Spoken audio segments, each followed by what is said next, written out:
Hello, this is Ron Clymer at Clymer School of Real Estate in Orlando, Florida. If you're watching this to learn how to pass the Florida real estate exam, you are at the right place. I'm teaching this class out of the Skinny Book. I hope you have the Skinny Book. If you don't, call Kathy at 407-822-3926 and get yourself one, because it'll help you. In fact, there's a couple of things here in the front of the book that I'm just going to go over. One of them is the book has 400 practice questions. Do those before you go take your state exam. You'll find they're not only a big help, but the answers have a little answer key to them. I assume everybody here has a test date, or you probably wouldn't be watching this. If you don't have one, get on the phone, call the test people, get yourself a test date as soon as possible. On the next page, it mentions what to bring with you on exam day. Don't forget to bring your certificate from Clymer School of Real Estate. In fact, if you do forget to bring your certificate from Clymer School of Real Estate, you sure better be nice when you call Kathy and ask her to fax you one over. And now the test, as you know, is a computerized test. There's no particular order to the questions, and it says here in the book you should have a positive attitude and control anxiety. Well, I'll agree with that. It mentions in the book budgeting your time. It's my observation that time is not a problem on the exam. It seems to me like just about everybody has plenty of time. There's 3.5 hours, and that seems to just be plenty of time. Everybody watching this must know that the math for this class, I've got it all on video. I would urge you to watch those videos on YouTube. They're absolutely free. Clymer School of Real Estate, and our username is Clymer School. And if there's 9 of those videos, there's nothing on there that you don't need to know. You need to get 10 out of 10 on the math. Now let me remind you, on the Florida real estate exam, it's the best answer. It's not like one answer is right and the other 2 answers are wrong. That's not the deal. The deal is there's the best answer. So make sure you know that. They got questions on the exam where the question says, which of the following is incorrect? Well, there's something about that that's confusing for people, but the truth is this is really just true and false questions. The best way to do that is just put A, B, C, D on your scrap paper. Read A. If it's true, put a little T. Read B. Put a little T. C. Put a T. Read D. An F. That's the right answer because it's the wrong answer. Here's an example in the book. It says select the incorrect answer. It says a broker retains a buyer's deposit in the escrow account until the transaction's concluded. Well, that's true. Put a little T. The deposit is forfeited by the buyer. That's true. Put a little T. The FREC issues an escrow disbursement order. That's true. Put a little T. The buyer changes their mind after the seller accepts the offer. Well, that's not true. That's going to create a conflict. No matter what happens, the money's not going to be coming out of the escrow account right now. So that's false. And the question says which of the following is incorrect. So reading the question's about half the battle there. By the way, guessing. If you see a question you don't know, question says, what's the chairman of the FREC Social Security number? Well, take a guess. Just take a guess. Because if you guess, there's a 25% chance you'll get it right. So if it's something you don't have a clue. Now, by the way, most of the time, you can get your guess ratio down to 33% or 50%. And so be sure and do that. They mention on the next page handling negatives, which is really the same thing. Use that true-false system. And sometimes there's a clue in the question. Read the question. Read it very carefully, and I just can't overemphasize how important it is to read the question. And by the way, y'all know they give you your exam results right there on the spot, and so there's no suspense. If you need a little suspense, you need to build that up before you go over and do before you turn to call the monitor over. Because once you call her over, wham, you got the answer. Now, let me tell you how this book is set up. If you're with me on page 1, what this book is an outline of the fat book that we used in the regular class at Clymer School of Real Estate. And it's an outline of the fat book, and what they've done, they have a little glossary at the beginning of every chapter, and then they have the chapter. Now, the chapter's not always the same as the sequence in the fat book. If you look in the parentheses under the title, for instance, this is chapter 1, but in the fat book, it's chapter 2. Now, let me tell you something. There's 6 dates on the state exam you need to know. The first one is 1923. That's when the first license law was passed in Florida. The second one is 1925. That's when the Florida Real Estate Commission was created. Now, in the license business, there's 2 kinds of real estate licenses. There's a broker license and there's a sales associate's license. Now, a broker's license can be active or it can be inactive. Now, an inactive broker is a broker that's retired. He no longer has an office, he's no longer in business, but he wants to keep his license just in case he decides to go back into business. An active broker always has to have an office. There has to be an office where the DRE investigator can walk in the door and say, hey, is this your office? If you don't have an office, you can't be a real estate broker. So you have to have an office. Now, a sales associate can also be active or they can be inactive. Now, an inactive sales associate is a sales associate that is not working right now. An active sales associate has an employer. Now, that employer might be a broker. That employer might be a developer, such as KB Homes or Lennar Homes or somebody like that. They could work directly for a broker if they wanted to. But they have to have an employer. So if a person went to work for a broker and then after a year or 2 they decided they wanted to go into some other industry, they could become inactive, specifically voluntarily inactive. They could become voluntarily inactive and they could stay in that condition absolutely forever if they wanted to, as long as they paid their dues and did their continuing education or post-license education, whichever they required. And likewise, a broker can be active or inactive. An inactive broker does not maintain an office. Now, there's another status, and that is the status of a broker associate. Now, a broker associate is someone that's qualified to be a broker, but yet they've chosen to be an associate. I'm Ron Clymer, the broker. This is my office right here at 5104 North Orange Blossom Trail in Orlando. Well, let's say I decided to close my office down and go down the street and work for Century 21 or somebody like that. I'm qualified to be a broker, but I've gone to work for Century 21. I would be a broker associate, specifically a active broker associate. Now, I would be an active broker associate, qualified to be a broker, but operating as an associate, treated in every respect as an associate, but qualified to be a broker, but treated in every way as a broker, because that's what I would be, an associate with Century 21. An active broker associate always has to be active.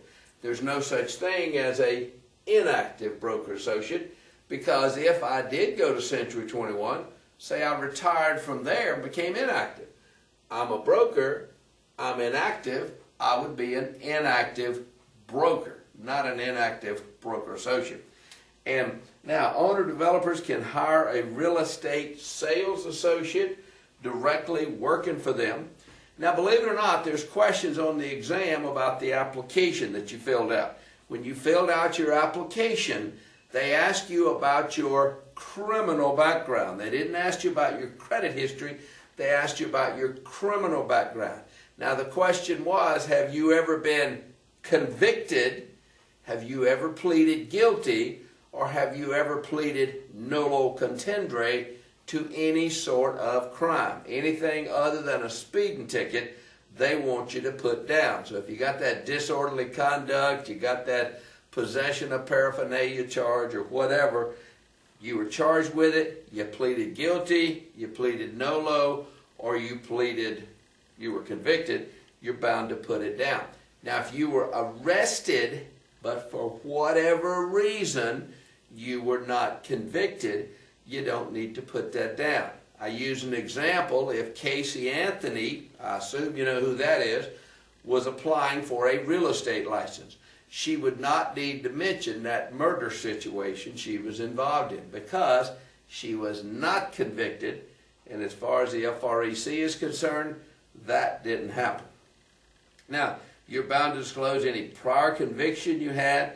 You're bound to disclose any other names on your application. A single woman is Susie Smith for 20 years. She marries John Jones. Now she's Susie Jones. Her previous maiden name would be a alias. Bound to put that down.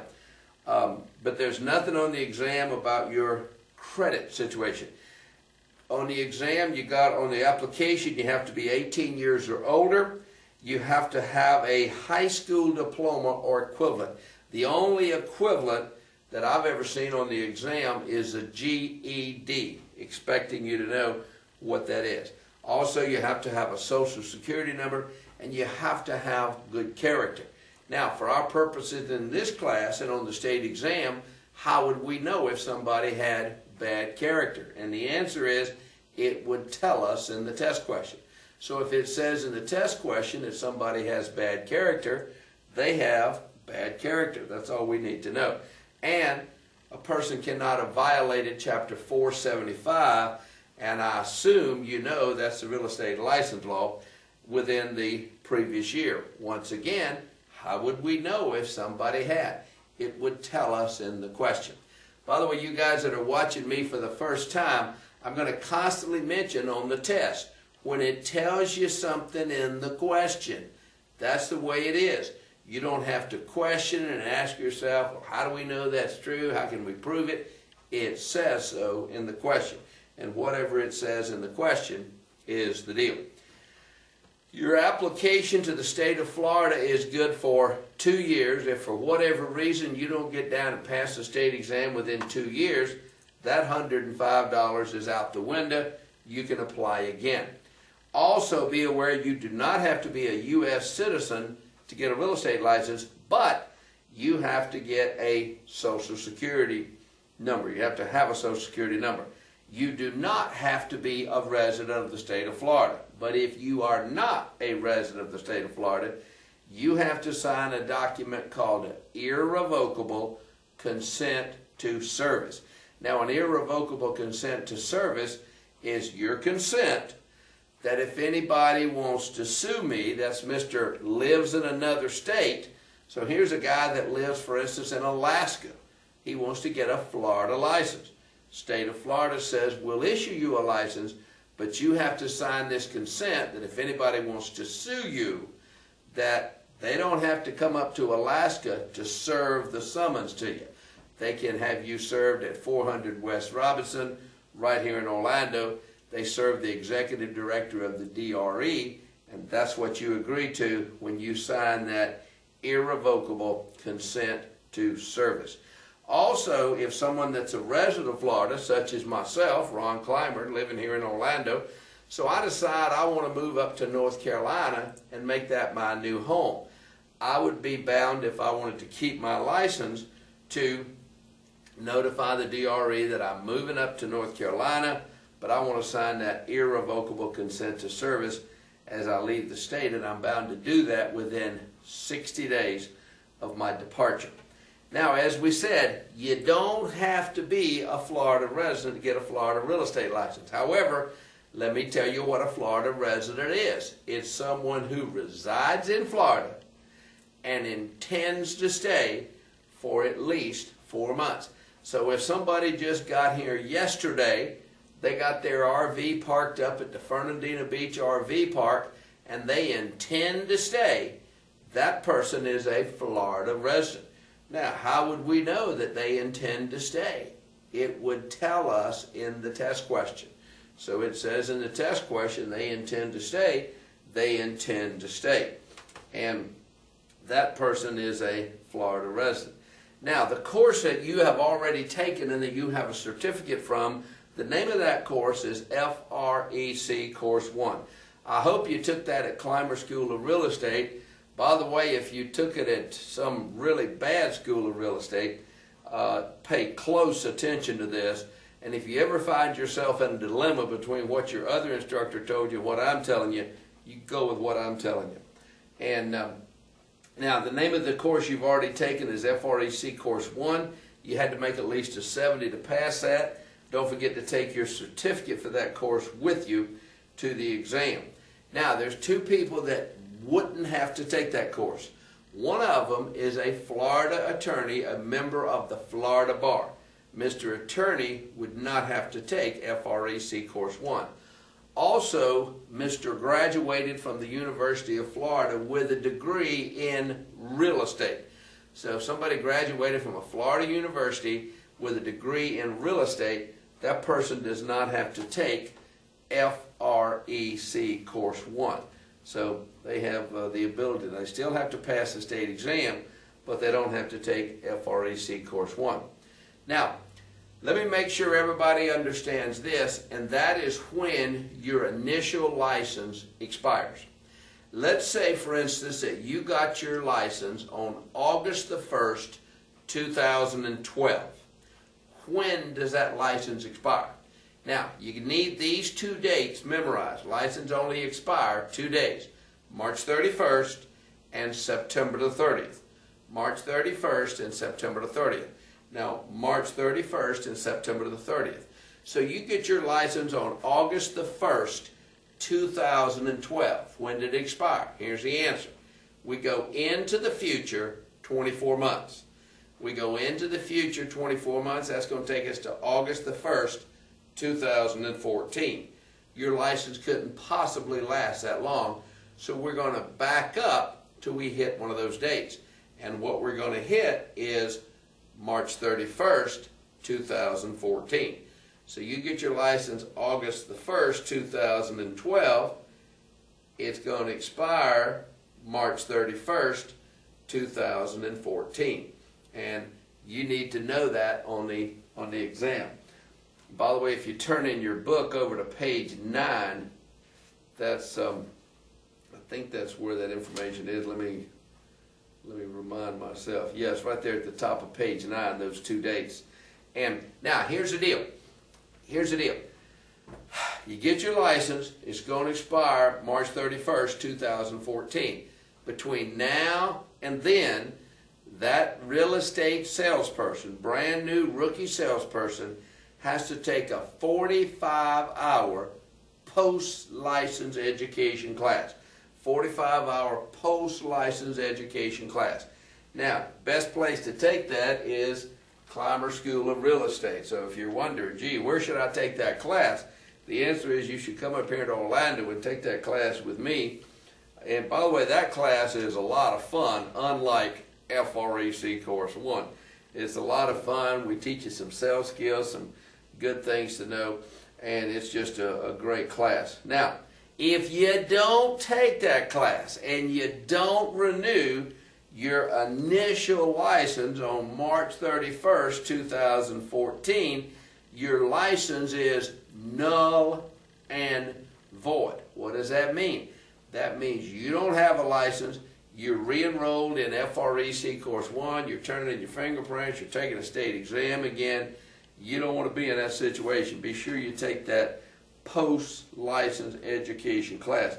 Now, write yourself a note in your book. If you have a book, at the bottom of the page, Ron says, don't confuse post-license education with continuing education. Because here's the deal. You got to take the 45-hour post-license class one time in your whole life. And that's between now and March 31st, 2014. If you got your license on August 1st, 2012. All right, if that's the case, you got to take that class. Then you renew your license. It's going to expire again in 2016, 2018, 2020. Well, when it expires in those times, you have to take a 14-hour continuing education course. Continuing as long as you have a real estate license every 2 years. Now this class is dreadfully painless. You can take it through the mail, you can take it on the internet, you can come take it here with us. It's dreadfully easy and there's nothing to it, but you've got to do it every 2 years, continuing education. Now, if you want to get your broker's license, and I have a lot of people that are chagrined to find out there's questions on the state exam about what you have to do to get your broker's license. Here's the answer. You came to me and said, Ron, I want to get my broker's license as fast as possible. All right? Let's say you got your salesman's license on August 1st, 2012. Well, you have to have an active sales associate license, an active sales associate license working for a broker.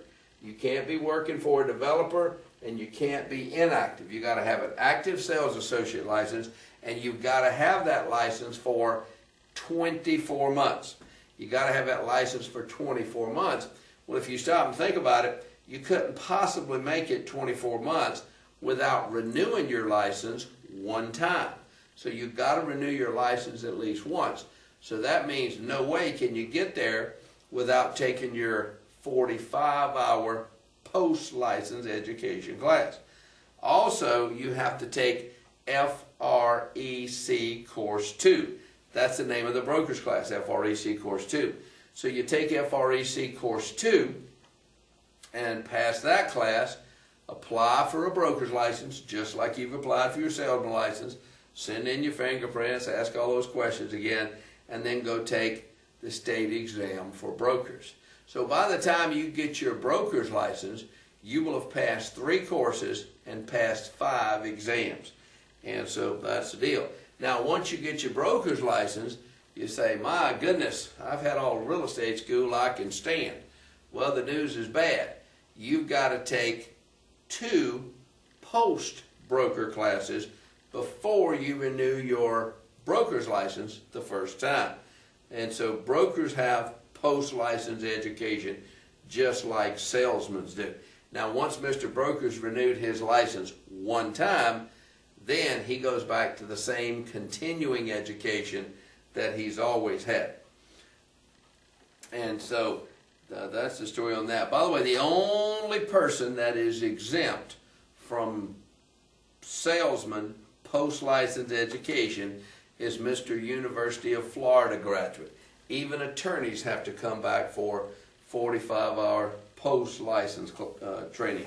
Now, attorneys are exempt from continuing education, and I guess that's based on the theory that they got their own continuing education in the attorney business, whereas Mr. Florida graduate with a degree in real estate is not exempt from continuing education, but he is exempt from post-license education. Now, top of the page, it tells you we have a list of 8 things that are the 8 services of real estate. Those are advertised real estate services: buy, appraise, rent, sell, auction, lease, exchange. These are the 8 services of real estate. These are the things that you have a license to do, or will have in a couple of weeks, and that you need a license to do.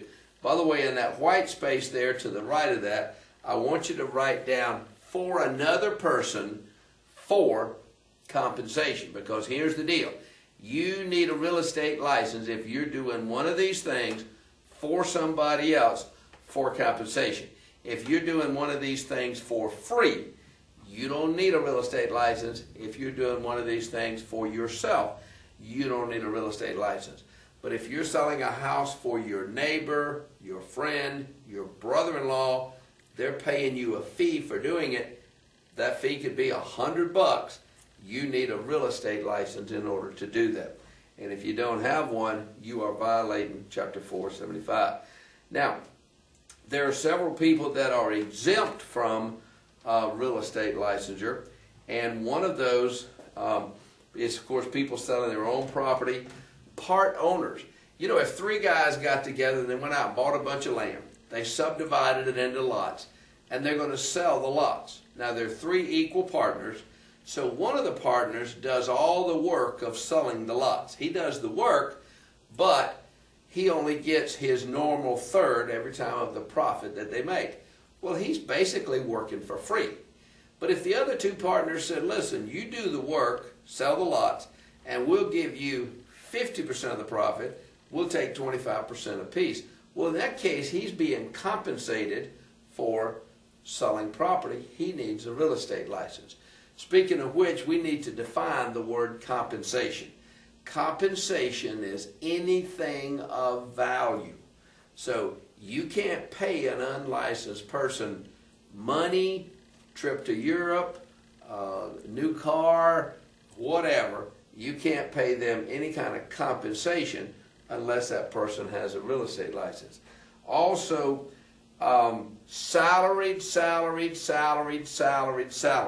If somebody is working on a salary, renting apartments on a salary, condominiums on a salary, you can even sell houses on a salary. You're making X amount of dollars a week, whether you're good or bad, no matter what, you can do that. Now, if you're getting any kind of, the better you do, the more money you make, you need a real estate license to do that. Also, people selling cemetery lots, you remember the definition of real estate. It tells us cemetery lots are not real estate.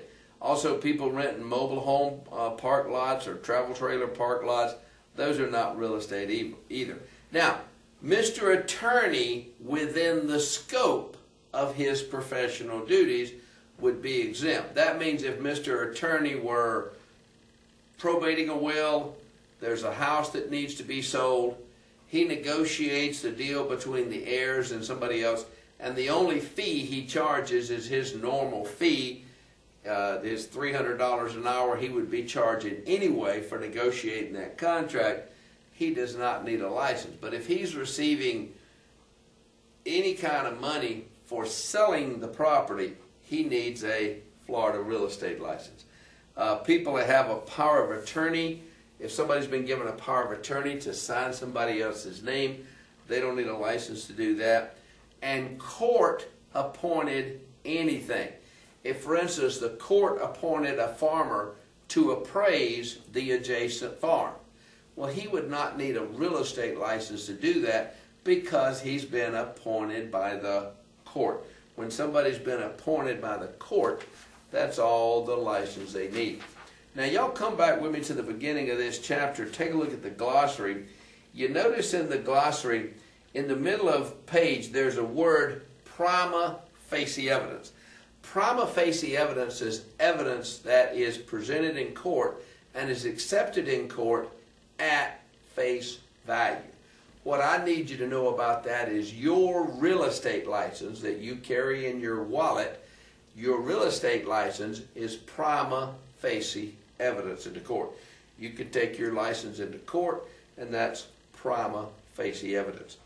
Also, you notice the word caveat emptor. Now, caveat emptor is a word that means let the buyer beware. This is what we have when you're buying a used car from an individual side the road. You better check that out yourself. You better know what's what, because let the buyer beware. This is not what we have in real estate. Mr. Real Estate Agent never operates with his customer caveat emptor. This is what you have at a foreclosure auction, for instance. You better check it out. You better check the title. You better check the condition, because the seller, in that case the clerk of the court, doesn't make any representation about what's what and what's right. So caveat emptor means let the buyer beware. Now, let me tell y'all this word I'm going to be using a lot, and that is the word synonym. Y'all are going to hear me use the word synonym a lot. Now, synonyms are two words that mean the same thing, like jog and run, or kill and murder. They mean pretty much the same thing. Well, we got two words here, and by the way, most of the time when I'm using this word synonym, I'm going to be pointing out to you that two words are not synonyms. For instance, the word license and the word registration. Y'all see those two words? Now, a real estate license, in order to have a real estate license, you have to be a living, breathing person. You have to go take the test to get a real estate license. However, real estate registration, a corporation can get registration. A partnership can get registration. There's some other kinds of registration. Now, these words are often used as if they are interchangeable, kind of like jog and run are often used interchangeable, but they are genuinely not exactly synonyms. And so be aware that a license is document issued by the DBPR, serves as prima facie evidence in a court of law that you are licensed. Registration is not exactly the same thing. We'll talk more about that later. Now, y'all come with me to chapter 2. Chapter 2, which is really chapter 3 in the Fat Book. And in chapter 2, now, I want to tell y'all about the Florida Real Estate Commission. Now, this is just my impression of the Florida Real Estate Commission, but it's a pretty accurate portrayal of it. Here's the deal. We have this agency in Florida called the DBPR. Now, the DBPR is the Department of Business and Professional Regulation. The Department of Business and Professional Regulation regulates 25 different professions. The morticians, the beauticians, the nail technicians, surveyors, a bunch of people. One division of the DBPR is the Division of Real Estate. And it's the only one that we care about. So the Division of Real Estate is one division of the DBPR. And I call these guys the worker bees. I call them the worker bees because they are employees of the state of Florida. This is their job. This is what they do. They get up in the morning, they go to 1940 North Monroe Street in Tallahassee or 400 West Robinson in Orlando. They report to work, and this is their job. This is what they do. Now, there's another bunch of people called the Florida Real Estate Commission. Now, the Florida Real Estate Commission, this is a committee of 7 people. They've been appointed by the governor of the state of Florida. They've been approved by the state senate, and they are not, this is not their job. This is something they're doing as their civic duty. They pay them $50 a day while they're on official duty. But if they needed the $50, it's a pretty good bet they wouldn't be a big enough shot to be appointed to this in the first place. And I call the FREC, I call them the big shots. And what I mean by that is they make the big shot decisions. They do the big shot stuff. They're the ones that would suspend your license if you do something wrong. They're the ones that make the rules. Why does it cost $105 to apply for a license? Because the 7 big shots, the FREC, said that's what it's going to cost. And so that's the way that works. So the big shots of the FREC, the worker bees are the DRE and the DBPR. And the DBPR and the DRE, they're practically synonyms as far as we're concerned in this class and on the test. So you'll hardly ever have to choose between them. But you need to know that the Florida Real Estate Commission, this is these big shots that make the rules. Now, they want you to know who they are. There's 7 of them on the exam. By the way, I can always tell when somebody calls me up, they say, I'm calling to see if I need to take the Clymer School of Real Estate review class. Say, well, where'd you go to school? I don't know, some gypsy school from some other state. I don't know what the name of it was. Oh, great, you're in good shape. I say, well, let me ask you a question. How many members on the Florida Real Estate Commission? They respond with, what's the Florida Real Estate Commission? I know they're in a heap of trouble, and they need to be here. And if that's you, listen up. because there's questions on the exam about the Florida Real Estate Commission. There's 7 members of the FREC, Florida Real Estate Commission. They're appointed by the governor. That's on the test. They're approved by the state senate. That's on the test. They serve 4-year terms. That's on the test. They can have maximum of 2 consecutive terms. That's on the test. They make $50 a day while they're on official duty. By the way, you might think this stuff's not important. It's important if you're taking the test. And at least one of those 7 members has to be over 60 years old. Now, 4 of the members are old-time brokers, that is, they've had a license at least 5 years. 2 are not real estate brokers at all. They are laymen. They're consumer members. They're just regular old people. And 1 is somewhat of a rookie. They've had a license for about 2 years. And that's the nature of the Florida Real Estate Commission. Now, the commission has powers. They have executive powers to regulate and enforce the law. They have quasi-legislative powers. Quasi, you might pronounce that quasi. That is a prefix that means semi or sort of like. So they have sort of like legislative powers. What does that mean? Well, legislative means the passing of laws. So the FREC kind of passes laws. They pass rules and regulations. Rules and regulations that us folks that have a real estate license better be obeying. So they have rules and regulations that we have to pay attention to. Now, they also have quasi-judicial powers. What does that mean? Quasi, semi, or sort of like, judicial, like a judge. Well, the FREC is not a judge, but they got the power to take away my license. They got the power to suspend me or fine me. So they're sort of like a judge. They have quasi-judicial powers to us folks that want to keep our license. They also have a duty to adopt a seal. By the way, that's referring to a seal that goes on a piece of paper. And the purpose of the seal of the FREC is to make a document prima facie evidence. If you're going into court with a document that has the seal of the FREC on it, it's prima facie evidence. They also have a duty to foster the education of licensees. That's why they make the test so tough, so you'll study. That's why they have post-license, continuing education, so you'll continue to enhance your education. The FREC is the one that decides if what you're doing is wrong.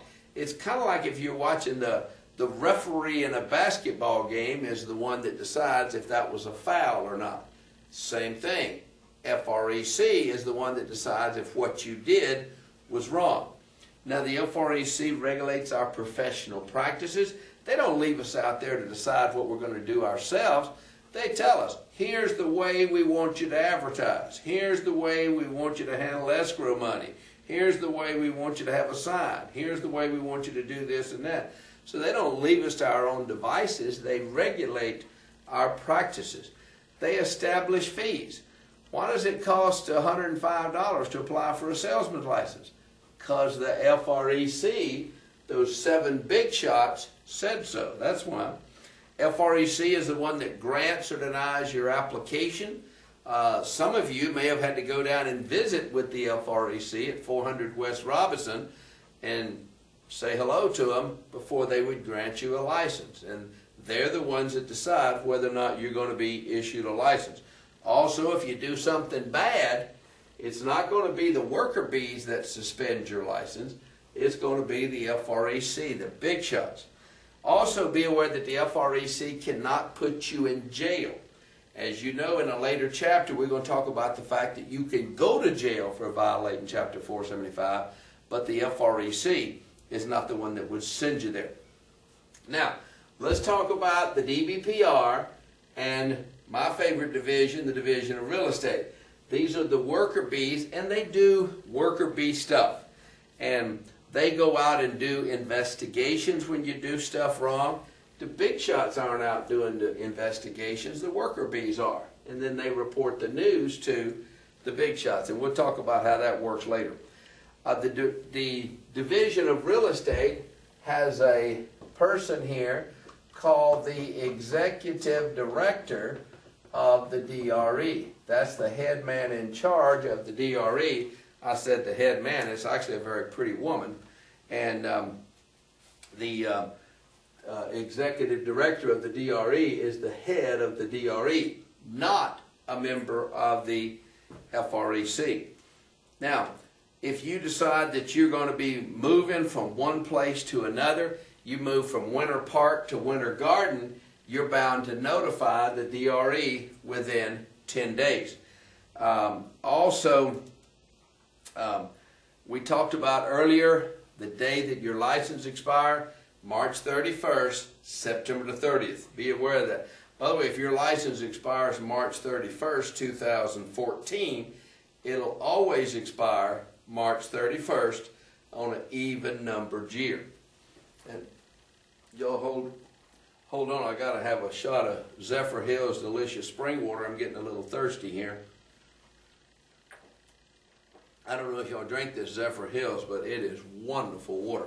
It's 2 parts hydrogen and 1 part pure oxygen. It's probably the most hydrating product known to man. Anyway, we talked about your active status earlier. You got to have an active license at the time the service of real estate was performed. Now, I've already erased that up there on the board, but if I have an active license, let's say I went out on March the 20th.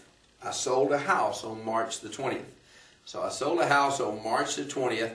My license expired on March 31st, and the deal closed on April the 20th. Well, I earned that commission on March the 20th. I had a proper license on March the 20th, and so I would be entitled to that commission. Or, let's do that in reverse. My license is involuntarily inactive. So I went out and sold a house on March the 20th, and then I activated my license on March the 22nd. I would not be entitled to that commission because I sold it on March the 20th and my license was inactive at that time. Your license has to be active and proper at the time you sold the house. By the way, you sold the house when we entered into a contract, not when we go to closing. Now, let's talk about inactive and active status. Now, I mentioned a while ago, voluntarily inactive. Here's a guy selling real estate. He's working for Century 21. He has an active license. He has an employer. Well, for some reason, he gets a better job in another industry. Somebody says, come over here and work for me, you'll make more money. So he gets out of the real estate business and goes to work for some other industry, selling furniture or something like that. That guy would have a voluntarily inactive license. He can leave that license voluntarily inactive as long as he pays his fees, which are the same, and does his continuing education, which is the same. So if he wanted to, he could do that. Now there's another status called involuntarily inactive. Now, involuntarily inactive, let me remind y'all, Mr. Rookie Realtor doesn't renew his license for the first time. What happens to his license? It's null and void. But let's say he does renew it for the first time, and the second time, and the third time.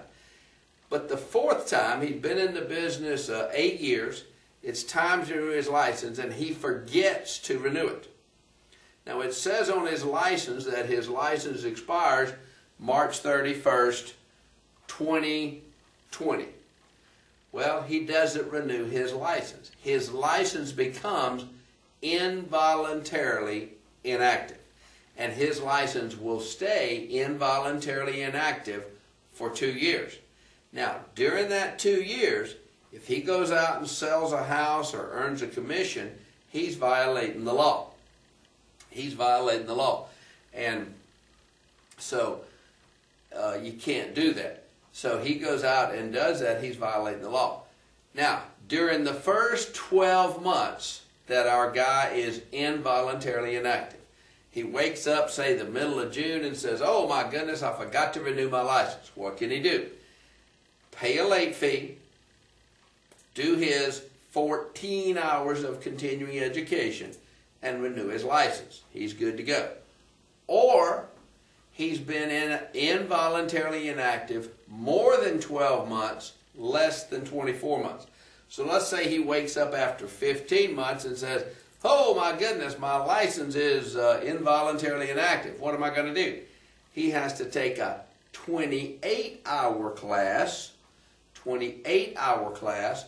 By the way, if you know somebody in that condition, you tell them to call Kathy at Clymer School of Real Estate, because not many schools offer that class, but we do. Take the 28-hour class, pay a late fee, renew his license. Or if he doesn't do that, he's been involuntarily inactive for 24 months. His license is null and void. So he decides after 36 months, oh, I want to go back selling real estate. He's sitting back in FREC Course 1, sending his fingerprints, etc. And so that's the story on that. That's involuntarily inactive. Now, let me remind you about members of the armed forces. If a person has a valid Florida real estate license, they go into the armed forces. The best way to remember this, while they're in the military, it's like time stands still. So this person could be in the military for 1 year, 2 years, 10 years. It doesn't matter, because time is standing still. So let's say our hero goes in the military, and he's in the military for 10 years. And he's in the military for 10 years, never renews his license, never does continuing education, never does anything, and that's okay. When he gets out of the military, he's got a 6 months window of opportunity to renew his license, no late fees, no nothing. He is good to go, because time was standing still while he was in the military. Now, also, if our military person is married and his spouse has a license and he's stationed outside the state of Florida. So here we are. He's got his military, he goes in the military. His spouse has a real estate license. Well, they move out to California or Kansas or somewhere, spend 10 years in the military, come back to Florida. She's never renewed anything. She's got the same 6 months window of opportunity to renew her license, no late fees, no nothing, and that's only if that military service is outside the state of Florida. And so that's the way.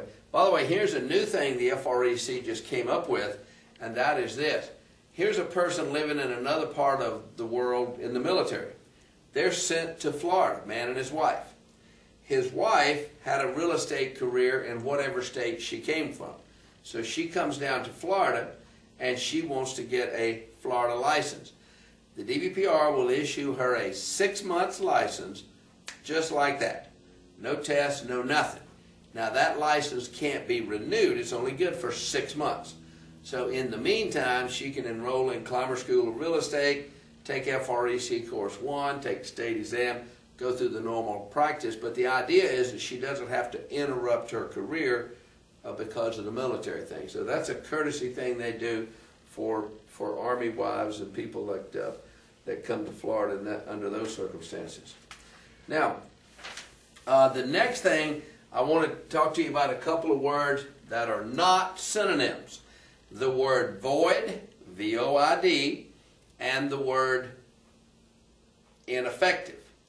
These two words are not synonyms. When a license is void, you don't have a license anymore. Well, when would it be void? Well, if you got your license August 1st, 2012, didn't renew it on March 31st, 2014, as soon as April rolls around, that license is void. Also, if your license has been revoked, you did something bad, FREC revoked your license, that license is void. Also, if you wanted to, you could cancel your license. Let's say you won the $50 million Powerball lottery and you said, I'm going to cancel my real estate license. So you cancel your real estate license, you wouldn't have a real estate license anymore if you wanted to do that. Now, your license is ineffective when you have a license, but it just won't work. When would that happen? Well, if your license were suspended for 90 days, that would be one time.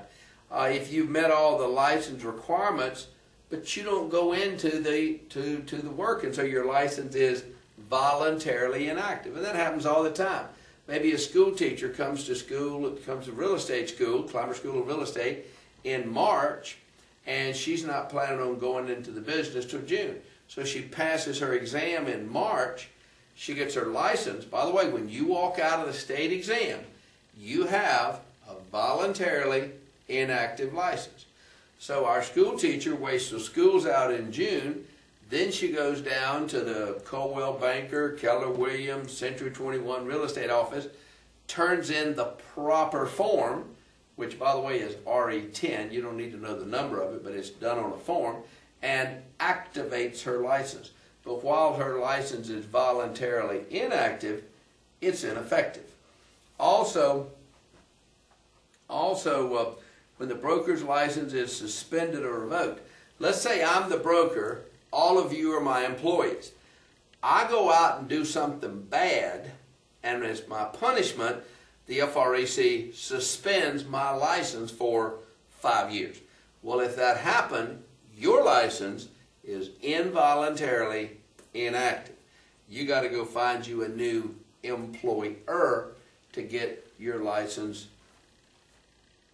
to be effective, because it would be ineffective under those circumstances. And anytime your license is inactive, you cannot earn a commission, and your license is ineffective. Now, there's another thing called cease to be enforced. Your license ceases to be enforced. Your license ceases to be enforced. Your license ceases to be enforced when you leave one company and go to work for another and fail to notify the FREC. If you change your name, ladies, fail to notify the FREC. If you move from Winter Park to Winter Garden, fail to notify the DBPR. If you don't do that, your license ceases to be enforced. Now, the next two words we have here are multiple licenses and group licenses. The truth is, multiple licenses is where a broker, such as I'm Ron Clymer, the broker. Well, what if I had 3 or 4 different corporations that I own? I have a corporation called Clymer Realty Incorporated. I have a corporation called Clymer Vacant Land Sales Incorporated. I have a Clymer Property Management Incorporated. So these are 3 different corporations that I own. I'm the broker for each one of those. I would have multiple licenses. Now, if you worked for me as a sales associate, if you sell a house, you get paid by Clymer Realty. You set up a property management account, you get paid by Clymer Property Management Incorporated. If you did whatever that other thing I had, you get paid by that company. You would have a group license, and I would have multiple licenses. Or if you went to work for a developer, it's very frequent that developers will have a different corporation for each subdivision. So you go over here to Morningside Estates and sell a property, and you get paid by Morningside Estates Incorporated. You go over here to Sunset Estates and you sell a property, you get paid by Sunset Estates Incorporated. But the truth is, you're just working for Mr. Developer. You would have a group license. Now, as I mentioned, if a broker or school, by the way, there's very few questions on the exam about schools, but be aware of this. A school, we don't have a license, we have a permit.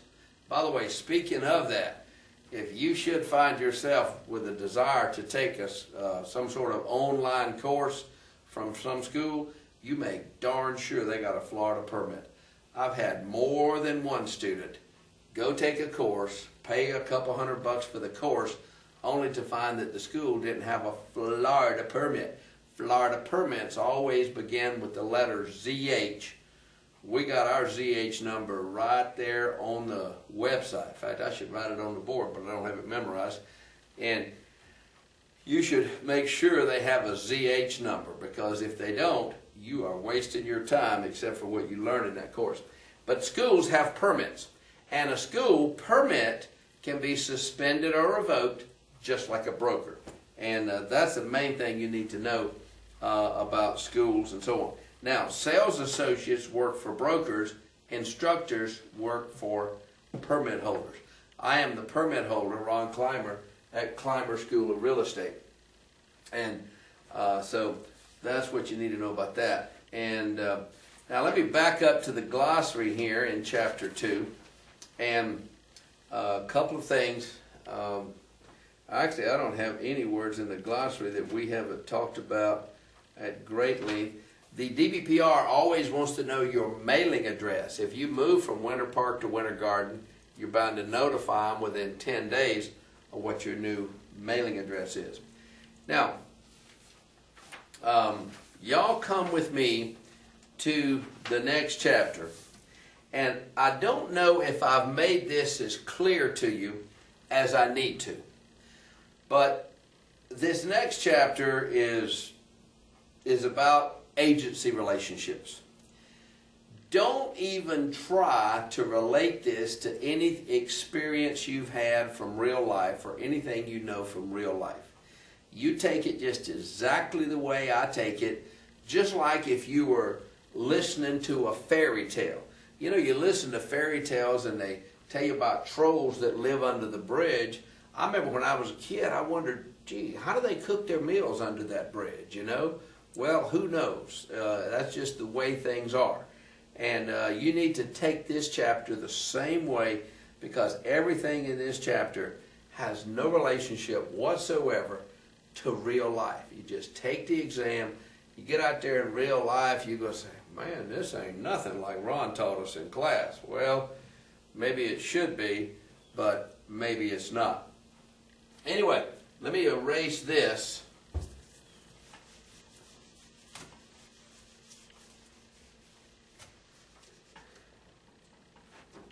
Now, here's the deal. By the way, before we start this, did I tell y'all that we have t-shirts? If you want a t-shirt, call Kathy and ask her about the t-shirts, especially if you got to order a book anyway. You probably want one of these t-shirts. Isn't that cool? It's got the name of the school on it. I'm not sure, but I think when you wear these to the exam, some of my students tell me that that they think they gave them the easy exam. I don't know if that's true. I know one of my students told me he was sitting in the bar the other night looking at this good-looking woman. He's single. He's wearing his Clymer School of Real Estate t-shirt, and he was trying to work up his courage to send her a drink, but all of a sudden a bartender brought him a drink and said, that's from that lady over there. She says, if you're a Clymer School of Real Estate alumni, she wanted to buy you a drink. So you just never know. So get yourself one of them Clymer School of Real Estate t-shirts. Just all kind of good luck come from having them. Anyway, let's talk about these agency relationships. And now, is everybody know that in our normal business relationships, you walk in a furniture store, an antique store, a grocery store, any kind of store. In business, we call this an arm's length transaction. Mr. Merchant is looking out for himself, you're looking out for yourself, and nobody would really expect things to be any different from that. We call that an arm's length transaction. Now, even in an arm's length transaction, Mr. Merchant can't go out and commit fraud. You know, the used car dealer can't spin the speedometer on the used car. The grocery store guy can't put something on the shelf that says Kellogg's Corn Flakes when it's really some other brand. They can't do that. There's laws against that. And now, when would you be able to do that? Well, you know, if you're at some kind of yard sale buying Kellogg's Corn Flakes, I'd be wondering, well, how do I know those are really Kellogg's Corn Flakes? And the answer is, you don't. Those relationships at a yard sale or a flea market or a foreclosure auction, those relationships are governed by the principle called caveat emptor, which means there are no rules, but there's usually some kind of rules. So caveat emptor, you might say, is one end of the spectrum. Arm's length is a normal thing. But in real estate, we operate under a thing called fiduciary. Now, a fiduciary relationship is a relationship where one party has a legal obligation to look out for the other party. For instance, your relationship with your doctor, that's fiduciary. Your relationship with your attorney, that's fiduciary. Your relationship with your wife, that's fiduciary. A parent's relationship with their child, that's fiduciary. You have a obligation, a legal obligation, to look out for your child's interest ahead of your own. That's the nature of a fiduciary relationship. So in real estate, we have a fiduciary relationship, and we also, in residential transactions, only residential transactions, we have a duty to disclose to the buyer or the seller that we're working with what that relationship is. Now, we've got 3 brokerage relationships that we might be involved with. One is a single agency, that's the strongest. One is no brokerage relationship at all, and one is a transaction broker.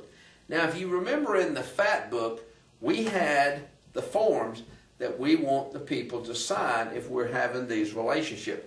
Now, what happens is there's a form that we have to sign at the state of Florida, provides the form, and says, we want you to get this form signed. Now, the strongest relationship is a single agency relationship. So if you look there on page 15, you will see the single agent relationship duties. Now, we got 9 promises here on this list. Let me just run through these. So if I have a single agency relationship with a buyer or with a seller, I'm bound to deal with them honestly and fairly. What does that mean? It means I can't lie to them. I can't tell them the house is 2,000 square feet when it's only 1,500. I can't tell them the kids go to wonderful high school when they really go to no good high school. I can't lie to them. If I do, I'm subject to be sued. I have the duty of loyalty. Loyalty means I'm looking out for my guy first. Just like a football fan that has his favorite football team, he's going to be looking out for his team first. Confidentiality. We have a duty to keep things confidential. We learn a lot of stuff in real estate that people wouldn't want the whole world to know. And so we're bound to keep that information confidential. We have the duty of obedience. That is, we have a duty to obey all legal instructions. We don't have a duty to obey illegal instructions, but we have a duty to obey legal instructions. Mr. Seller says, Ron, I want you to take your shoes off when you show my house. Well, I can't come over there when he's not home and keep my shoes on. I'm bound to take my shoes off because that's his instruction to me. Now, if he gives me an instruction that's illegal, he says, Ron, I want you to racially discriminate when you show my house. I say, Mr. Seller, that's against the law. He said, well, I didn't know that. I said, well, I can understand that. But now that you do know it, I want you to withdraw that relationship. And if you won't, withdraw that instruction. And if you won't withdraw that instruction, I'm afraid I'm going to have to bow out of this relationship. And so he says, okay, I'll withdraw that instruction. And so I can't tell him I will and then not do it. I'm bound to tell him I will not be obeying that illegal instruction. Now also, we have a duty of full disclosure. Anything I know about the property, I would be bound to tell my client or my principal. We have a duty to account for any funds we should be trusted with. And by the way, we're trusted with all kinds of money. We also have a duty to use skill, care, and diligence. Now, our customers have a right to trust us. So here I have a customer. He's not only from out of Florida, he's from out of the United States. He comes into Florida, he buys a house, he's paying cash for that house. Well, since he's paying cash, I don't advise him that it would be prudent to buy insurance. I don't advise him that it would be prudent to have title insurance. I don't advise him that it would be prudent to get a termite inspection. I don't advise him that it would be prudent to get a survey. Well, since I don't advise him to do these things, he doesn't know to do these things, so he buys the house. After he owns the house, he's got termite problems, he's got title problems, house burns down the day after closing, he doesn't have any insurance. Well, is that my fault? I'm afraid it is. I was acting without skill, care, and diligence. Now, if I advised him to do these things and he chose not to, that's his business. But I have a duty to be skillful, careful, and diligent and advise him to do things that a diligent person would do. Now, we also have a duty to present all, did I say all offers? Yeah, we have a duty to present all offers. Does that mean if I got a house listed for $100,000 and somebody wants to offer $5,000, I'm bound to present that offer? That's exactly right. I'm bound to present that offer to Mr. Seller. It's not up to me to say, Mr. Buyer, they're not going to sell the house for $5,000, because who knows? Maybe they will, or maybe they'll counter offer at $6,000. Who knows? And the answer is nobody knows, and that's why we're bound to present all offers. What about oral offers? Yep. Now, up until when? Up until closing. Up until closing. So I've got a house listed for $100,000. Somebody comes along and offers $80,000. The seller accepts that offer reluctantly. Well, the day before closing, somebody else comes along and says, I'll give you $99,000 for that house. Well, my guy's already in an $80,000 contract. Would I be bound to present that $99,000 offer? And the answer is, yes, I would. Well, now, wait a minute. He can't accept that $99,000 offer because he's already got another contract. That's not my problem. My problem is to present the $99,000 offer. And if he says to me, gee, Ron, you're a jerk for getting me in this $80,000 deal, I say, well, sorry about that, but I'm bound to present the $80,000 offer, and I'm bound to present the $99,000. Now, the only time that would not be true is if I have written instructions from the seller. The seller says, Ron, don't present me any offers after we enter into a contract. Can he do that? Sure. Or Ron, don't present me any offers less than $90,000. Can he do that? Sure. But unless he gives me written instructions, I'm bound to present any and all offers up until closing. Now, the last thing, the duty we have as a single agent is to disclose all known facts and material affect the value of the residential property that are not readily observable. Y'all write this down. There's a lawsuit called Johnson versus Davis. This lawsuit occurred back in 1986 down in Miami, and it basically took the caveat emptor out of real estate. You can go back and read about that in your fat book if you want to. But Johnson versus Davis took the caveat emptor out of real estate. There is no caveat emptor in real estate. The seller has a duty to disclose to the buyer what we call latent defects or hidden defects. Now, if I'm showing a house, there's termite damage under the carpet, the seller knows the termite damage is under the carpet, he's bound to tell the buyer.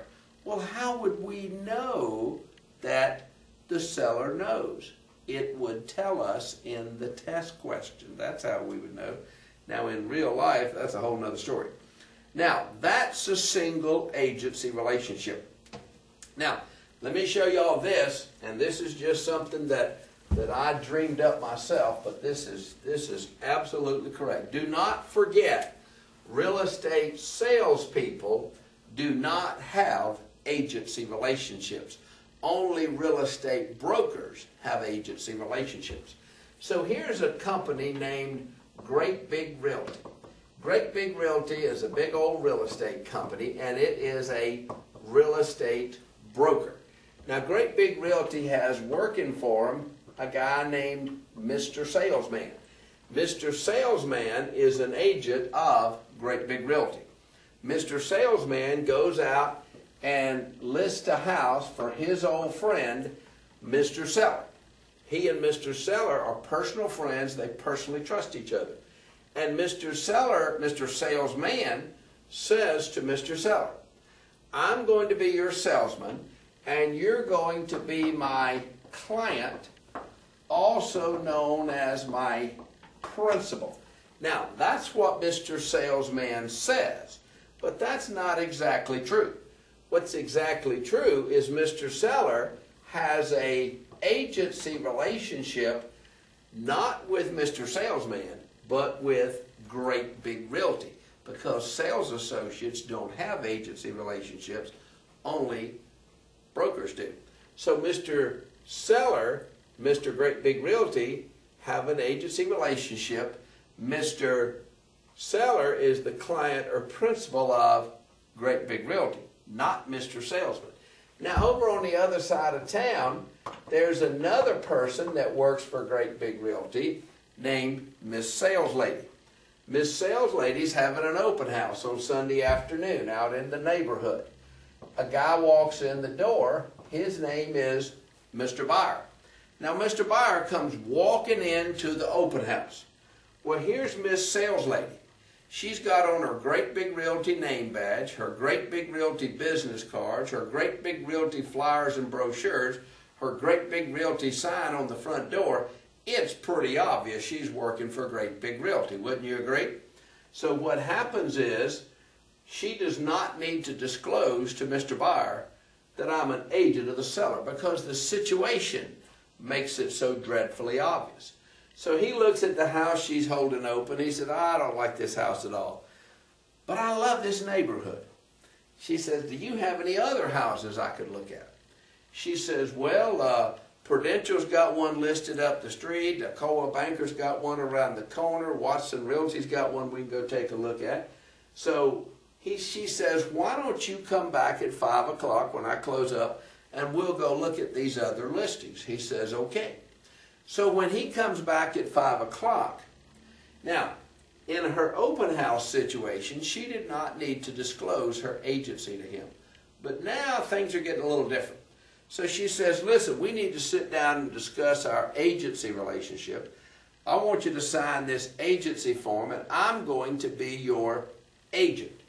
You're going to be my client, also known as my principal. Now, that's what she says, but that's not exactly true. What's true, Mr. Buyer has an agency relationship not with Miss Sales Lady, but with Great Big Realty, because salesmen don't have agency relationships. Real estate brokers have agency relationship.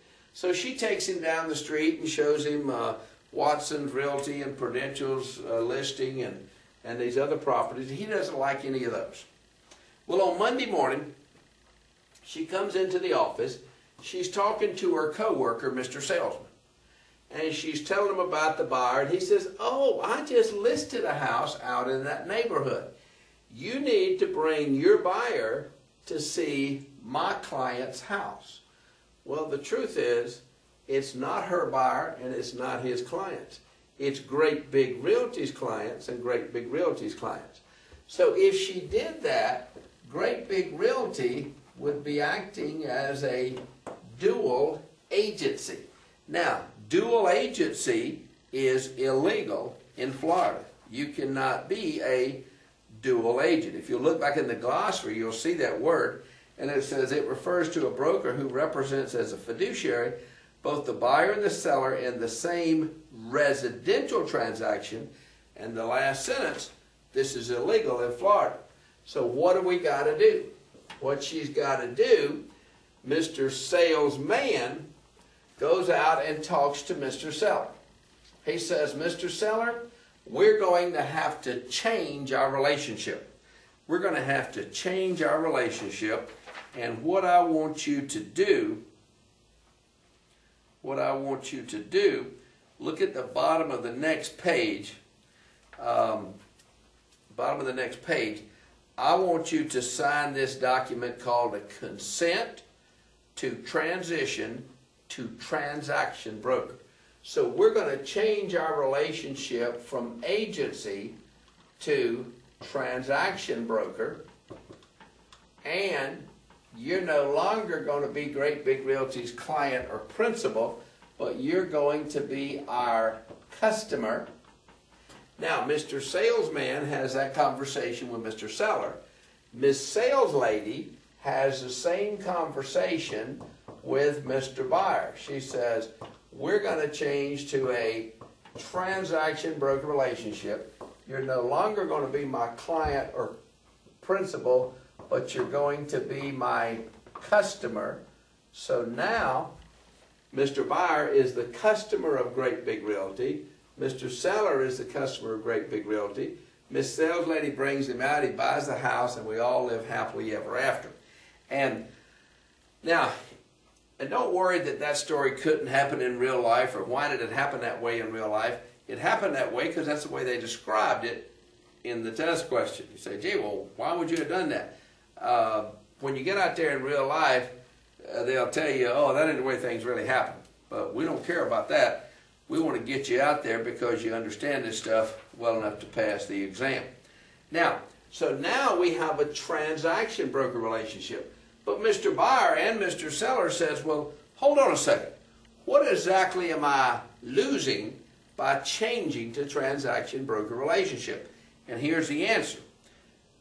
On the right-hand page, it says single agency relationship duties. On the left-hand page, it says transaction broker relationship. And at the bottom of the page, it says duties of a transaction broker. We got a list of 1, 2, 3, 4, 5, 6, 7 duties. So there are 2 duties that are completely missing. Well, what are they? There's the duty of loyalty. That just no longer exists. And there's the duty of obedience. That no longer exists. So Mr. Transaction Broker does not have the duty of loyalty. He does not have the duty of transaction broker. And the duty of confidentiality is not done away with completely, but it's changed. And the duty of disclosure is not completely done away with, but it's diminished considerably. You only have a duty to disclose things that are a cold, hard fact. If something's not exactly a fact, a transaction broker would not have a duty to disclose something else. And so that's the difference between a transaction broker and a single agent. No obedience, no loyalty, disclosure is modified, confidentiality is modified. Now, there's another relationship that we could have, and that's the relationship of no brokerage relationship at all. Well, now, when would we have that? Well, we would have that if we had an agency relationship. Let's say I had an agency relationship with Mr. Buyer. Mr. Buyer comes to me, Ron Clymer, the real estate broker. He says, Ron, I want you to be my agent. I want you to find me a super duper bargain. Well, I heard about this foreclosure victim that's about to give his house away at a bargain price. So I go to Mr. Foreclosure Victim and I say, listen, I'm not your agent. I don't want to be your agent. I've got a client over here, Mr. Buyer. But if you'd be willing to pay me a commission, I'll get your house sold. He says, okay.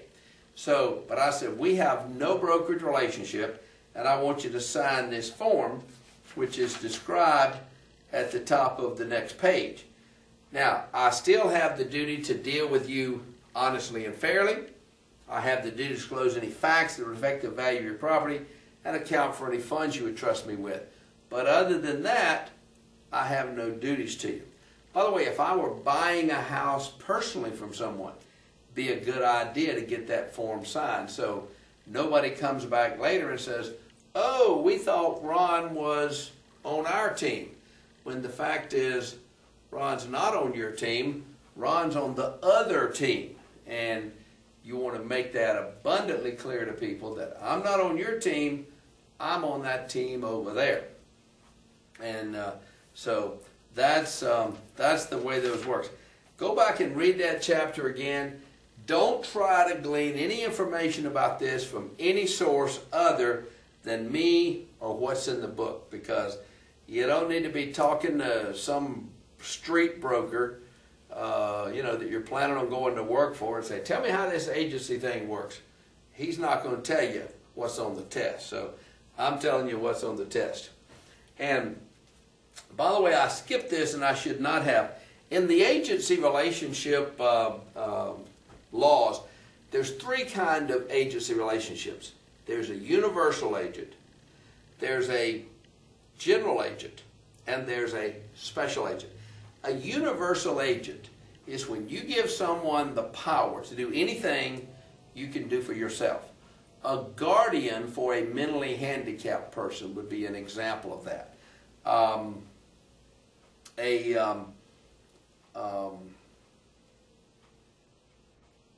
General agent is when someone has a broad spectrum of power.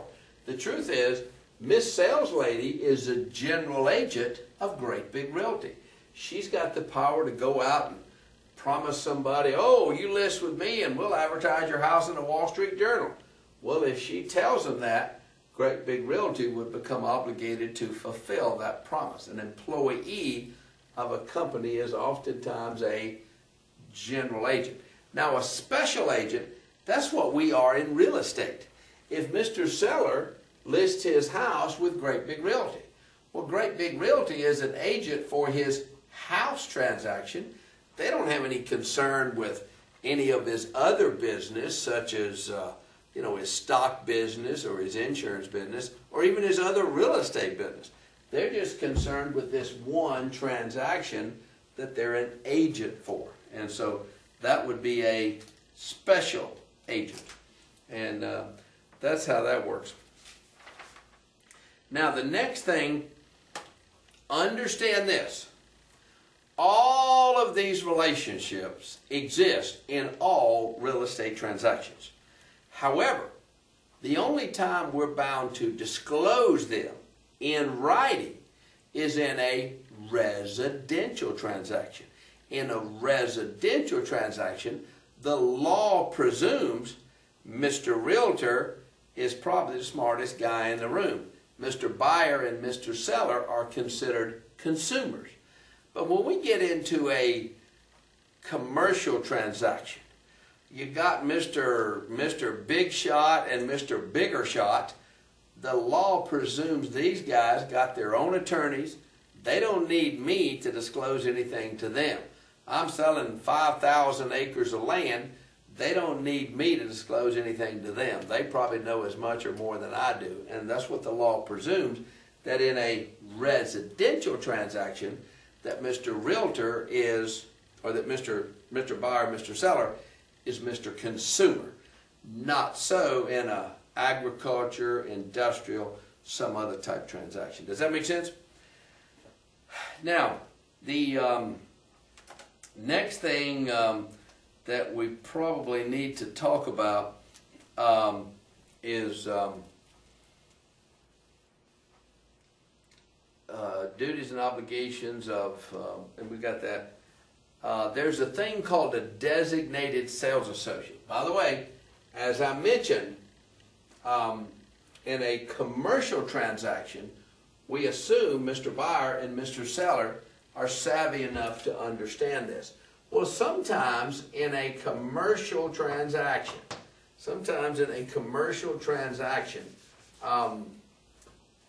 Mr. Buyer wants to have an agency relationship. Mr. Buyer says, no, I don't want to have a transaction broker relationship. I want to have a agency relationship with, he says that to Miss Sales Lady. And Mr. Seller says, me too. I don't want to have a transaction broker relationship. I want to have an agency relationship. I don't want to be your customer. I want to be your client or principal. Well, you can do that if Mr. Seller has assets of $1 million. Mr. Buyer has assets of $1 million. and we don't have the same salesperson. Miss Sales Lady is handling one person, Mr. Salesman is handling the other, and this is not a residential transaction. This is a commercial transaction, an agriculture transaction. So we assume that these parties, because they've got enough business savvy to put together $1 million in assets, we assume they've got a hint what they're doing. Does that make sense? Now, the next thing we're going to talk about is once we've entered into an agency relationship. Once we've entered into an agency relationship, how can we terminate that relationship? Well, one way is to just go out and do what you agreed to do. And quite frankly, that's my favorite way. You've listed a house, sell the house. You got a buyer, sell the house to them. Another way is mutual agreement. You and Mr. Seller agree. Mr. Seller says, Ron, I don't like you anymore. I said, Mr. Seller, I never did like you. So we just agree to terminate our relationship. Expiration. Say we got a 6 months listing. Our 6 months listing has expired. Principal revokes the listing. Mr. Seller calls me up and says, Ron, I'm revoking my listing. My job transfer didn't go through or whatever. And so he just wants to revoke the listing. That would terminate our fiduciary relationship. Also, buyer and the seller, one of them dies. Broker dies, or the seller dies, or the customer dies. That would terminate our relationship. Also, destruction of the property. House burns down or something. Or also bankruptcy. If one of the parties go bankrupt, that would terminate our relationship. Now, the next thing I want to talk about is the elements for a cause of action for fraud. And when I say cause of action, that phrase means reason to sue. Now, in order to commit fraud, you have to do 4 things, and you have to do all 4 of these things. If you do 3 out of 4, it's not necessarily fraud. But if you do 4 out of 4, it's fraud. Number 1, the licensee made a misstatement. So I told him it was 2,000 square feet. I told him the air conditioner worked. So you don't have to tell people stuff like this, but it's said in the question that I did. Now, number 2, the licensee knew or should have known. Now, for our purposes in this class, how do we know that the person knew? It tells us in the test question. So it said there's termite damage under the carpet. Ron knew there's termite damage under the carpet, and Ron didn't tell him, or Ron told him the floor was in perfect condition. So we know that's how it came down. We know Ron knew because it says so in the test question. Now, the third thing, oh, by the way, or should have known. Don't forget this. This is the first time I've mentioned this, but don't forget this.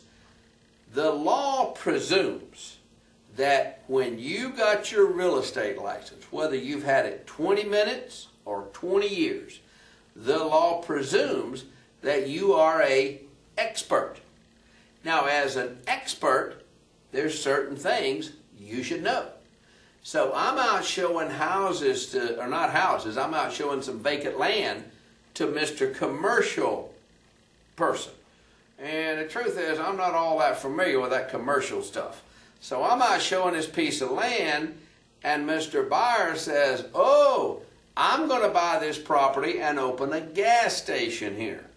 Well, I don't know if you can open a gas station or not, and I don't bother to check. He buys the property. After he owns it, he's chagrined to find out that he can't open a gas station. I'm subject to be sued. And, oh, I didn't know is not a proper excuse, because I should have known. I should have known. So I can't say, gee, I didn't know that. We're not allowed to be laymen because we are experts. So number 1, the licensee made a misstatement. Number 2, they knew or should have known. Number 3, the party to whom the statement was made relied on the information. By the way, if I tell people something that's wrong, but they got more information than I have. For instance, I said, oh, there's no termites under this carpet. This floor is in perfect condition. Well, they've already had a termite inspection, and the termite inspector told them there was termites. They're not relying on what I say under those circumstances. They got their own information that's better than my information. So if they're relying on somebody else, that takes me off the hook. By the way, in real life, that's why we always get those inspections. We don't want them relying on what we say. Now, the last thing, the party to whom the statement was made was damaged. If there's no damage, there's no fraud. Picture this. I'm showing a house to somebody. Now, it's their intent to bulldoze the house down after closing. They're going to bulldoze it down. Okay. So I show them the house, and they say, Ron, how's the roof on this house? I said, oh, it's in perfect condition. Well, after they get out there with the bulldozer, they find out that, in fact, the roof was leaking. What difference does it make if it was leaking or not? They're bulldozing the house over. Now, normally that would be a big deal material fact, but there's no damage from the roof leaking, the monetary damage. So who cares if it was leaking or not? So if there's no damage, there's no fraud. So you got to do licensee knew or should have known, licensee made the misstatement, party to whom it was made relied upon it, and there was damage. Now, there's some things that are specifically stated as being fraudulent. And one of those is, y'all write this down at the bottom of the page, a blanket mortgage. If we have a blanket mortgage, and we tell, now let me remind y'all what a blanket mortgage is. Mr. Developer goes out and buys 100 acres of land. He's got $1 million mortgage on all of this land. So he goes out and subdivides that into 100 lots. Now he's got the lots for sale, but he's got $1 million mortgage on all of the lots. So he's got this one lot for sale, and he wants to sell it for, say, $40,000. So if he can sell that lot for $40,000, but he can't because he's got $1 million mortgage. So the only thing he can do is find a naive buyer that's so foolish he doesn't get a title search, doesn't check the thing out. So if he says, Ron, help me find a buyer, and I find a buyer and say, Mr. Buyer, don't waste your money on title searches and all that sort of stuff. Just buy the lot, give us the $40,000, everything will be all right. That's fraud because I know that blanket mortgage exists. So that would be fraud for me to do that. Now, another thing, if Mr. Salesman or Mr. Owner promises to buy the property back in the future. I say, Mr. Buyer, I want you to buy this lot for $20,000. I'm so sure it's going to double, triple, quadruple in value. If you will buy this lot, if it doesn't double in value, I'll buy it back for you, buy it back from you for what you paid for it or for more. That's fraudulent. Unless if a legitimate businessman wanted to make such a promise. Mr. Legitimate Businessman can go to the Department of State, state of Florida, and get permission to make such a promise. Now, I don't know what you got to do to get permission, but if you do, that would not be fraudulent if you had permission from the state of Florida. Hold on, let me jump back to my glossary. Now, we define the word arm's length. We define the word fiduciary. We've got the word fraud in the glossary. This is the intent to misrepresent. By the way, misrepresentation is a mild form of fraud. It's when you present the facts in a manner that's just not exactly true. If you, for instance, ran an ad in the newspaper for a house you have listed, and you wrote that ad so it looked like you owned the house. You didn't identify yourself as a realtor in the ad. It looked like you own it when in fact you have it listed. That's misrepresentation. So anytime you present the facts in a manner that's just not exactly true, that is misrepresentation. We're going to take a quick break here with the end of chapter 3, and this is Clymer School of Real Estate. By the way, I didn't mention this earlier, and I probably should have. If you got this video from anywhere other than Clymer School of Real Estate, chances are there's some kind of law been broken there, and we'd sure appreciate if you'd call and let us know about it. You know, not that we'd want you to, you know, rat some pirate out. Well, on second thought, it's okay to rat out a pirate, don't you think? I think so. All right, are y'all ready to continue? I'm ready to continue. Turn with me to the next page in the book, and let's talk about the longest chapter in the book. This is chapter 4 in the skinny book, chapter 5 in the fat book. And let's talk about real estate brokerage offices. Now, real estate brokerage office, number one, you're required to have an office. If you're an active broker, you've got to have an office, and that office must be at least one room in an enclosed building. You can't have your office in a trailer down on the beach or something like that. It's got to be in a building of stationary construction, and the broker is bound to store his books, records, and files at that location.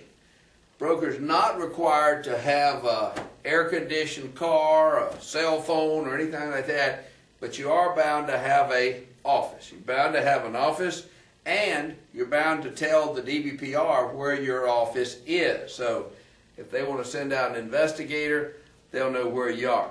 Now, every real estate broker is bound to have a sign, and that sign is to be displayed on or about the door. And in fact, hold on, I'm going to go get my sign.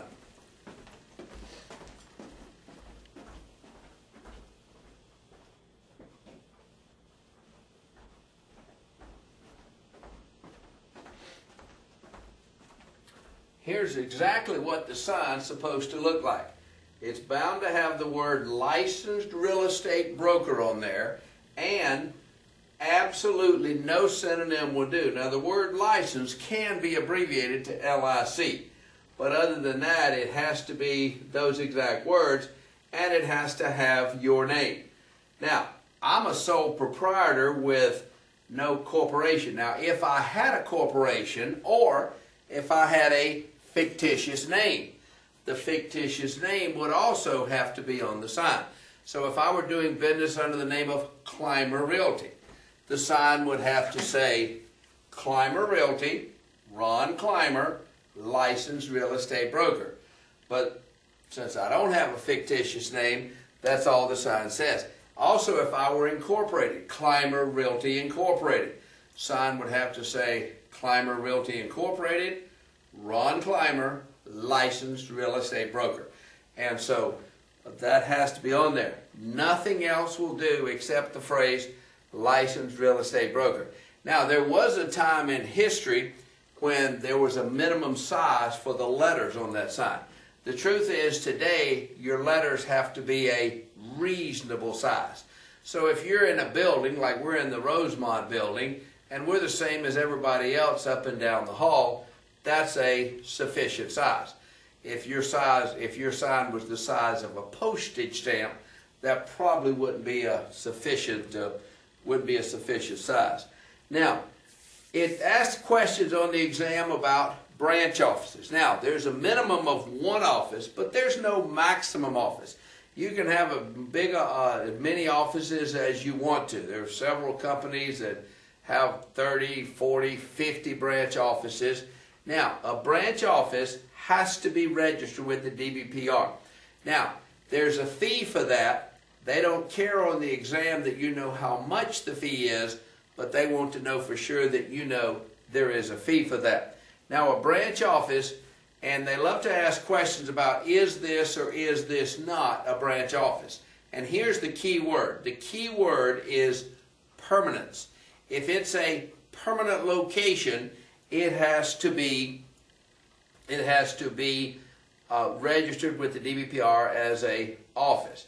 Question on the exam, for instance, says, Broker Bob has a subdivision listed where he has a construction trailer where the salespeople get in out of the bad weather and they store sales brochures there. Well, that's what the question says. Then all you got to do is at a branch office. And the answer is no, because all they do is store sales brochures there and get in out of the bad weather. How do we know that's all they do? That's what it says on the test. Now, if the test question says, Broker Bob has a subdivision listed, he has a construction trailer where telephone's been installed, sales meetings are held there once a week, salespeople are assigned to that location, books and records are stored there. Don't forget, you can only store books and records at the office. So if books and records are stored there, that would be a slam dunk all by itself. Also be aware that branch offices cannot transfer from one location to another.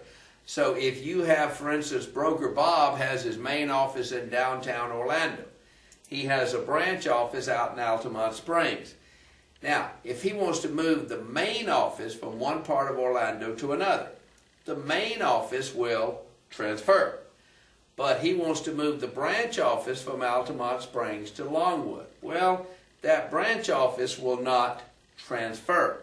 And so what you can do is open a new branch office in Longwood. So now you got the Longwood branch, you got the Altamont branch, you move all the furniture and equipment and phones and everything up to Longwood and just let the Altamont license expire. And you could notify the DVPR that we're gone, but it would still show as being a branch office. In fact, if you got up to Longwood, things didn't work out, and you wanted to come back to the Altamont office, you could get what's known as a reissue of that license with no fee. Now, active real estate brokers must have their sign with, as I said, name of the broker, trade name if you have one, and the word licensed real estate broker. By the way, that phrase, licensed real estate broker, that phrase, licensed real estate broker, that's the only phrase that will do on this sign. However, any other advertising that you do, ad in the newspaper, website, Craigslist, yard sign, business cards, letterhead, you have to make it clear that you're a real estate broker, but you don't have to use that phrase. You can use any phrase that makes that clear. Now, advertising is always in the name of the broker and always under the supervision of the broker. Sales associates may not advertise real estate in their own name. You see a big old billboard that said, call Joe Salesman, it better say with XYZ Realty down there in the margin somewhere, because if it doesn't, it's a violation. Advertising also has to be worded so that anybody looking at that ad would know they're dealing with the realtor. If I have a house listed over here in the neighborhood, I run an ad that says, house for sale, nice neighborhood, call this number. Well, the ad implies that I own the house, when that's not true. I'm just brokering the house. That would be misrepresentation to run that ad that way, and that is called a blind advertisement, and the FREC does not like that. Also, does everybody recognize that the internet's just a giant advertising medium? So if you're putting up a website that doesn't clearly identify yourself as being a licensed real estate broker, that's a violation. Also, any advertising, if Mr. Salesman wants to use his personal name, that's okay, just so he uses his first name and his last name. You can't run an ad just using your first name. If it says, I'm with XYZ Realty, ask for Joe. No, no, no. It's got to say, ask for Joe Salesman. And also, now it could say, ask for Mr. Salesman if you wanted to. FREC does not require that you have your phone number in the ad, or a salesman could run an ad, a 3-bedroom, 2-bath house for sale, XYZ Realty, call this number. And that number's his cell phone or whatever. As long as XYZ Realty doesn't object to it, he could do that. FREC certainly doesn't object to it. Also, and if you stop and think about it, lots of ads might not even have any use for a phone number. You might have something other than a phone number. Yard signs, classified ads, any kind of promotional advertising must include the name of the brokerage firm. If it says ask for Joe Salesman with XYZ Realty. And now, if Mr. Licensee wants to sell property himself by owner, so here's Joe Salesman, works for XYZ Realty, but he's going to sell his house by owner. He puts an ad in the paper, 3-bedroom, 2-bath, nice neighborhood, call this number. Now the number is not the office number, it's his home number. So the people call, they come out and look at the house and they say, Joe, we kind of like your house, but we kind of wanted to make you an offer. Before we get to meaningful negotiations, I'm not sure what that word means, but before we get to meaningful negotiations, Joe would be bound to say, well, before you make me an offer, let me disclose to you that I'm a licensed real estate broker or real estate salesman. And so make that clear to them. They say, that's all right. So they end up buying the house. They negotiate with Joe. Now let me talk to you about telephone solicitation. In Florida, we have a law through the Department of Agriculture where it's called the Do Not Call list. So if somebody wants to get on the Do Not Call list, and as of July 1, 2012, this is absolutely free. So Mr. General Public has his name put on the Do Not Call list. Well, I'm sitting here and I've decided that the cold calling is a wonderful way to advertise. So I'm sitting here calling everybody on Elm Street, everybody on Pine Street, everybody on Willow Street. So I'm sitting here calling, hi, Mr. Seller, I wonder if you folks been thinking about moving perhaps now or in the near future. I call Mr. Seller that's on the Do Not Call list, I can be fined up to $10,000. I can be fined up to $10,000 through the Department of Agriculture. It's a good idea that Mr. Broker has a written policy addressing that, because if Mr. Salesman makes that phone call, Mr. Broker is liable for that money. Also, does everybody know that you can't call people before 8 a.m. or after 9 p.m.? And now we have a federal law, but they tell us at instructor seminars that the only questions on the state exam are about the Florida law. Through the Department of Agriculture, fines $10,000, and you can't call before 8, can't call after 9. Now let's talk about escrow accounts or trust accounts. Escrow accounts, brokers are not required to they are required to keep earnest money separate from any other money. So everybody's familiar with, I sell a house on Sunday afternoon, happy young couple wants to buy it, they want to sign a contract, and I ask them to give me a earnest money deposit, a binder deposit. Now we like to say this like this is some kind of official thing. The truth is you don't have to do this. We just discovered a long time ago that everything goes better if you do. Oh, hold on a second. My phone's ringing.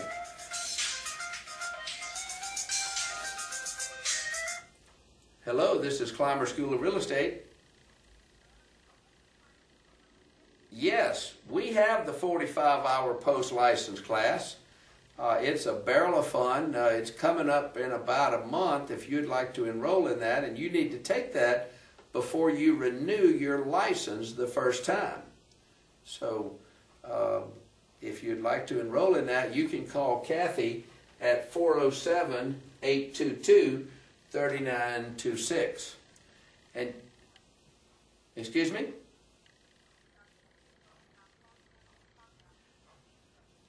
That sounds like a good idea. All right, well, we'll see you at that 45-hour class, and so give Kathy a call, and we'll be in touch. All right, bye-bye. Pardon me, I had to take that call. Somebody calling about our 45-hour post-license class, and I would urge y'all to come to that, but let's get you through the state exam first. Now, so Mr. Buyer gives me the $5,000 escrow deposit. Now understand this, Real estate broker doesn't have to maintain an escrow account, but if he's going to handle escrow money, he does.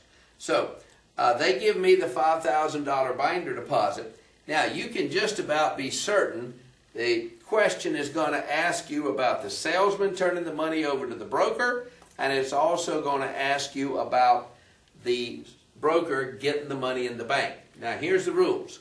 The salesman is bound to turn the money over to the broker immediately. Now what does immediately mean? It means by the end of the next business day. So if Mr. Salesman collected the money on a Saturday morning, he is bound to turn that money over to his broker no later than Monday close of business. So the salesman collects the money on a Saturday morning.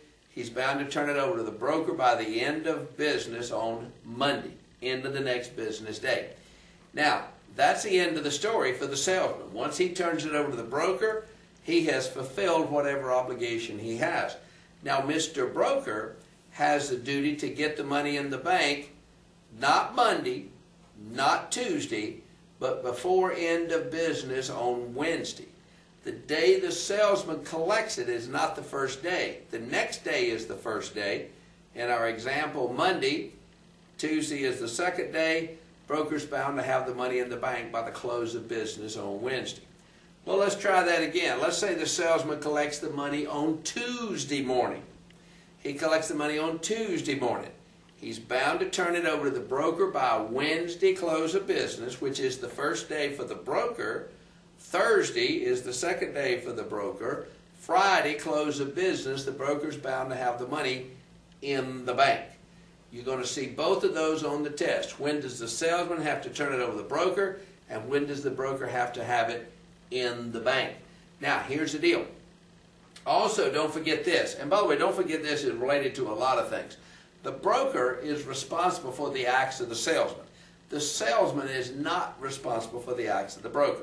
Well, if that's true, what if the salesman collects the money on Tuesday morning? He collects the money on Tuesday morning. He doesn't turn it over to the broker on Wednesday as he should. He doesn't turn it on Thursday as he should. He finally turns it over to the broker Friday afternoon at 2 o'clock. Well, the broker doesn't get an extension because his own salesman is inept. He's bound to have the money in the bank close of business on Friday. Does that make sense? Or Mr. Salesman collects the money on Tuesday morning. He turns it over to the broker 10 minutes later. That doesn't run the clock up. Wednesday's still the first day. Thursday's still the second day. Broker doesn't get it in the bank till 4:30 Friday afternoon. That's fine.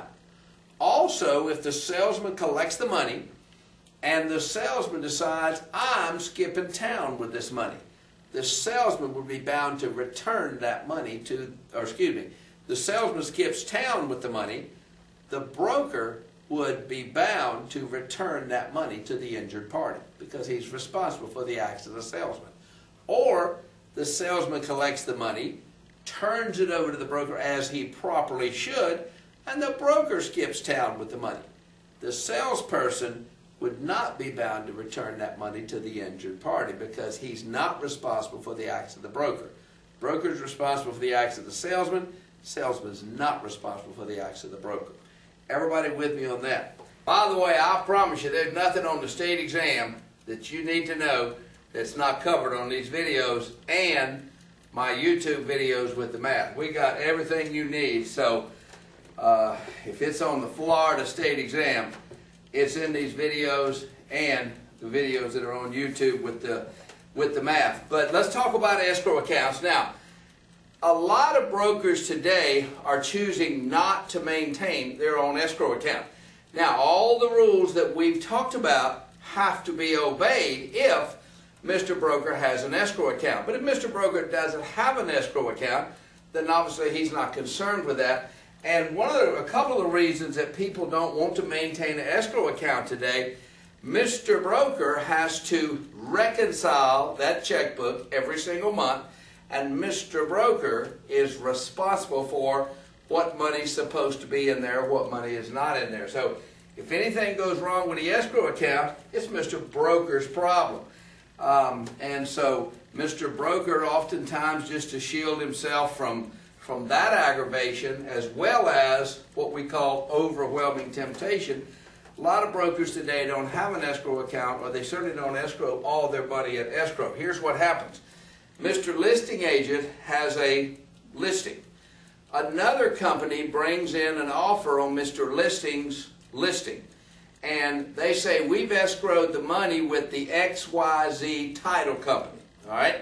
If they do that, they have to put the name and the address and the phone number of XYZ title company in the contract. Now, Mr. Listing Agent, not Mr. Other Agent, Mr. Listing Agent has a responsibility to check with the XYZ title company within 10 days and verify that that money is in fact in their escrow account. Now, the reason for that, 30 days later the deal falls apart. Mr. Seller says, well, forfeit the escrow deposit to me. We find out it was never deposited in the escrow account. So the listing broker is bound to verify that it's there. Now, the only time that would not be true if we use the listing broker's choice of title companies. But if we're at the other broker's choice of title companies, Mr. Listing Broker owes it to his client to verify that situation. Now, also, if that's done, and that's pretty much all we need to know about escrow accounts. Well, not quite. Mr. Real Estate Broker can have an interest-bearing or non-interest-bearing escrow account. Now, if Mr. Broker has a non-interest-bearing escrow account, obviously there's no concern with the interest. But if you have an interest-bearing account, there's 3 people that might be interested in getting that interest. Mr. Seller, Mr. Buyer, Mr. Broker. Here's the deal. If Mr. Broker is going to get the interest, he needs permission from the buyer and the seller on every transaction. If Mr. Seller is going to get the interest, we need Mr. Buyer's permission. Mr. Buyer is going to get the interest. We, of course, need Mr. Seller's permission. And so if you have an interest-bearing account, you have to have the permission from the parties in order to get that interest. Also, sometimes we have a situation where we have a conflicting demand on escrow money. Now, this is when Mr. Broker has the money in his escrow account. For some reason, we have a contract. The contract, the buyer decides he doesn't want to close for what he thinks is a very valid reason. The seller says, no, that's not a very valid reason. You got to close. Either that or forfeit the deposit to me. So we have a conflict. Mr. Buyer says, give me the money. Mr. Seller says, give me the money. Well, here's a little memory peg for this. I call it no meal. I call it no meal because here's the deal. No matter what happens, I'm not going to make any money. I'm not going to put any cornbread on my table. Now, the no is for notify the FREC that we've got a problem. Mr. Buyer says, give me back the money for what I think is a good reason. Mr. Seller says, no, no, no, give the money to me. The first thing Mr. Broker's bound to do is notify the FREC we've got a conflict. You're bound to do that. And you're bound to do that within 15 business days. 15 business days from when? From the last demand for the money. Buyer says, give me the money. Day after tomorrow, seller says, give me the money. We're bound to do it within 15 days of the last demand for the money. Now, within 30 business days, we are bound to do something with the situation. In other words, we can't just sit around and do nothing. Now, one of the choices we have is we can mediate. Now, what that means is we hire a professional mediator, we pay him a fee, we all sit down at the conference table, and hopefully we can come to an agreement. If we can't come to an agreement, Oh well, we'll try something else. Now another choice is arbitrate. Now arbitrate is where we hire an arbitrator, a little bit more expensive. Now the difference between a mediator and an arbitrator is this. With an arbitrator, we will come to an agreement because we all agree before we start. We will obey the arbitrator. So Mr. Buyer says his piece, Mr. Seller says his piece, Mr. Arbitrator tells me, Mr. Broker, give the money to the seller. I give it to the seller, that deal's done because he has the power from that we all agreed to let him have the power. Now another choice is litigate. Litigate. That's what we do with lawyers down at the courthouse before the judge. Now there's two types of litigation. There's a bill of interpleader. There's a bill of interpleader, and there's a declaratory decree. Now, a declaratory decree, this is when Mr. Realtor has some sort of interest in the money. I have an agreement in my original listing that if the money is forfeited back to the seller, I'm going to get half of it. So I'm not a disinterested party, I'm an interested party. So we would petition the court for a declaratory decree, sometimes called a declaratory judgment. Now sometimes Mr. Realtor has no interest in the money. Maybe it's only $500 and I don't really care what happens to it. Best case scenario, I'm going to get half of it and I believe it's going to be forfeited back to the buyer anyway. So I don't have any interest at all. In that case, we could petition the court for a petition or bill of interpleader and say, Mr. Judge, you got the money, you take the money, these two guys will be in touch, I'm out of here, adios. And that's not a bad choice. Now another choice is a escrow disbursement order. Now an escrow disbursement order, this is where we petition the FREC, those 7 big shots, and say, hey, 7 big shots, would you tell us who's going to get the money? Now, by the way, on the test, you might see this called an EDO, testing your knowledge to know what an EDO is, escrow disbursement order. Now, here's the deal. With an escrow disbursement order, we ask the FREC to settle this. Well, what they do, they send out a questionnaire to the buyer, questionnaire to the seller, questionnaire to anybody who's got any interest in it, including the realtors, and based on that, they say give the money to the whomever they say. So they say give the money to the seller. Well, the buyer says, to heck with that, I'm going to sue you. So now, by the way, you don't have to order an EDO, but once you do, you have to obey it. So they say give the money to the seller. Mr. Broker is bound to give the money to the seller. Mr. Buyer sues Mr. Broker, and the judge says give the money to the buyer. That's a bad situation to be in, don't you all agree? Well, here's the deal. Do you remember the Real Estate Recovery Fund?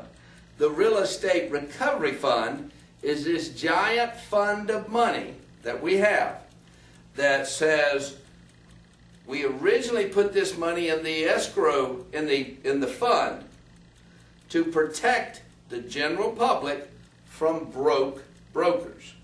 Well, since the money's in the fund, FREC used it to protect themselves from bad EDOs.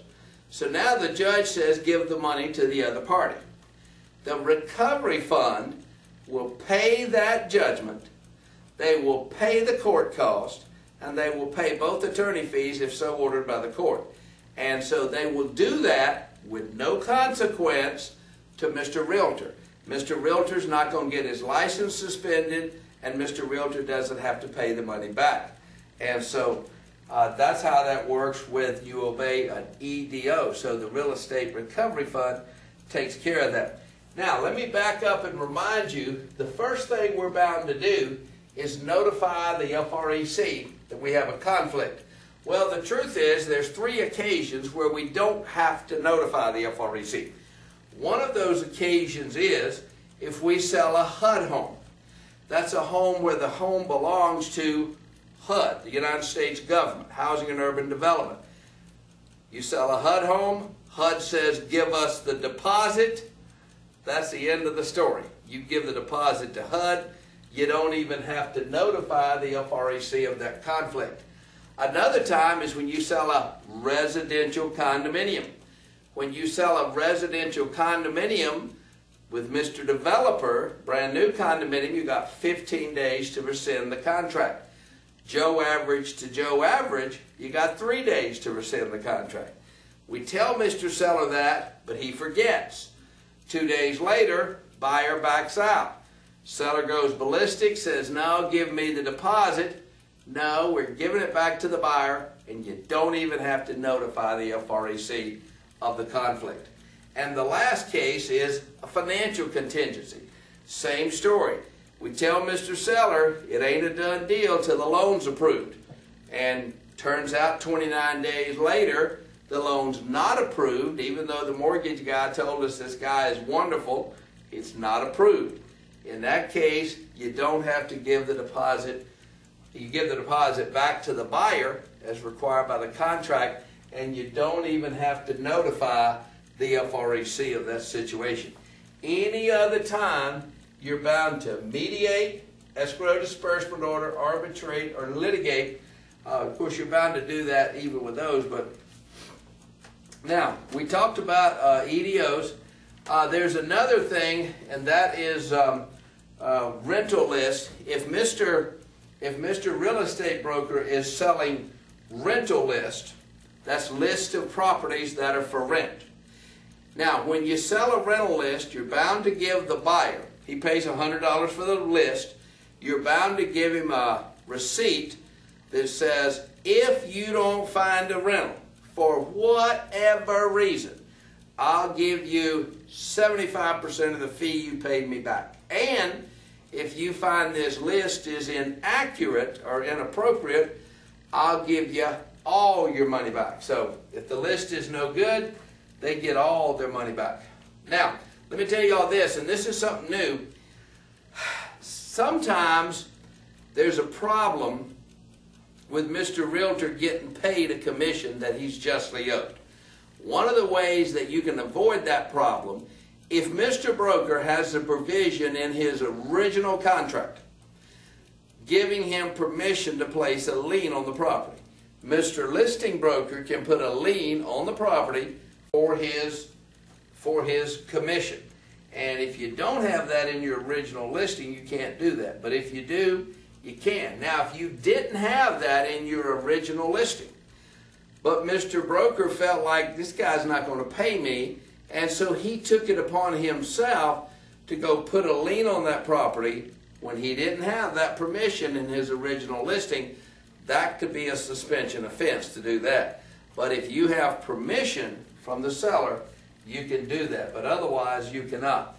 Now, in commercial real estate, oftentimes commercial realtors will place a lien not on the property, but on the proceeds of the sale that the seller is going to get. And that's done through Part 3 of Chapter 475, and it gives that broker the right to place that lien on there. Now, Commercial Real Estate Leasing Commission Lien Act, a lot of times when commercial realtors are leasing property, sometimes the tenant agrees to pay a commission to the realtor. If that's the case, they would place a lien against the tenant's leasehold interest. Sometimes the landlord, the shopping center owner, will agree to pay their commission. In that case, if they had permission in their original listing, they could place a lien against the seller's property for their commission. Now, let me remind y'all, Mr. Broker cannot pay any kind of fee to an unlicensed person. If my next door neighbor came over and said, Ron, a friend of mine at work wants to sell his house, why don't you get in touch with him, list his house, and pay me a couple $100 for hooking you up with it? No, no, no. That's a violation of Chapter 475 for me to do that.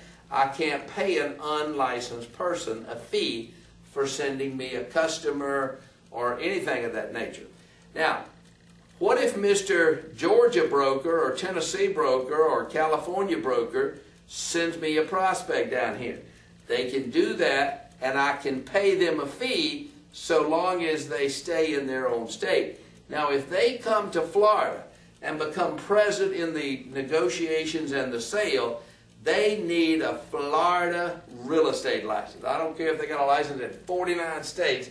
If they don't have a license in Florida, don't come to Florida, but I can pay them a fee as long as they stay in their own state.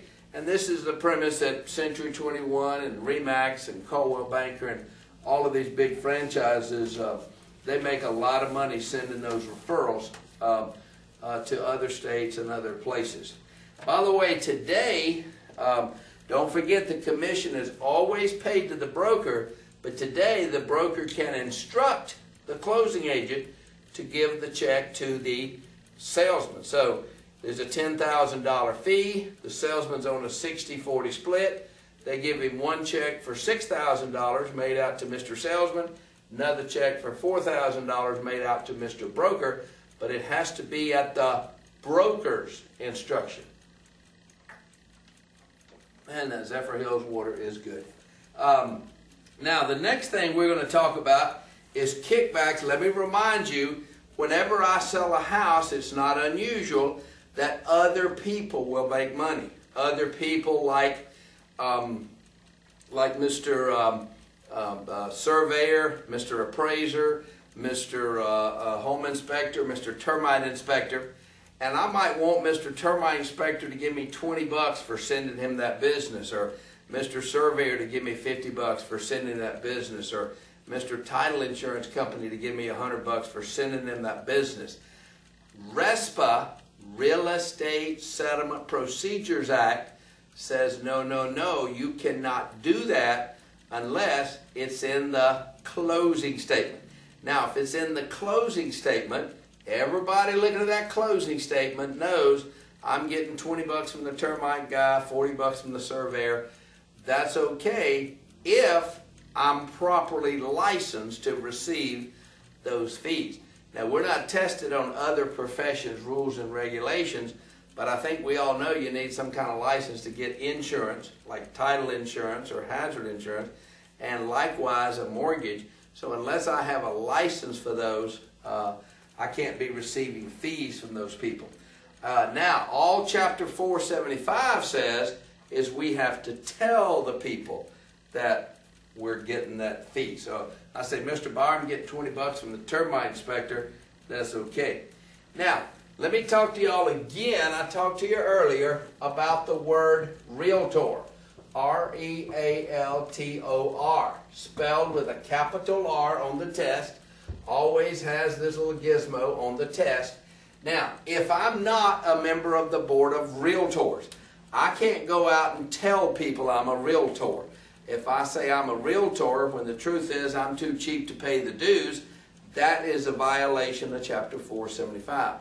Also, even if I am a realtor and I want to say, well, I'm a member of the Society of Industrial Realtors or some prestigious group within the Board of Realtors that I'm not really a member of, that's a violation to claim to be a member of something when you're not, whether it's the Board of Realtors or some organization within the Board of Realtors or any organization for that matter.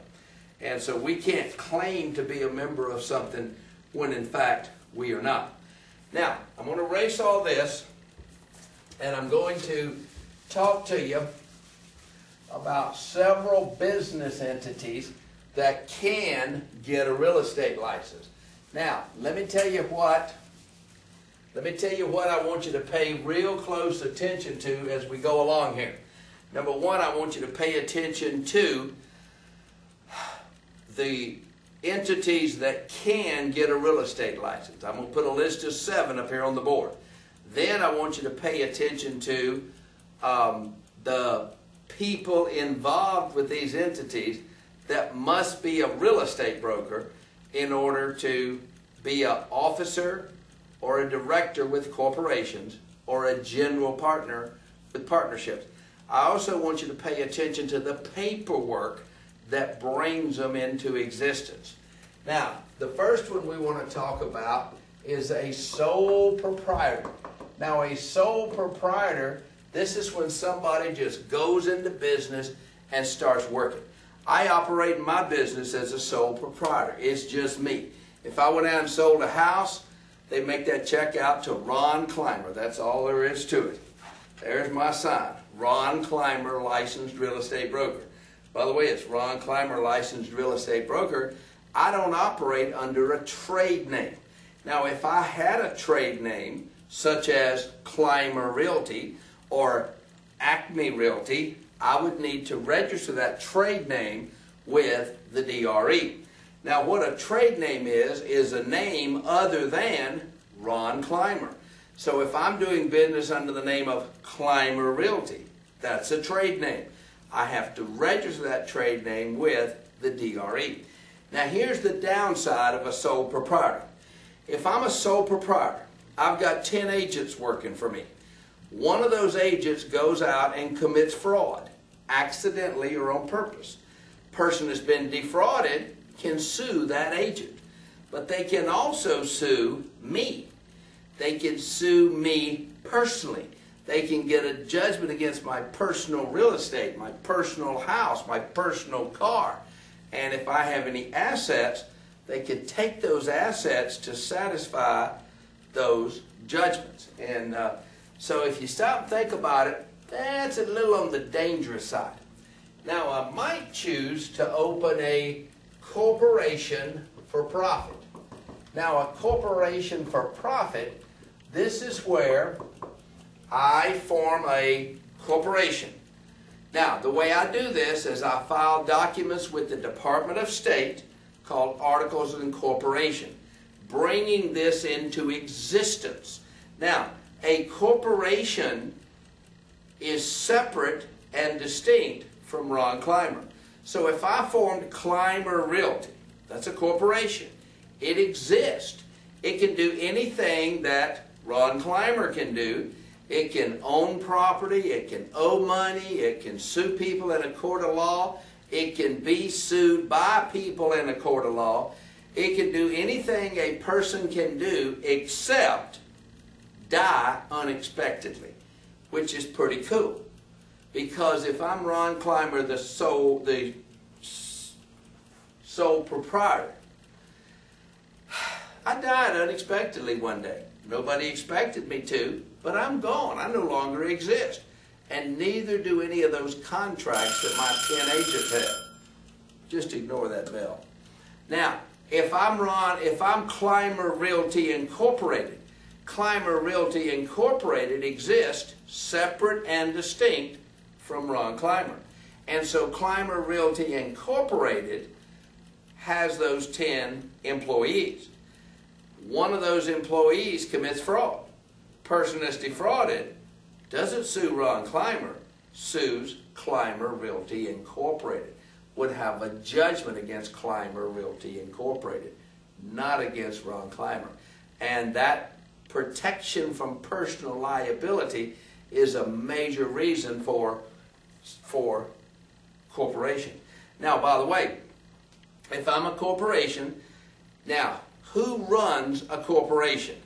Officers and the board of directors.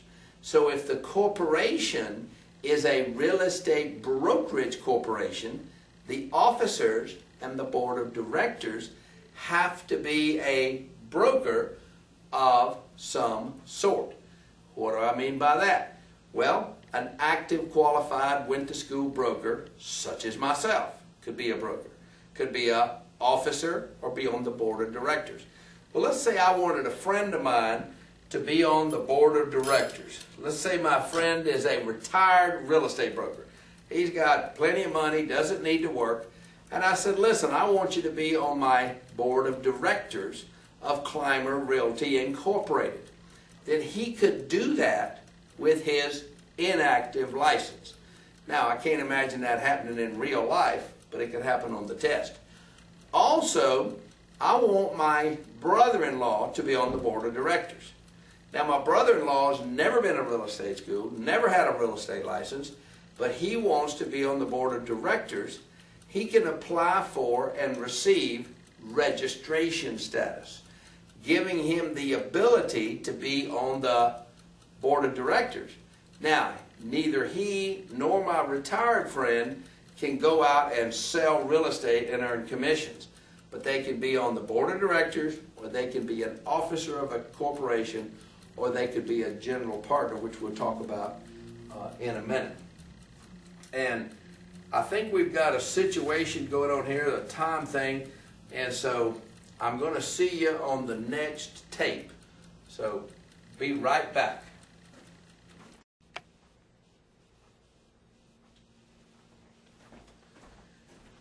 Well, I certainly could have picked a better place to take a break, but Kathy came by with lunch, and so I just stopped right in the middle. I hope you're okay with that.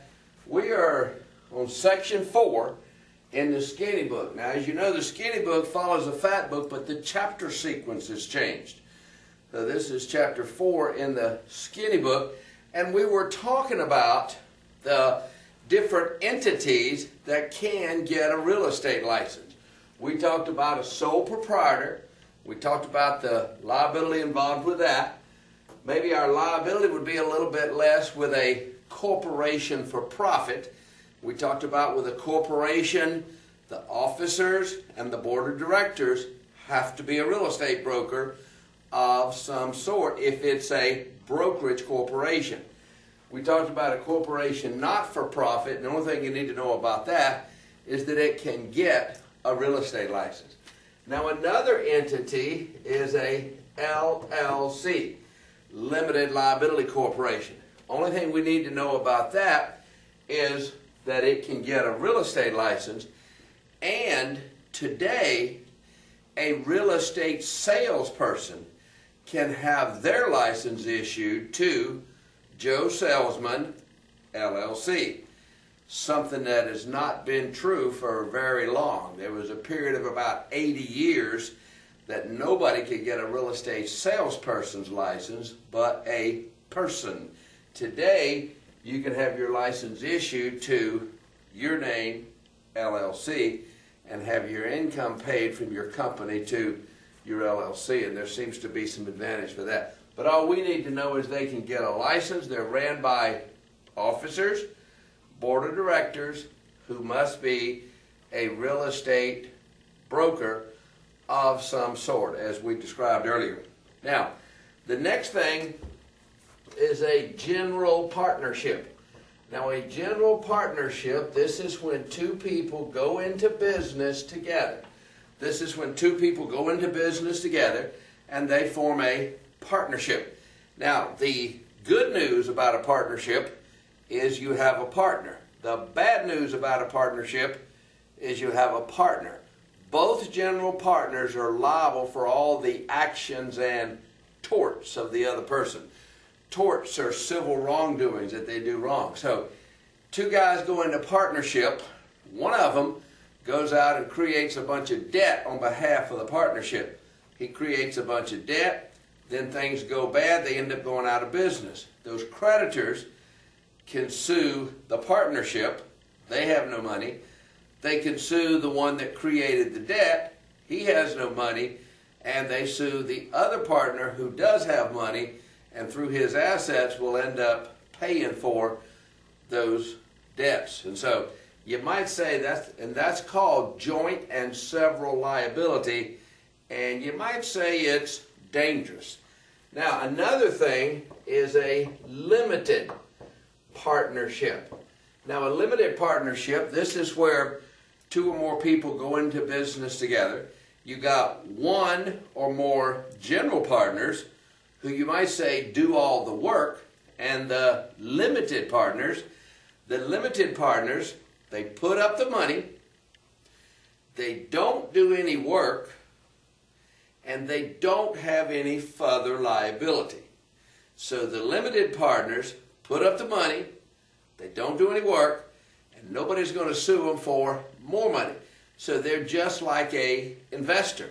Now, a limited partnership has to file paperwork with the Department of State, and when they do, if it's a real estate brokerage partnership, the general partners are liable for any debts or torts that should occur. And the limited partner, they put up the money, they can lose their money, but they have no further liability. Now, the general partners, in a general partnership or a limited partnership, the general partners must be a real estate broker of some sort, as we talked about before. An active, qualified, went to school, took the test broker, or a inactive broker, which wouldn't make any sense in real life, but on the test you could, or registration status. Y'all remember what that is. And a sales associate could not be a general partner in a general partnership or a limited partnership. However, the limited partners in a limited partnership do not register with the DBPR. They could have got out of prison last week for real estate fraud and be a limited partner because they don't register at all with the DBPR. DBPR doesn't even know who they are. Now the next thing is an LLP, limited liability partnership. Only thing you need to know about that is it can register with get a real estate registration, broker's registration. So we got a list here on the board. 1, 2, 3, 4, 5, 6, 7 entities. Sole proprietor, corporation for profit, corporation not for profit, LLC, general partnership, limited partnership, and an LLP. I think you'll agree with me, a sole proprietor, dangerous way to do business. General partnership, dangerous way to do business. There is no paperwork to create either one of those. Two guys want to be partners, shake hands, we're partners. Sole proprietor, just go to work. Now, corporation for profit, corporation not for profit, LLC, limited partnership, LLP, they all have paperwork to be filed with the Department of State. Articles of incorporation with the corporations or partnership agreement has to be registered with the Department of State. And that's all we need to know about those. Now, the next thing we need to talk about is some entities that cannot get a real estate license. By the way, before we start into that, let me remind you there's a thing called a ostensible partnership. I say there's a thing called an ostensible partnership. Actually, there's no such thing as an ostensible partnership, because what an ostensible partnership, it's an illusion. It's where two people almost always create this illusion by sharing office space. So we have two brokers that are sharing office space, Honest John and Dishonest Don. They're each paying half the rent, they're each paying half the electric bill, but they're not really partners. But Honest John's out to lunch one day, member of the general public walks in the door, he surveys the situation, and he perceives that they're partners. Dishonest Don takes him out and cheats him on a real estate deal. Now he's been cheated. He can obviously sue Dishonest Don, but he can also sue Honest John. Well, why is that true? Because he allowed this illusion to exist. Now, most of the time, if you see this on the test, Honest John and Dishonest Don are sharing office space. Honest John has his sign on the door, as he properly should, and Dishonest Don hasn't got around to putting his sign up, and so as a consequence, they appear to be partners. Therefore, Honest John becomes liable for the actions of his ostensible partner. Try to use that word in a conversation next week. Ostensible. It means it looks like one thing, but it's something else. Now, let's talk about trade names too before we go into this. A trade name, if I'm Ron Clymer, the real estate broker, well, I could do business under the name of Ron Clymer. I got a sign in the yard that says house for sale, Ron Clymer. Or I might decide that I would prefer to use a trade name like Acme Realty or Clymer Realty. Well, if I want to do that, I need to register that trade name with the Division of Real Estate. We have a law in Florida that says any businessman has to register his trade name with the Department of State. However, real estate brokers, if we register with the Division of Real Estate, we're good. So if nobody else is using that name, I can do that. And that's called a fictitious name or a trade name. Now, there are several entities, actually 5 entities, that cannot register as a real estate broker. One of those is a corporation sole. That's spelled S-O-L-E. Seems to me it could be spelled S-O-U-L, because this is a church or some sort of ecclesiastical organization. I assume everybody knows ecclesiastical means religious. There's another thing called a joint venture. A joint venture is when 2 businessmen get together to do one transaction. Absolute perfect example, broker A has a listing, broker B has a prospect, come together, sell the house, end of the story. That's a joint venture. Obviously there's no paperwork for that, happens every day. Now another type business entity is a business trust, also known as a real estate investment trust. This is when Mr. Go-Get-'em goes out, has a bunch of his friends, give him $10,000 apiece. He gets 100 people to do that. He's got $1 million. He goes out, buys a shopping center for $1 million, sells it for $2 million, gives them their money back. They think he's the greatest thing in the world. When can we do that again is their only question. And there's a lot of real estate owned by real estate investment trusts. They can't be a real estate broker, but they can own real estate. Also, a cooperative association, that's an association of businessmen that come together to collectively market some sort of product or ware. And a best example in the world is the Association of Realtors, or the citrus co-ops, or the dairy co-ops. These people that get together just to collectively market their product. It's a wonder they don't have a water co-op, you know, promoting Zephyr Hills water. Man, that's good water. I told you that water is 2 parts hydrogen and 1 part pure oxygen.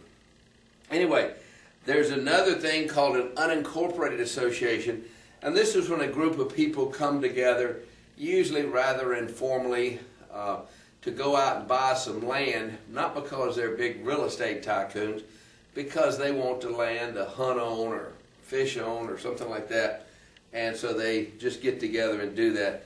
That kind of organization cannot get a real estate license. Y'all come back with me to the glossary at the beginning of chapter 4, and let me see if we got any words here that we need to pay attention to.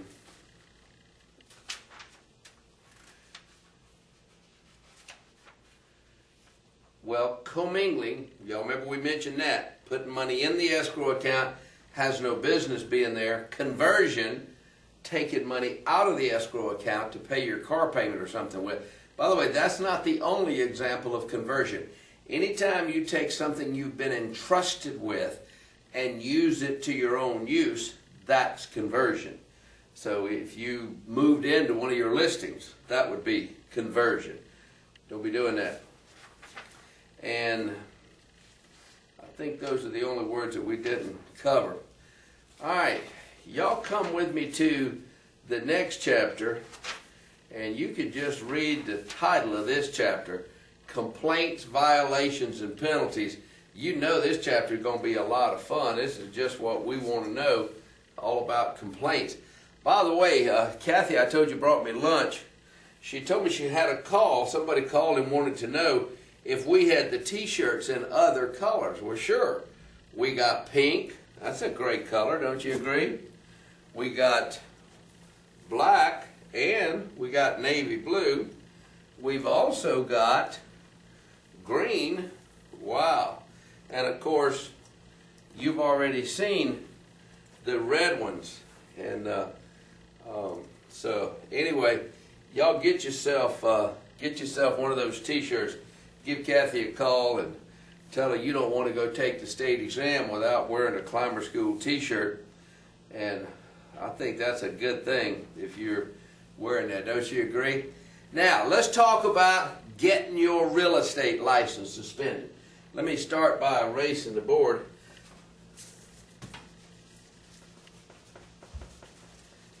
By the way, one of my students, people are always telling you ways to improve. They said, Ron, there's a lot more modern things out here than the blackboard. You could do this a lot fancier than you do. Yes, I could. And then I could be selling this program to you for twice what you're paying for it. I'm thinking what we're doing makes a lot of sense. Don't you agree? We're on chapter 5 in the Skinny book. Now, you need to be able to write down this process that I'm showing you here.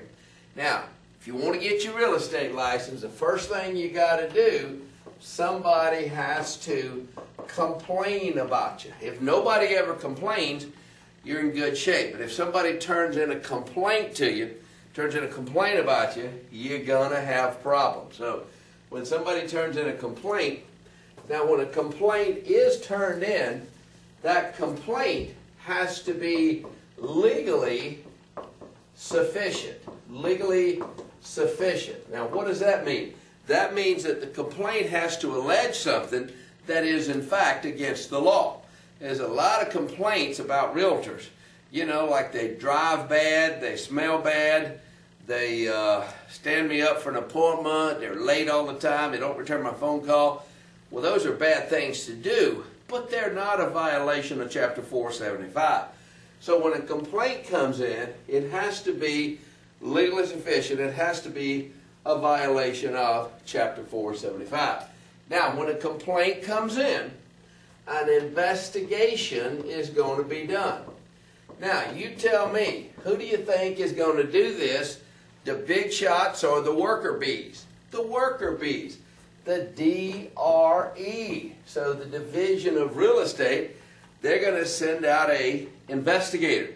So Mr. Investigator is going to come out. He's going to talk to the parties involved, see what's going on. Now, when he's done with his investigation, he's going to return the results of that over to the probable cause panel. The probable cause panel. Now, the probable cause panel, this is 2 big shots, 2 members of the FREC.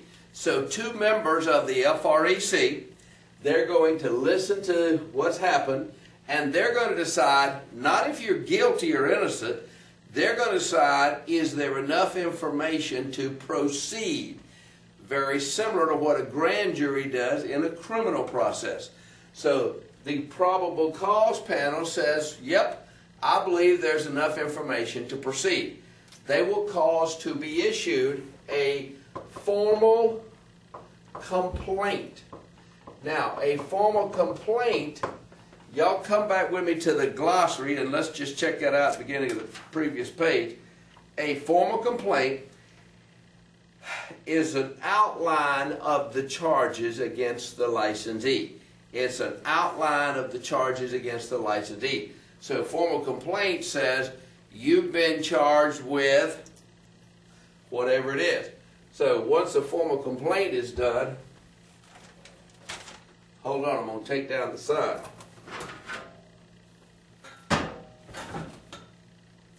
Once a formal complaint comes in,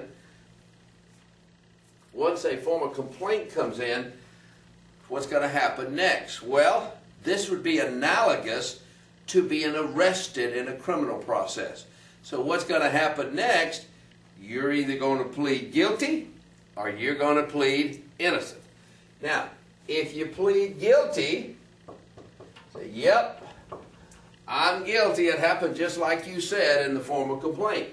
If you plead guilty, you're going to end up at an informal hearing. An informal hearing held before the FREC. I'm guilty. What are we going to talk about here? they're just going to dish out the punishment, whatever it is. So they say, okay, Ron, we're suspending you for 90 days or whatever's appropriate. So that's the deal. Now, on the other hand, say, oh, no, I'm not guilty. I didn't do that. That's not true. Well, if you plead not guilty, you're going to end up at a formal hearing, held before an administrative law judge. An administrative law judge. Now, this is a real judge. He's a member of the Florida Bar, but he's not a criminal judge. He's not a civil judge. He's an administrative judge. So he's going to listen to a real estate person one day, maybe a nurse another day, maybe some other DBPR person another day. He doesn't work for the DRE. He doesn't work for the FREC. He works for the Division of Administrative Hearings, and he's a judge. Now, good news, bad news. Well, if the news is good, that'd be the end of the story. So let's say things are bad. The administrative law judge says, Ron, I think you're guilty. Well, by the way, remind me who suspends real estate licenses. Not the administrative law judge, the Florida Real Estate Commission, the 7 big shots. So he's going to issue a recommended order. He's going to issue a recommended order. This is his recommendation. He says, I recommend we suspend this guy for 90 days. But he doesn't do it. It's done by the final order panel. Now, the final order panel consists of, remind me, how many members on the FREC, Florida Real Estate Commission? There's 7 members on the FREC, is that right? Now, 2 of those members have already heard this information. They are ineligible from being on the final order panel. Of the remaining 5, at least 4 of them have to be on there, so we have a quorum. So the final order panel consists of the other members of the FREC. They're on the final order panel, and they're the one that actually suspend your license. Now, if they suspended my license today, the good news is you got 30 days before your punishment becomes effective. So you got 30 days, you keep right on listing, right on selling, right on making money, right on doing business for 30 days. Now, the reason you have 30 days is because you have 30 days because you have the right to appeal to a higher court. You have a right to appeal to a higher court, and when you appeal to a higher court, now, I assume everybody here knows, I assume you've all heard of Casey Anthony. She was tried here for murder about a year ago. Well, here's the deal. Casey Anthony was tried in circuit court. Had she lost that case, she would have appealed to a higher court, which would be district court. This process here with the administrative law judge is analogous to or parallel to circuit court. So if you're going to a higher court, you're going to the District Court of Appeals. So you would appeal to the District Court of Appeals, and if you appeal to the District Court of Appeals, now stop, think about it. You appeal to the District Court of Appeals. They say, yes, Mr. Clymer, we will hear your case, but we can't hear your case for 8 months. 8 months? I'm not going to care much 8 months from now.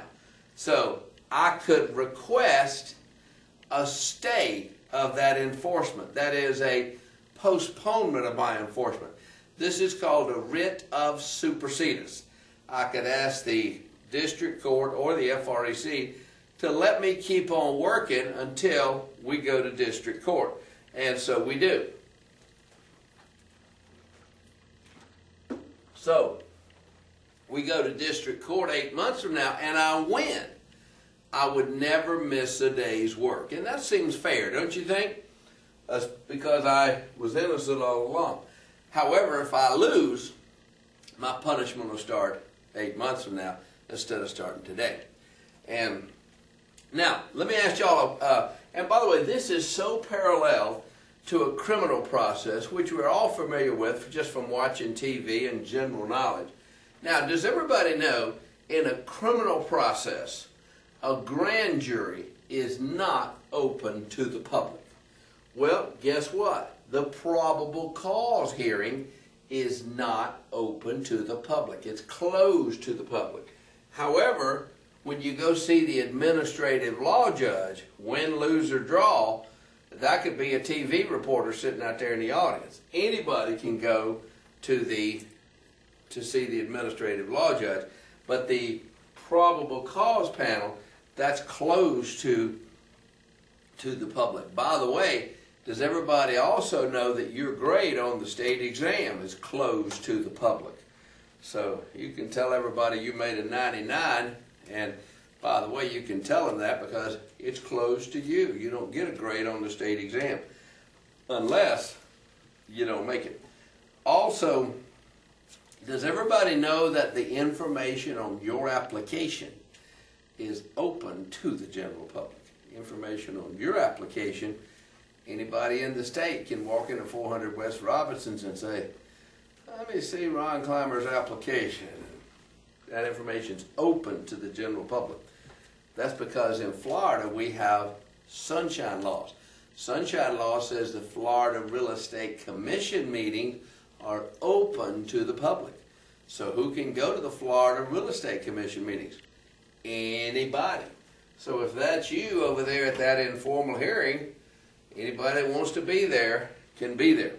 And now, there's a thing, now by the way, understand this. Anytime your license is suspended or revoked, you're being punished. You did something wrong. They don't suspend your license unless you did something wrong. And you're always entitled to this process. This is called due process, with two exceptions. One of those exceptions is when money is paid out of the recovery fund. If money is paid on my behalf out of the recovery fund, automatically suspended. Okay? And the other time is called a emergency suspension, sometimes called a summary suspension. Now that works like this. Complaint comes in, Mr. Investigator goes out to check the situation out, and Mr. Investigator discovers some kind of wrongdoing going on here, and he says, oh my goodness, this guy is cheating a lot of people very quickly. He is cheating a lot of people very quickly, and if he keeps this up, by the time we go through this process, he's going to cheat a lot more people. Well, because that's true, he says, we got to do something about this. It's an emergency. Unfortunately, Mr. Investigator, he has no power to do anything about it. So what does he do? He goes to the secretary of the DBPR, the head man in charge. And he says, boss, we got a problem over here. This guy is cheating a lot of people. He needs to be suspended right now. Secretary of the DBPR has the power to do that. So he's suspended right now. We go through this process. If he should win, he'll get his license back. If he should lose, it's a good thing we got him out of business back when we did. And so that's the way that works. Mr. Investigator doesn't have the power to stop it, but he goes to the secretary of the DBPR that does have the power to do that and suspend that license immediately. As I said, that's one time where you're suspended automatically. The other's when money's paid out of the recovery fund.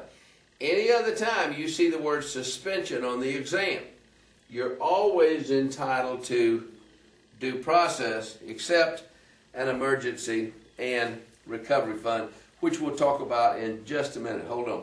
If you're not familiar with that, and you need to be familiar with that. A lot of questions about the recovery fund. Anyway, that's the story on that. Does everybody know that any punishment from the FREC, whether it's a $100 fine or a revocation, it's called a final order. Any punishment is called a final order.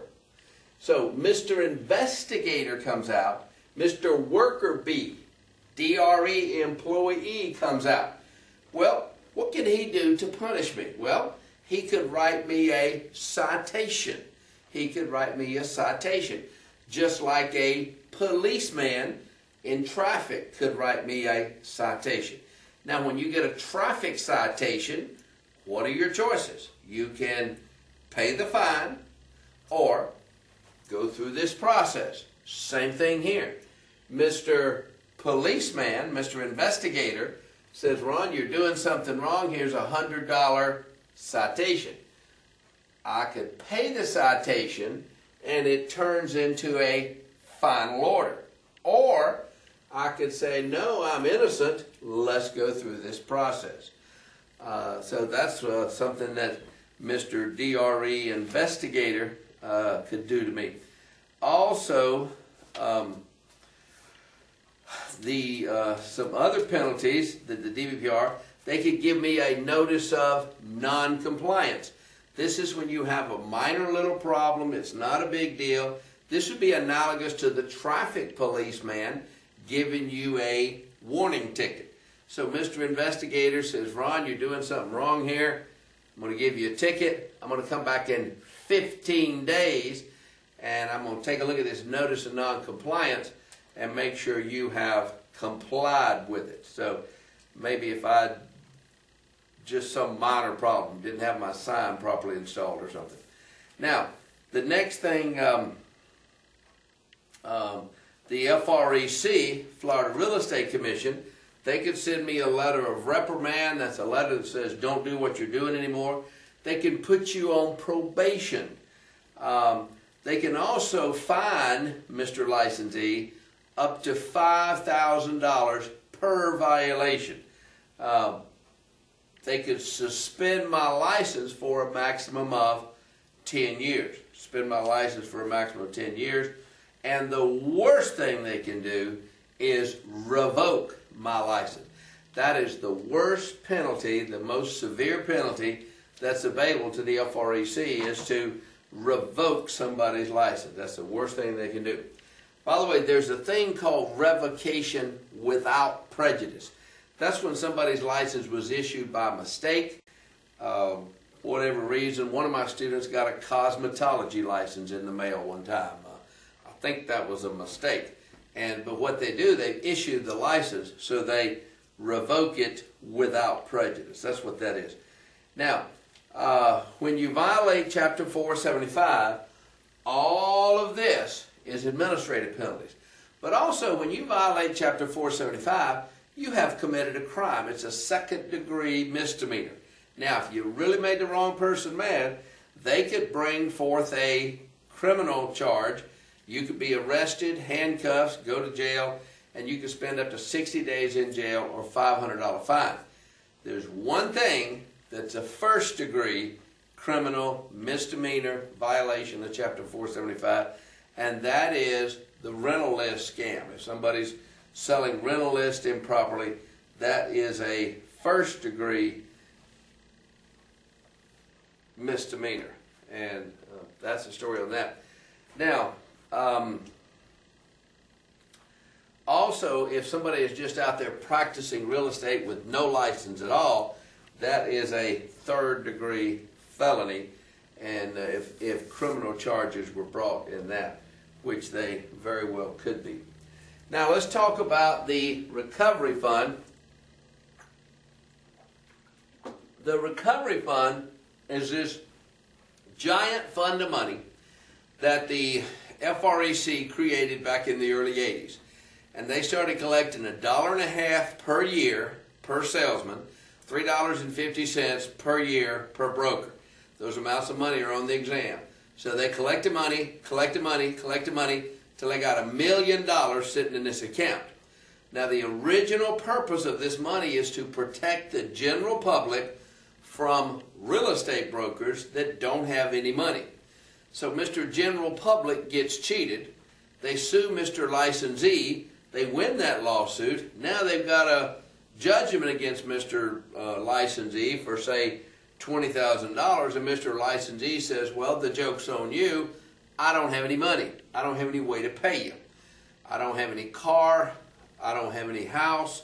I don't have any real estate. I don't have any money in the bank. You can't get any money out of me because I don't have any. The recovery fund will pay that judgment to Mr. General Public, and Mr. Licensee, Mr. Broke Licensee's license will be automatically suspended. Automatically suspended. No process, automatically suspended. So he's automatically suspended, and he's automatically suspended for guess how long? Till he pays the money back with interest. He pays the money back with interest. I think y'all would have guessed that right, but be sure you know that. Now, that's the way that works. Now, the maximum claim that a person can have is $50,000 per transaction, or $150,000 per licensee.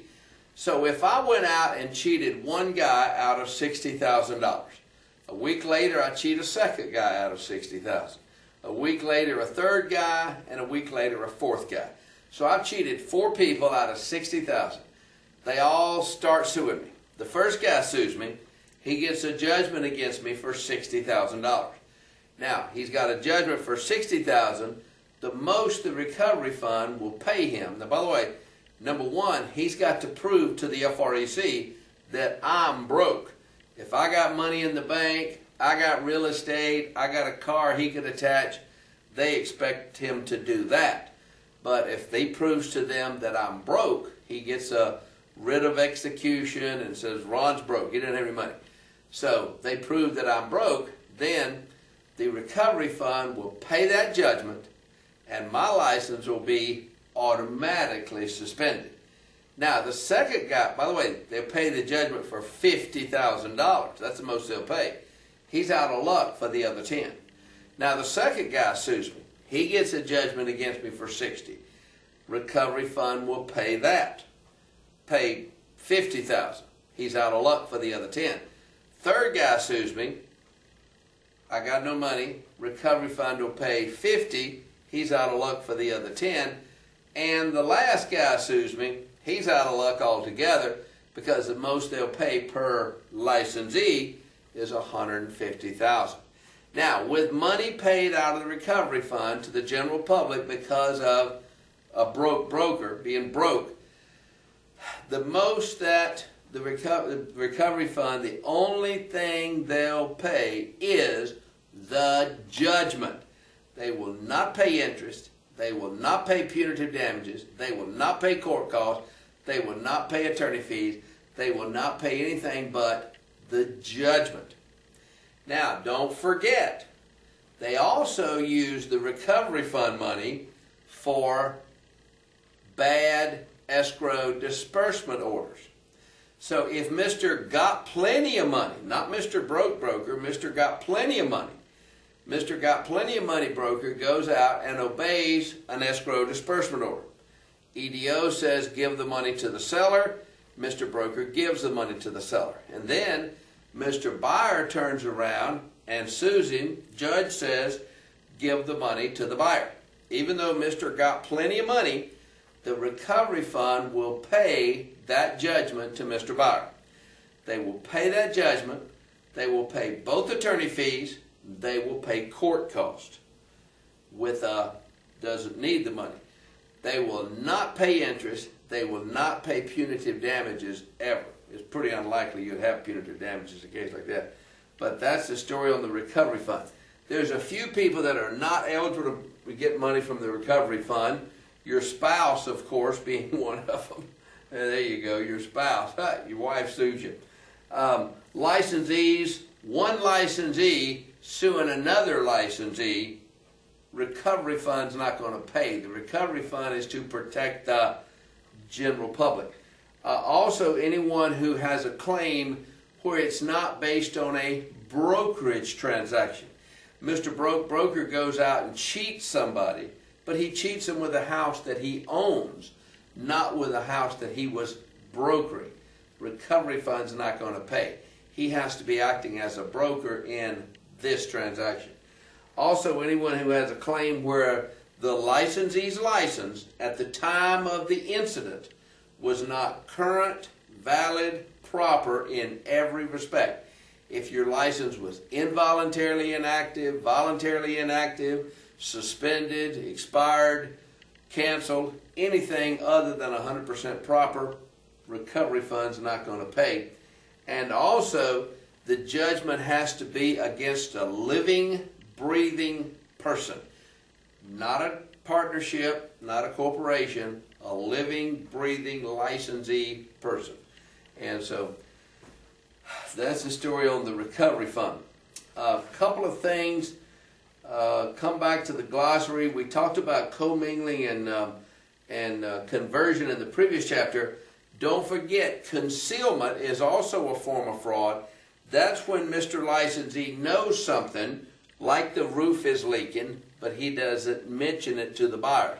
So whether you don't mention it or you say the roof is in perfect condition, that's concealment.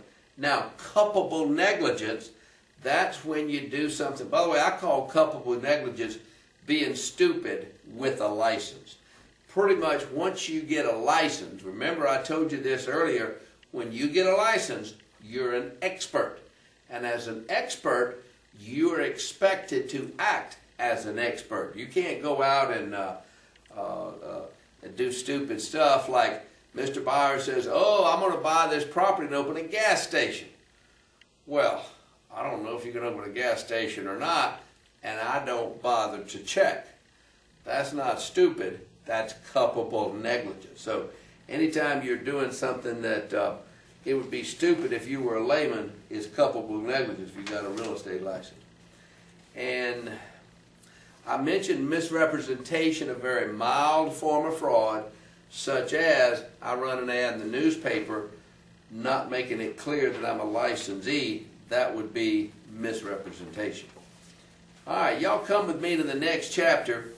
I'm going to put this on the board. This is chapter 6 in the Skinny book.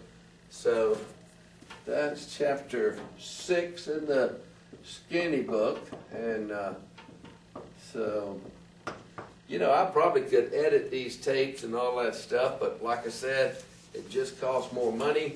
I'd have to charge you more. I figure you can just watch me erase. I don't know why I'm racing, because I'm fixing to put the sign back up here.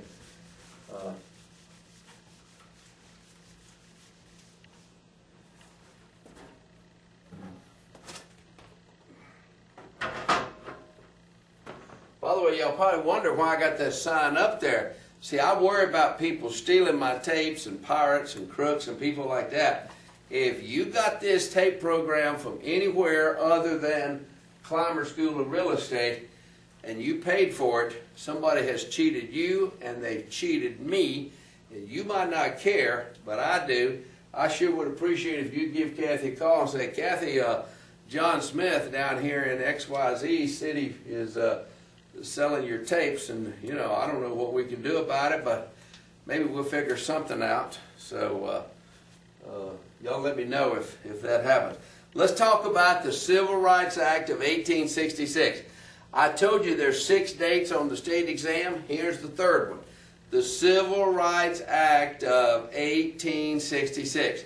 Civil Rights Act of 1866 prohibits discrimination in all real estate transactions for race only. Nothing but race. Civil Rights Act of 1866. That's the year Abraham Lincoln died. So, Civil Rights Act of 1866 prohibits discrimination based on race. Now, there's a lawsuit. There's a lawsuit called Jones versus Mayer. There's a question on the state exam, test of your knowledge to know that Jones versus Mayer upheld the 1866 law. The truth is, that's all you need to know about Jones versus Mayer. You can go back to the Fat Book and read the details about it. Now, the fourth date that's on the state exam is the Civil Rights Act of 1968. 1968. That's the fourth date. Civil Rights Act of 1968. Now, the first thing I want you to know about this law, it's got 3 different names. It's called the Civil Rights Act of 1968. It's also called the Fair Housing Act. It's not the Fair Real Estate Act, it's the Fair Housing Act, and it's sometimes called Title 8. That's Roman numeral VIII. So it's sometimes called that. And so it's the Civil Rights Act of 1968, also called Title 8, also called the Fair Housing Act. And this prohibits discrimination based on race, color, religion, sex, national origin, familial status, and handicap. Race, color, religion, sex, national origin, familial status, and handicap. Race, color, religion, sex, national origin, familial status, and handicap. Don't add to the list. Now, there might be some other things that you think should be on the list, but don't add to the list. It's race, color, religion, sex, national origin, familial status, and handicap. Now, familial status is we don't rent to pregnant women. Can't do that. We don't rent to people living together that aren't married. Can't do that. We don't rent to people with kids. Can't do that. It's race, color, religion, sex, national origin, familial status, and handicap. As I said, don't add age to the list. Don't add occupation to the list. Don't add gay people to the list. Don't add anything to the list. If you want to add something to the list, write your congressman. But don't be adding it to the list for the test. It's race, color, religion, sex, national origin, familial status, and handicap. Now, I got 3 words I want you to know what they are. Steering, also called channeling, blockbusting, and redlining.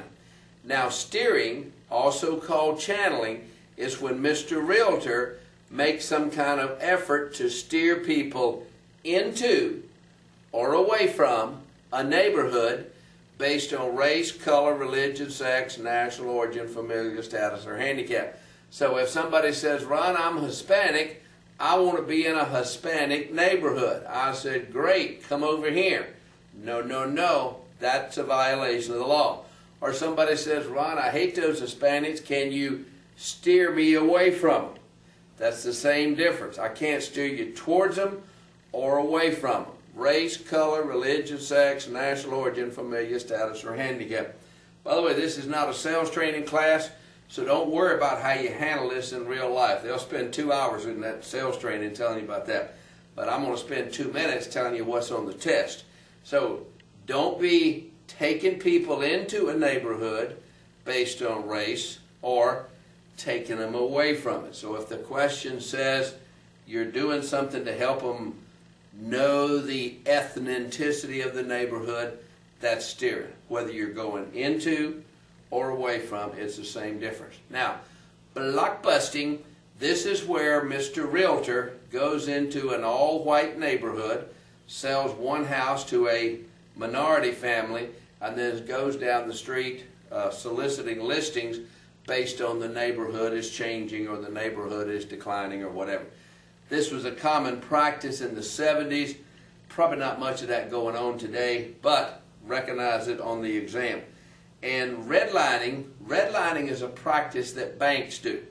The bank has a map of any city USA, and in the old days being before 1968, they had a red line around this neighborhood here, which was a predominantly minority, economically blighted ghetto section of the city, and basically we don't make loans inside that red line. That's a violation of the Fair Housing Act. And once again, this is not a sales training class. I'm not going to tell you anything other than to recognize it if you see it on the exam. So also, if you have different terms, if you had, for instance, Mr.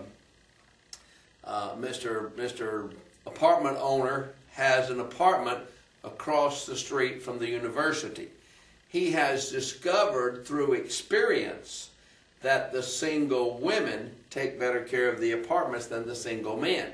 So he lowers the deposit, more attractive terms, for the women. No, no, no, that's steering. By the way, the fact that he's learned through experience that the women are cleaner than the men, that's irrelevant information. That's steering. No can do. Violation of the Fair Housing Act of 1968. There's a couple of exceptions to the Fair Housing Act. I don't think you'll see the exceptions on the exam. They don't test you on the exceptions, they test you on the law. Now, anytime Mr. Real Estate Agent is in the transaction, no exception. So don't beat your brains out studying the exceptions there, but they're in the book if you want to. And also, the Equal Housing Opportunity poster, there's a picture of it in your fat book. You can get a free copy of it from HUD. It's required by this law to be hanging in the lobby of every real estate office in America. Now here's the deal. By displaying the poster, Mr. Realtor is pledging to adhere to the Fair Housing Act. By not displaying the poster, Mr. Real Estate Broker it's evidence that he's discriminating. So if you don't display the poster, that's prima facie evidence you're discriminating. If you do, that's a pledge to adhere to the Fair Housing Act. And so the poster has to be in every real estate office. And as I said, you can get your free poster from HUD. Turn a page, American Disabilities Act of 1990. This is the law that invented handicap parking, invented grab bars in the restrooms, and houses that are built today, and not houses, and commercial buildings have to adhere to these laws. We have a law called the Interstate Land Sales Full Disclosure Act. This is a law that says if you buy a brand new vacant lot from a developer, you're the first guy ever to buy that vacant lot, that you can, you got 7 days to rescind that contract. So Mr. Buyer can rescind that contract if he does it within 7 days. Also, we have the Consumer Credit Protection Act, which is called Truth in Lending. Be sure you know that. And it's also called Regulation Z. In fact, one of my students called this the Zapper Law because Regulation Z says that the annual percentage rate, APR, has to be revealed. I like that little memory peg. And there's a question where, by the way, they love to do this on the exam. They love to give you a question. And you read the question and you say, oh, I know the answer to this. But you go down to the answers and the answer you know is not there because they use a more obscure synonym. For instance, a synonym for the Consumer Credit Protection Act is Regulation Z or Truth in Lending. So they describe a law and you say, oh, that's Consumer Credit Protection Act. That answer is not there. Regulation Z is. Now, one of the things this law does is it prohibits bait and switch advertising if you're doing it with financial terms. You run an ad that says, house for sale, $1,000 down. People call, oh, we sold that one, but let me switch you over to this $5,000 down. Can't do that. This law also invented the word trigger words. Now, trigger words or trigger terms, these are words in advertisements that give specific financial information. So you run an ad that says, house for sale, $1,000 down. People call on the $1,000 down. If you can't do that, if you give one piece of information, that triggers the need for 5 pieces of information. Now, you don't need to memorize this information, but if you put the down payment, you have to also put the APR, how much money you're borrowing, how many payments are there, and how much are the payments. Or you run an ad that says $500 a month payments. You give the payment, you have to give those other 4 things in the ad. In fact, in the street, people call these trigger word ads. A lot of people like trigger word ads. But if you give one piece of information, it triggers the need for the other 4 pieces of information. Now this law also gives you a 3-day right to rescind a loan by your homestead. So if I went out and Kathy and I decided we want to put in a new swimming pool.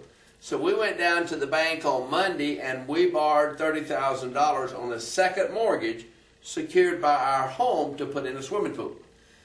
Well, on Tuesday morning, I woke up and said to Kathy, this is insane. We don't need to be making $200 a month payments on a swimming pool. And she said, that's right. So we could rescind that mortgage anytime within 3 days because it's secured by our homestead. Now, on the other hand, Kathy and I decide to buy a new house. We go down on Monday, we sign the documents for that loan. We wake up on Tuesday and say, oh, what are we thinking? Well, keep thinking it, because when we sign that mortgage on that new home, that's not our homestead. This is only with a refinance or a home equity type loan. The Consumer Credit Protection Act says you can rescind that. Now, another thing this law does, it says the lender has to give you the exact credit cost of the loan. So this is the law if you've ever been to a closing, or if you've ever bought a car, if you ever financed a washing machine or whatever. They tell you you're borrowing $100,000. Your payments are $600 a month for 30 years. 600 times 12 times 30 is $216,000. So you're going to be paying back $216,000. You only borrowed $100,000, so you're paying $116,000 in interest. They're bound to tell you the exact cost of the loan. When I say they, the lender. And so Consumer Credit Protection Act, based on the theory, you and I can't figure that out for ourselves. So I guess that's probably so. If y'all don't have some of this Zephyrhills, you know, a lot of my students buy some of this Zephyrhills as they leave class, and they drink a bottle of it just before they go in to take the test,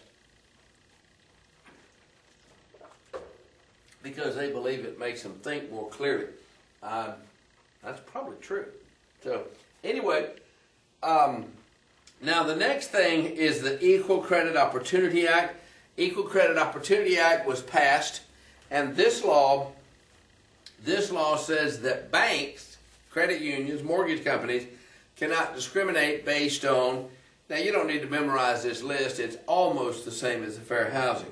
Race, color, religion, sex, national origin, marital status, age, and receipt of income from public assistance. So this list is almost the same. You're not going to have a question test your knowledge to know this list. By the way, what's another word for sex?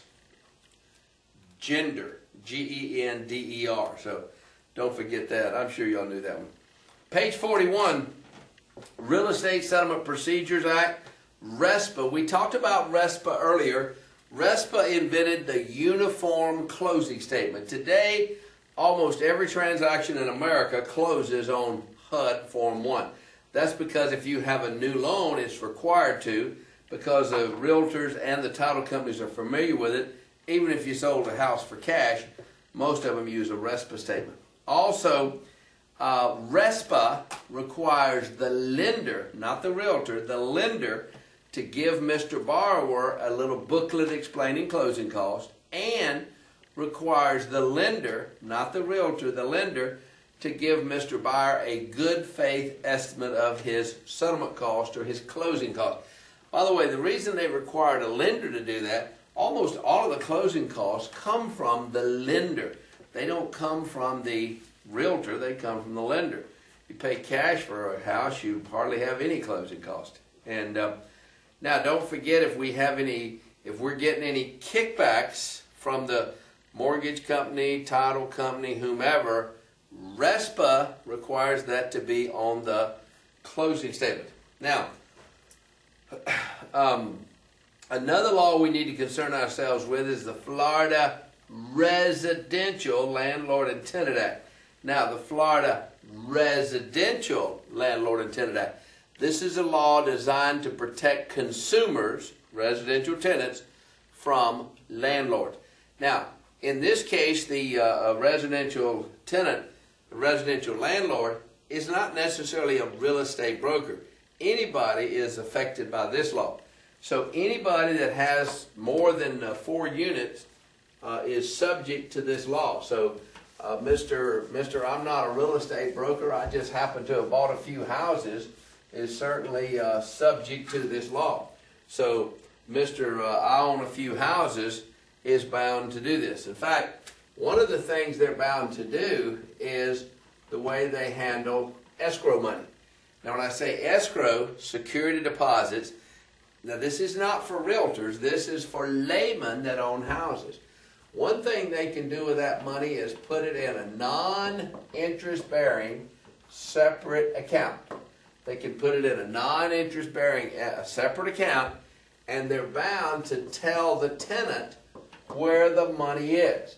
They're bound to tell the tenant the money's in the First National Bank at 123 Main Street. They're bound to tell the tenant where the money is. Their second choice, they can put the money in a interest-bearing account. Now, if they do, they're bound to pay the tenant 5% interest. 5%? Well, 5% or 75% of what they're actually making, which in today's world would probably be a lot less than 5%. Now, those are two choices. In either event, they're bound to tell the money's in the First National Bank at 123 Main Street, Orlando, Florida.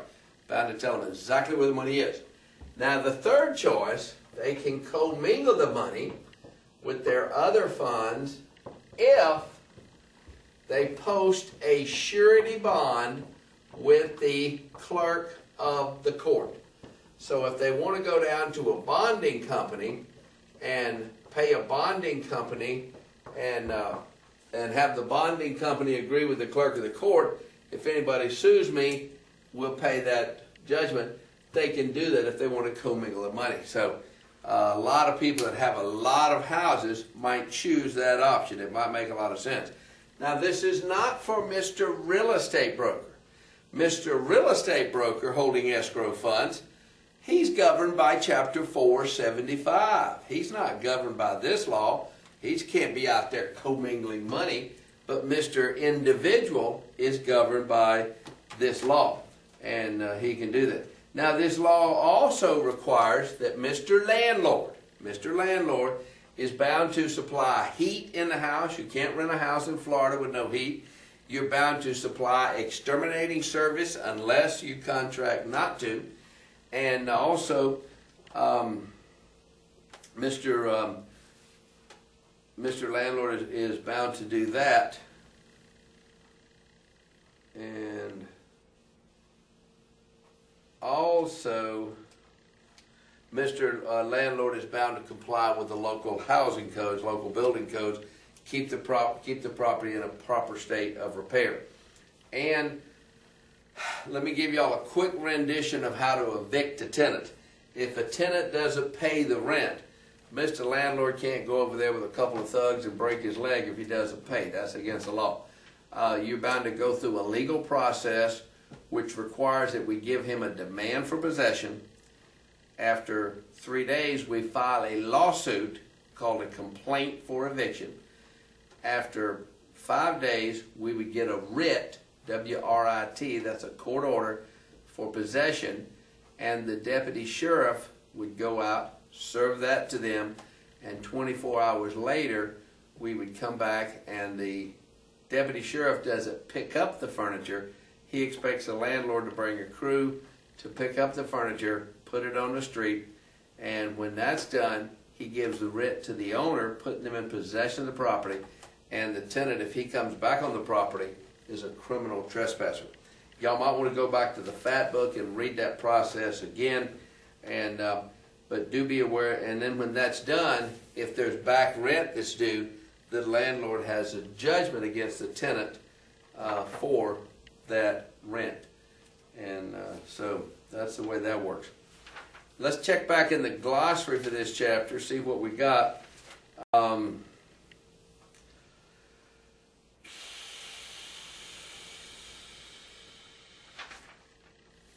I don't think we got anything that we didn't already talk about. Y'all come with me to the next chapter, which is chapter 7 in the Skinny book. It's chapter 7 in the Skinny book. And this is property rights, estates, tenancies, and multiple ownership interest. And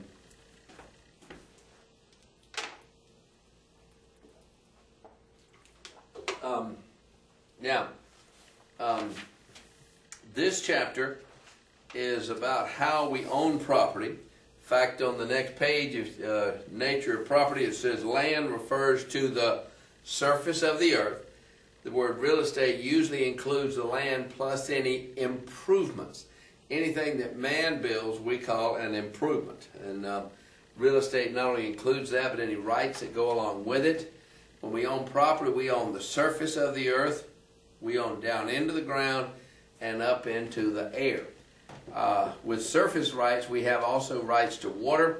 We have riparian rights, which are rights to a flowing body of water, such as a river. And we have littoral rights, which are the rights to a still body of water, such as to build a dock out into a lake or out into the ocean. Also, there's subsurface rights. You could have your mineral rights, and you could sell those separately if you wanted to. And and you own property, there's a situation where we have personal property and we have real estate. And we need to make sure we understand the difference between the two. And real estate is basically land. Personal property is anything else. So your furniture, your patio furniture, your television set, this is personal property, also called chattel. But a lot of times this can get a little intertwined with real estate, because a lot of times you have something or other like a chandelier. Obviously a chandelier in the back of your pickup truck would be personal property. But we take that chandelier, we bolt it up in the middle of the dining room, it's bolted up there, it's hooked up to the electricity, seems to be permanently attached, and as it becomes permanently attached, we call it a fixture, and it becomes real estate. Now, sometimes we have a situation where we got a little something, we're not quite sure if it's real estate or if it's personal property. I forgot to erase the board, that was a mistake. And if that's the case, we have a little test. By the way, we have a little test that we're going to be administering down with the judge. That's no fun. But the judge is going to ask, what was the intent of the parties? Well, best place to make that clear is in the sales contract. So it says in the contract the chandelier stays, or it says in the contract the chandelier goes. If not, the judge can decide. The next thing is the relationship of the parties. That would be buyer, seller, landlord, tenant. Judge is going to take a look at that. The next thing is the method of annexation, and that is, how is it bolted to the property? Is it welded to the property? Or is it just leaning against the wall? And the truth is, that's the one that'll fool you a lot in real life. You have a lot of stuff that looks like it's permanently attached, but it's not. And the last thing is the adaptability. Does it just belong there like a chandelier hanging in the dining room? Now, if you had a chandelier hanging in the garage, I think we'll all agree that just kind of doesn't belong there. But if it's a chandelier hanging in the dining room, it just kind of belongs there. So the judge is going to be looking at those things. Now, when you own property, you have the right to dispose of it, you have the right to use it, you have the right to possess it, you have the right to exclude others from it. And we have two kinds of ownership. We've got freehold, which is ownership, and we've got non-freehold, which is not ownership, but a lease. Now, under freehold, we've got fee simple, and we've got a life estate. Now, when you have a freehold interest, you have it for an undetermined period of time. So if you own property in fee simple, how long do you own it? Well, forever, I guess. We don't know. Sometimes fee simple is called fee. Sometimes it's called fee simple. Sometimes it's called fee simple absolute. But it is the best way to own property. It is considered complete and absolute ownership. And you can't have any more than fee simple. And you can inherit it to your heirs. You can will it to your heirs. You can sell it. You can give it away. I guess you go to a gambling estate and gamble it away.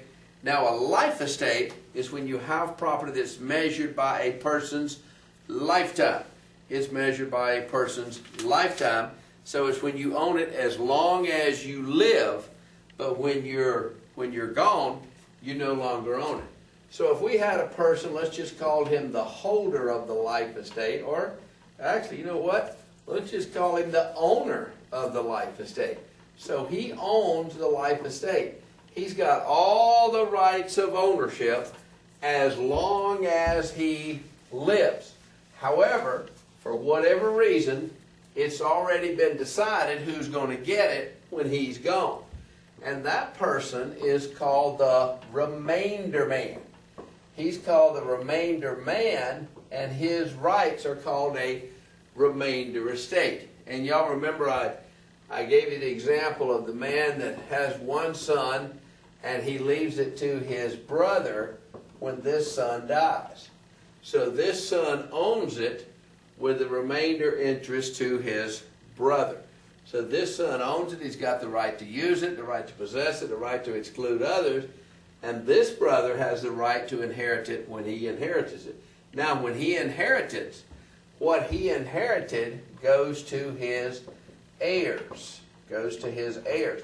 Actually, even if the remainder man died first, what he owns goes to his heirs.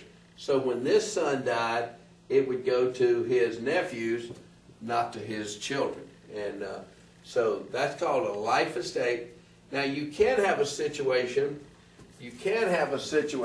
where the remainder man owns the property and he deeds it to the owner, naming himself as remainder man. In other words, the property reverts back to him. That's called an estate in reversion. This is often done with dad. Dad deeds the property to his son with an understanding when the son dies, it comes back to dad. And I don't know why dad's expected to outlive his son, but maybe the son has a dangerous lifestyle. Who knows?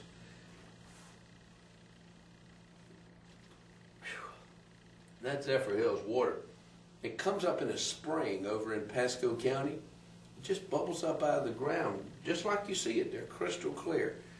Y'all know about Pasco County? You know, in Florida, all the old people in Florida live in Pinellas County, and their parents are up in Pasco County. And that's the stuff Ponce de Leon came to Florida looking for in 1513. But that's another story. Anyway, the next thing we have is, let's see, that's ownership. And the next thing we have is non-freehold estates. A non-freehold estate, this is when you own a house, not own a house, you have the rights to use a property. You've leased it. Now, think about this. If I got this room here leased for 10 years, I started 7 years ago, I got 3 years left to go, I got all the rights of ownership until the time is up. Now, when time is up, time is up. But in the meantime, I got all the rights of ownership. And so a non-freehold estate is when you have those rights. Now, there's several kind of leases. There's an estate for years, there's a tenancy at will, and there's a tenancy at suffrance. Now, an estate for years, by the way, which must be in writing, and this is the closest thing to ownership without being ownership. Because, you know, I could have this room leased for 100 years. Well, at my age, that's about the same as forever. And if that's the case, I got the right to use it, I got the right to possess it, I got the right to exclude all others. I've got all the rights there are, except one of these days, time's going to be up. And so that's the story on that. Now, a tenancy at will, this is when you have a month to month to month to month agreement. Your agreement really doesn't run more than next month or next quarter or whatever you have. So if a person renting a house month to month to month, now could they stay in there for years? Yes, they could, but they only have an agreement to be there for another month. Either party, landlord or tenant, can terminate that agreement by giving notice to the other party. So either party can terminate that agreement just simply by giving notice to the other party. And now the last thing is a tenanted sufferance.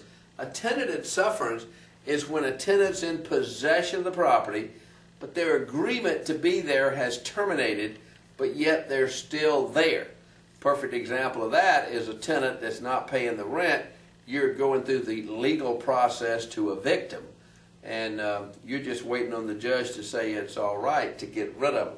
And so that is a tenant at suffers. They're still in possession of the property, but they have no agreement to be there. That agreement's terminated. We just have to prove that in court to get a court order to get them out. Now the next thing is ownership. Now when you own property, you can own property all by yourself. Nobody owns the property but you. Your name is on the deed. Now, don't know why, but that's called an estate in severalty. And you just own that property. Nobody owns it but you, and that's the deal. More commonly, people co-own property. Now, we got three kinds of co-ownership. We got tenancy in common. We got joint tenancy, which is usually expressed joint tenancy with the right of survivorship, and we have tenancy by the entireties. Now, tenancy by the entireties is husband and wife. So, tenancy in common. Now, this could be 2 people, it could be 3 people, it could be 4 people, but everybody has an interest in the property. And it doesn't necessarily have to be an equal interest. We can have a 60-40. We can have a 50-30-20. We can have any kind of disproportionate interest, and it's an undivided possession. For instance, you and I could own a property together. You own half, I own half. You have the right to possess it. I don't have the right to possess it. That's the deal you and I made. We could have a 60-40 or 70-30. Whatever deal we made would be fine. And we could take title at the same time, or we could take title at a separate time. Let's say you and I bought a property together, 50-50. 6 months later, I said, I don't want to own this property anymore. How about buying my half out? You said, I don't want to buy your half out. Well, I'm going to sell my half to somebody else, whether you like it or not. And I could do that. That's a tenancy in common. By the way, you and I own the property together, 50-50. If I died, my portion would go to my heir, and you would have Kathy as a new partner, whether you liked it or not. If you died, your portion would go to your heir, and I would have your heir as my partner, whether I liked it or not. So tenancy in common is appropriate sometimes. Now, joint tenancy. A joint tenancy is where 2 people own a property together with the right of survivorship. That means if one dies, the whole property goes to the other party. I don't think you and I, 2 business people, would want to buy property that way. But a gay couple might want to buy property that way. An engaged couple might want to buy property that way. 2, a mother, son, a daughter, husband, some kind of family relationship. A lot of times dad will die and leave the property to his 3 sons in a joint tenancy where 3rd son dies, the other 2 own it. 2nd son dies, the other 1 owns it. And then when he dies, it goes to his heirs. I don't know if that's what Grandpa wanted, but a lot of times people do that. And so a joint tenancy with the right of survivorship. Now, you got a little thing down here that says the features. Little memory peg is PITT. All parties have to have the same right of possession. You know, I mentioned with a tenancy in common, You and I could own a property, you got the right to possess it, I do not, or vice versa. With a joint tenancy, everybody involved has to have the same right of possession. Now, they also have to have the same interest. As I said, you and I own a property, tenancy in common, it could be 70-30 or 60-40. Not so with joint tenancy. It's got to be 50-50, third, 25-25. You can't have a disproportionate interest, and you have to take title at the same time. Now what that means is this. You and I own a property together, tenancy in common. I sell my half to somebody else. I could do that. That somebody else did not take title at the same time. But if two gay guys owned a property joint tenancy, one of them could not sell his half to somebody else. Well, if he did, the somebody else would not be a joint tenant. They would not share in the right of survivorship. And so the somebody else would be a tenant in common. So if you're going to have a true joint tenancy, everybody has to take title at the same time. Now the last form of ownership is tenancy by the entireties. Now this is for husband and wife. Nobody can do this but husband and wife. So if Kathy and I own a property together, now it's not like Kathy owns half and I own half. That's not the deal.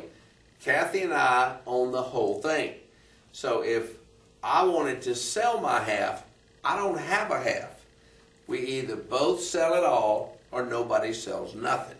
And so that's the way tenancy by the entirety is. One of us dies, it passes to the other, just like that person was not there.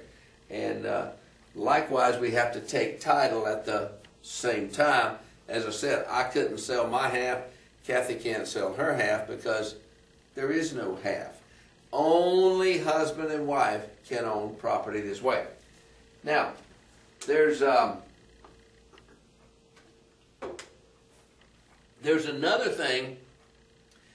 There's another ownership right called homestead. Now, homestead is not in and of itself a way to own property. Homestead is a right that we have granted by the Florida Constitution. There's only about 30 states that have homestead. Most of them are eastern states, such as Florida, where our laws are based on English common law. But homestead has several advantages, and one of them is protection from forced sale for certain debts. Now, we haven't talked about this before, but we need to.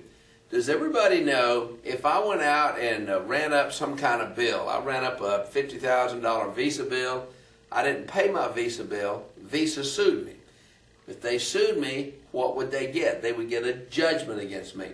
Now that judgment would become a lien against any property I own.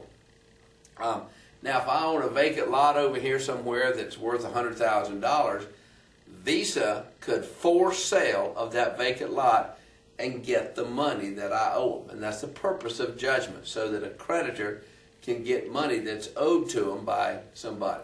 But let's say the only piece of property I own is my home where I live. Now it doesn't matter if it's a $20,000 shack or a $20 million mansion. The only thing I own is my home.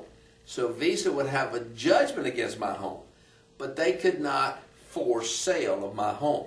They can't force sale of my home with that judgment. Now, like I say, if I got the vacant lot, I got some other property, they can take that, but they can't take my home.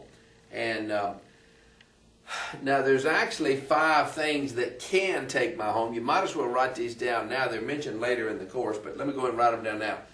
Property taxes. If I don't pay my property taxes, they'll take my home. Special assessment. That's when the government paves that dirt road in front of my house. I said I'm not going to pay for that. They can force sale of my home. Mortgage that I voluntarily signed. If I don't voluntarily sign that mortgage, if I do voluntarily sign that mortgage, they can take my home away from me. Also a vendor's lien. That's a lien from the seller. I don't pay that vendor's lien. that vendor can have my home sold. And also a construction lien. I put a new roof on my house. Mr. Roofer hands me a bill for $10,000. I said, I'm not going to pay that bill. Mr. Roofer can force sale of my home where I live to get the $10,000 that I owe him. So, construction lien, vendor's lien, mortgage you voluntarily sign, special assessment, property taxes. Nobody else can take your home. Now they got a lien against your home, but they can't force sale of it. Also, you have up to a $50,000 tax exemption. You live in a house that's assessed for $175,000. Subtract 50, you're only paying tax on $125,000 on the house. Or you live in $1 million house. Subtract 50, you're only paying tax on a $950,000 house. Also, size restriction. If I did have a bunch of creditors, people like Bernie Madoff and people like that, the whole world's got a lawsuit against them, got $1 zillion worth of liens against them. If they had a homestead in Florida, out in the country, the creditors could take all their land except 160 acres. In the city limits, all but a half acre. And so that's the way that works. Now we also have a law in Florida called elective share. I forgot the most important thing about homestead. Homestead says you can't will your spouse out in the cold. Now apparently there's a lot of people that want to will their spouse out in the cold, but you can't do that in Florida. So in Florida, if a person owns a home, now by the way, read the question. I own the home in my name only. The only name on the deed is mine. I'm married with children. Married with children. Now I have a will that says when I die, I want my home where I live to go to my old real estate instructor that taught my real estate class. There you go. That's a good idea, by the way. That's a bad idea because it ain't going to happen. Here's the deal. My home where I live, even though I got a will that says something else, my home is not going to anybody but my widow. Now my widow is going to own it in a life estate with a remainder interest to the children. Are y'all with me? By the way, they're children.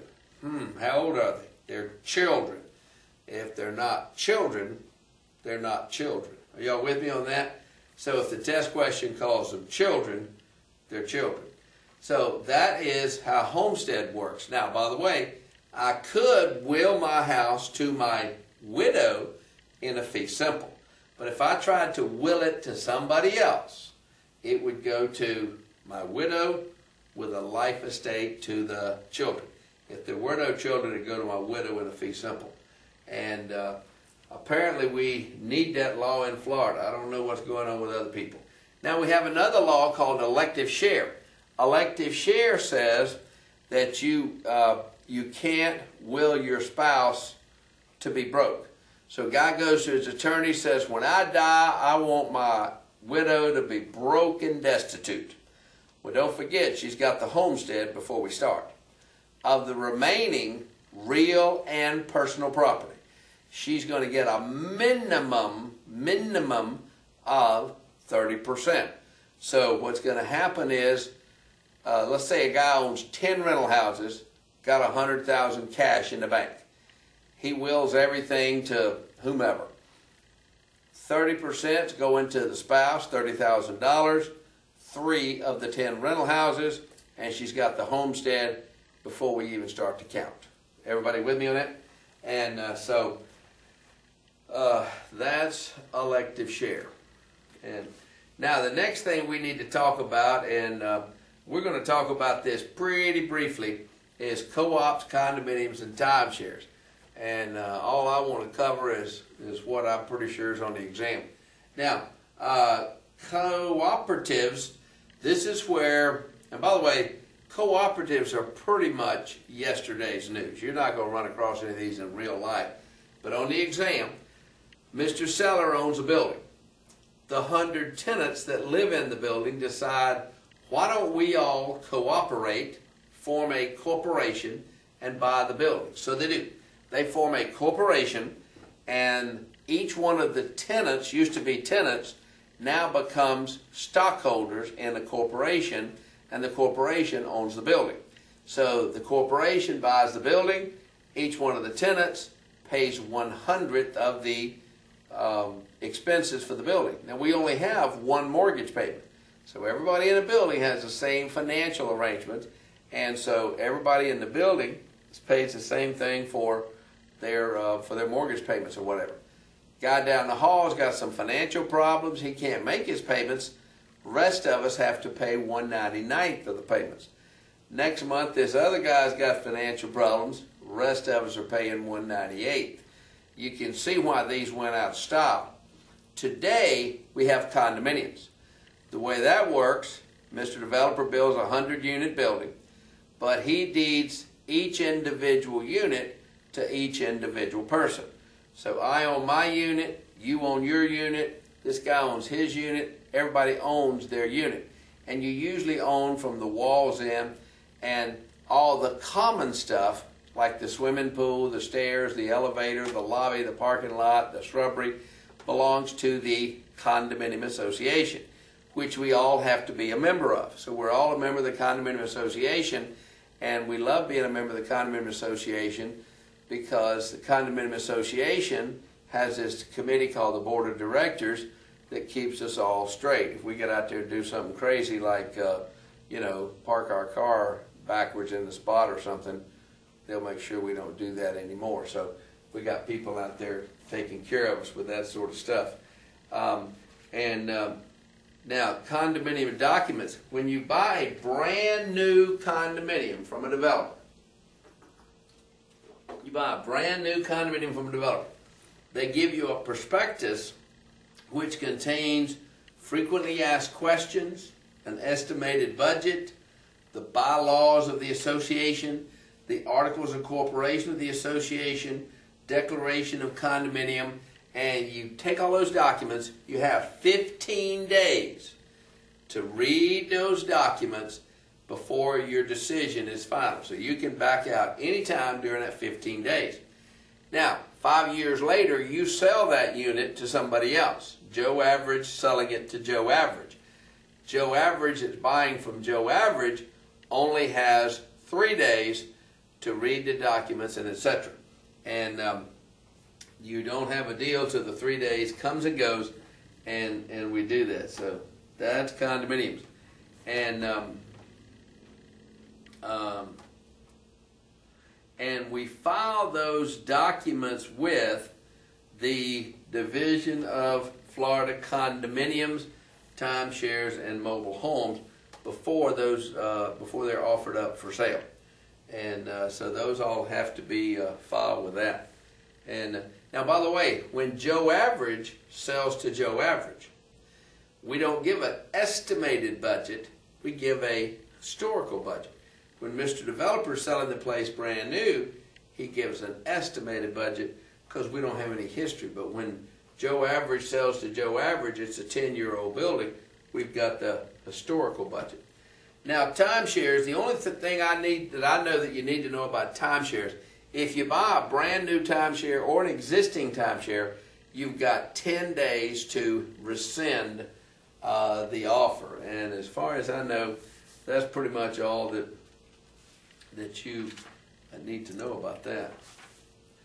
Let's see. Let me walk over here.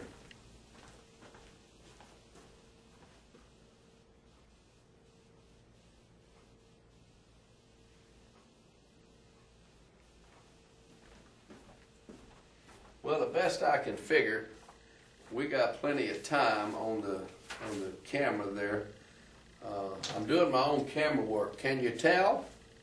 Let me show y'all this. I'm going to erase this and we're moving into. Oh, wait a minute! I forgot to do the glossary, didn't I? Hold on a second.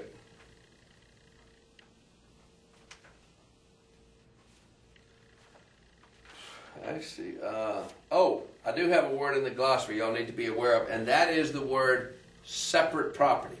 When a man and a woman get married and he owns property, she owns property, now 10 years later they go to get divorced. The divorce judge looks at the property they own before the marriage, and we call that separate property.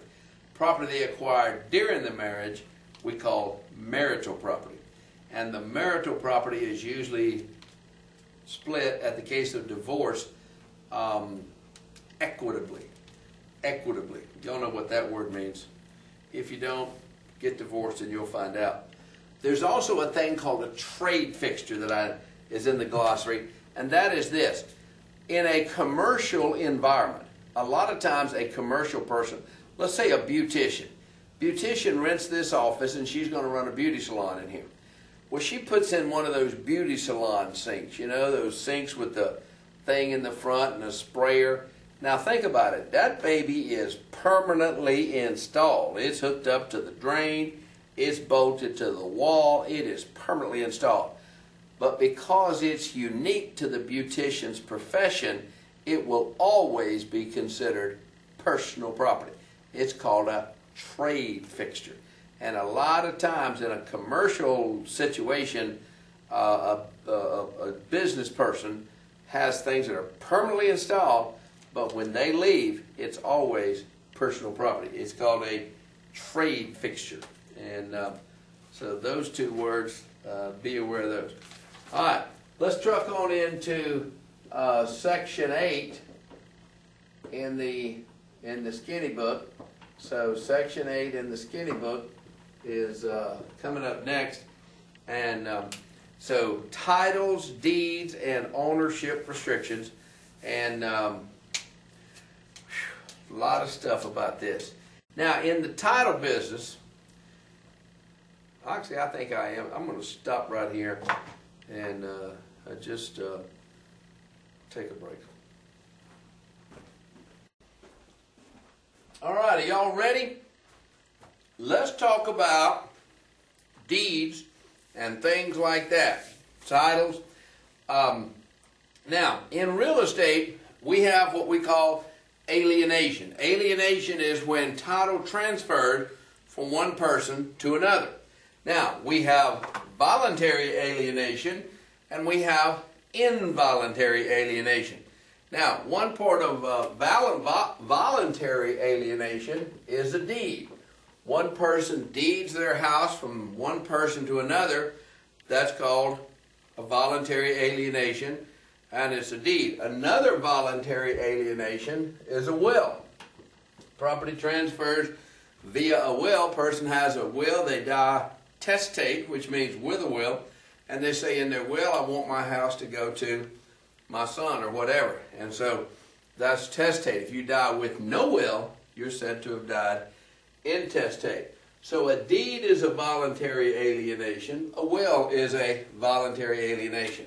Now, as I said, if you die with no will, your property passes through a process called descent, which is basically the will that the state of Florida has written for you. This says your property passes to your next of kin. So if you're happy with that, don't waste your money on a will. Now, if you die with no will and no heirs, your property escheats to the state of Florida. So if you die with no will and no heirs, your property escheats to the state of Florida. Now, another involuntary alienation is a thing called adverse possession. Now, adverse possession, this is when somebody dies. There's not when somebody dies. It's when somebody is in possession of a property that they don't really own. Now, how could you be in possession of a property that you don't own? Well, there's a lot of ways. But in order to take a property by adverse possession, the first thing you got to do is you got to have what we call color of title. Now, color of title means you believe you own a property. Well, how could you believe you own a property that you don't? Well, maybe a scammer sold it to you. Mr. Scammer doesn't own the property. He sold it to our hero, so our hero owns it. He moves in there, lives there. Maybe he's even making payments to Mr. Scammer for many, many years. And one day somebody comes knocking on the door and says, you don't own this property, I own this property. Well, if the guy that is in possession of it has been in possession of it for 7 years, he's been in possession of 7 years, and he has color of title, he believes he owns it, and he's been in what we call notorious hostile. Hostile means he's not paying rent to anybody. He's nobody's guest. He has nobody's permission. He's in hostile, open, notorious, adverse possession of the property. He's been doing that for 7 years. He has color of title. He believes he owns the property. He would end up taking that property by adverse possession when he and the other guy went to court. He's in possession. And the court's position is, where you been for 7 years, Mr. True Owner? Now, maybe the other guy was the true owner, but we think you should come take a look at your property every once in a while and make sure that everything's all right. So that's adverse possession.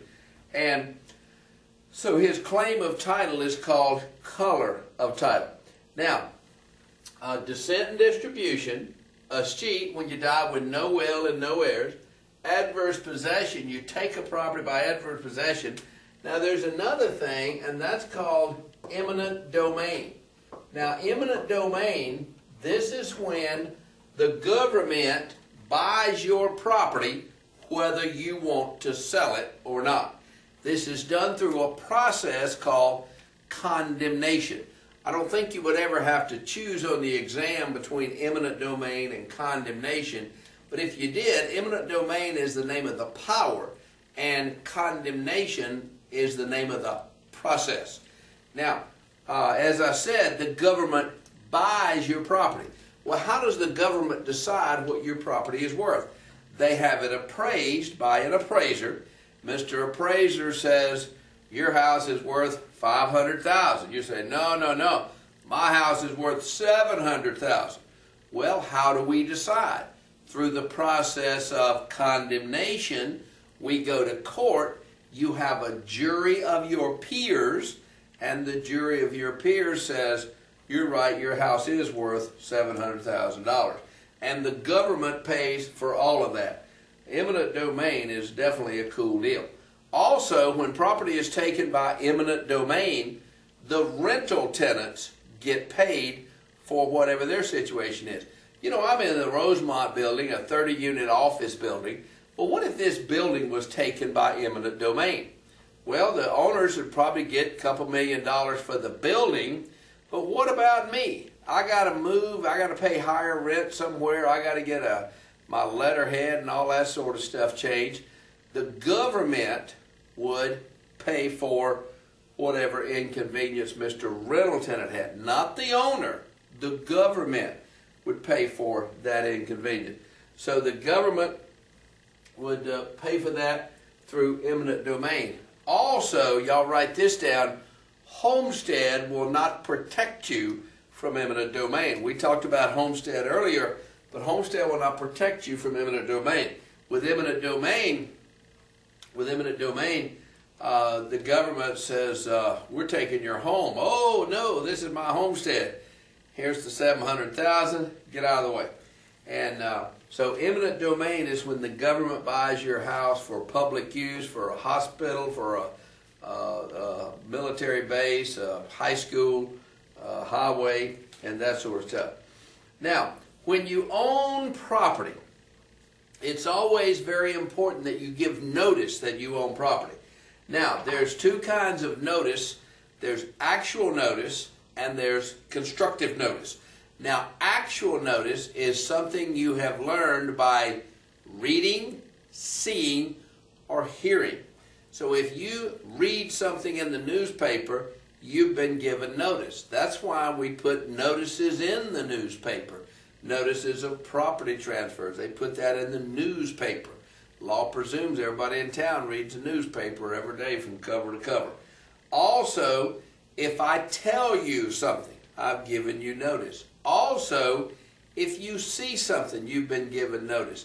If you pull up in front of my house and you can plainly see that I'm in possession of that property, that's my name on the mailbox, that's my name on the welcome mat, I got the key to the front door, I got the garage door opener, I'm in possession of that property, you have been given notice that I own that property. Now, that's not absolute proof. It's just a form of notice. And that's called actual notice. Y'all write those 3 words down. Reading, seeing, hearing. Write those words down. Now, constructive notice. Does everybody know that down at the courthouse we have this place called the County Recorder's Office? You go down to the courthouse, you record your deed, you record a mortgage, you record a lien, you record anything you want to in the public records. And when you record a document in the public records, nobody can go to court and say, I didn't know that information. It's public knowledge. If you didn't know it, you only have yourself to blame, because when it's recorded in the public records, it is, everybody is expected to know it. Now, in the notice business, there's a thing called priority. Priority, you've all heard of a first mortgage, a second mortgage, a third mortgage. Why is this important? Because first is first, second is second, third is third.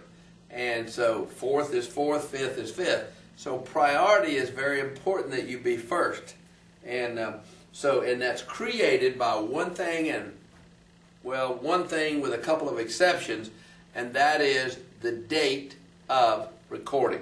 And so whoever did it first wins, whoever did it second loses. And it might not seem fair, but it's the way it is. And now,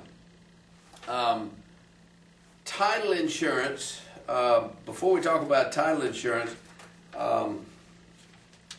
let me tell you all about, come back with me to the glossary in this chapter. And the very first word in the glossary is a thing called an abstract of title. Now, let me talk to you a minute about this word title. Title is not a document. There's no document called the title to real estate. What there is title to real estate. You come into title by any of these various means here. And so you can come into title by a will, by a deed. I guess the state comes into title by a deed. And there's even some other things that I don't have here on the board, like a patent deed. If you buy a property from the federal government, you get a patent deed. If you have a foreclosure auction, you get a certificate of title. But there's no document called the title. Well, what happens is we have this concept of title. And do you have a clear title? By the way, do you have a clear title? We call it a merchantable title. You have the ability to transfer it to somebody else. Well, the way we determine if you have a clear title. Now, in the old days being 40, 50, 60 years ago, we used to transfer title frequently with what we called an abstract. If you owned a property, you also owned an abstract. Now, an abstract's a big old fat book about 500 pages long, and every page of that abstract affects the title to that abstract. And so every page affects the abstract, and you could go back and see who bought the property, from who bought the property, from who bought the property, from who bought the property. It used to be 60 acres, then it was 500 acres, then it was half of South Seminole County, and all the way back to a patent deed signed by the President of the United States. And so all this property, everybody had an abstract. Now, when you sold your property, you would give the abstract to the buyer. Mr. Buyer would take the abstract to his attorney. His attorney would study the abstract, and he would render, y'all look in the glossary on the next page, he would render an opinion of title. And what this is Mr. Attorney's expert opinion that this title is clear. And so Mr. Attorney would say this title was clear. Well, based on that, Mr. Buyer would give the money to Mr. Seller. Mr. Seller owns a house, but once in a while, somebody would come knocking on Mr. Buyer's door and say, hey, I've got a lien on your property, I own your property, and you'd have a problem. Well, the way we solved that problem in the 70s, 80s, is title insurance came along. Well, the way title insurance works is the title insurance company says, hey, we're not reading that abstract. Only attorneys can read abstracts. But tell you what we'll do. We'll go down to the courthouse. we'll search the public records. If we believe the title is clear, we will issue you a title insurance policy. Now, the title insurance policy says, if you ever have a problem, we'll pay to fix it. So if somebody comes knocking on the door 5 years later, title company will pay them to make them go away, whatever it takes. Well, that's a whole lot better than an attorney telling you you're never going to have a problem, and then you do. So title insurance got more and more popular as the 70s went by, the 80s went by, and by the 90s, title insurance is just about all the time. However, when you buy a property, now think about it, you're buying a $100,000 property. You're putting down $5,000 of your hard-earned money and getting a $95,000 mortgage. I'm thinking the bank is just as concerned with the title as you are. In fact, probably about 20 times more concerned. So the bank won't loan you the money unless you buy the lender's title insurance policy, the mortgagee's policy. And guess who that protects? The lender. Now, if you want to, you can spend a few more shekels and get the owner's policy to protect yourself.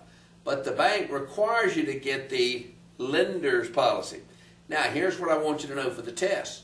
The lender's policy, if they assign the mortgage to one bank, to another bank, to another bank, to another bank, the title insurance policy goes right along with that.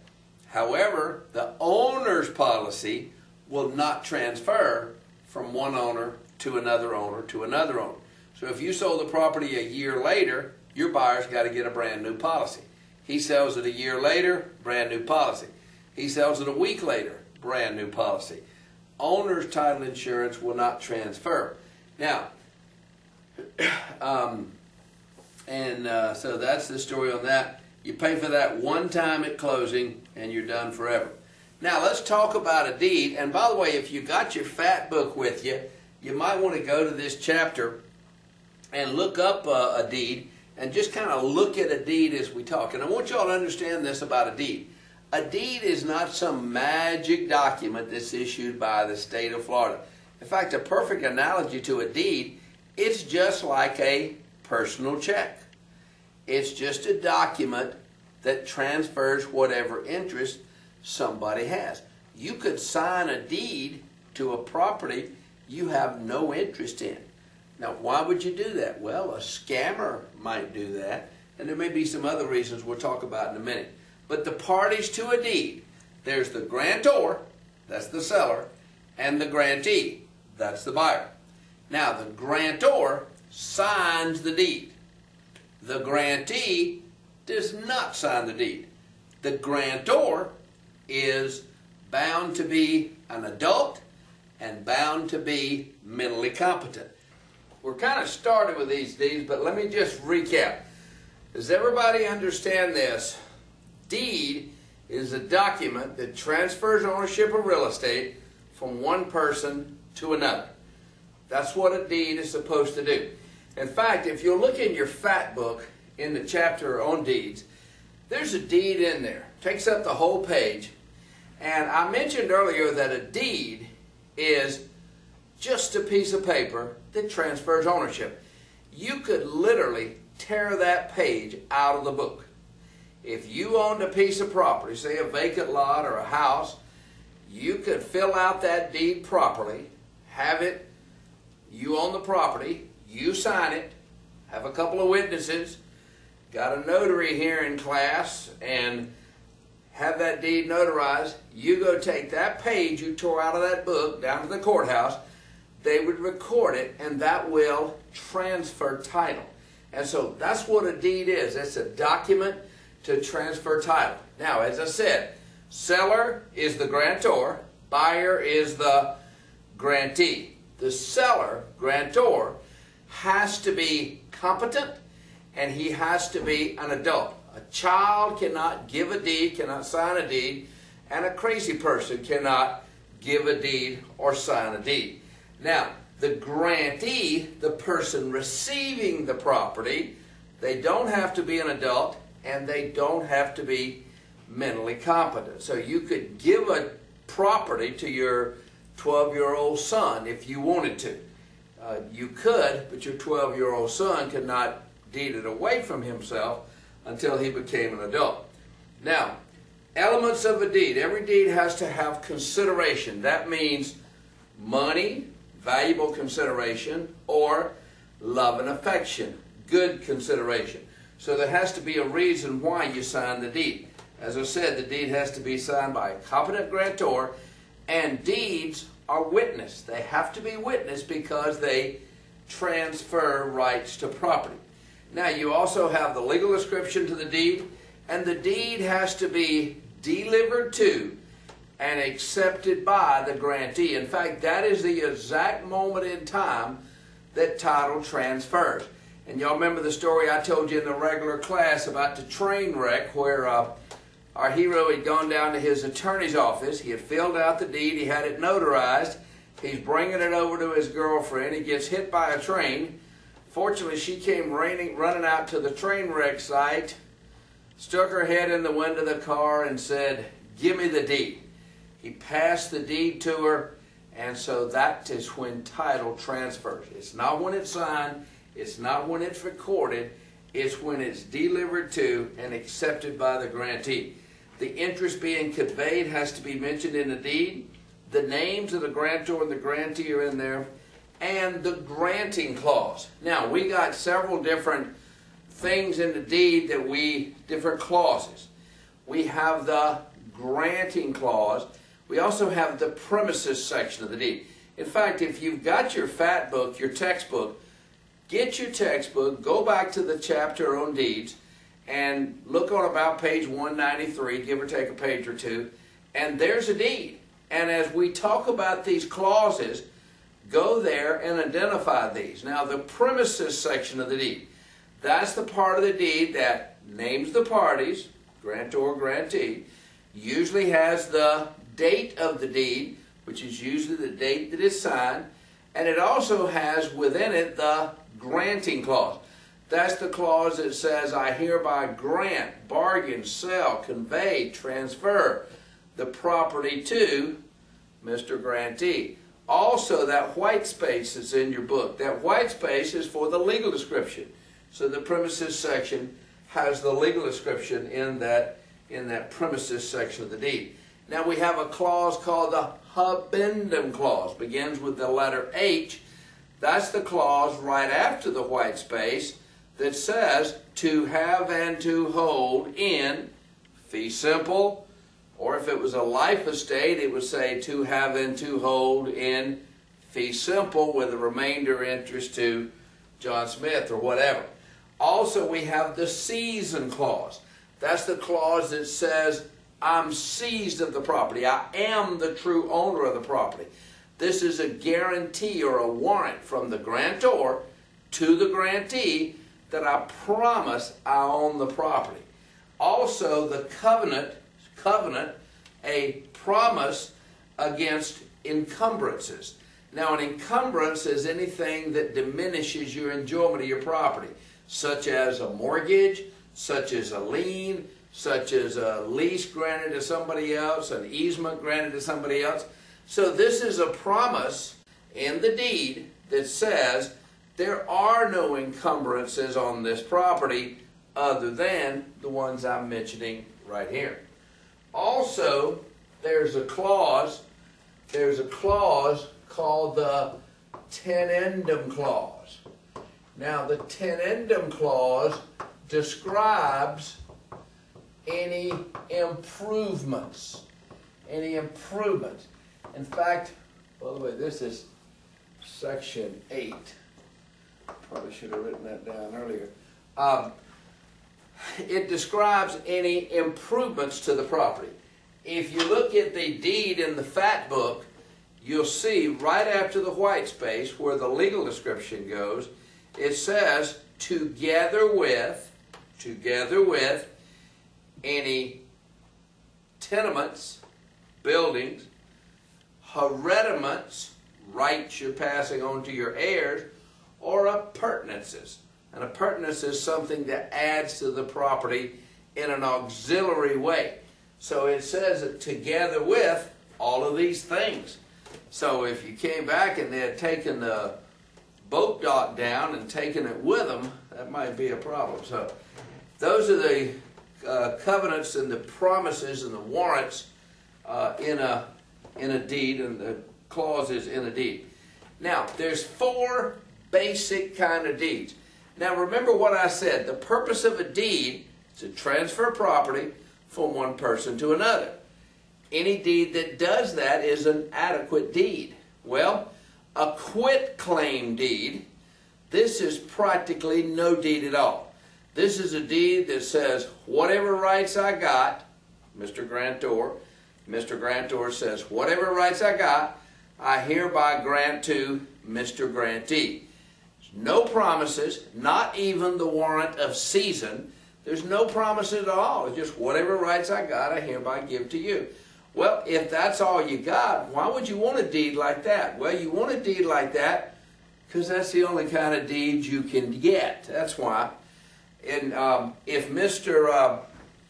these kind of deeds are often used to clear title flaws or clouds on the title or title defects.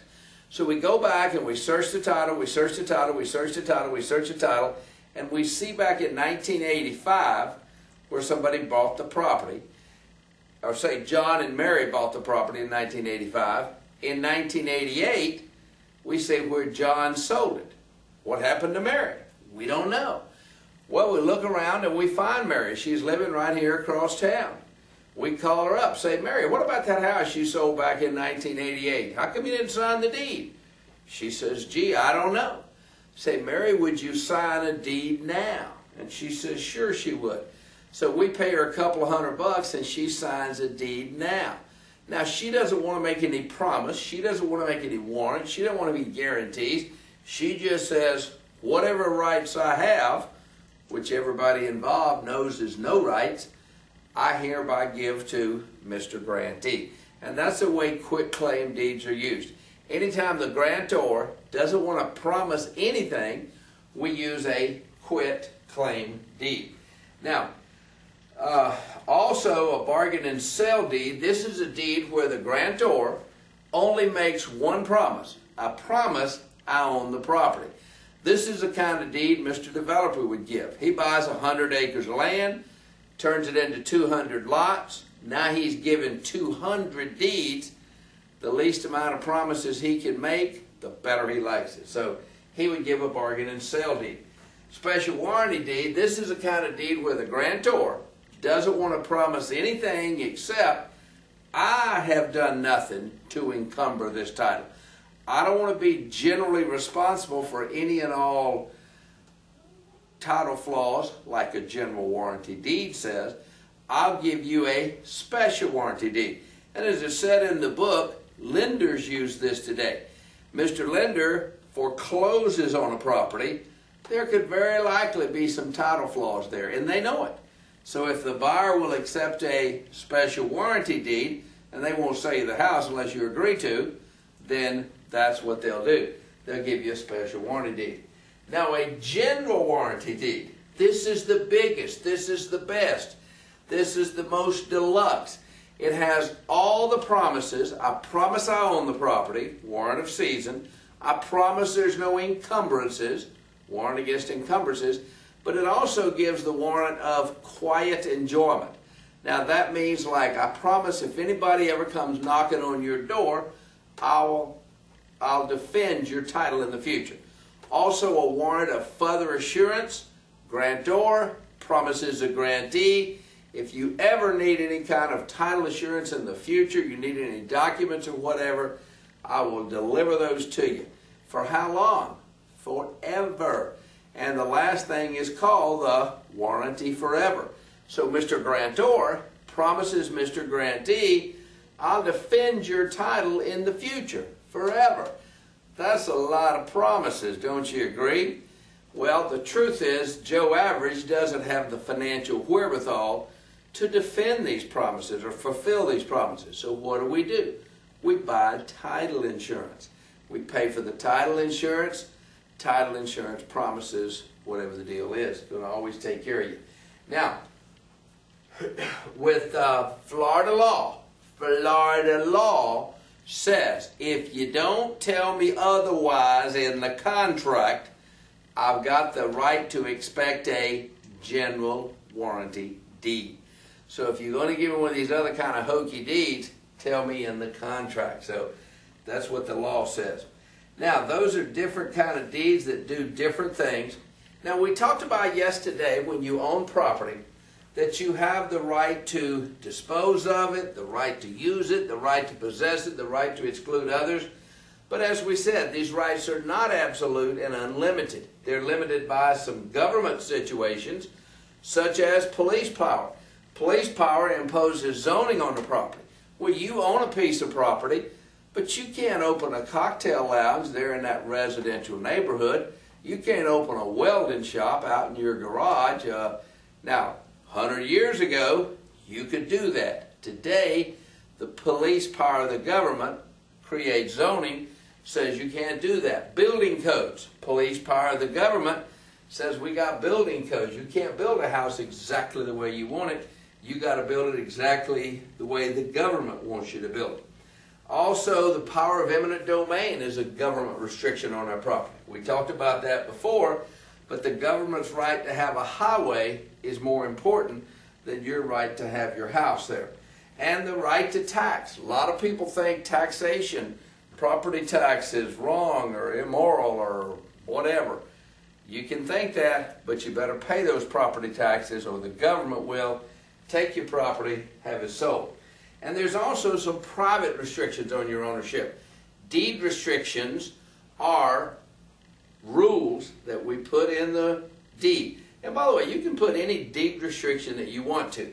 Now, the most common example of that today is restrictive covenants in a subdivision. Mr. Developer buys 100 acres of land. He's got no restrictions, but he turns it into a subdivision, and he puts 250 rules. No clotheslines, no wind chimes, no Winnebagos, no boats in the yard, etc., etc. And it's not unusual to have many, many, many rules that are there because of deed restrictions. But you could have a deed restriction, you can't plant any pine trees on that lot. Well, now, if you had such a deed restriction, you sold the guy the lot 5 years ago, and now he plants pine trees out there. You could bring a legal action and make him get rid of those pine trees. Now, easements, an easement is a right that one person has to move across somebody else's property. Now, this works like this. This works like this.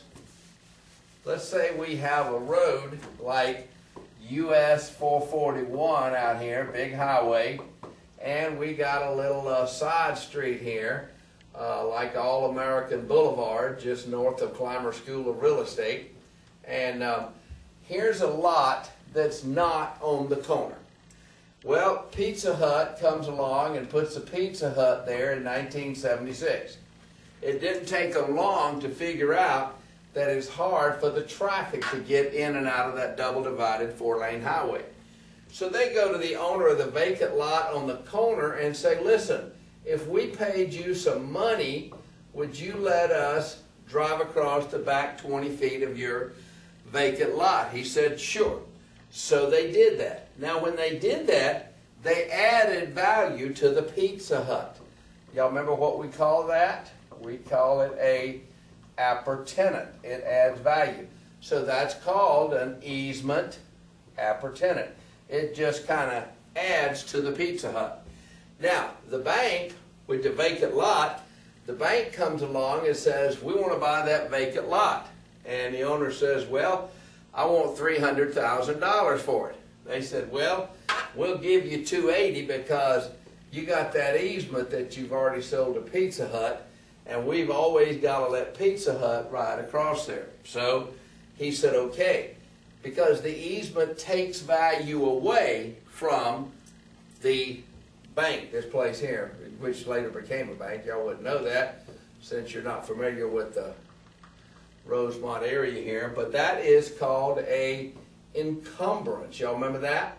An easement is an encumbrance to the bank, this property, but it's an appurtenant to the Pizza Hut, this property. Now, there's another kind of easement, and that's called an easement by necessity. Let's assume you own this piece of property right here. You can't get out to US 441, you can't get out to the side street, so you go to this guy and say, hey, would you sell me an easement? He says no. Pizza Hut says no. Well, you could go to court and ask the judge to order one of those people to give you or sell you an easement, and most likely he would. So now the next kind of easement that they mention there in the book is called a easement in gross. If you live in a plain old neighborhood like I do, where you got lots like this, lots behind them, probably the last 7 feet of your lot and your neighbor's lot behind you is an easement to the electric company, the cable company, people like that. And that's called an easement in gross because it just goes down the way there. It doesn't benefit one people at the expense of another. It's just everybody needs electricity. Now we also have an easement by prescription. Let's go back to our Pizza Hut. Let's say it's 1976. Let's say those Pizza Hut customers, they never paid that vacant lot owner for the bank. They just started trespassing across there in 1976. They kept that up till 1996. Well, one day in 1997, the bank decided they wanted to put some kind of barrier and stop them from doing that. If that happened, the Pizza Hut could go to court, claim they had a easement by prescription. That is, you've let us trespass for 20 years, you can't stop us now. And that's probably the closest thing to stealing property that there is. But that's called an easement by prescription. By the way, it says in the book it's created by a court of law after long time uses. If you look at the time frames at the end of the chapter on the next page, you will see that that time frame is 20 years. So that's 20 years. Now, so we got deed restrictions. We got easements. By the way, both of these are encumbrances to your property. Both of these are encumbrances. Now, the next thing is leases. Now, we got several kind of leases. One kind of lease we have is called a gross lease. Now, if you've ever leased a house as an owner or as a tenant, you're familiar with this. You lease a house for $1,000 a month. When the taxes are due, the landlord pays them. When the insurance is due, the landlord pays them. When the repair needs to be done, the landlord typically does it.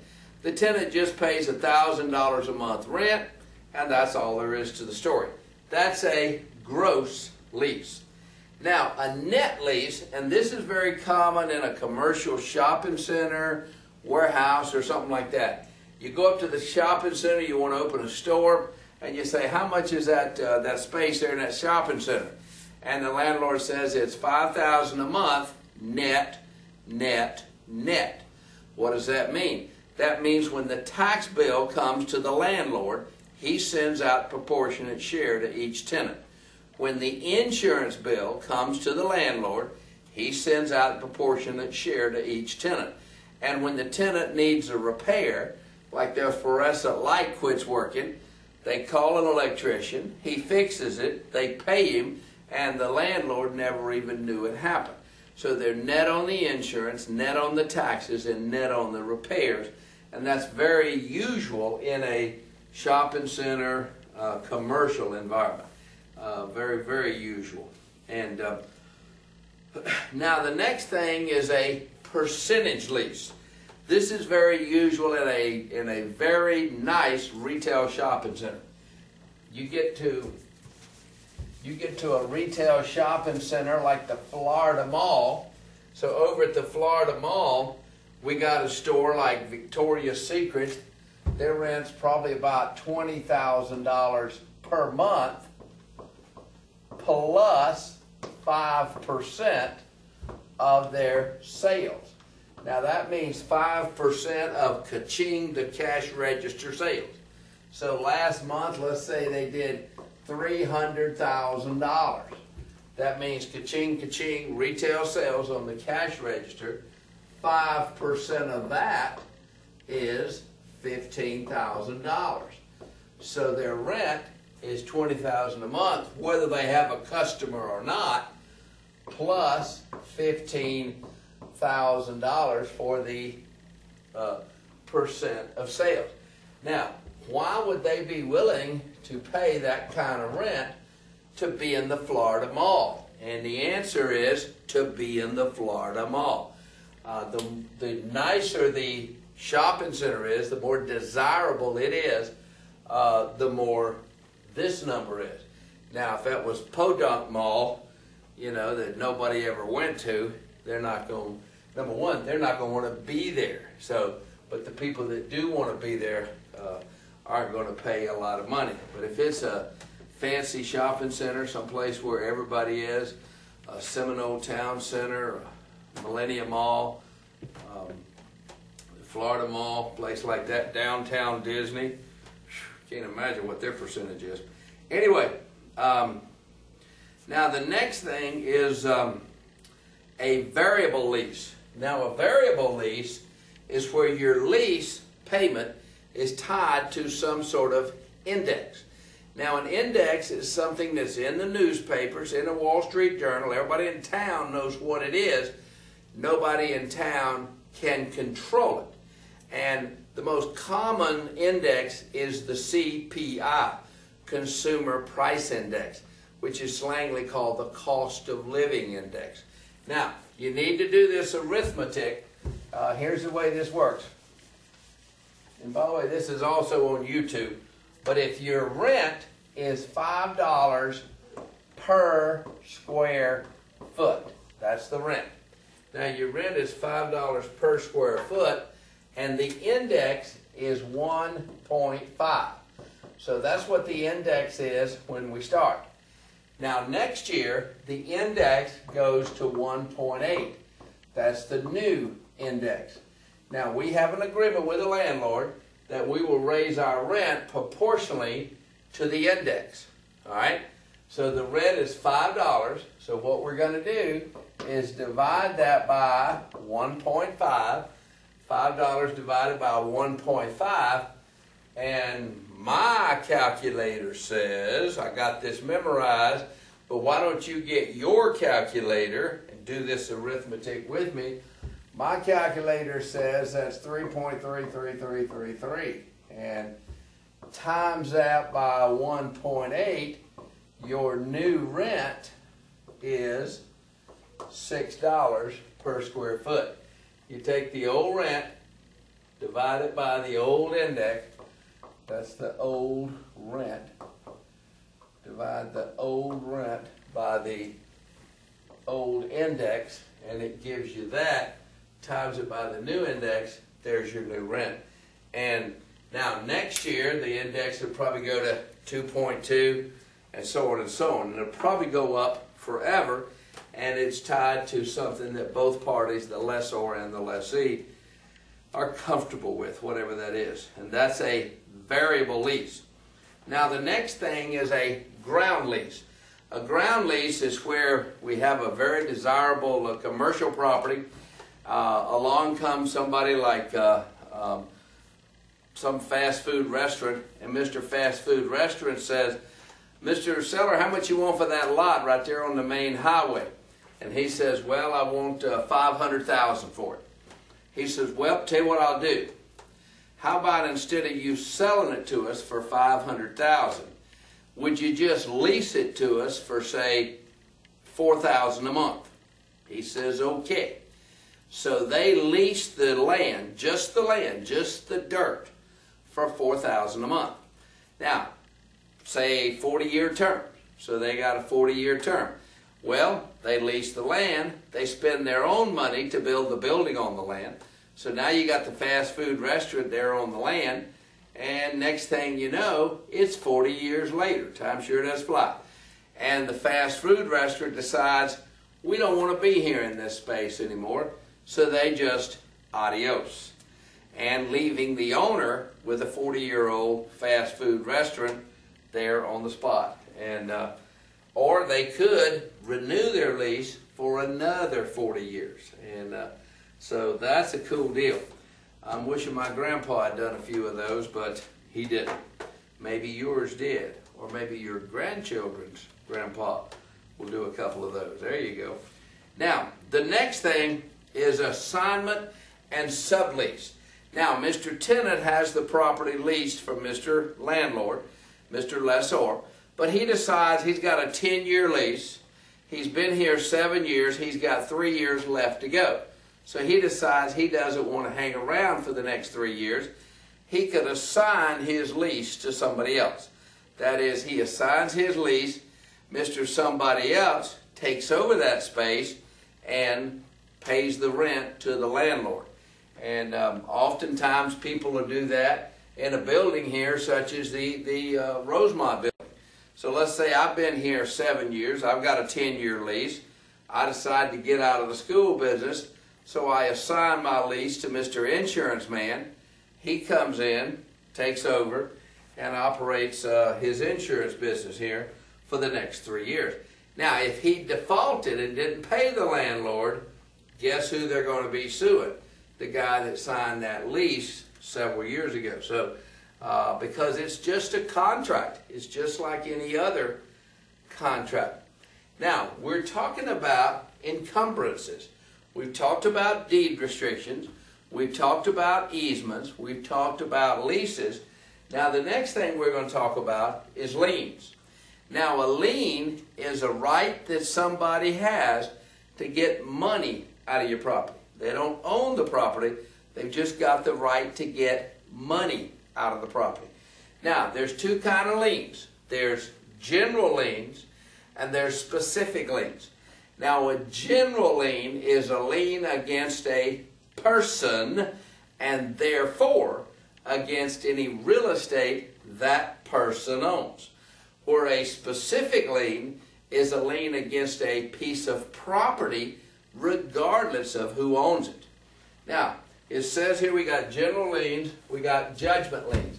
Now, I've talked about judgment liens a couple of times already. But let's say I went out and did something stupid, got into a barroom fight, knocked some guy's teeth out. It's got nothing to do with real estate, but he sued me for his new teeth. So now he's got a lien against me for, say, $20,000. The judge says, Ron, pay the toothless guy $20,000. So that's a court order that's called a judgment lien. Now, how can he get his money? Well, if I own some property, let's say I own a vacant lot over here that's worth $50,000. He can force sale of that property through the court system. My vacant lot will be sold, and he'll get the money that I owe him. That's the way judgment liens work. Now, also, the IRS. Ron Clymer, I don't pay my taxes. I don't pay my taxes. IRS imposes a lien against me, and the same thing, if I don't pay them. Now, by the way, whether it's the toothless guy or the IRS, they don't have to force sale of my property because they can wait me out. If I don't sell it this year, next year, 4 or 5 years from now, 10 years from now, one of these days, I'm going to go to sell that property, they're going to get paid. And so those are general liens, because by the way, let's say I own 3 or 4 vacant lots around town. And I said, I'm never going to pay that judgment lien to that toothless guy. Well, guess what? One of these days, it doesn't matter which one I want to sell. He's going to get paid because he has a general lien that becomes a lien against any property I own. Now, my home where I live, the toothless guy would have a lien against my home where I live, but he cannot force sale of my homestead. But 5 years from now, I decide I want to move. They do a title search. There's the toothless guy. I got to pay him, whether I want to or not. That's the way judgment liens work. That's the way the IRS works. Now, specific liens are liens against a particular property. Now, liens all stand in line based on date of recording. That's the rules. However, property tax and special assessment, and I want you to write this down because it doesn't make it clear in the book. Special assessment and property tax are superior liens. And I want you to use that word superior. And what that means is, I don't care who you owe, what you owe, property tax is number one, number one, number one, one, one.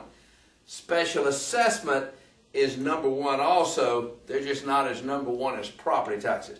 But they are both superior to any and all other liens. Nobody gets ahead of property tax. And everybody else stands in line based on date of recording.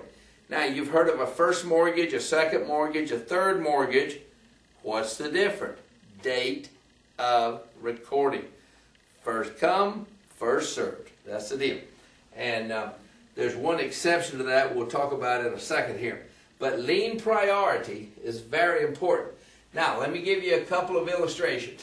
Let's say we got a guy that has a loan he took out in 2008. And that loan is for $100,000. That's the balance on that loan. He's been paying on it for several years, but it's got a balance of $100,000. Well, in 2009, he went out and took out a second mortgage for $50,000.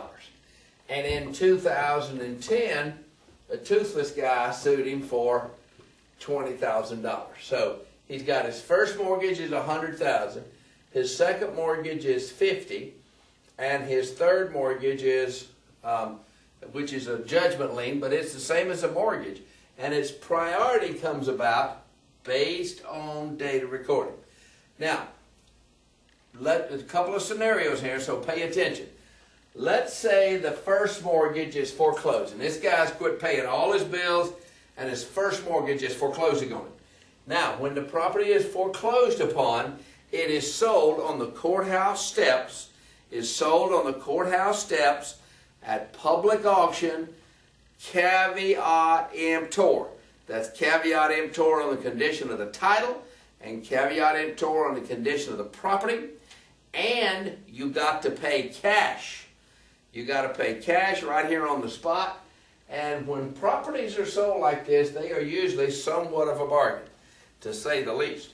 So this property sells for it sells it on the courthouse steps with the first mortgage foreclosing.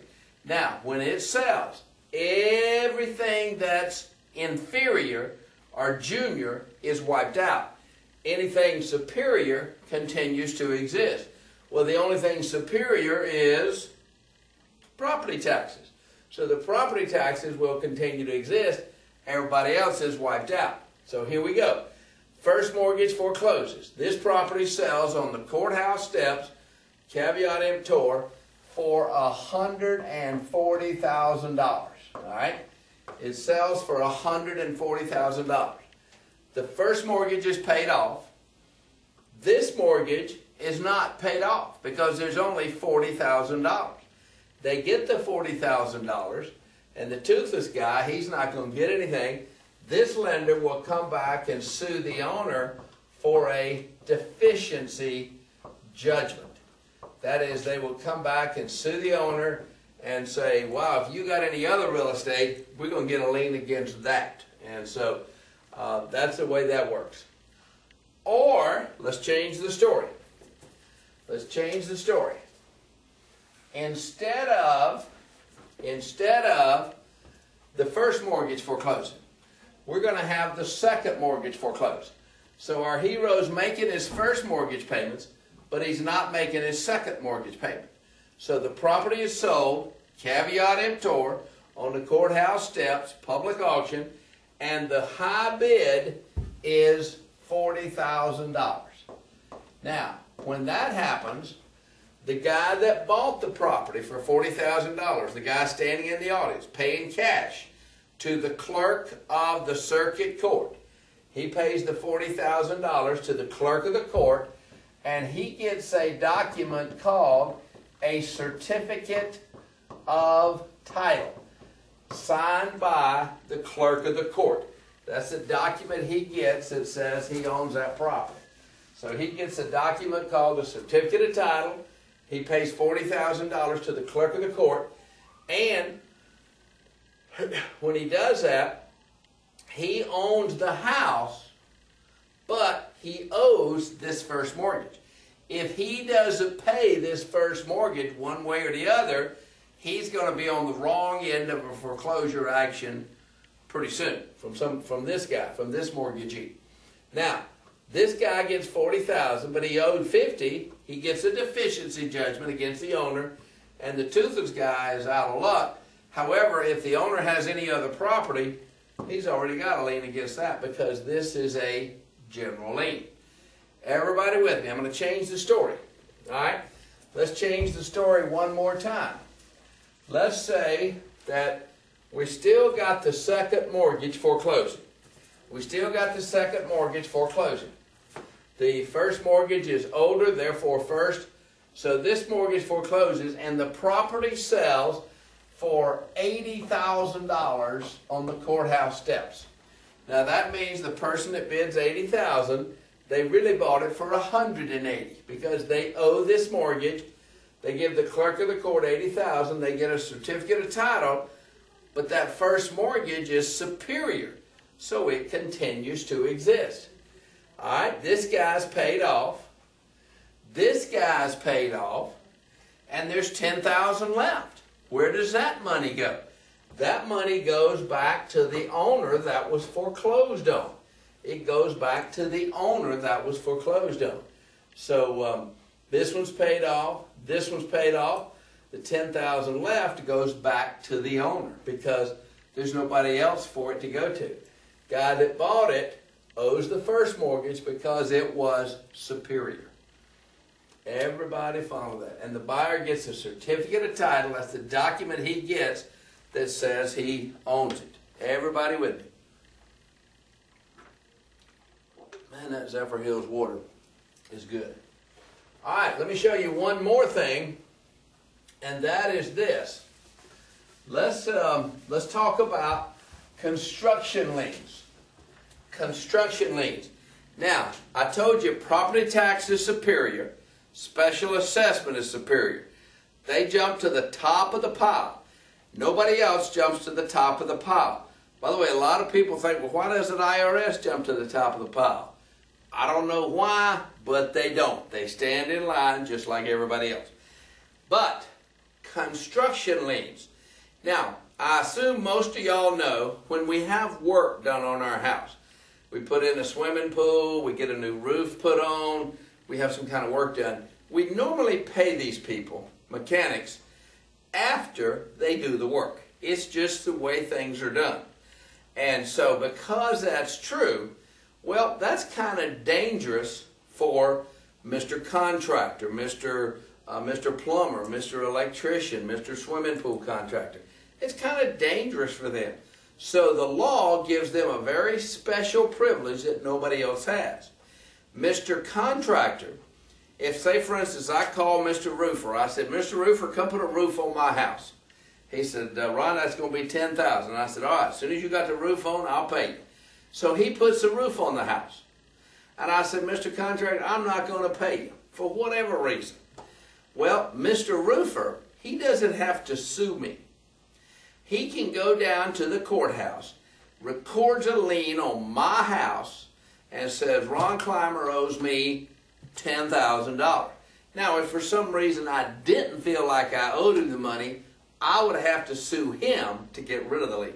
He doesn't have to sue me to create the lien. And the lien priority is very important in this case. Now, let me show you this. Let's say Mr. Owner owns a house. He has a mortgage he took out in 2008 for $100,000. He decides to put in a swimming pool. So he puts in a swimming pool. The contractor says, that's going to be $30,000. He says, okay, when can you start? He said, we can start on August the 15th, 2012. He says, okay. So Mr. Contractor starts digging in the backyard on August the 15th, 2012. Mr. Contractor works on that pool for 60 days. And he finishes on October the 15th, 2012. That's when he finishes the job. All right? So he finishes a job on October 15th, and he says, here's your bill, Mr. Homeowner, for $30,000. We normally pay for this work in advance, in arrears, after it's done. So our hero goes down to the bank, and he borrows $30,000 from the bank on October the 16th, 2012. So on October the 16th, he borrows the money from the bank. He's got the money, but for some reason, he doesn't pay the contractor. He decides, I'm not going to pay the contractor. He takes the money down to the casino in Tampa, loses it, who knows, whatever. Anyway, he doesn't have the money to pay the contractor. But he has this mortgage, which the bank assumes is a second mortgage. So now, he doesn't pay the contractor. He calls him, says, I'll send you a check the first of the month. First of the month, he calls, says it'll be a couple of weeks. A couple of weeks later, it's going to be first of next month. Well, next thing you know, 89 days since he finished. Not since he started, since he finished. So it's October, November, December, January. So let's say it's January the 14th, 2013, and Mr. Contractor goes down and records a construction lien. So he records that construction lien less than 90 days after he finished. That lien goes back in time, all the way back, not to when he finished the job, but when he started the job. So any lien that's become a lien since he started the job is inferior to the construction lien. Now here's why this is important. Now our hero is paying his first mortgage, but he's not paying the contractor. Contractor forecloses on his home where he lives. And yes, he can do that. In fact, all of these specific liens that are in the book, property tax, special assessment, mortgage lien, vendor's lien, which is a lien from the vendor, and a construction lien, any of these specific liens can take your homestead. So these can take your homestead. So Mr. Swimming Pool Contractor forecloses on our hero's homestead, and the property sells at public auction for $50,000. Now, when it sells for $50,000, Mr. Contractor's paid off. Now, the person that bought it for $50,000, they get a certificate of title from the clerk of the court.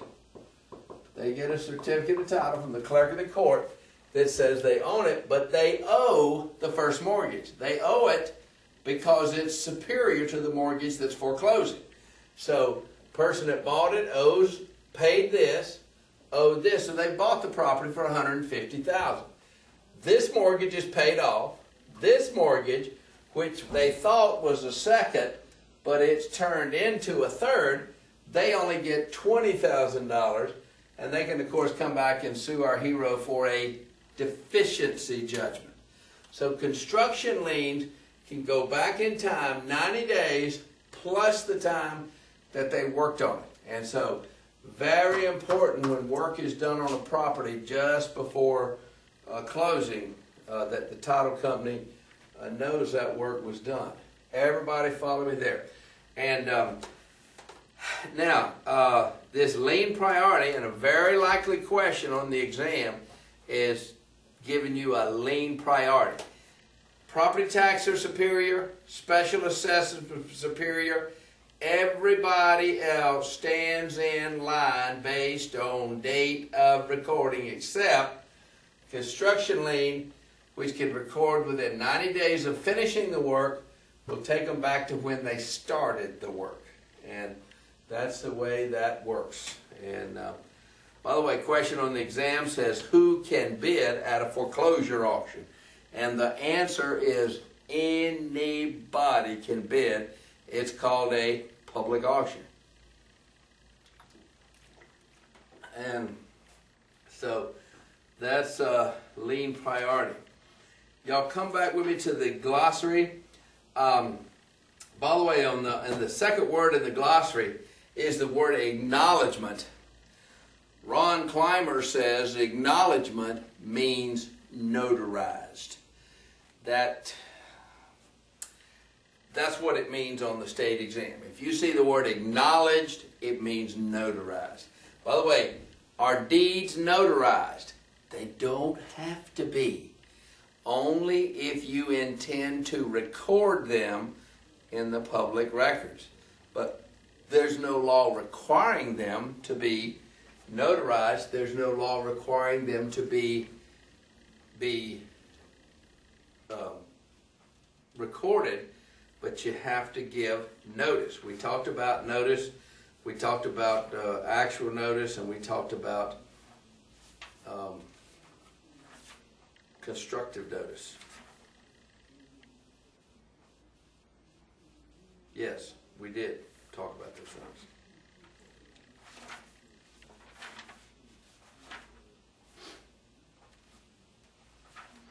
Yes, we talked about those things.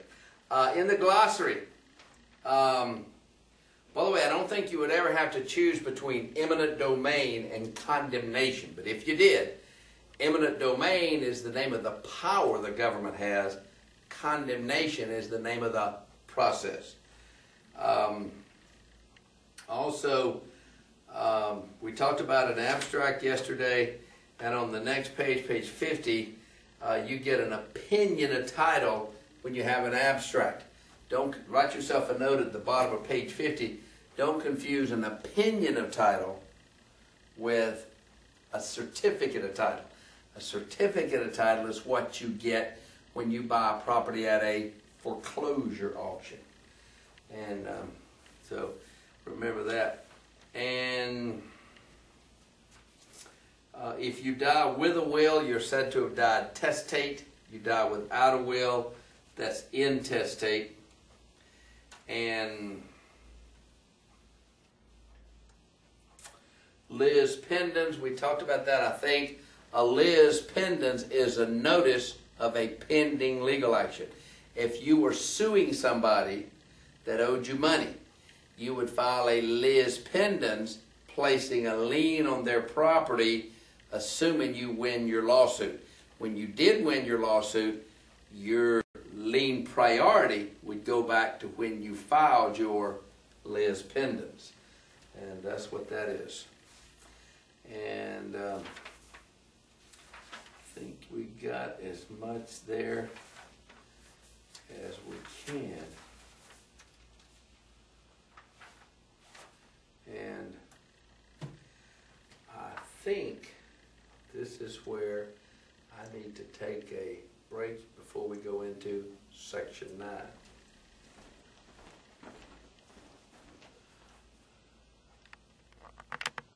We're ready to talk about contracts. Now, contracts, this is section 9 in the Skinny book, and as you know, when we buy real estate, we enter into a contract. Both parties agree to do something. Now, us folks that have a real estate license, we're not attorneys. We can't draw up documents for other people. There are some documents that we can draw up. For instance, we could draw up a listing contract. We could draw up a buyer-broker agreement between ourselves and Mr. Buyer. Purchase and sale contract. We are qualified to draw that up. And we are qualified to draw up option contracts. What we are not qualified to draw up is deeds. We're not qualified to draw up mortgages. We're not qualified to draw up promissory notes. And we're not qualified to draw up leases. So if I were leasing one of the offices here in the Rosemont building, Now, I don't own the Rosemont building. I'm just earning a commission. So I'm leasing one of the offices. I show it to the insurance man, and he says, I'll take it. I cannot draw up that commercial lease. I'm not qualified to do so. However, if I were over here in a residential neighborhood, I'm back here in Rosemont Estates showing a house. Now, I don't own this house. I'm just showing it to earn a commission for a lease. So the guy says, I'll take it. There's one form that the Florida Supreme Court has approved, and if I use that form, I can draw up that lease. Mr. Seller, Mr. Owner signs it, Mr. Buyer signs it. Now, if Mr. Seller, Mr. Owner says, Ron, I don't like that form. I want you to use this other form. I can't use that other form. This one that's been approved by the Florida Supreme Court, I can approve. I can do that, but I can't do anything else. Now, if I do, I'm practicing law without a license. Now, it says here in the book that a valid contract has 4 essential elements. Every contract must have competent parties. That means everybody involved has to be an adult and has to be mentally competent. Also, you have to have offer and acceptance. Offer and acceptance, there's a phrase for this called meeting of the minds. And what that means is if we are selling a piece of property, what if I took somebody out and showed them, for instance, the wrong lot? I said, hey, what do you think of that lot? They said, oh, we love that lot. We'll buy it. So they entered into a contract to buy it, but it turned out I was showing them the wrong lot, either on purpose or by accident. Either way, we would not have a meeting of the minds, and they wouldn't quite have a meeting of the minds. That contract would be invalid. Also, you cannot enter into a contract to do something illegal. You must have a legal purpose. Perfect example on the Florida real estate exam is selling real estate without a license. Joe entered into an agreement with his neighbor that if his neighbor sold a house, Joe agreed to pay him $5,000. The neighbor did sell the house. Joe refused to pay. What's the deal? The deal is that's not a contract because it's a illegal purpose, selling real estate without a license. That's one of the reasons you always want to keep your license proper, because if you don't have a license, you're not entitled to a commission. By the way, if you need a good laugh, go to my blog at www.ronclymer.blogspot.com and read the $12,500 idea. That's a $12,500 idea, and it's good for a laugh unless you're on the wrong end of the joke. Now, a valid contract must have a legal purpose, and the last thing is consideration. Now, consideration in a real estate transaction, Mr. Seller's consideration is his promise to sell the property. Mr. Buyer's consideration is his promise to buy the property. As we mentioned earlier, we usually, probably get a binder deposit. But a binder deposit, an earnest money deposit, an escrow deposit, this is not necessary to have a contract. Mr. Buyer's consideration is his promise to pay the purchase price. Now, all contracts for the purchase and sale of real estate must be in writing. Also, option contracts must be in writing. Also, deeds and mortgage documents must be in writing. Lease agreements for more than a year must be in writing. Listing agreements for more than a year must be in writing. These are required to be in writing. These are required to be in writing by a law called the Statute of Frauds. Now, there's an exception to the Statute of Frauds. One exception, I guess you'd call it an exception, is when the deal is completely done. You know, if you and I entered into an agreement for me to buy your house, we just shook hands on the deal. We didn't write up a single word. Well, you showed up with the money. I showed up with the money. I'm buying your house. You showed up to sign the deed. We did the deal. Everybody goes away happy. I got my house. You got your money. Everybody's happy. It's finished. It's over with. It's executed. In that case, No need to go back in history and put it in writing. The other time, if Mr. Buyer and Mr. Seller entered into a oral agreement, Mr. Buyer's done three things. He's put down money, taken possession of the property, made improvements to the property. He's done those three things. Mr. Seller wants to back out. Mr. Buyer could enforce that oral real estate contract in court. Don't try that trick at home, but that's what it says in the book. Now, definition of a contract is an agreement between two or more people to do or not do some certain thing for consideration. Oh, hold on, I got to get a drink of water.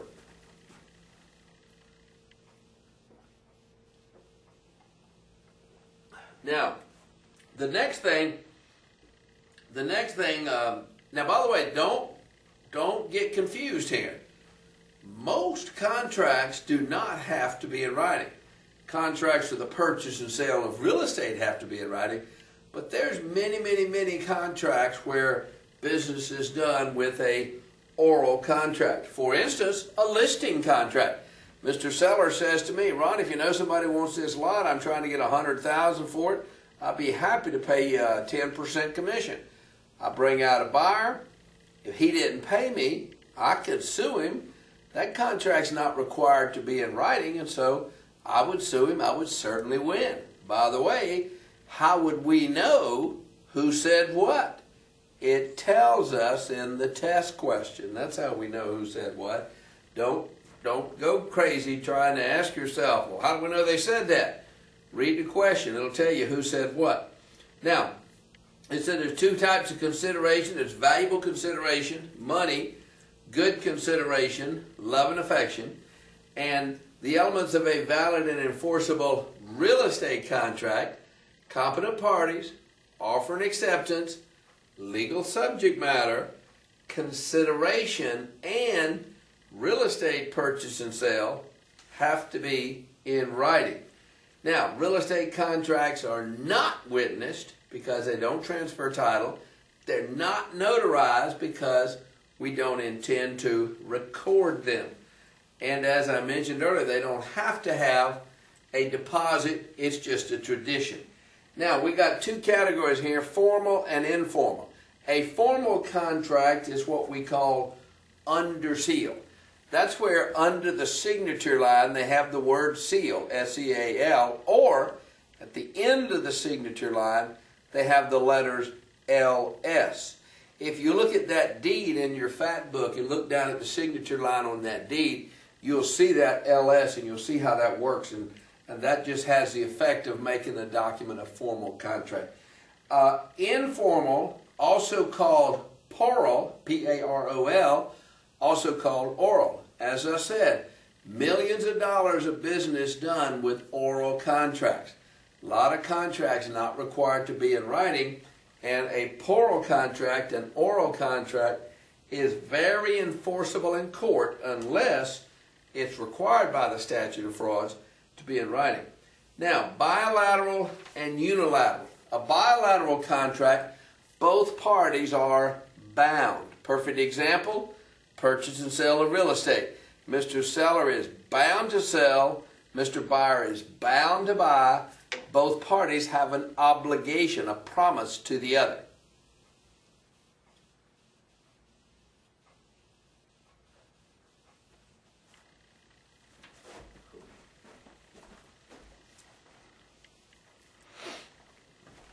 Now, both parties have an obligation to the other. That's a bilateral contract. If only one party has an obligation to the other, that is a unilateral contract. That's what we have in a listing. Mr. Seller says, Mr. Realtor, if you sell my house, I promise I'll pay you a commission. Mr. Realtor's not bound to sell the house, but if he does, he is bound to get paid. And so only one party is bound. An option is a unilateral contract. In an option, Mr. Developer goes to Mr. Farmer and says, let me give you $50,000 now if you'll agree to sell me this property for $1 million sometime during the next 48 months. So that's the deal they make. Now, Mr. Developer's $50,000 is gone.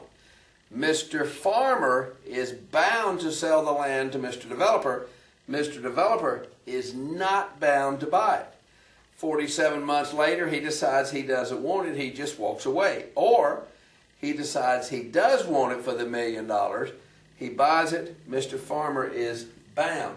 Only one party is bound, and that is a unilateral contract. Now, the next thing, hold on just a second.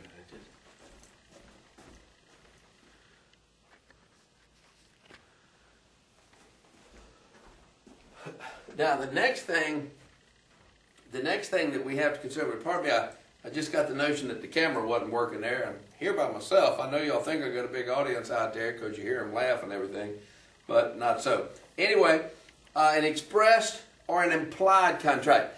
An expressed contract is when all the terms and conditions are very clearly expressed, and an implied contract is when there's something left to the imagination.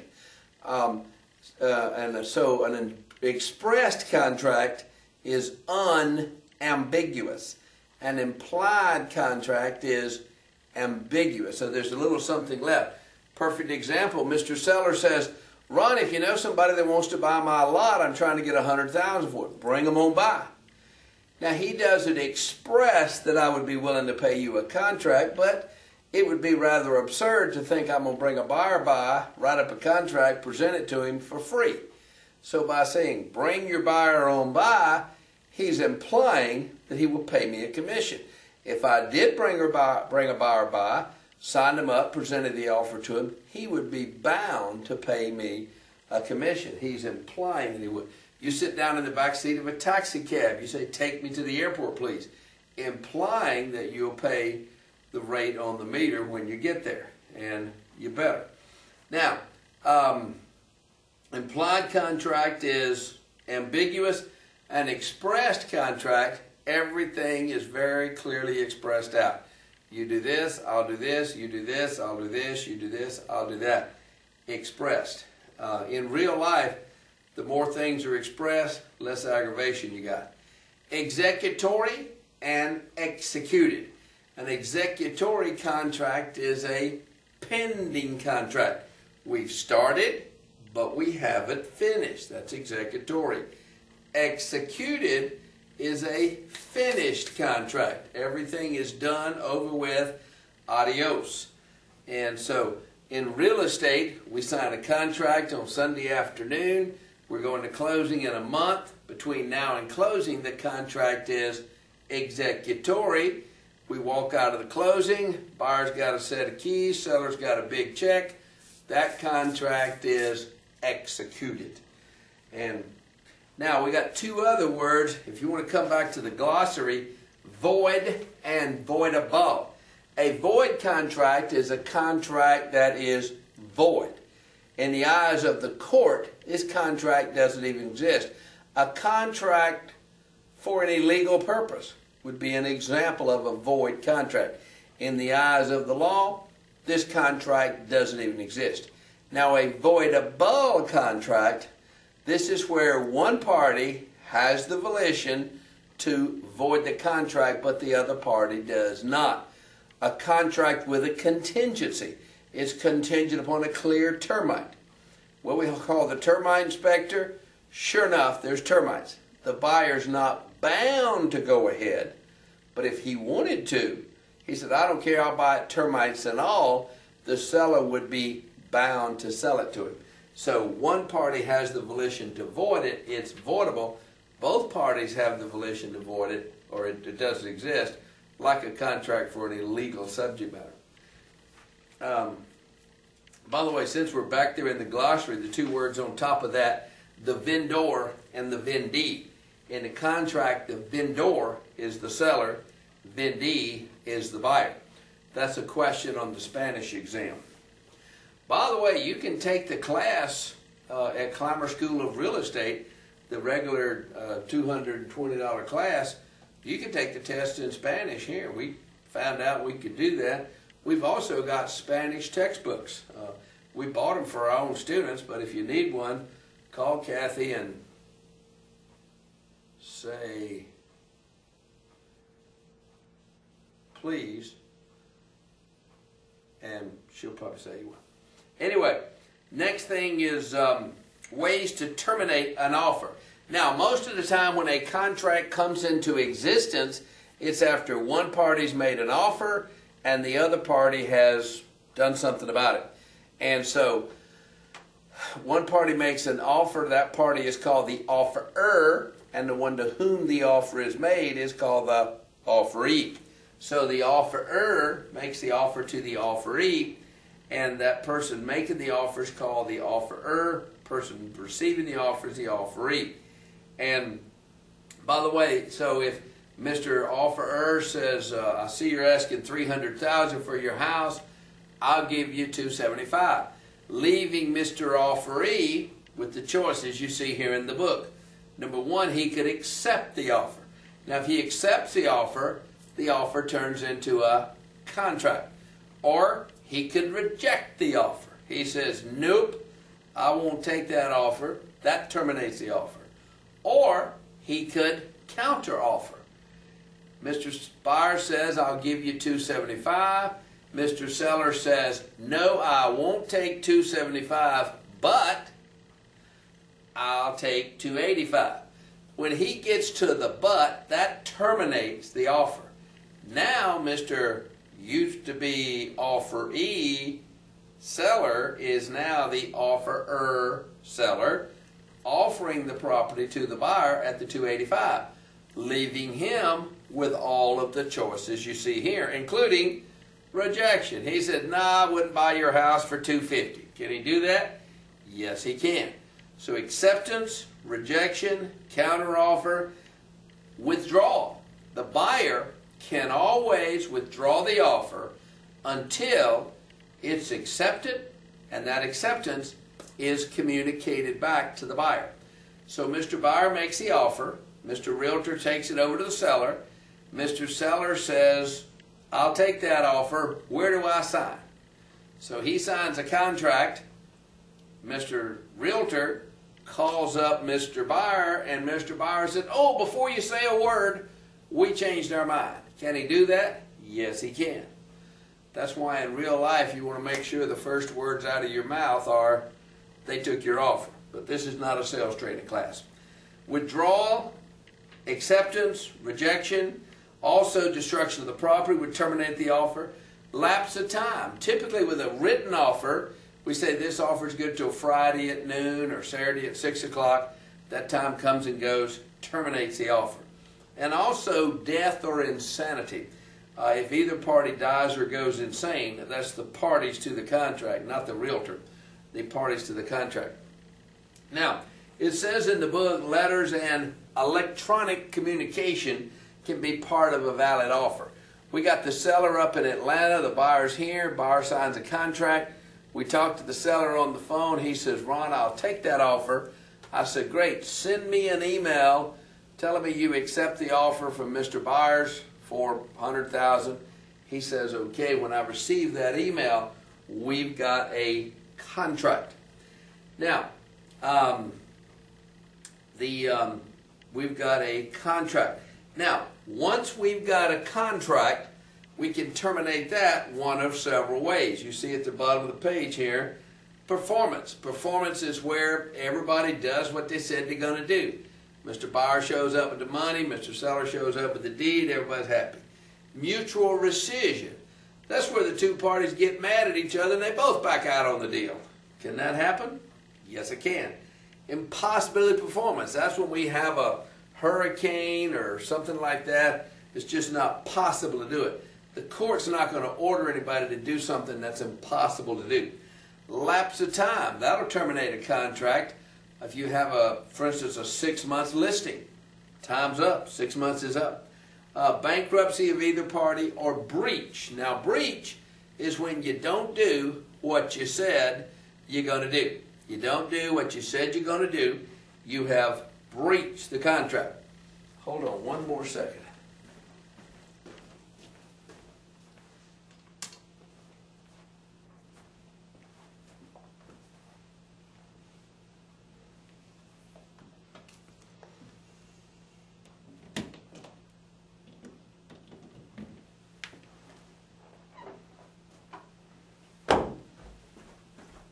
breach is when you don't do what you said you're going to do. So two people have entered into a contract. One of them backs out for what's not a valid reason.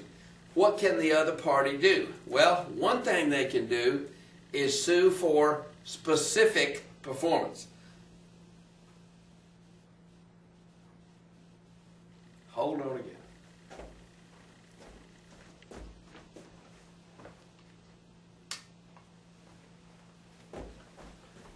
They can sue for a specific performance. That's where we go to court and ask the judge to order them to do what they're going to do. I tell a story in class about a hotel owner in Daytona that had a parking problem. He entered into a contract to buy the vacant lot next door. Vacant lot owner wants to back out on the deal. Well, the hotel owner, he doesn't want to sue the guy for money. He wants that vacant lot.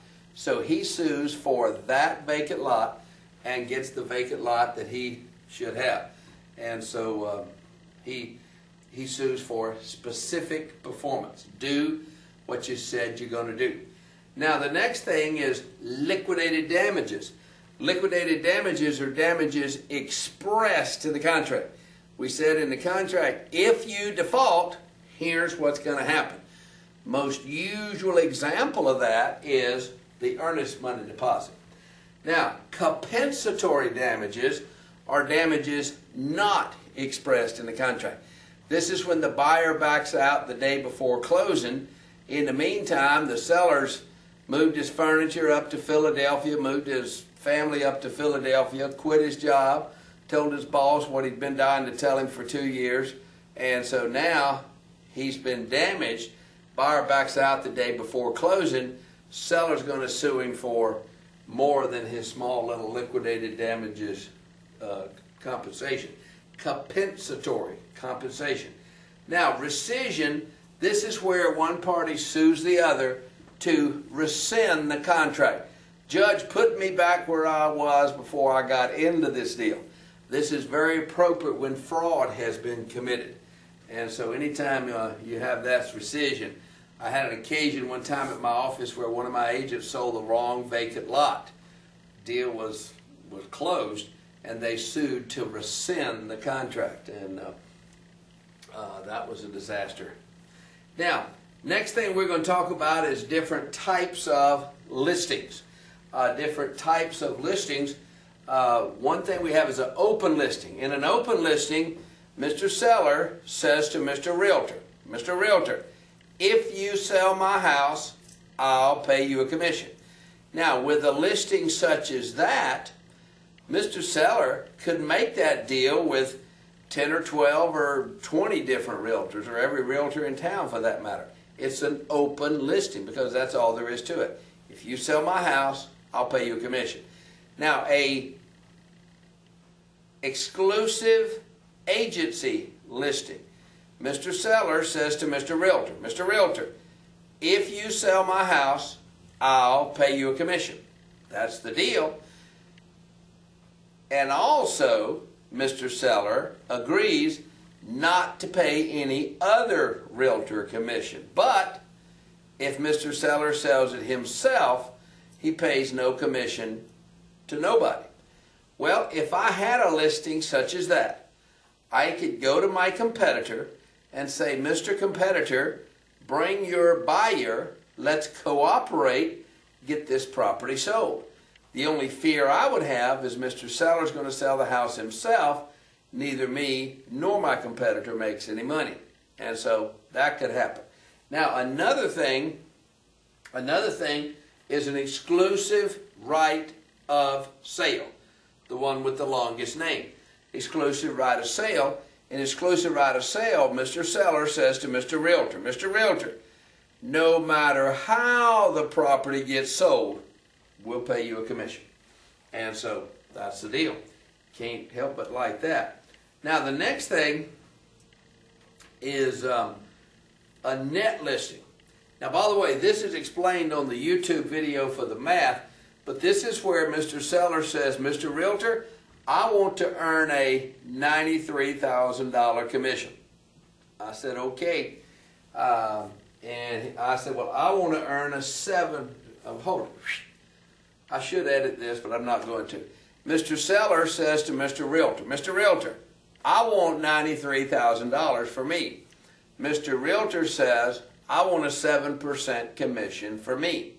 So the deal is, we're going to pick a price, $100,000. We're going to sell the property for $100,000. Mr. Realtor's going to make 7% of $100,000, and that's going to net Mr. Seller $93,000, and that's the way that works. Now, in real life, we don't really do many of these because here's the deal. If I had a deal like that with Mr. Seller, somebody comes along and wants to pay $150,000 for the house. Well, I couldn't sell it, make myself a $50,000 commission, and net Mr. Seller $93,000. Why not? Because we have a fiduciary relationship. That's why not. And so I would have to sell it for the $150,000, earn my 7% commission. On the other hand, if somebody came along and said, Ron, I'll give you $93,100 for the house, I'm bound to present that offer to the seller. He'd probably be a happy camper and say, I'll take it. Where do I sign? And Ron, what you going to do with that $100 you just earned? And so in real life, we don't really do this, but you need to know how to do the arithmetic. I got it on YouTube. Let me give you one. Let's see if you can do it. Mr. Seller says, I want to earn $79,900. Mr. Realtor says, I want a 6% commission. Now, if you don't know how to do this, you go ahead and do it the way you think, and if you don't get $85,000, you go watch YouTube, find out how to do this, because I promise you it'll be on the test. You take the $79,900, you subtract 6% from 100%, it gives you 94%. You take the $79,900 and you divide it by 94%, and that gives you the $85,000. So if you don't know how to do that, go watch that on YouTube a couple of times, because you definitely need to do that. It's called a net listing. Now, another kind of listing is multiple listing. By the way, multiple listing is a copyrighted trademark of the National Association of Realtors, and it's just a giant advertising system where people that are a member of the National Association of Realtors advertise their properties to their competitors and say, bring your buyer, let's cooperate and get this thing sold. There's not a multiple listing, there's just exclusive right of sale listings that have been submitted to the multiple listing system. Now, I mentioned option contracts a minute ago. It's a unilateral agreement where Mr. Developer goes to Mr. Farmer. Mr. Farmer wants $1 million for his property. Mr. Developer says, I'll give you $50,000 right here, right now, if you will agree with me to let me buy it for the $1 million sometime in the next 48 months or 60 months or whatever time period they agree to. And Mr. Developer knows something that Mr. Farmer doesn't know most of the time, but he doesn't know for sure that's going to happen. If it does happen the way it's supposed to, he exercises his option and buys the property. If it doesn't, he just walks away from the $50,000. And it's a unilateral contract. Mr. Farmer's bound to sell. Mr. Developer is not bound to buy. However, his $50,000 is gone forever. Now, in that example, I gave you $1 million example with $50,000 as a option money. I think you'll agree that's some serious money. If I gave you $1 million example with $20 as the option money, that contract has no consideration. $20, no money at all, is the same amount of money. So you have to have some serious consideration, because contracts require consideration, as we talked about. Also, when you buy a property in Florida, we have a lot of disclosures that we have to have. Now, y'all remember we talked about Johnson versus Davis a couple of days ago, that lawsuit that occurred that took the caveat emptor out of real estate. Today, very frequently when Mr. Realtor lists the house, he has the seller answer 20 questions. How's the plumbing? How's the electric? How's the roof? How's the termites? Ask all those questions, and then when they enter into a contract, they take those question answers, make an addendum to the contract. So if the dishwasher's not working, the seller says the dishwasher's not working. Everybody knows the dishwasher's not working. And it's very common to do that today with residential property. We also have a radon gas disclosure.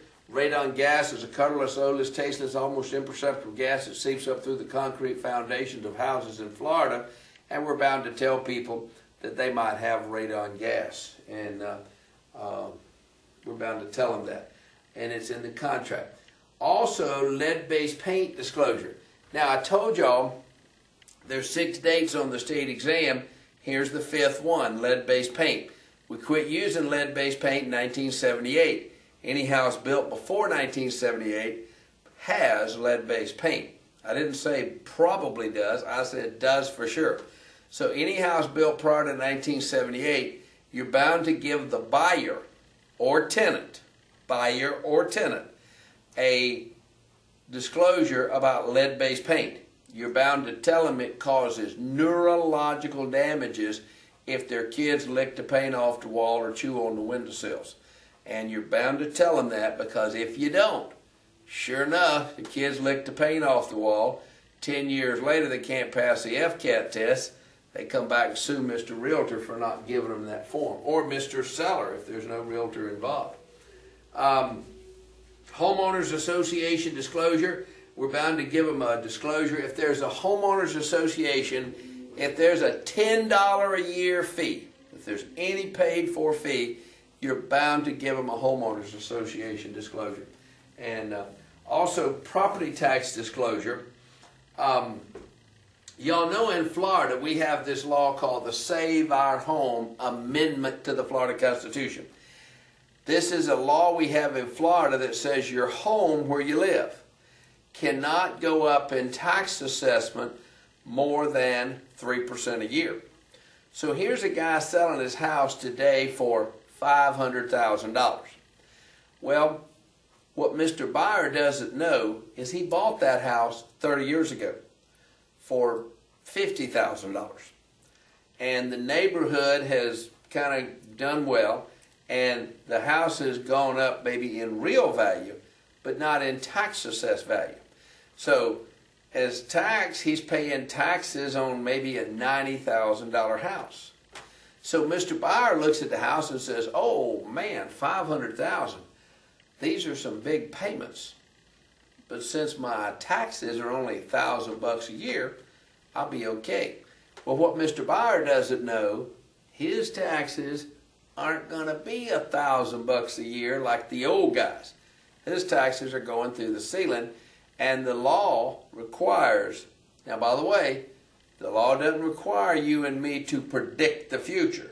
I don't have to tell Mr. Buyer that his taxes are going to go up. I have to tell him, don't depend on the old guy's taxes to ascertain what your taxes are going to be. And so that is done in a property tax disclosure concerning ad valorem taxes. By the way, does everybody know ad valorem means according to value, and a lot of people call property taxes ad valorem taxes because they're according to value. And building code violations, nothing we need to know about that. Y'all back up with me to the glossary for this chapter, and let's see.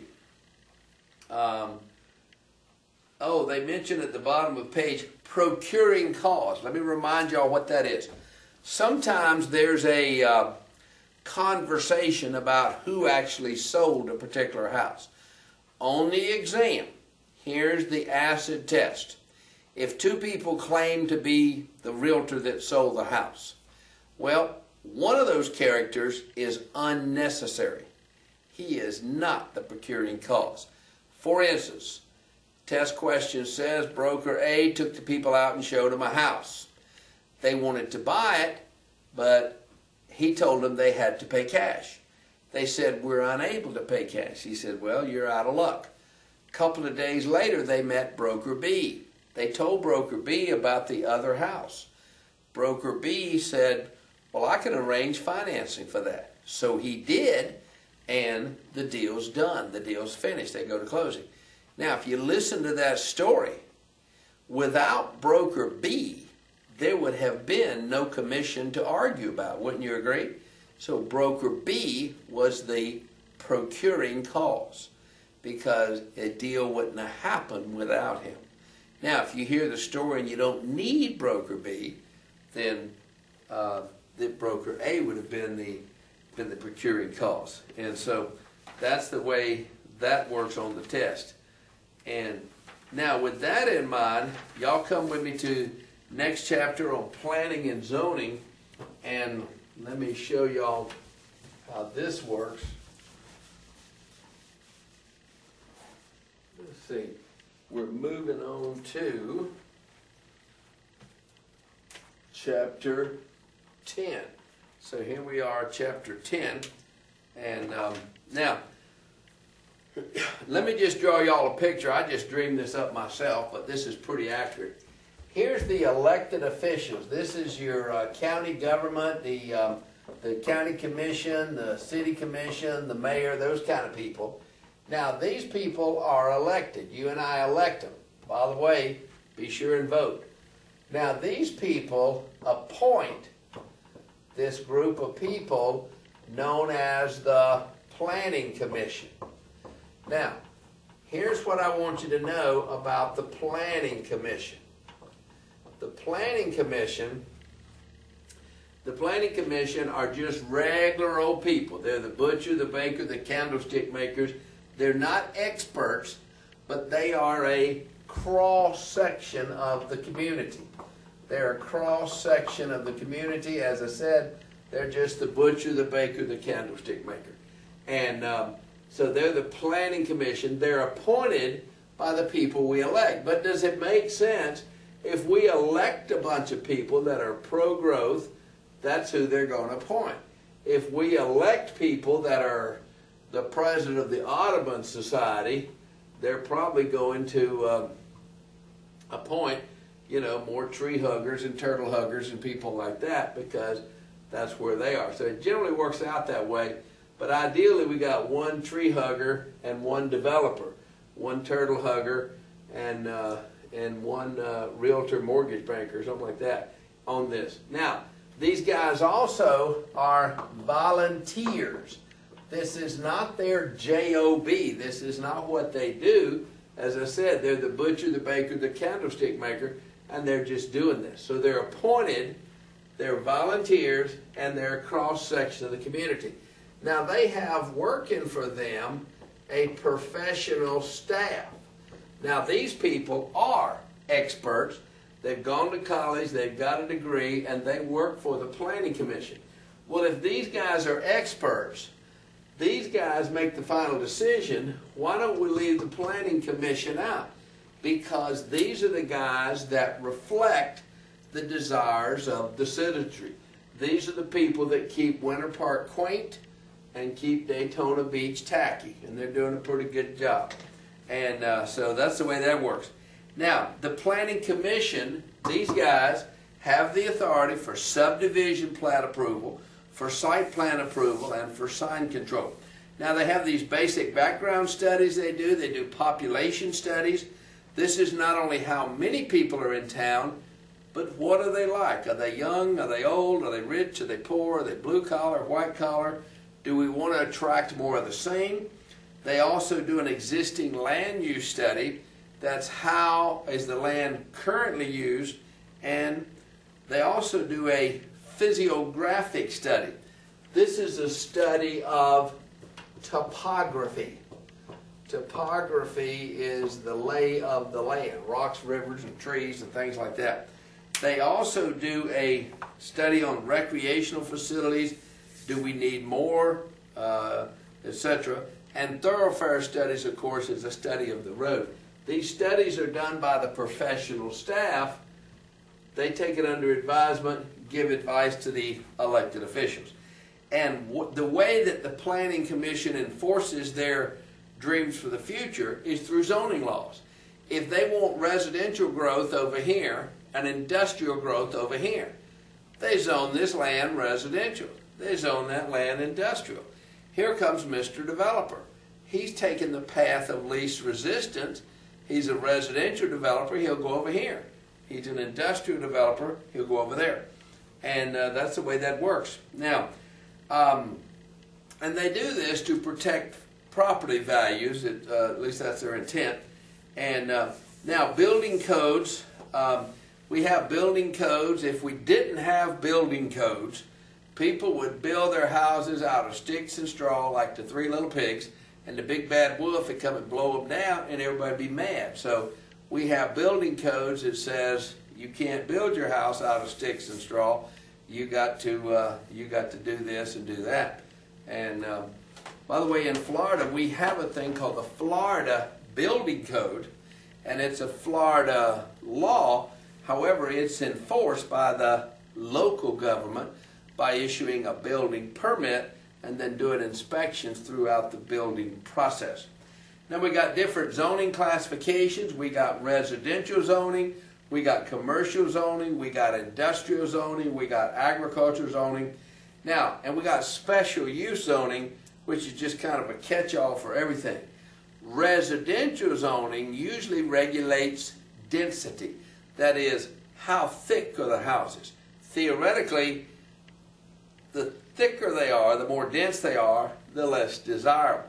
I think if we were all gillionaires, we'd all live out on about 5 acres in the country and wouldn't be too close to our neighbors. So as people get closer, that's more dense. Now, commercial and industrial zoning regulates not so much density, but just obnoxiousness. And we call that intensity. Something like the concrete plant or the welding shop. These are mighty intense uses of property. They just aggravate their neighbors for miles around. And industrial zoning we have different degrees. However, there's no code for this because it's different in Miami than it is in Tallahassee, than it is in Jacksonville. Actually, it's different in Orlando than it is in Winter Park. Almost every city has their own code, if you will, own formula or vocabulary. Now, we got a thing called a variance. Let me tell you what this is. We have a rule. For instance, we have a rule that a vacant lot has to be, that you can't build a house on less than a 9,000 square foot lot. Well, what if somebody had one that was 8990? They could apply and probably receive a variance. Now, when you apply for a variance, you have to have a hardship. Now, a hardship is a reason why you will let somebody bend the rules. Now, this is done, I'm going to erase all this. This is done through an agency called the BOZA. That's the Board of Zoning Adjustment. Now, the Board of Zoning Adjustment is a committee appointed by those elected officials I just erased, and they consider your hardship. You say, hey, I've got a hardship. Maybe your hardship is that you've got a lot that's 100 feet by 100 feet. And the rule is you have to have a 20-foot setback on all sides. That's the rule. Well, that means that the biggest house you can build on that lot is 60 by 60. Take 20 feet off one end, 20 feet off the other, 20 feet off the front, 20 feet off the back. So you design your 60 by 60 foot lot, your 60 by 60 foot house, but when you buy the particular lot, you won't. It just so happens right here exactly 21 feet from the edge of the property, there's a giant 200-year-old live oak tree that's been standing there for 200 years. Well, you could destroy that tree with a chainsaw and comply with the rules. Or you say, hey guys, I have a hardship. How about letting me move over and be 21 feet on one side and 19 feet on the other? Well, what they do, they have a hearing. They invite all the neighbors to come to the hearing. Theory is, if you don't show up, it's okay. And the neighbors all say, yeah, fine with us. And so they approve your request for a variance. And that's called a variance when they do that. They just allow you to bend the rules. Now, another thing they do is called a special exception. That's where they just throw the rule book out the window. And a lot of times you'll find things like the 7-Eleven store in the middle of Tuscaloosa. They just put it there because everybody wanted it there. It's still there 30 years later. And so, now we also have a thing called a legally non-conforming use. Now, a legally non-conforming use, this is where we slangly call this grandfathered. This is where we have a property that's used in compliance with today's laws. Today being, say, 1960. So in 1960, they put this sleazy trailer park in. So they put the trailer park in, which is in compliance with the law in 1960.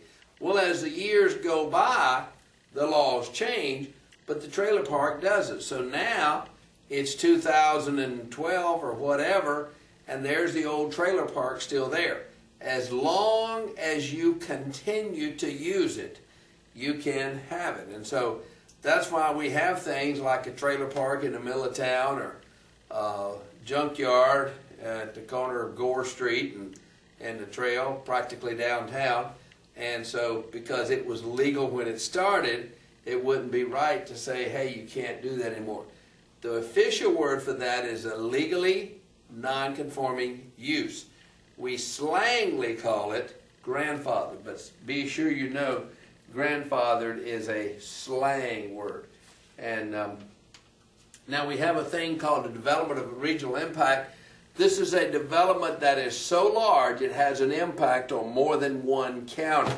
In class I use the example of the Seminole Town Center Shopping Center, huge shopping center in Seminole County, only about a mile from Volusia County, only about 2 miles from Lake County, a couple of miles down to Orange County. And so when this is approved, it's approved by a regional that represents these other counties as well as. Now, a planned unit development, this is a thing that's very common today that 30 years ago was practically unheard of, where we have mixed use of single-family homes and condos and some rental apartments. And today, we're almost like regressing back to before we had zoning with a lot of PUDs. And so it reduces the size, street sizes, things like that. And now we also have a question on the exam about an environmental impact statement. Now typically when Mr. Developer applies for a permit to do some big project, he turns in a study that he's done about how much impact something's going to have on the environment. Now the government also does their own study, and because if you go back to the 50s, the 40s, the 30s, nobody gave a hoot about the environment. Today, fortunately, we're very concerned about the environment. We don't want you displacing any ospreys or gopher turtles or any kind of critters like that. And it's a good thing that we've got our attitude straight about that. And so Mr. Developer has to turn in an environmental impact statement about how much impact he's going to have on the environment.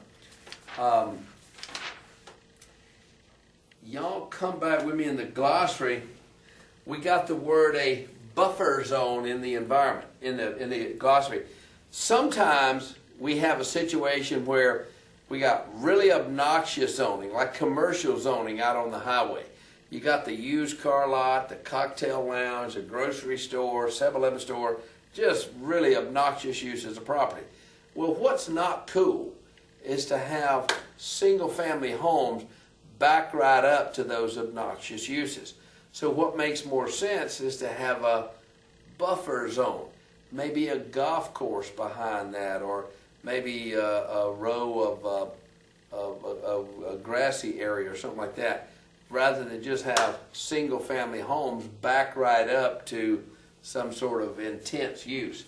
And so that's called a buffer zone, when you have a strip of land that separates one land use from another. And by the way, all right, y'all come with me to the next chapter. By the way, everything we've talked about so far is pretty much license law. What we're getting into the rest of the book is principles of practice. If you've taken the exam before, take a long hard look and see which did you do better on. Principles of practice, license law, and make sure that you got those. By the way, I haven't given y'all a commercial for a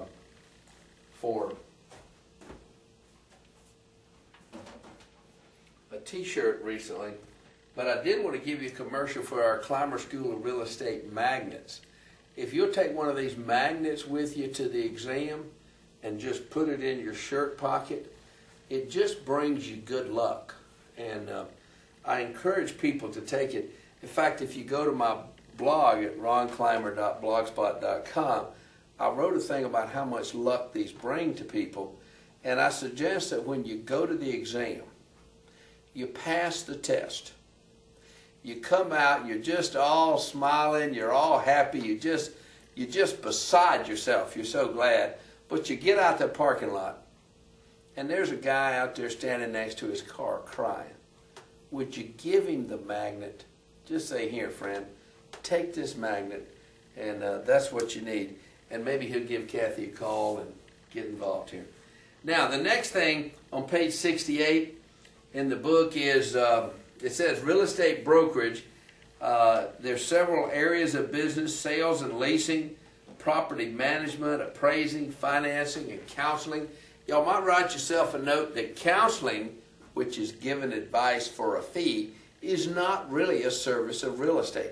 You could be a real estate counselor with no real estate license. You can just tell people, here's what you should do, here's what you should do.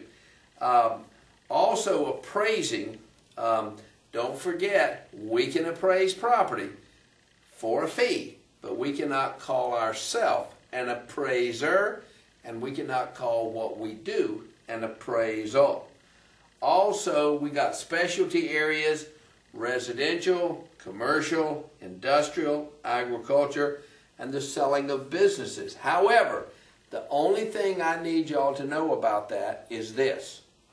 We have, in Florida, a real estate license. Now, once you have your real estate license, you have a license. You could go sell the tallest building in Miami. You could sell the largest piece of agriculture property in the state of Florida. We don't have a commercial license, industrial license, agricultural license, residential license.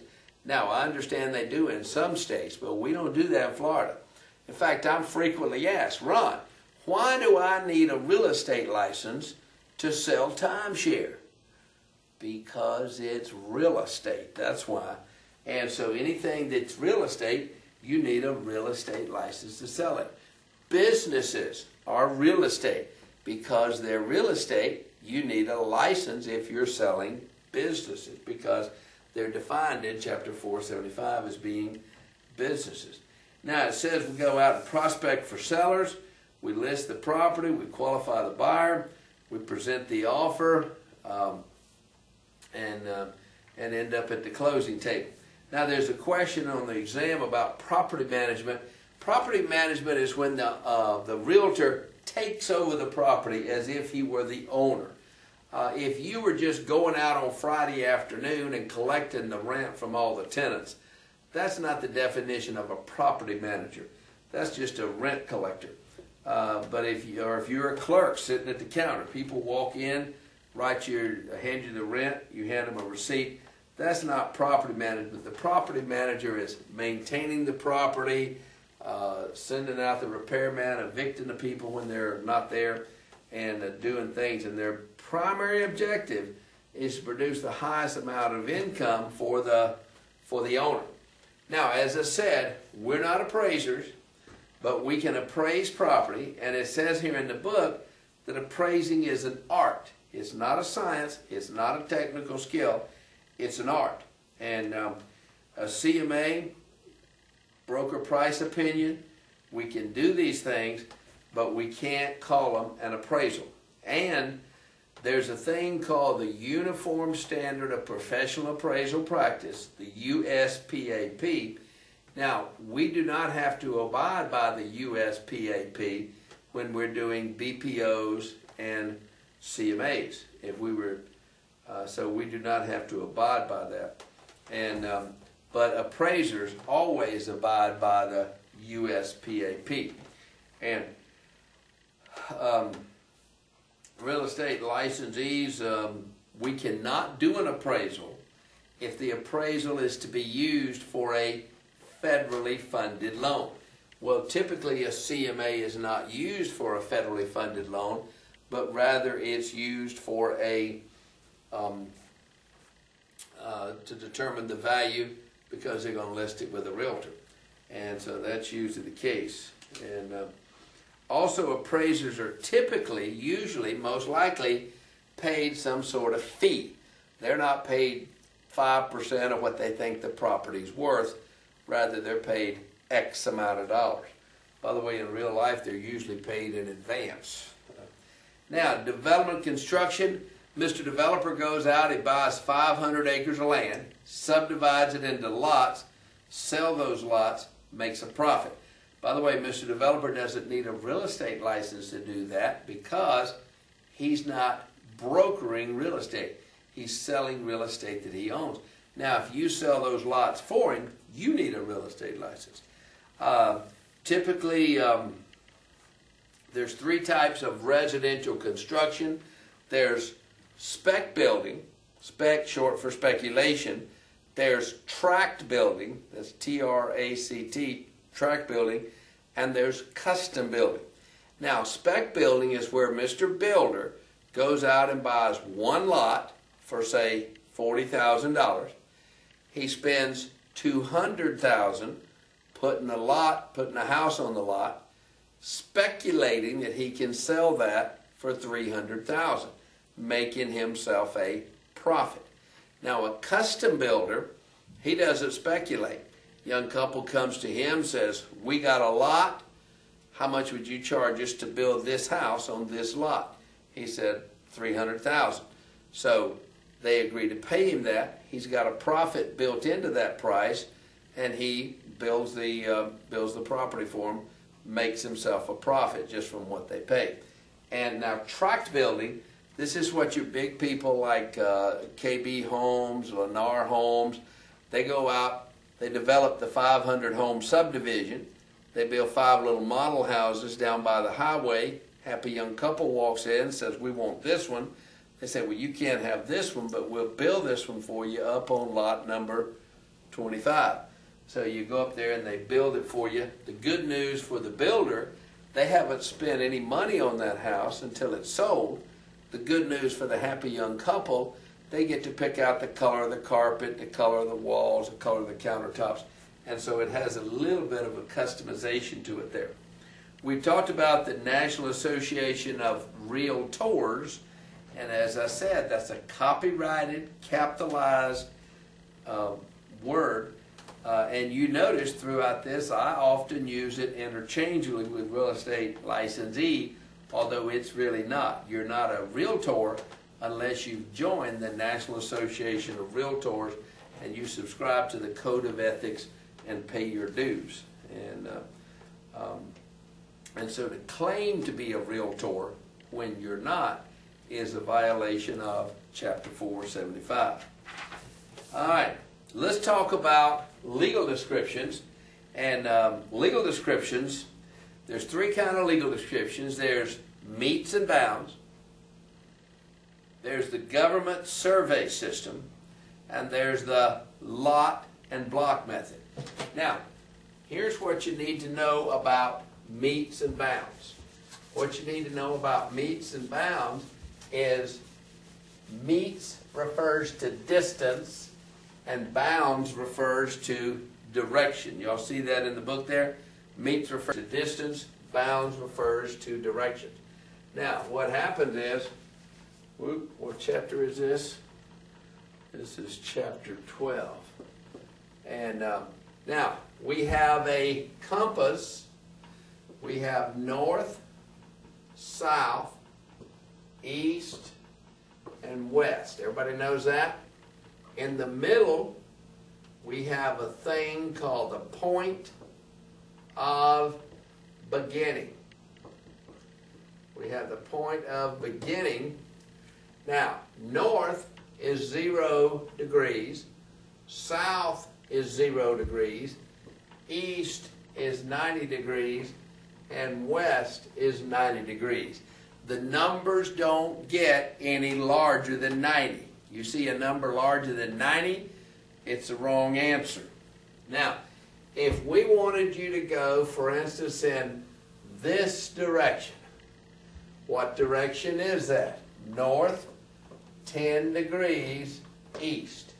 Everybody see that? If that's 0 degrees and that's 90 degrees, if we had little marks there, that would be about 10 degrees east of due north, or north 10 degrees east.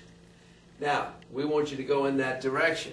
The way they test your knowledge of this on the exam is they ask you what is the opposite of north 10 degrees east. And the answer is south 10 degrees west. The north and south reverse, east and west reverse, the number stays the same. So it's north 10 degrees east, south 10 degrees west. That's the way that works. Everybody with me? Everybody see that? Now, you don't need to know this, but what happens in real life, they tell you to go in a certain direction for 1,000 feet. Thence are there for 500 feet. Thence are there for 1,000 feet, back to the point of beginning. And you draw the perimeter of the property with these directions. That's not on the test. What's on the test is just testing your knowledge of the compass, and it starts at the point of beginning. And that's the metes and bounds method. Now, this next thing is a little more complicated.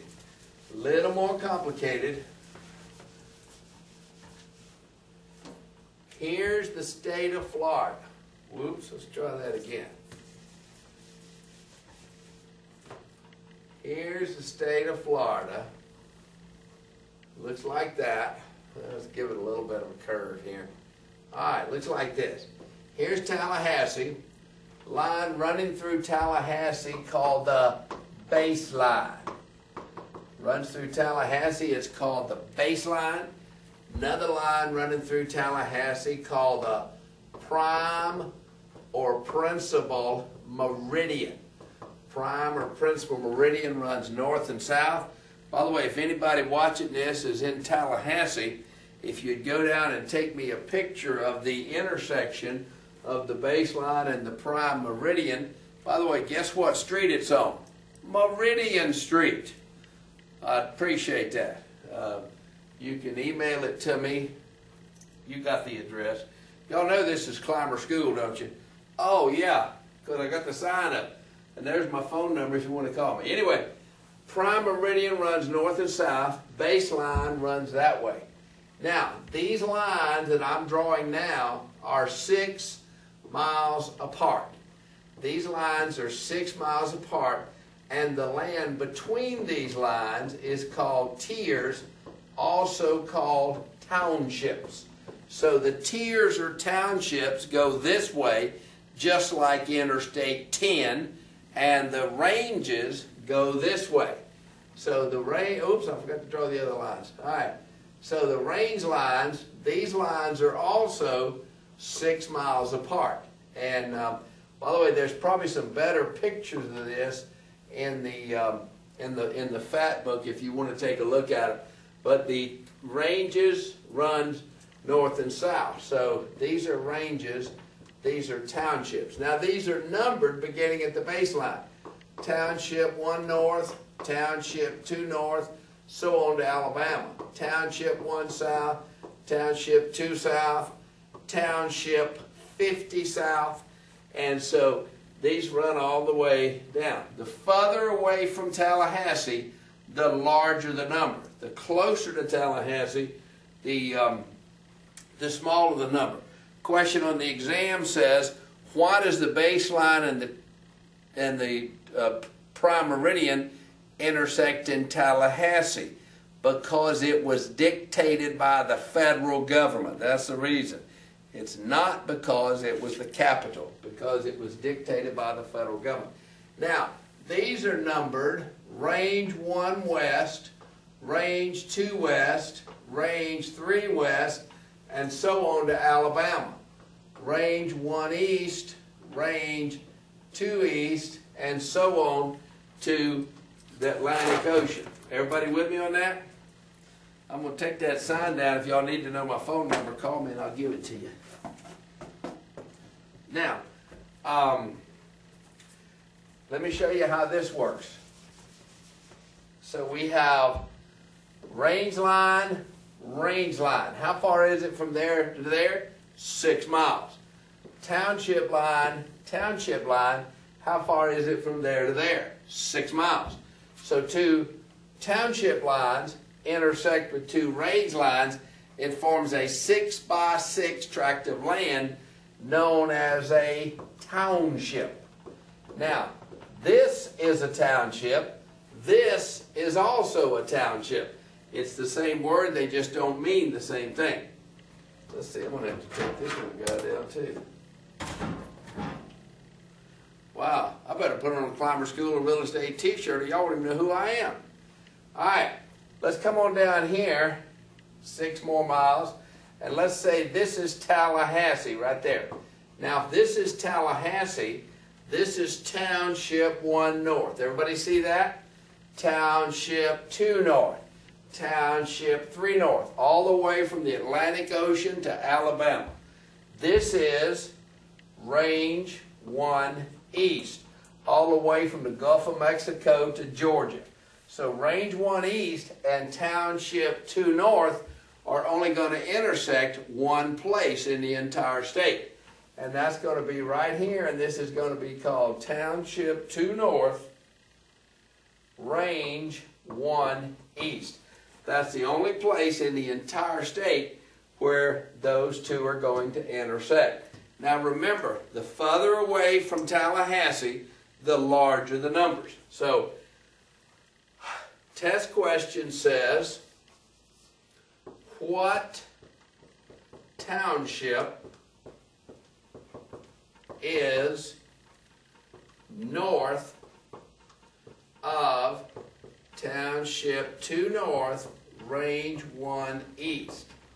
What township is north, further away from Tallahassee? Now, if you see this question, you want to draw this tic-tac-toe thing. You take the one they give you, and you put that in the middle. Take the one they give you and put it in the middle. And then ask yourself this question. If we're going north this way, the township of the range, one of them's not going to change. Which one? The range. So this is still going to be Range 1 east. Is that right?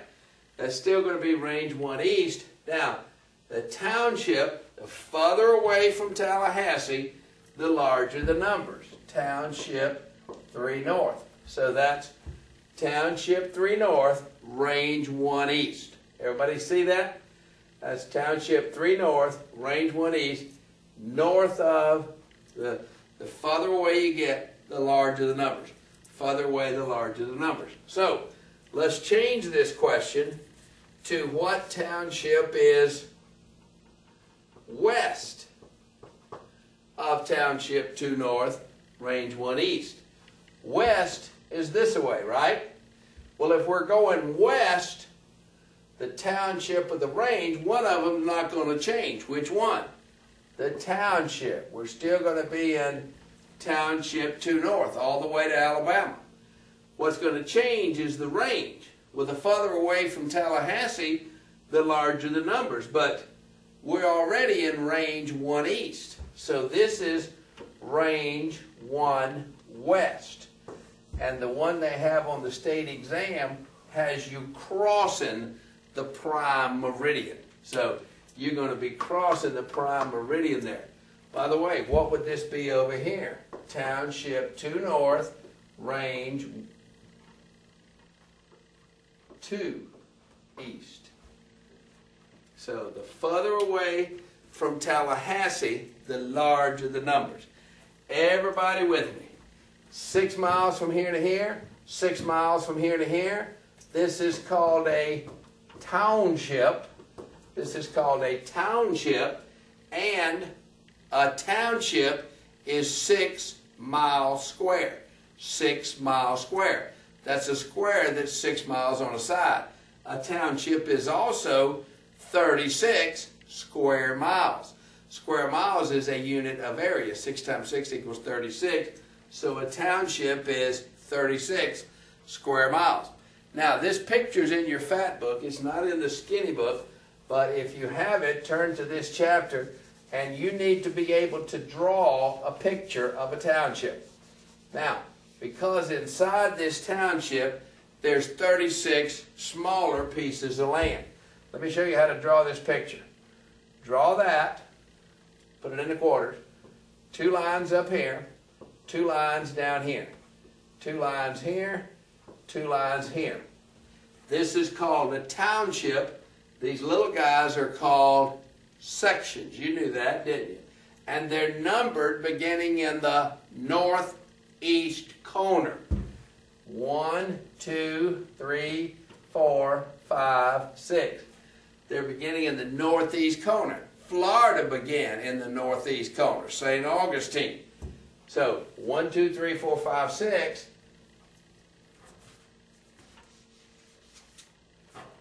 1, 2, 3, 4, 5, 6.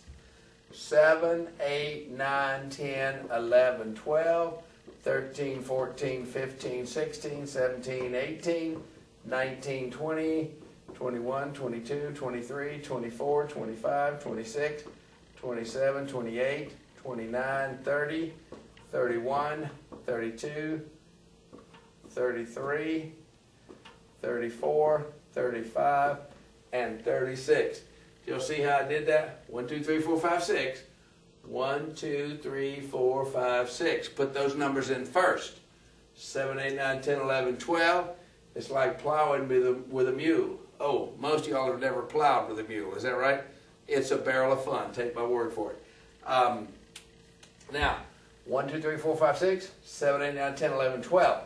Now, the way they test your knowledge of this, what are these little things called? They're called sections. There's 36 sections in a township. They're also square miles. They're 1 mile from here to here, 1 mile from here to here, 1 mile, 1 mile. So a section is 1 mile square, 1 square mile. They're the same thing. Now, the way they test your knowledge of this on the exam is they might ask you a question like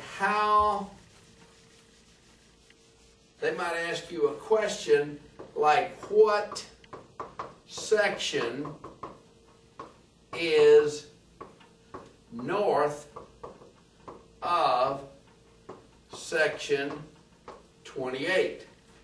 North of 28. And the answer would be 21. Pretty easy question if you can draw that picture. Pretty nearly impossible if you can't. Or, what section is south of section 8? south of 8 is 17. Pretty easy question. Or, what section is in the southeast corner of a township? What section is in the southeast corner of a township? That would be section 36. Pretty easy question if you can draw that picture. Or section 33 is in the north, south, east, or west of a township. I'm thinking I would put the south.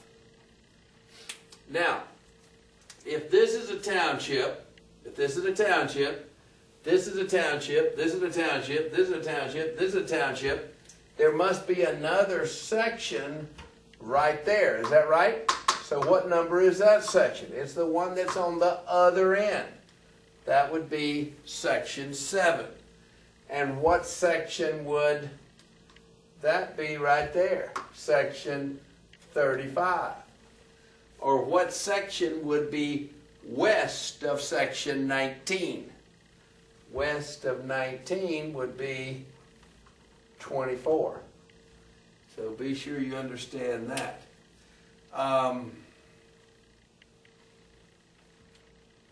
One last thing.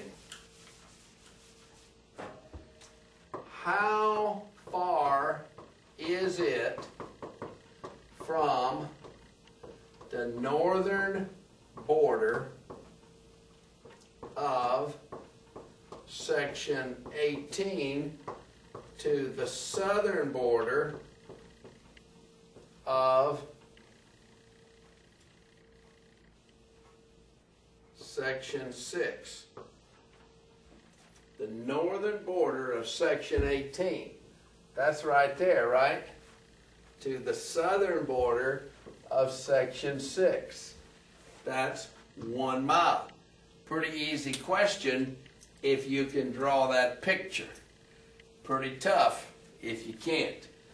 How many square miles in a section? 1. How many sections in a township? 36. What section's in the northwest corner of a township? 6.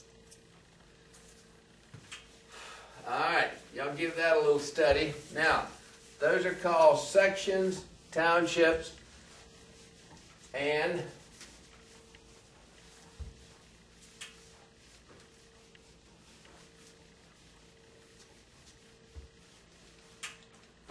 very frequently we have a section.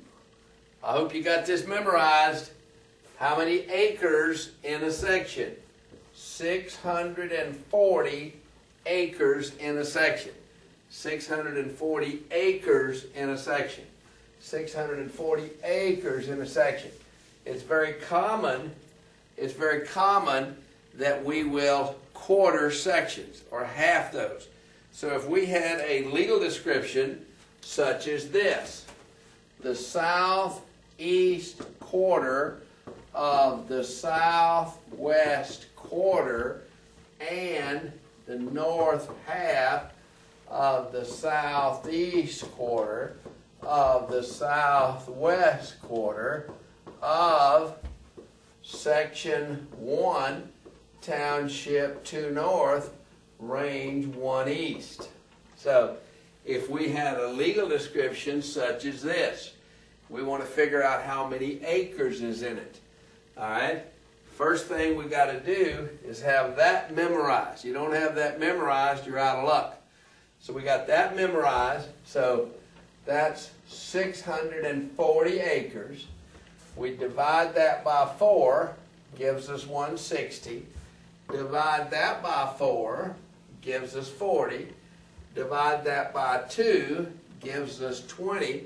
So we got 20 acres on that side of the and. When we get to the and, we start over. We put the 640 over the and. Divided by 4 is 160. Divided by 4 is 40. So we got 40 plus 20 That's a 60-acre parcel of land. 40 plus 20 equals 60 acres. Now, there's another way to do this. 4 times 4 is 16. 16 divided into 640 goes 40 times. 2 times 4 is 8. Times 4 is 32. Divided into 640 goes 20 times. Doesn't matter which way you do it. My advice, do it both ways. And so that's the way that works. Everybody with me on that? Are you with me?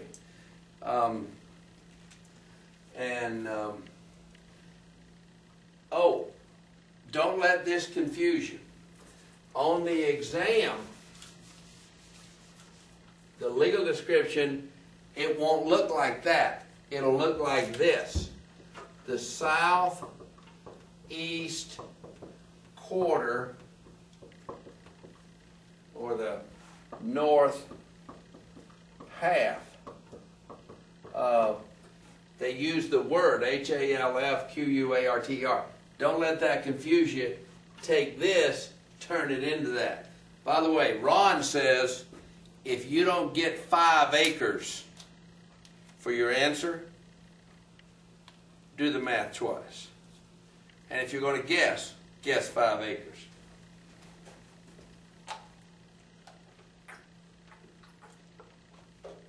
All right.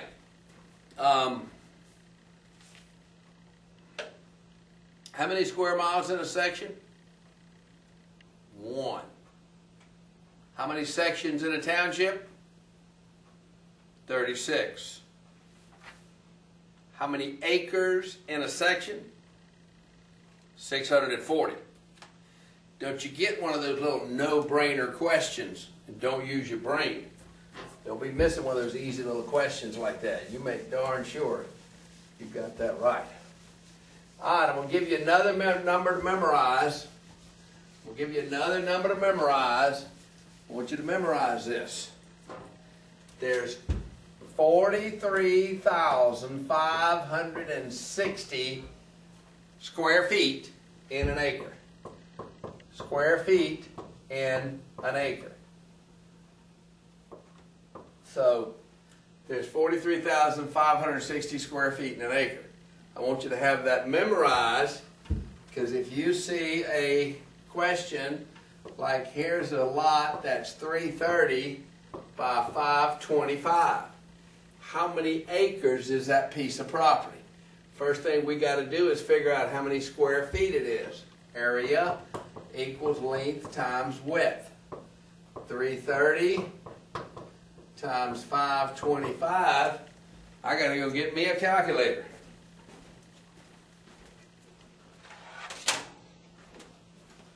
I hope you got a calculator. Let's see. 525 times 330. My calculator says that's 173,250 square feet. If we divide that by 43,560,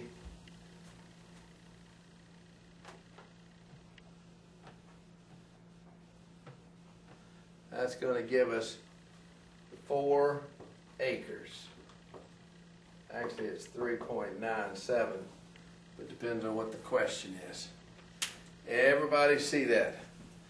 We got more of that arithmetic on the YouTube, so check that out, because that's all I'm going to spend on it. You've got to have that number memorized, 43,560 square feet in an acre. And now, there's another legal description, and that's called the lot and block method.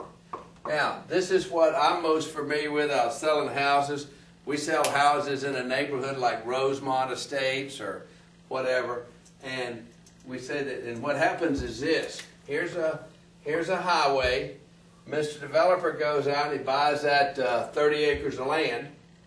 he draws in a street, he draws in another street, he calls this Block A, he calls this Block B, he draws in the lots, Lot 1, Lot 2, Lot 3, Lot 4, Lot 5, Lot 6, Lot 7, Lot 8, Lot 1, Lot 2, Lot 3, Lot 4, Lot 5, Lot 6, Lot 7, Lot 8. Now he gives this a name, and he just names it whatever he wants to. His name is Mr. Developer. He might name it Developer Estates. So he names it Developer Estates, and he takes this plat down to the county recorder's office, and he records it in map book 123 on page 45. Well, he records this, and it tells us exactly what the dimensions are, everything here. He records this in the Orange County records. You come along and you want to buy that Lot 5 right there. Your legal description is going to be Lot 5 of Block B of Developer Estates as recorded in map book 123 on page 45, Orange County records. And anytime between now and the end of time, we can look at this.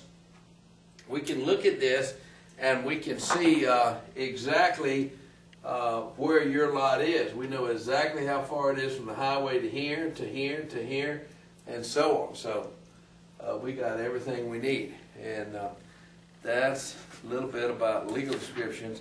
Point of beginning, I told y'all that's on the test, and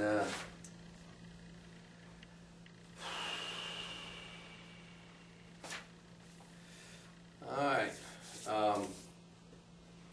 Hold on a second.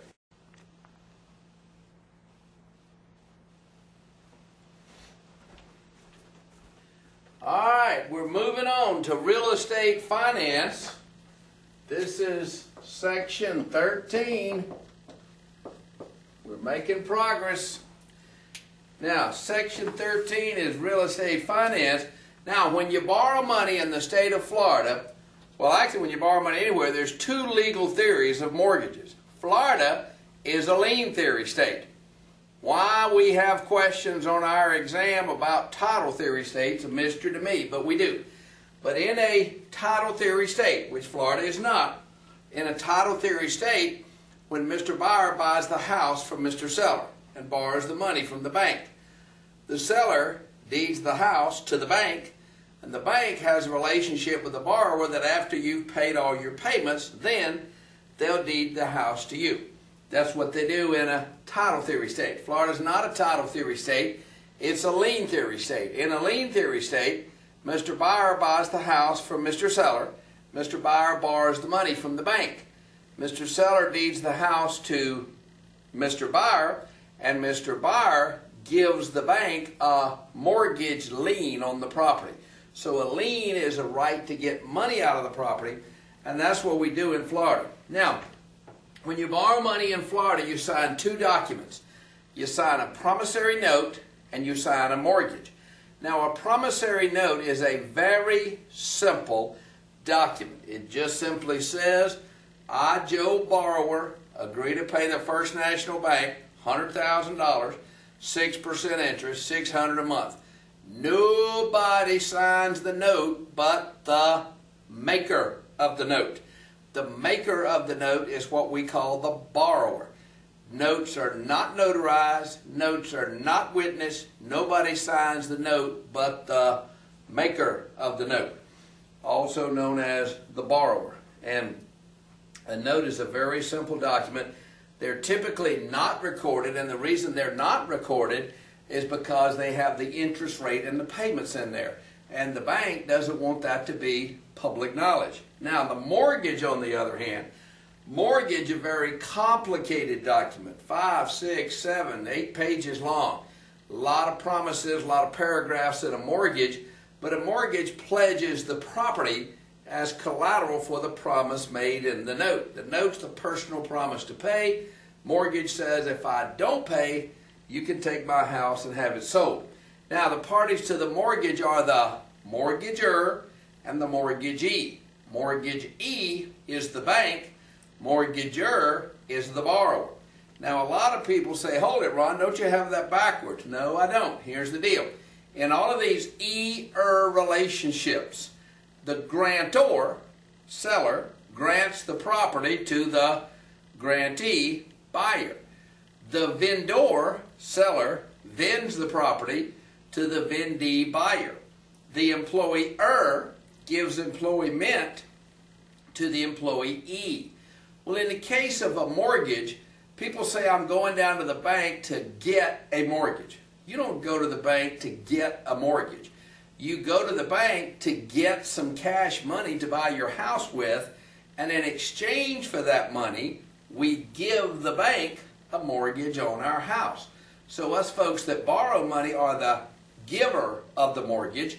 The bank is the receiver of the mortgage. So the bank is the mortgagee.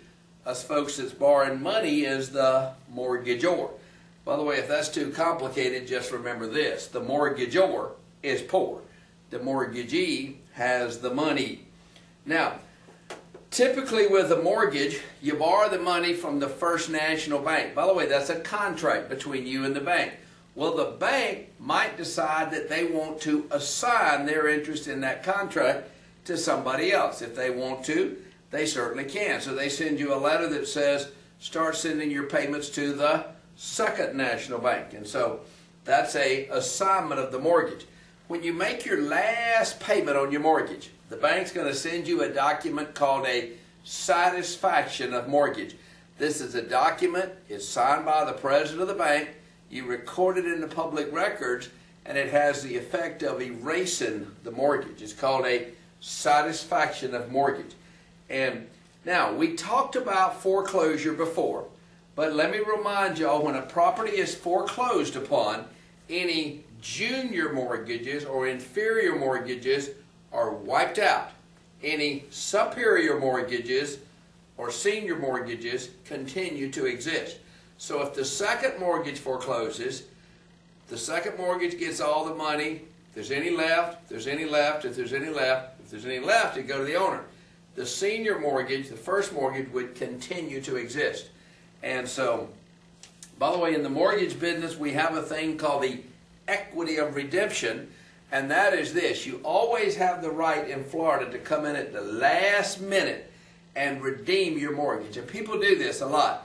A house is being foreclosed on at 11 o'clock on Tuesday morning. At 10:30, mortgagor comes running into the courthouse, pays up all his back fees and everything, and the clerk comes out and says, sale number 1234 has been canceled because he redeemed his mortgage. And you've always got the right to do that in Florida up until foreclosure. Now, mortgage clauses in a mortgage, as I said, several pages long, lots of promises. One promise is a promise to repay the mortgage. There's a promise to repay the mortgage. And there's also, by the way, that promise is made in the note, but it's reiterated in the mortgage. Also, there's a promise to pay the taxes. If the mortgagor does not pay the taxes, they're a superior lien, that's a problem for the mortgagee. So they have a provision, thou shalt pay thy taxes. Likewise, thou shalt pay thy insurance. By the way, if you know anybody that's in the state of foreclosure, you tell them Ron said, pay your insurance. You pay that insurance right up to the foreclosure sale. Occupy as a principal residence for 12 months. Sometimes you have a provision in the mortgage that says they want you to occupy the property. Promise to pay maintenance and a covenant of good repair. Think about a large apartment complex or something. You got a $60,000 a month income and a $50,000 a month payment. Well, let's say your income drops down.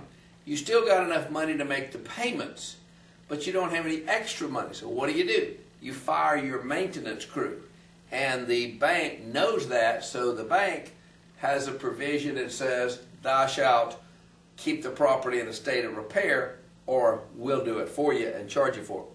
Due on sale clause. This is a clause that says when you sell the property, the mortgage is due. Almost all conventional mortgages have these today. Acceleration clause, this is a clause that calls the whole note due. They accelerate the note if you default. If you stop and think about it, if your payments were $1,000 a month, if you didn't have an acceleration clause, when you didn't make a payment, they could only sue you for that payment. Well, that's stupid. So they have an acceleration clause, says we're going to accelerate, sue you for all of this, all of the payments for $150,000, whatever it is. Now, a prepayment clause is a clause that might give you some conditions to prepay. For instance, in an FHA mortgage, it says if you don't give them 30 days notice to pay them off, they'll charge you an extra month's interest. A prepayment penalty clause, this is a clause that imposes a penalty in the event of prepayment. And by the way, in real life, don't you be getting one of those. If your customers want to get one, let them, but don't you get one, because that is a rip-off. Now, an escalator clause, this is a clause in the mortgage that says the interest rate will go up if you do something that the bank doesn't want you to do, whatever it is. Most usually, move out of the house. They have a provision that said you have to live in the house. Well, what if you don't? Your interest rate goes up. So they have an escalator clause, you might say, that gives them a stick to beat you with if you don't do whatever it is they want you to do. Now, we got conventional loans and we got FHA and VA loans. Now, a conventional loan is a loan that's not insured by anyone. And conventional lenders, they like those 20% down. You buy a house for $200,000, you put $40,000 down, you get a $160,000 mortgage. Bank likes that. It makes them comfortable. They're happy with that. And now, if you want a little higher ratio loan, maybe FHA is a cool deal. FHA, you go buy a $100,000 house, you put 3.5% down. Well, that's hardly enough to pay the real estate commission. So you put 3.5% down, and the bank loans you $96,500, and that makes the bank a little nervous. But the way they get unnervous is FHA insures the loan.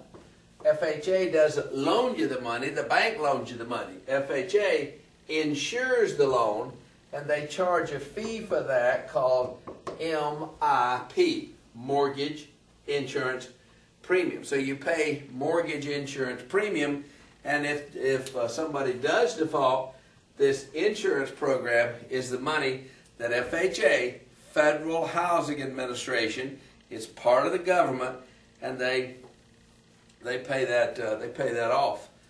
They pay them their losses that they suffered from making that loan. Now, at the bottom of the page, they mention Section 203B. That's the only one of those that y'all need to remember, and that's basically plain old FHA. It's just plain old single-family fixed-rate homes. And so that's what that is. Now, top of the next page, they mentioned VA loans. Now, FHA does not make loans. They insure loans. They insure loans. You pay a premium for that called MIP. VA, as a general rule, does not make loans, as a general rule. However, sometimes they do make loans directly to a veteran in some odd and unusual circumstances. It's not a usual thing, but sometimes they do that. And so the veteran can get a loan, an active military person can get a VA loan, and sometimes surviving spouses of veterans can get a loan. Now, VA, as I said, they don't normally loan the money, but they don't insure it either. They guarantee the loans, and they do this for military people as a thank you for having served in the military. And also, VA does not set loan limits. If you go back and read what's in the Fat Book, you might get the impression that they do, but they don't. If some big shot like Colin Powell went into the bank and said, I want to get a $1 million VA loan, I'm sure they would say, yes, General Powell, we can take care of that for you. And Now, would they do that for G.I. Joe average? Maybe not, but they could if they wanted to. It's up to the bank. It's not up to the VA. And as I said, VA guarantees the loan. They don't insure the loan. They don't have insurance premium, and you don't have to have a down payment. You get a 100% loan. Now, this is based on the veteran's entitlement, but you don't need to know any of that stuff for the exam. All you need to know is they guarantee the loan. Also, you can buy up to a quadruplex. Mr. Veteran can buy a single-family home, a duplex, a triplex, a quadruplex, and that's all you need to know. Now, you don't need to know about certificates of title and all that. FHA and VA loans, neither one of those have due on sale clauses. Conventional loans have due on sale clauses. And now, conventional loans, as I said, they usually have a lower loan to value. Now, let me remind you what loan to value is. If you bought a house for $265,000, you put $55,000 down. That means you got a $210,000 loan. So the loan to value is the loan divided by the value.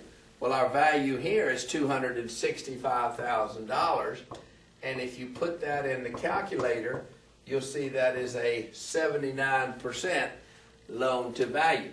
Now, the conventional lenders, they love those kind of loans. You got a lot of down payment, pretty unlikely you're going to default. Now, if you wanted to put, say, 10% down and get a 90% loan, the conventional lender says, okay, but you have to buy PMI. What is that? Private mortgage insurance. And it's an insurance just like FHA, except it's more expensive. So, now, loans fall into different categories. One category is the fully amortized loan.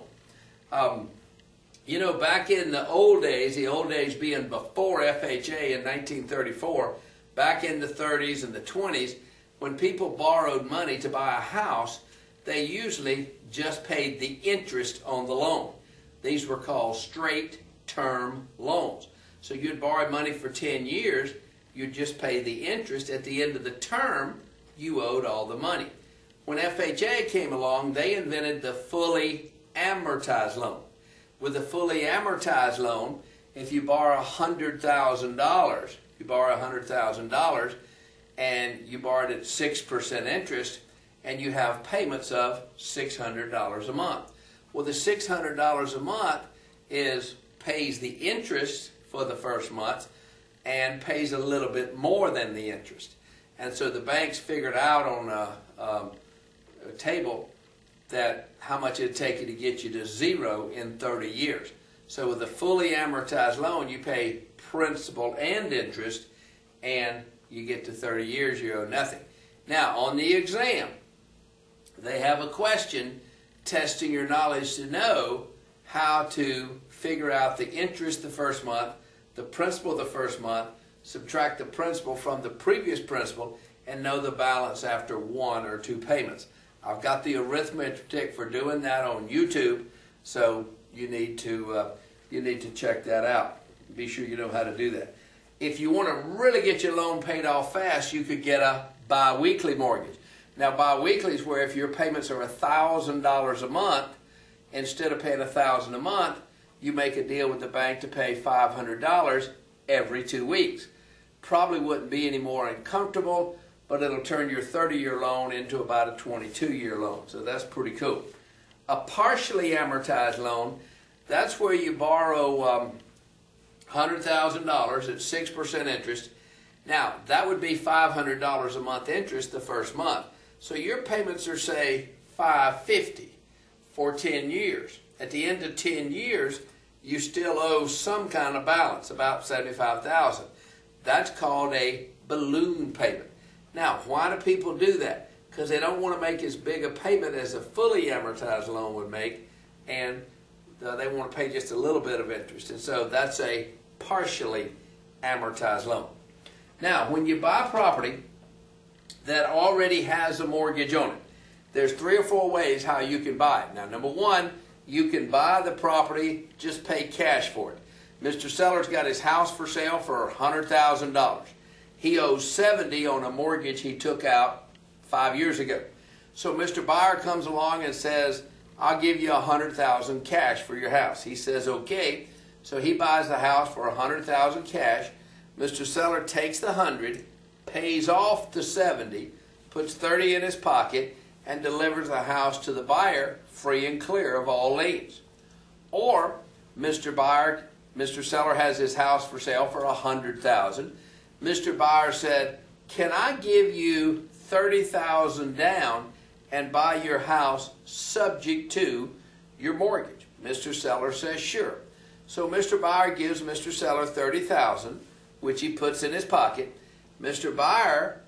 Seller deeds the house to Mr. Buyer. Y'all remember the encumbrance clause in the deed? We mentioned that $70,000 mortgage in the encumbrance clause. And so Mr. Seller says he recognizes the fact, Mr. Buyer recognizes the fact that the mortgage is there. Well, Mr. Buyer makes 2 or 3 payments, and then he has financial problems. Mr. Buyer defaults on that mortgage. When he defaults, the property sells at a foreclosure auction for $60,000. Somebody's going to get sued for a deficiency judgment.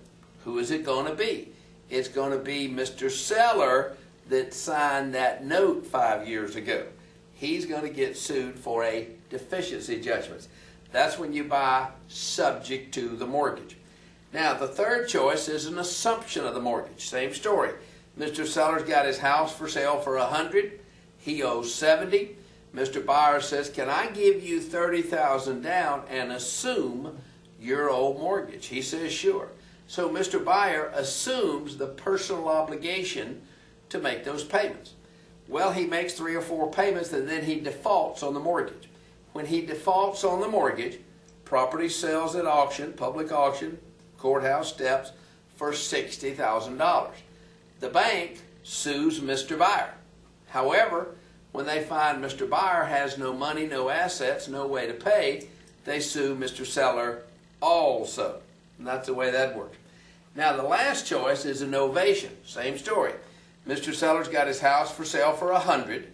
He sells the house for $100,000, and Mr. Buyer says, can I give you $30,000 down and assume your mortgage? Mr. Seller said, well, I tell you what, let's do. Let me take you down to the bank. Let me introduce you to them. If they like you as much as they like me, they can release me of my liability, put you in my place. So they do. They check out Mr. Buyer's credit. He's got a good job, good credit. So they release Mr. Seller of his liability, put Mr. Buyer in his place. A couple of months later, Mr. Buyer defaults, bank forecloses, house sells for $60,000. The only person who's going to get sued in this story is Mr. Buyer because the bank has released Mr. Seller. Are y'all with me? By the way, let me remind you, in Florida, we have documentary stamps on the note. Y'all remember those? They're 35 cents per $100. If you buy subject to the mortgage, you don't have to pay those. If you assume the mortgage, you do have to pay them. So if you assume the mortgage, you have to pay the 35 cents per $100 on the documentary stamps on the note. The 35 cents per $100. Now, if we also have a tax called intangible tax on mortgages, 0.002 times brand new mortgage. In this example, neither subject to or assumption of is a brand new mortgage, so you wouldn't have that expense. Y'all be sure and know how to do doc stamps on the deed, doc stamps on the note, and intangible tax. It's on the YouTube. It's on the YouTube where I'm wearing the blue shirt. Watch that.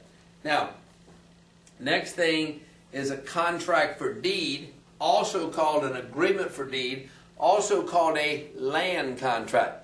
It's called a land contract because it's very common to do this with vacant land. With vacant land, Mr. Seller has his land for sale.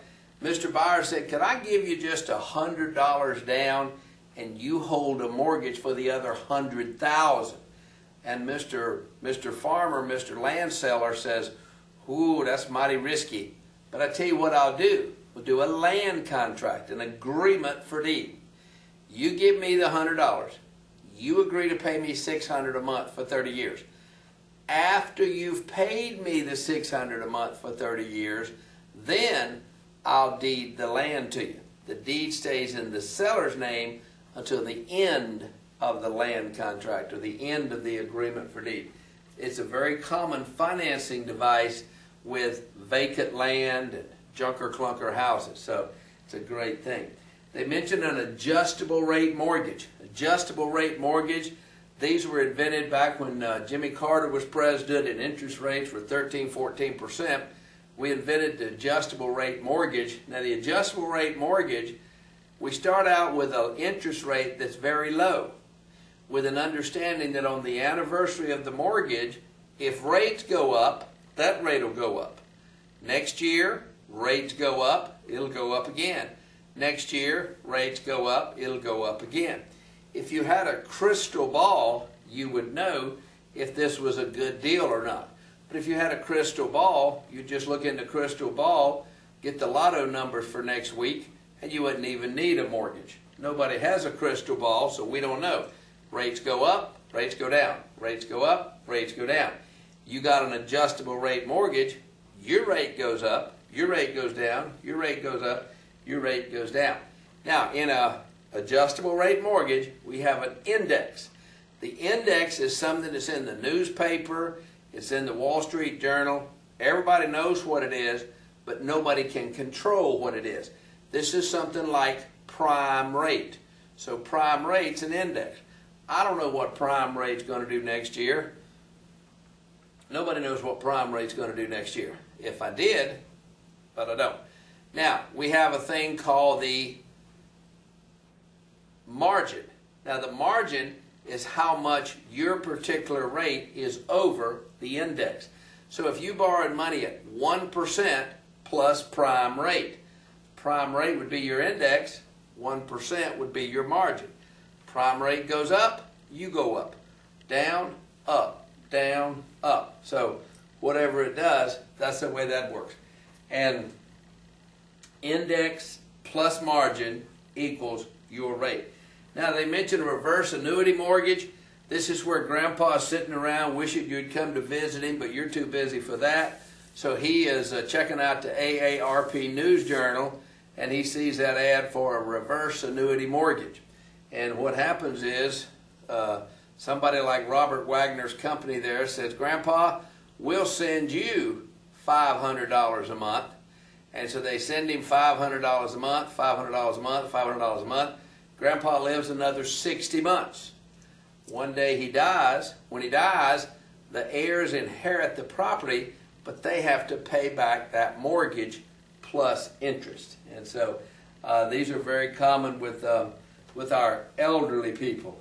By the way, I can't quite figure out how old you got to get before all the waitresses call you sweetie, but I know it's happened to me already, so there you go. Anyway, let's go back to the glossary. I got a couple of words in the glossary we need to talk about, and one of them is on the second page of the glossary, a package mortgage. A package mortgage is a mortgage that has personal property included with the mortgage. Today here in Orlando, we have these vacation homes that these Brits come over and buy, and they buy them fully furnished. They got the furniture, the linens, everything all right there, and they mortgage the whole shooting match. That's a package mortgage. There's also a thing called a subordination clause, and by the way, which is also called, write this down because it's not in the book, subrogation. Now, let me show you how this works.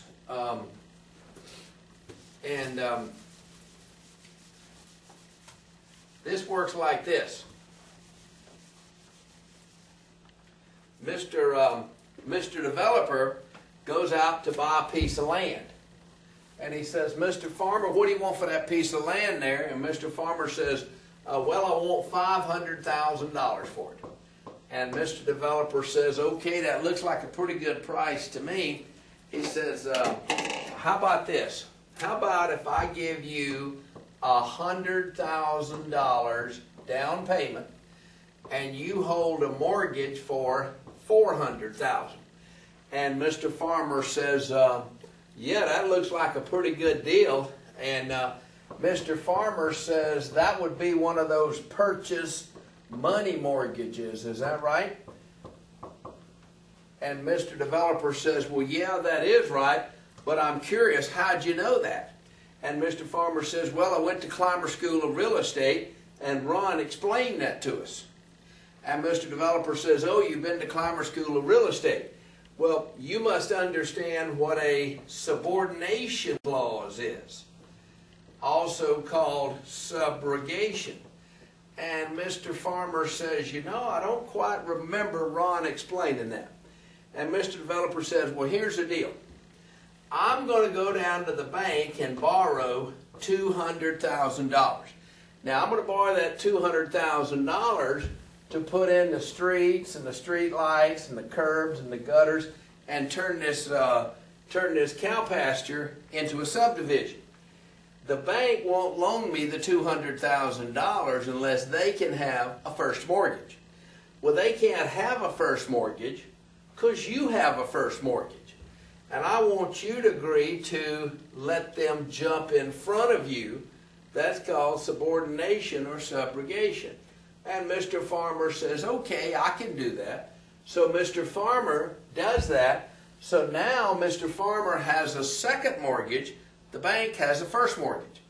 And Mr. Farmer goes to sell, or Mr. Developer goes to sell that lot right there. Now don't forget, he's got a $400,000 mortgage to the farmer, $200,000 mortgage to the bank. Those are called blanket mortgages. So he goes to sell that lot right there for $40,000, but he can't sell that lot because he's got $600,000 worth of mortgages. But fortunately, look right there in the middle of the page, he has partial release clauses. He has a partial release clause that says every time we give the farmer $20,000 and the bank $20,000, they'll release one of the lots. So we sell one lot, and then another lot, and then another lot, and then another lot, and then another lot. Pretty soon we've got the mortgage paid off, and the developer makes his money on the second half after the farmer and the developer have been paid off with those partial release clauses. Now, y'all write this down because this is not in the book. There's a thing called a exculpatory clause. Exculpatory clause. Now, an exculpatory clause is a clause in the mortgage that relieves the mortgagor of personal liability.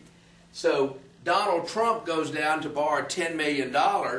He says to the bank, listen, I want to borrow this $10 million, but I don't want to be personally liable for it. If I default, the hotel sells for $9 million. I don't want you suing me personally.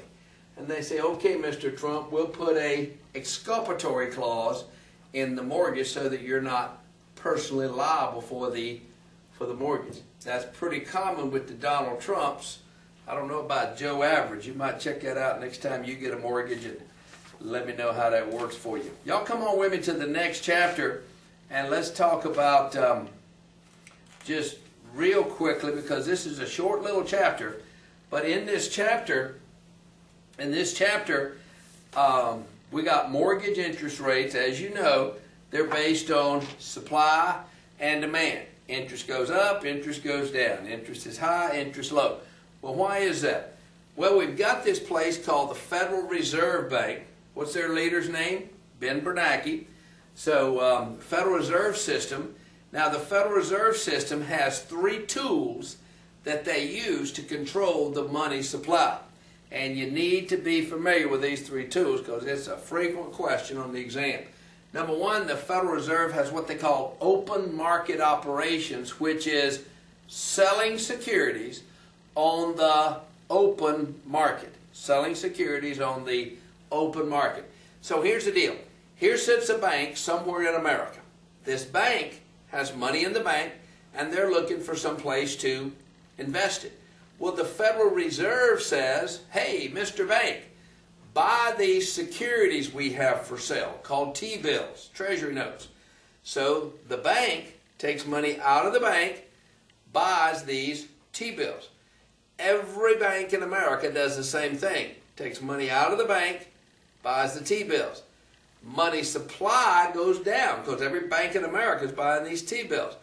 Money supply goes down, causing interest rates to go up.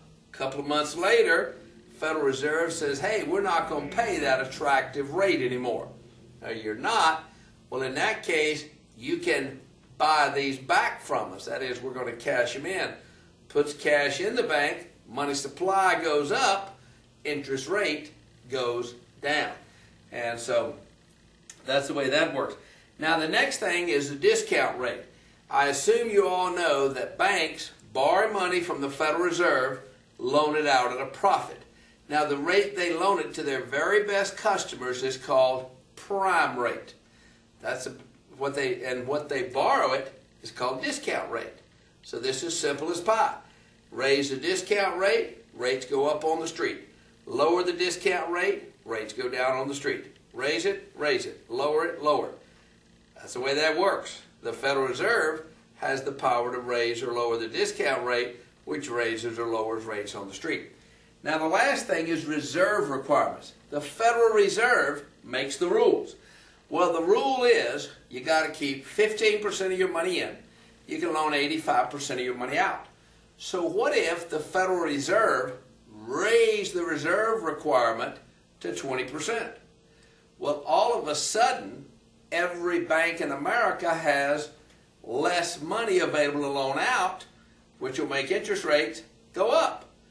Next week, they say, let's lower the reserve requirement back to what it was before, lower it down to 15%. Every bank in America has more money to loan out.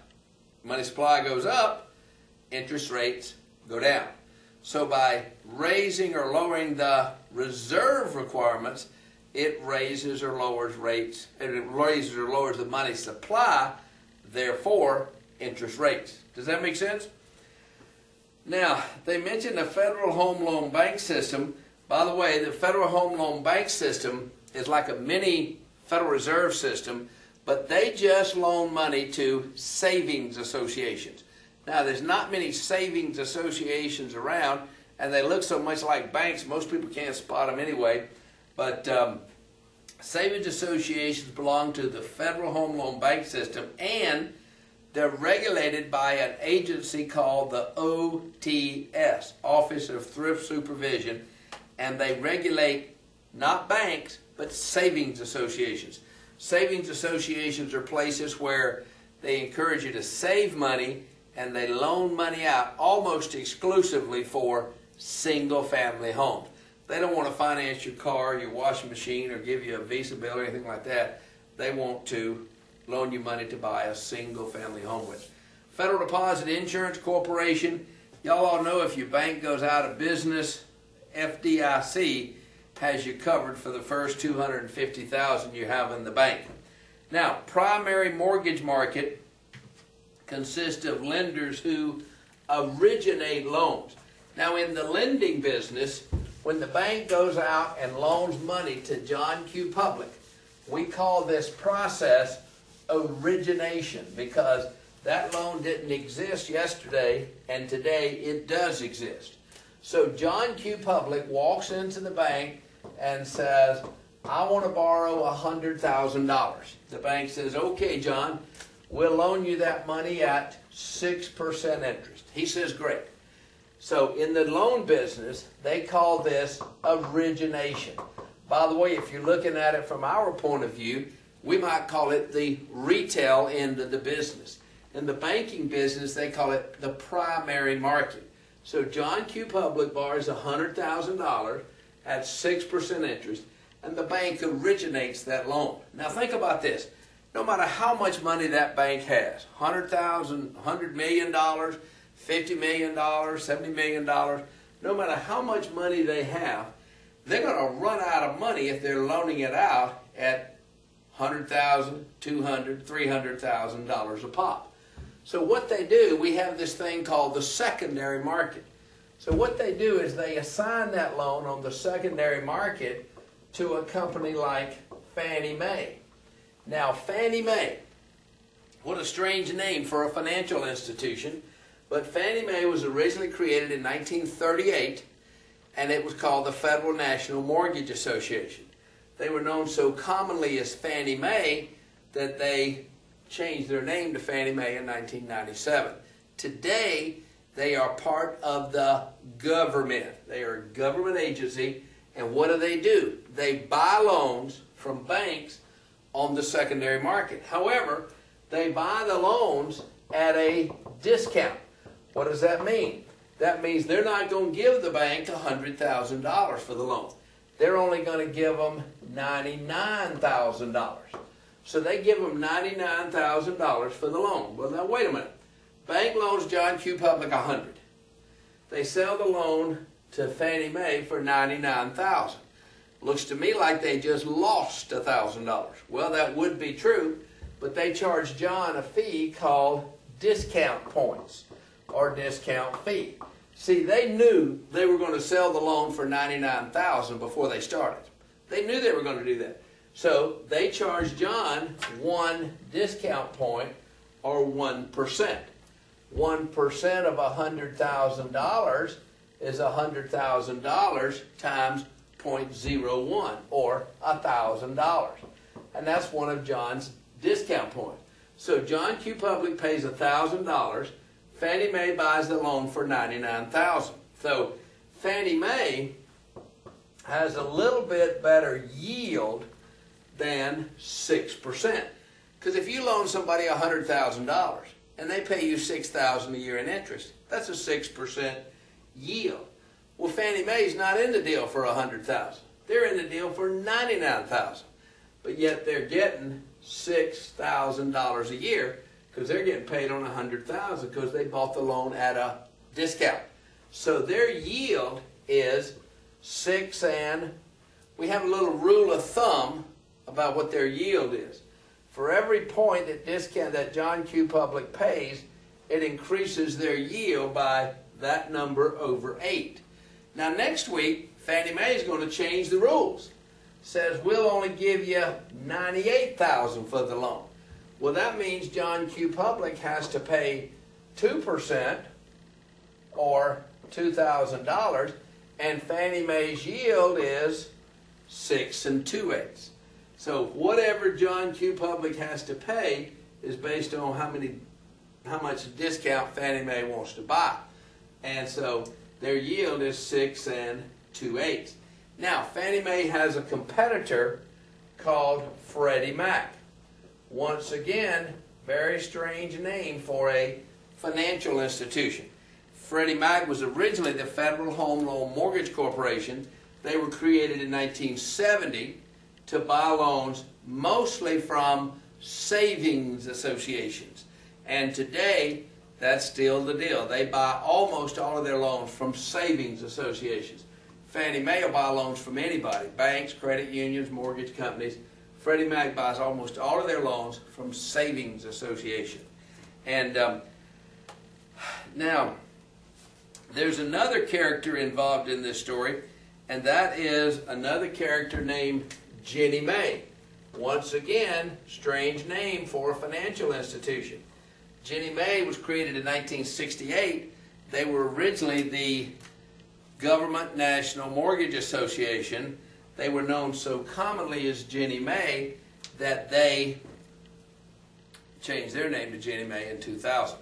Now, Ginnie Mae does not buy loans on the secondary market. Fannie Mae buys loans on the secondary market. Freddie Mac buys loans on the secondary market. Ginnie Mae is part of the United States government, and what do? They guarantee loans with the full faith and credit guarantee of the United States government, and they charge a fee for guaranteeing the loans, and that's how they make money, by charging that fee. By the way, if you look in the middle of the page there, you'll see Fannie Mae, Freddie Mac, and Ginnie Mae. I told you when they were created. Fannie Mae was created first in 1938, write that down. Freddie Mac was created last in 1970, and Ginnie Mae was created in 1968. And I understand there's a question on the exam, not testing you to know those dates, but who was first, who was second, who was third. And Ginnie Mae does not buy loans on the secondary market. Ginnie Mae guarantees loans with the full faith and credit guarantee of the United States government. Y'all back up, let me tell you about intermediation and disintermediation. Now, intermediation, this is a normal process in commerce, in business. We all go down and put our meager little savings into the bank. Well, there's a lot of us putting our money into the bank, so the bank has a lot of money. So what do? They loan it out to somebody that needs the money. So that process is called intermediation. It's a normal process in business. Well, sometimes for reasons that, a dozen different reasons, people decide we're going to bypass the bank. So for instance, if your brother-in-law called you up and said, listen, could you loan me $100,000 to buy a house with? And you said, yeah, I'll loan you $100,000. So you go to the bank, you withdraw $100,000 and you loan it to your brother-in-law. Well, the bank just lost your brother-in-law as a customer, a borrowing customer, and they just lost your $100,000 as a deposit.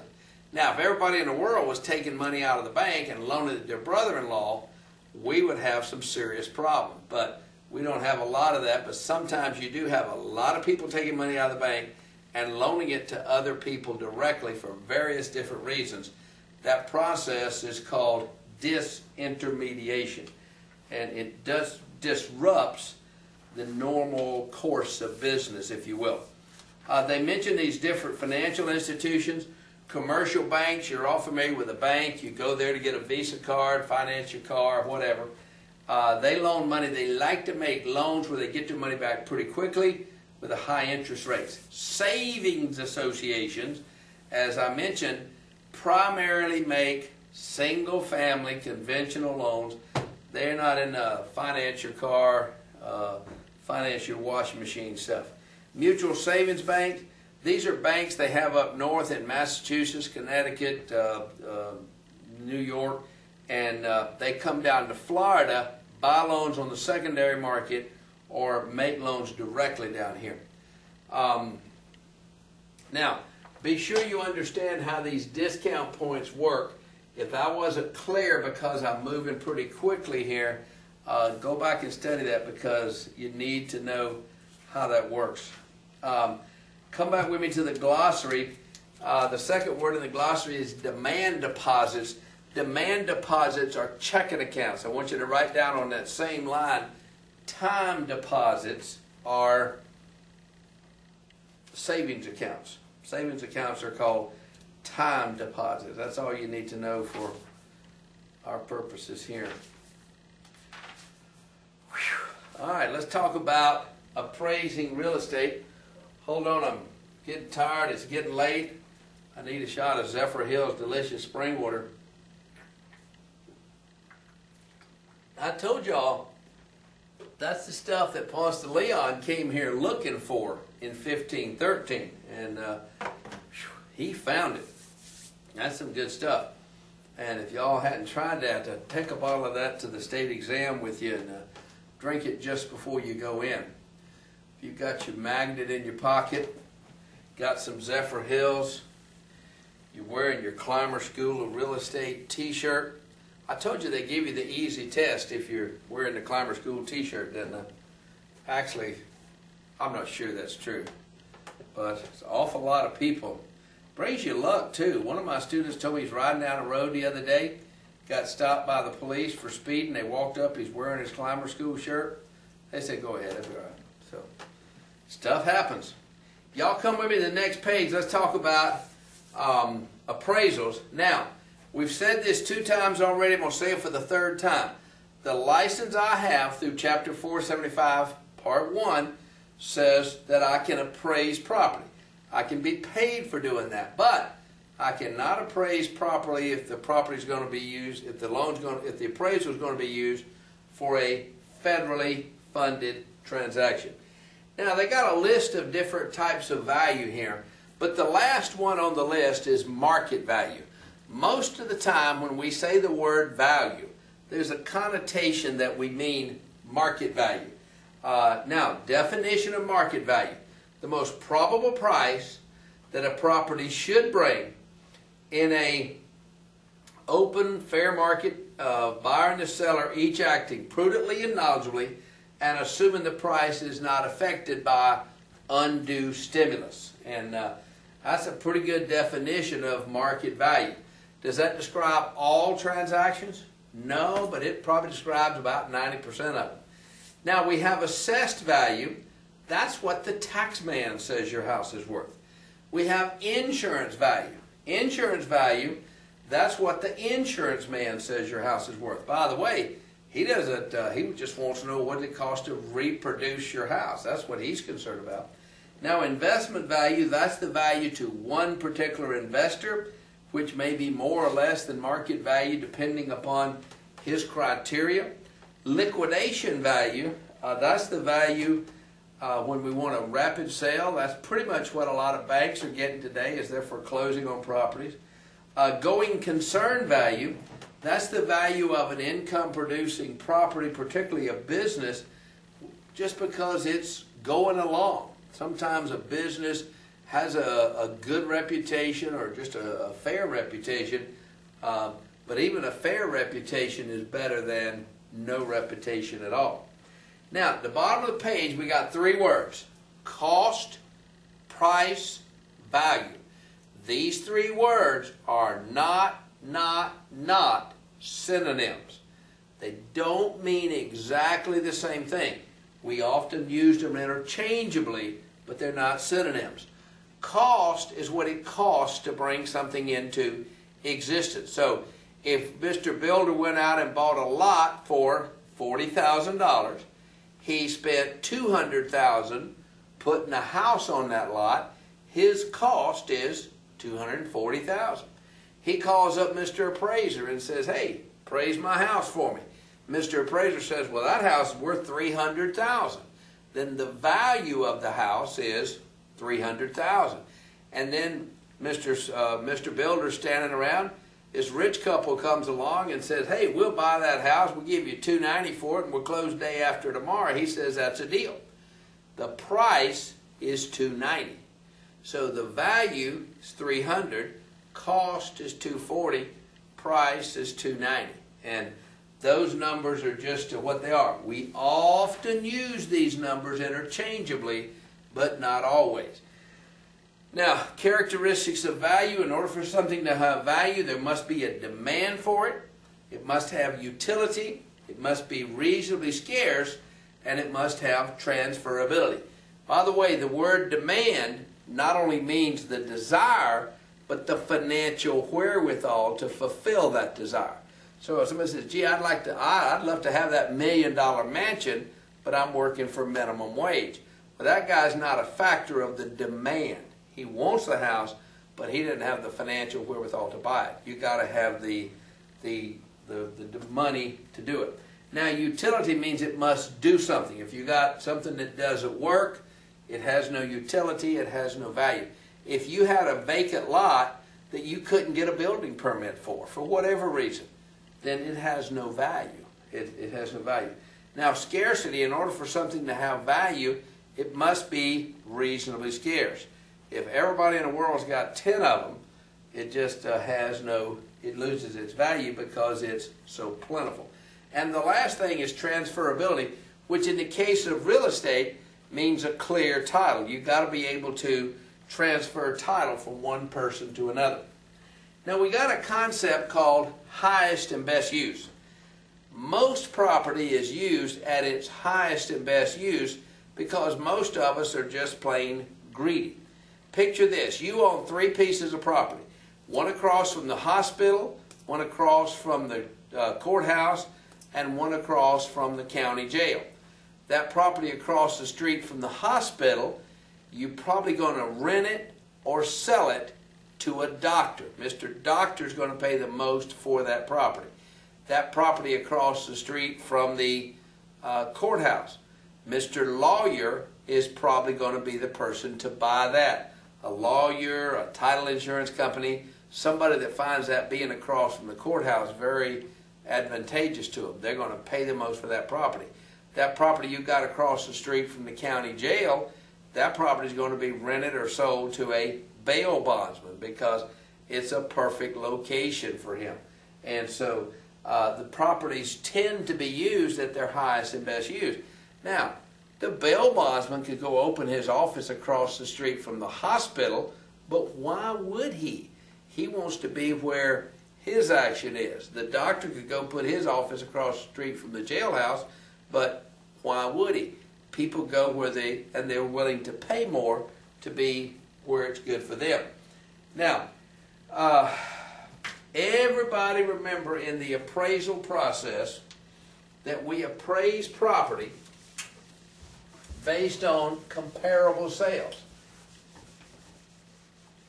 By the way, y'all know as I'm teaching this class, I'm assuming you've already been through the 63-hour class. Now, if you did it with me, most of this stuff is very familiar with you. If you did it at any half-decent school, it's probably familiar with you. If about every other word comes out of my mouth, you're saying, I didn't know that. Well, you're in a heap of trouble, but you can watch the videos more than once. So, and you might need to do that if that's the case. But does everybody remember CBS CIA? This is a little memory peg that's in the fat book. This stands for if the comparable's better, we subtract. If the comparable's inferior, we add. So if the comparable's better, we subtract. If the comparable's inferior, we add. So what happens is we have a question on the exam that says the comp has a fireplace. The subject property, that's the property we're appraising, does not. Now, it says the comp has a fireplace, the subject does not, and it tells us that a fireplace is worth $1,000. And they ask us to adjust the difference. And they give us 4 choices. All right, we got choice A. Choice A is, do we add $1,000 to the subject? Do we subtract $1,000 from the subject? Do we add $1,000 to the comp, or do we subtract $1,000 from the comp? And now, if you remember, if you were in my class, I told you to in the book where it says CBS CIA, and this is right here in the middle of page 92, but they don't necessarily have CBS CIA. So y'all write this little memory peg down, CBS CIA. And what that stands for, if the comparable's better, we subtract. If the comparable's inferior, we add. And if you were in my class, I had you write down, never, never, never, never, never, never adjust the subject. Because we don't adjust the subject, we adjust the comparable. So this property, these 2 choices are out because we never adjust the subject, we always adjust the comparable. So we're going to add $1,000 to the comp, or we're going to subtract $1,000. Well, let's see. The comp has a fireplace, so the comp is better And the answer is we're going to subtract $1,000 from the comp. And what that means is if we're comparing a property with a fireplace, our subject doesn't have one, the appraiser basically says if that comparable property didn't have a fireplace, it would have sold for $1,000 less than it did. That's not a fact, it's just Mr. Appraiser's expert opinion. And so that's the way that works. Y'all hold on just a second.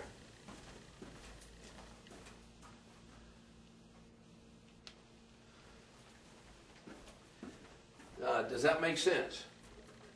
And so CBS, CIA, write this down, never, never, never, never, never adjust the subject. We always adjust the comp. And that's a very likely question. They might give you a pool or a fireplace or a bedroom or square feet or whatever. And so now the next method we have for appraising property. By the way, what chapter is this? This is chapter 15. The next chapter, or the next thing we're going to look at, is called the cost depreciation approach. Now, the cost depreciation approach is based on the theory that you can determine the value of a property by ascertaining the value of the land by the comparable sales approach, and then ascertaining the value of the property, its replacement cost or reproduction cost. By the way, y'all come back to the glossary. Come back to the glossary with me. And those two words are in the glossary. And they are almost synonyms, but not quite. Reproduction cost is what it costs to reproduce a property exactly the way it is.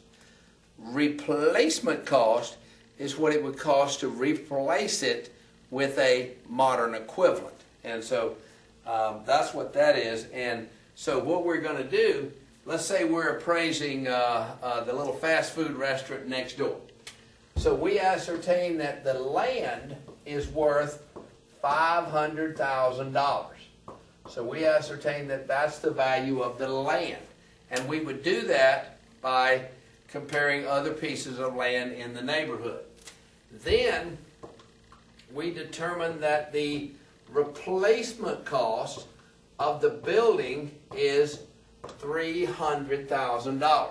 And we would do that possibly with the square foot method or the quantity survey method, where we ascertain what every piece of drywall, every piece of carpet, every light would cost.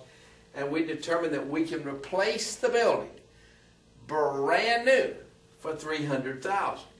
Well, if that's true, the most that building could possibly be worth is $800,000, and probably not that, because it has depreciated. It suffered from depreciation. By the way, let's check the glossary and see what the definition of that word is. Depreciation is loss of value caused by such things as wear and tear, poor design, or the structure's surroundings. So loss of value for any reason is called depreciation. Now, does everybody remember, land, dirt, does not depreciate.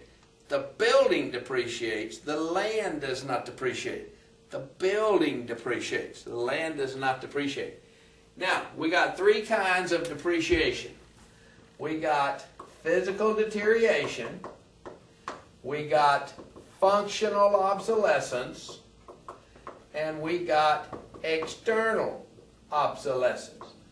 Physical, functional, and external. Now also, y'all come back with me to the glossary. Fourth word in the glossary is the word curable. Now, depreciation can be curable, or, turn the page, it can be incurable. Now, curable means you spend $1 to fix something. And when you spend $1, you get $10 worth of value back. Good example of that, House needs a paint job. Just looks like heck. The paint's 15 years old. You run your hand down the wall, it's all chalky. You spend $5,000 to paint the house, and it looks $10,000 worth of better. Our house needs carpet. The carpet's old and nasty and yucky looking and torn. You spend $5,000 to recarpet it, it looks $20,000 worth of better. So that's curable. But sometimes we have incurable.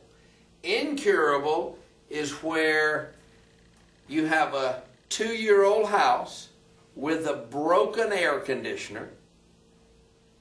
Repairman says, $2,000, I can fix that air conditioner. You pay the repairman $2,000. Is your house worth any more today than it was the day before yesterday? No. You might as well burn that money. Are y'all with me? And by the way, that's how you ask the question. You see the question on the exam. It says, is curable or incurable? Are you glad you spent the money, like the paint job?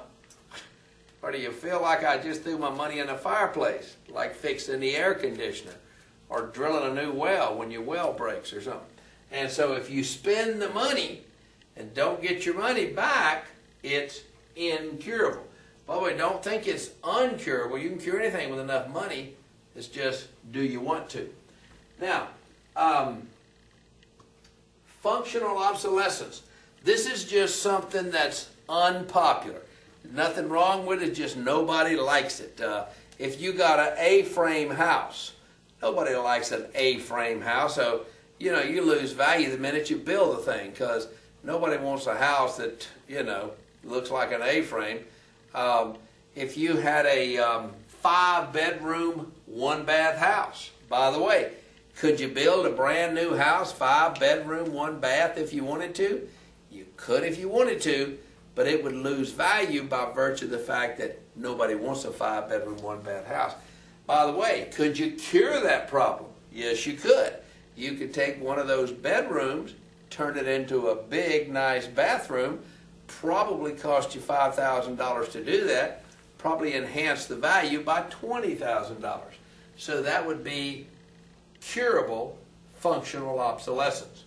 Now, external obsolescence, that's when you're next door to the garbage dump, the railroad track, the airport, the cocktail lounge, anything that's obnoxious. So if you're next door to something obnoxious, there ain't a darn thing you can do about it. So you're next door to the railroad track, train comes by 14 times a day, there ain't nothing you can do about it except sell the place cheaper or rent the place cheaper. Either way, it's incurable. External is always incurable unless you get lucky and the thing you got goes away. Now, the next thing I want to talk about is the income capitalization approach. And, all right,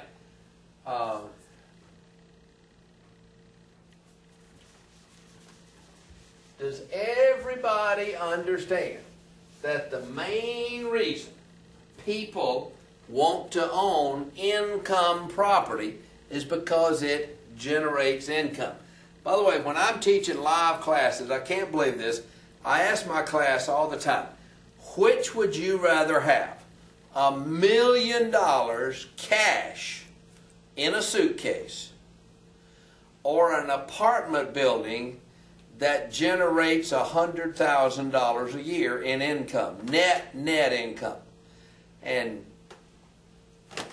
8 out of 10 times they say $1 million in cash. Well, what would you do if you had $1 million in cash? I'm hoping that you would go out and invest that money somewhere. And in today's world, if you invested it, you'd be lucky to get 1%, $10,000 back. I would much rather have an apartment complex that's paying me $100,000 a year in net income. Because if the apartment complex is paying you $100,000 a year in net income, you could probably get that new Corvette you want anyway. Does that make sense? And so we have a thing called capitalization rate. Now, does everybody remember this? I over RV. Now, what this is a little memory peg for remembering a formula.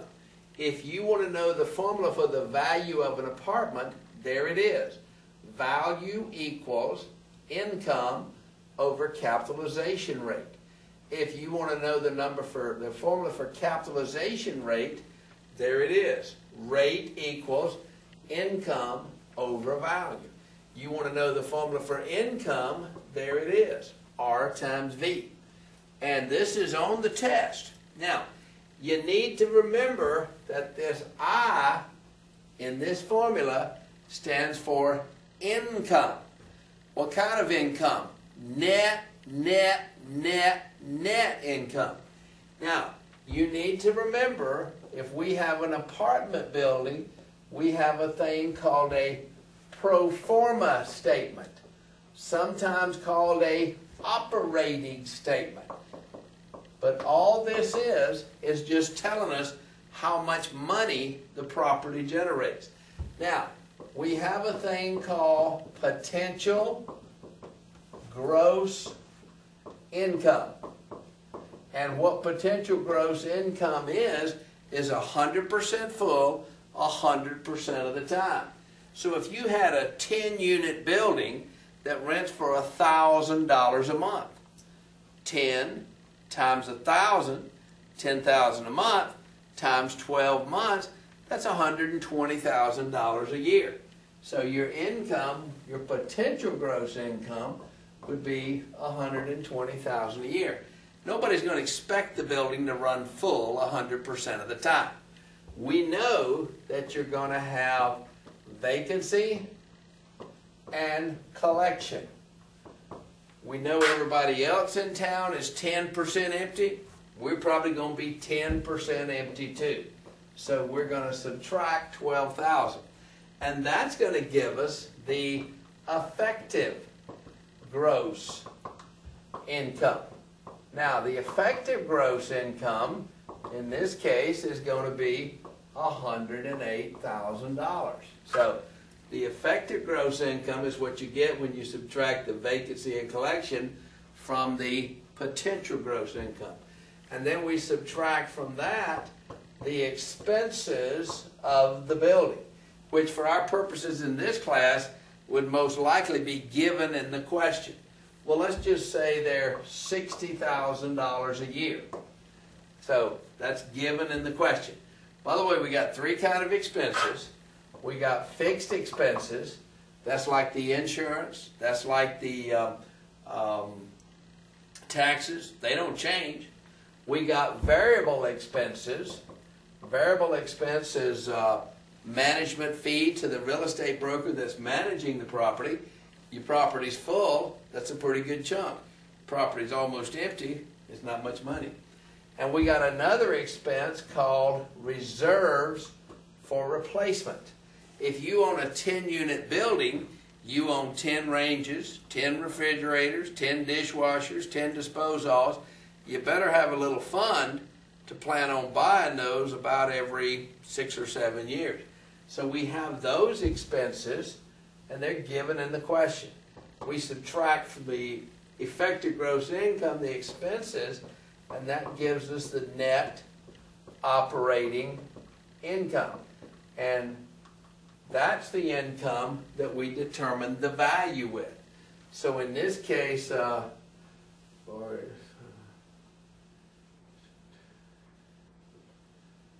that 48,000? So that property, is that right? Yeah. Yeah, so this property has a 48,000 net operating income. So if it told us in the question that an appropriate capitalization rate was 10%. So we want to figure out the value of this property. All right, here's the formula. Value equals I over R. The I is 48,000. The R is 10%. this property is worth $480,000. So if you own this piece of property, if you bought this property for $480,000, or better yet, if you had $480,000 sitting in the BANK paying you 1% interest, which is $4,800 a year, you could take that money out, buy this apartment building, put up with a little bit of aggravation, and you'd be getting a 10% return on your investment instead of a 1% return. And that's the way that works.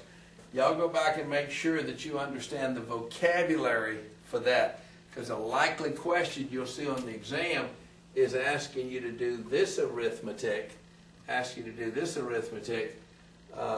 and giving you either this number or this number or this number, and expecting you to know what to do with them. So you need to know that vocabulary. Now, there's a thing called gross rent multiplier.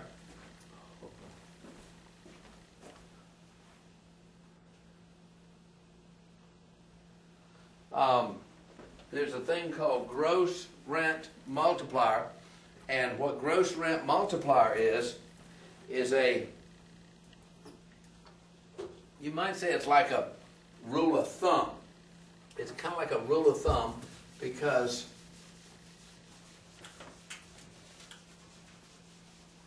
we're looking at a neighborhood. And we got one house we're trying to figure out what it's worth. Now this house is rented for $1,000 per month. We look around the neighborhood.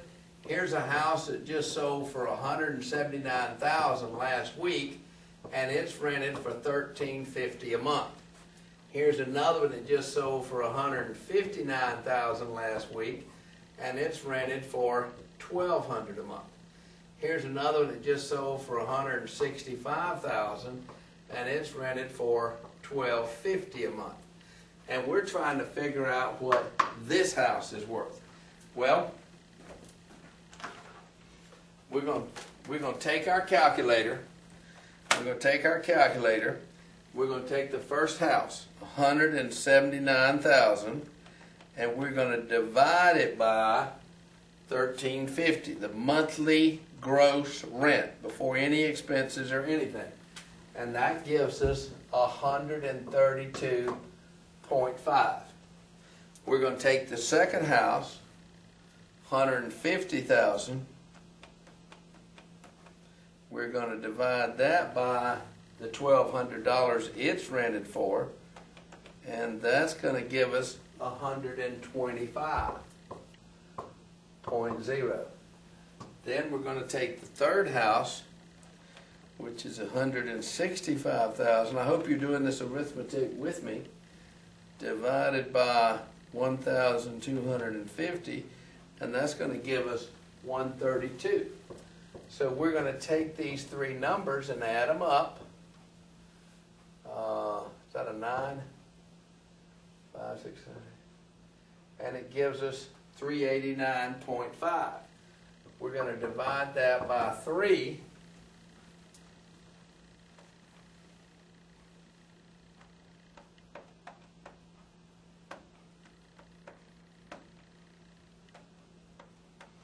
And that's going to give us 129.8.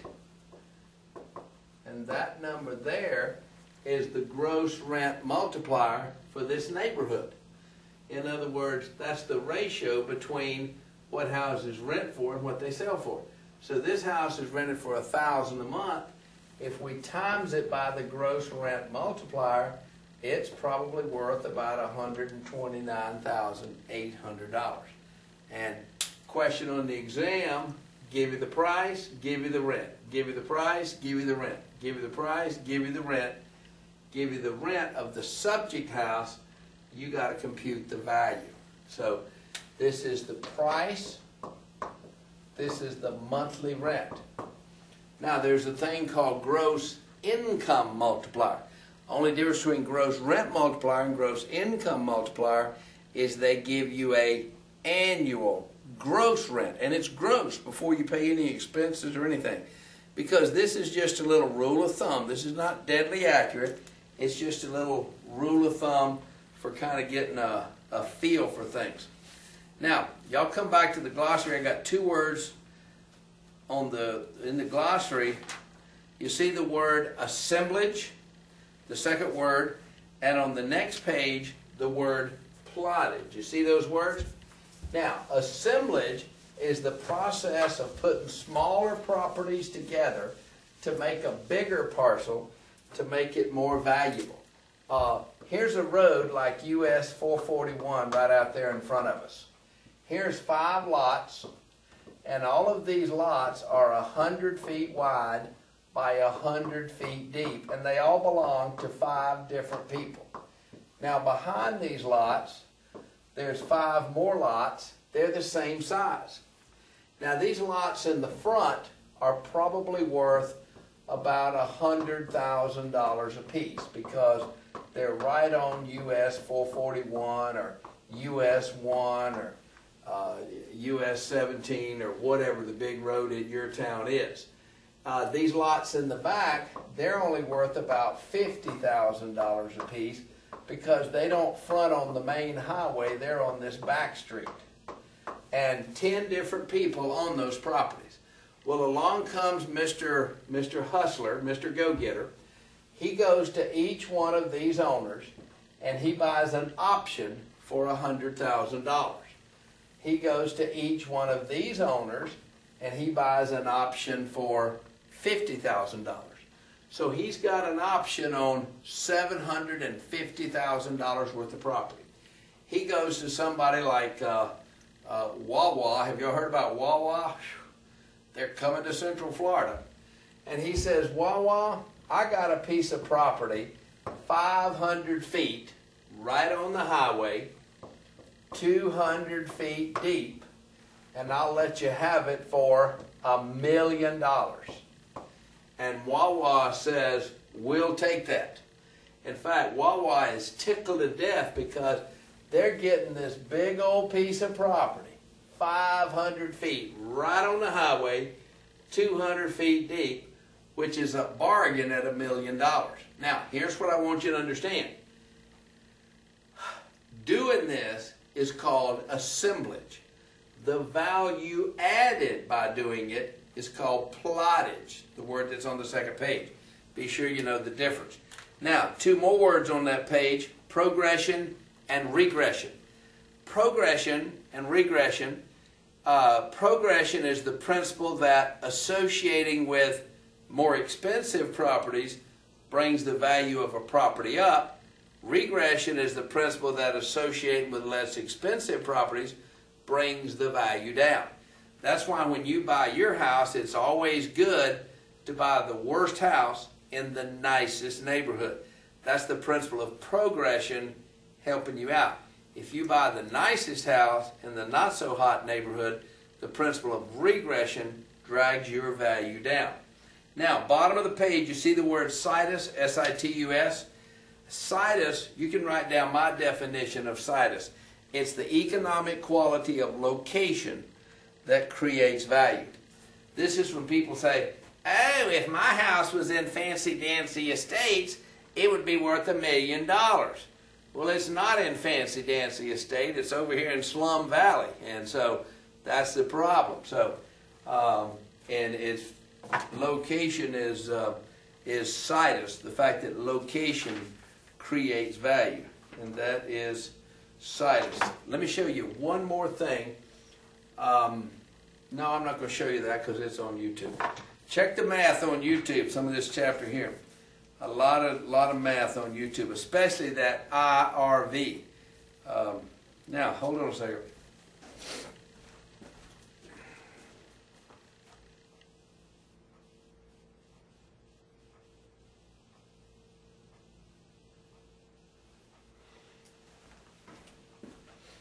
All right. Let's take a quick look at this next chapter. It's just a short little chapter. There's not a lot in this chapter, but what there is, let's get it right. Here's the subdivision. We got a lot on the corner. That's called a corner lot. The lots in the middle are called interior lots. You got a lot at the top of a T intersection. This lot right up here, where everybody comes in the neighborhood, shines their lights in the car, that is usually a universally undesirable lot. Nobody really wants that lot, but they'll buy it if it's cheap enough. Now, there's two basic kind of foundations. You pour your footer, that's a ditch around the edge, you pour concrete in it, and that's your footer, and you can pour concrete in the middle of that. That's called a slab on grade. Very popular floor in Central Florida. You get down in the Keys, I don't think they use that much. They set the houses up on piers, that's vertical piers, with a crawl space underneath. Like I say, down in the Keys, that crawl space might be 8 feet tall, but that's the way they do it. Now, let me explain pitch to you. With a roof, we have pitch, and pitch works like this. You got run, that's horizontal run, and you got rise. Pitch is always expressed as rise over run. Now the bottom number is always 12. That's 12 inches. So a roof that rises 4 inches and 12 inches is called a 4 over 12. A very steep roof would be 9 over 12. That's what they have up in Minnesota. And a very flat roof would be 1 over 12. We got a bunch of those in Central Florida. So roofs are always rise over run. Now, there's a question on the exam about flat roofs. By the way, write this down because it's not in the skinny book. It is in the fat book. Flat roofs are also called built-up roofs. They're called built-up roofs because they're built up. They take hot liquid tar and they mop it down with a mop. They build up another layer, mop it down. Build up another layer, mop it down. Then they put those little rocks on top, and these are very common in commercial buildings, such as the Rosemont building, because they put the air conditioner and equipment like that up on the roof. Also, a gable roof, if you have, it looks like this book sitting on top of the roof. You got this book sitting on top of the roof, just like a pup tent. Roofing material here, roofing material here, wood siding here. That's a gable roof. So the wood siding is here. You got that 100-mile-an-hour hurricane wind hitting that wood siding. It rips the roof right off of the house. So what a lot of people prefer is to take this same premise, cut the corners off. Now you got that 100-mile-an-hour hurricane wind. Instead of hitting that flat siding, it rolls up over that hip. And so a hip roof has overhang on 4 sides. And that's the way they test your knowledge of that on the exam, that it has overhang on 4 sides. Now the next thing, insulation. There's a question on the exam, test your knowledge to know that insulation is rated by R value. So R30 is better than R20. The R stands for resistance to heat, not resistance to cold, resistance to heat. Windows, in the window business, we got window sash, looks like this.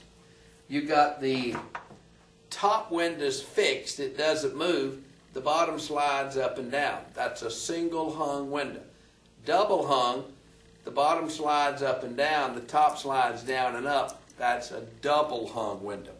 Now a center pivot window, you got like the little triangular window in an antique car or F-150 pickup truck. It's on a pivot and it pivots like that. That is a center pivot window. And that's all I can think about windows. In the plumbing business, under your kitchen sink, under your bathroom sink, under your toilet, under your bathtub, under your shower, there's a U-shaped pipe called a trap. Now the trap traps water in there. You got the odoriferous combustible gases down in the sewer. They come up the pipe, they get to that water, gas will not flow through liquid, and so that trap creates a seal for keeping those things out. In the electricity business, electricity comes into your house on 2 wires, 120 volts per wire. 120 volts per wire, and they come into your house 120 volts per wire, and electricity goes in a circuit. It has to flow. So we have circuit breakers in the garage. If the electricity gets too hot because of a short circuit, it breaks one of the circuits. And also in the wire business, wire is rated in gauge. So the bigger the number, the smaller the wire. 2 gauge wire, that's a big old piece of wire like the battery cable to your Ford F-250 truck. 14 gauge wire, that's what you got on your electric clock or something like that. So the bigger the number, the smaller the wire. And so that's the way that's on the test.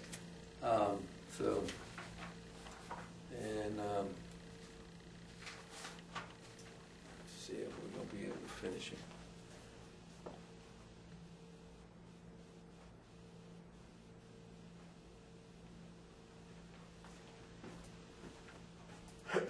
All right. Real estate investment analysis. Oh, wait a minute. Let me double check myself here with this. Yeah, there's nothing else we need to know there. All right. A little bit about the advantages of real estate as an investment. Little memory peg for y'all. Real estate is the ideal investment. It's ideal because it gives you the ability to use leverage. It also appreciates in value, and because it appreciates, it's a great hedge against inflation. Real estate is a great hedge against inflation. With real estate, you build up equity in it. A lot of people start out as a young person buying real estate. They put up with the aggravation of tenants for 20 years. Next thing you know, they've developed some equity there. Real estate also gives you income. So no matter rich or poor, it's always good to have income, and real estate does that. And real estate also gives you depreciation, which we're going to talk about in a few minutes, is a tax shelter. So real estate gives you the ability to shelter your income from taxes, which we'll talk about in a minute. However, there's some disadvantages to real estate. One disadvantage, it's illiquid. Now, liquid means you can quickly convert your investment to cash, such as a savings account. You got your money in a savings account, you got a financial emergency, you walk in the bank, wham, your problems are over. You got your money invested in real estate, you got a financial emergency, holy moly. And now, the next thing is real estate is a local market. If your marketplace, things are bad, for instance, if you're in Detroit, I wouldn't want to be an investor in Detroit right now. However, I understand things are booming in North Dakota, so it just depends on where you are. And if things are bad where you are, they're bad. Also, most people need expert help when they buy real estate. They need expert help when they sell it, and they need expert help while they own it, and that's called management, which is another word for aggravation. If you can't take a little aggravation, no sense of humor, don't be buying any rental property. And the last thing is risk. There's always risk in real estate. By the way, there's a bunch of risk mentioned in the book. I am absolutely convinced that none of those risks are on the exam. I never spend any time talking about them because they're just simply not on the exam. And now, destination properties and origin properties. A destination property is a property that people go to, like Walt Disney World. That's a destination property. An origin property is a property that people don't go to, They just send money. A factory would be an example of that. And so that's the deal with that. As I said, I don't believe any of these risks are on the exam. But let me talk to you all about leverage. Leverage is a very important thing in real estate. And this is a new question that just propped up on the exam lately. If you went out and bought a house for $50,000, you put $5,000 down payment, and you got a $45,000 mortgage. Now you got that $45,000 mortgage with no payments and no interest for 1 year. 1 year later, you turn around and sold that house for a 50% profit. Well, a 50% profit would be $25,000. So you bought it for 50, you sold it for 75. That's a 50% profit. However, the magic of leverage, you put $5,000 down. Now you had a mortgage with no interest and no payments. So this mortgage, you had to pay it off, but you walked out of the closing with $25,000 in profit. And the question is, dollar for dollar, how much money did you make? Well, you're $5,000 in the deal, $25,000 out. You do that math, you made $5 for every $1 you put in the deal. So dollar for dollar, you made 500% profit.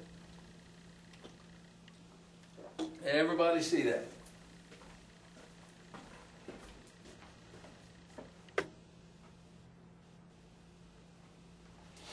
All right. Now, they mentioned shortly here a little bit about business brokerage. There's very few questions on the exam about business brokerage, but I do want you to know if you're selling a business, you're selling real estate. You need the same license I have if you're selling businesses. There is no business license because I have a business license. You'll have a business license next week because there is no business license. There's just a real estate license. A business is real estate. Now, with a business, though, one of the major differences between a business and real estate is personal property. You have personal property involved. You have tangible personal property, such as equipment and machinery and trucks and etc. But you also have some intangible personal properties. The reputation of the business, which is called goodwill. Goodwill is just the reputation of the business. And so you have a restaurant that's the most popular place in town. Everybody loves it. That's goodwill. It's hard to put a value on that, but oftentimes people do. And so the goodwill of the business is an important thing. And also businesses. In businesses, you have assets, you have liabilities. Assets, you might say, is the good news. You have a truck, you have a piece of machinery worth $50,000, but you owe $20,000 on that. So assets is the good news, liabilities is the bad news. The difference between the assets and the liabilities is called net worth. So the net worth of the business is based on that. Let's talk about taxes. And with taxes,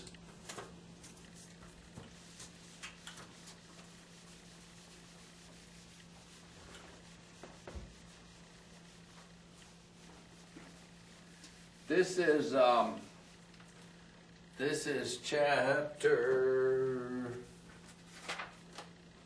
18, section 18 in the book. Now, we got local taxes and we got IRS taxes, federal taxes. Now, let's talk about local taxes first. You get your tax bill or you get your tax notice that says your piece of property you own has been assessed at $500,000. Well, you figure it's not worth that much, so you decide you're going to protest that because you don't want to be paying tax on a $500,000 piece of property that's only worth $300,000. So what do? You go down to the property appraiser's office. That's who appraised the property, and say, Mr. Property Appraiser, my property's not worth $500,000. He said, yes, it is. Well, your second thing you can do is appeal to the Value Adjustment Board. Now, the Value Adjustment Board is this committee that consists of 2 county commissioners, 1 school board member, and 2 laymen. So the county property appraiser turns you down. Value Adjustment Board says, no, we agree. We think it's worth the $500,000. Your third step, you can go to court and you can sue the property appraiser and say, hey, this is not worth $500,000. Let me bring expert testimony into court and prove that. Now, in the tax business with local taxes, we have 2 kind of properties that don't pay taxes. We have immune property and we have exempt property. Now, immune property is property that belongs to the government. Exempt property is property that belongs to a church or some kind of do-gooder thing like Goodwill Industries or something. Now, homestead property is partially exempt. And I think I'm going to leave out how to do that and put a YouTube video on that because I'm going to put that on YouTube. I don't have it on YouTube yet, but I should have. And so check with YouTube on that. By the time you buy this, I'll probably have it on YouTube. Now, the next thing, additional, you can have, if you own a property, it's your homestead. Let me go ahead and do this. Let's say there's 4 things we got to take a look at here, so bear with me. If you live in a house that's assessed at $25,000 or less, so you live in a $24,000 house, your taxes are 0, absolute 0. So 24, 23, 10, whatever, your taxes are 0. So if that's the case, you don't owe anything on that for taxes. Now, if you live between 25 and 50, your property is assessed at more than 25, less than 50. This is pretty simple too. Let's say your house is assessed at $36,000, all right? So you live in a $36,000 house. Your house is $36,000 minus 25. You're paying tax on a $11,000 house. Now, I assume everybody knows how mills work, but let me just be sure. This is $1. This is a dime. This is a penny. And this is a mill. It's a thousandth of a dollar, a tenth of a penny. Well, if your taxable value, and that's what this is called, taxable value of your house is $11,000. You pay taxes to the city, you pay taxes to the county, and you pay taxes to the school board. If you live in the city, you live outside the city like I do, you just pay taxes to the county and the school board. So if your house, your taxable value is $11,000, your city charges 6.1 mills, all right? 6.1 mills. We're going to move the decimal 1, 2, 3 places over. That looks like that. Are y'all with me? 6.1 mills times $11,000. Hold on. That's 0.0061 times $11,000. $11,000 times 0.0061 equals $67.10. So this guy has $67,010 to the county. Well, the county charges 7.3 mils. All right. We're going to take that number, 7.3 mils. We're going to move the decimal 1, 2, 3 places. Looks like that. Everybody see that? All right. That's $11,000 times 0.0073, or $80.30. And so that's our county taxes.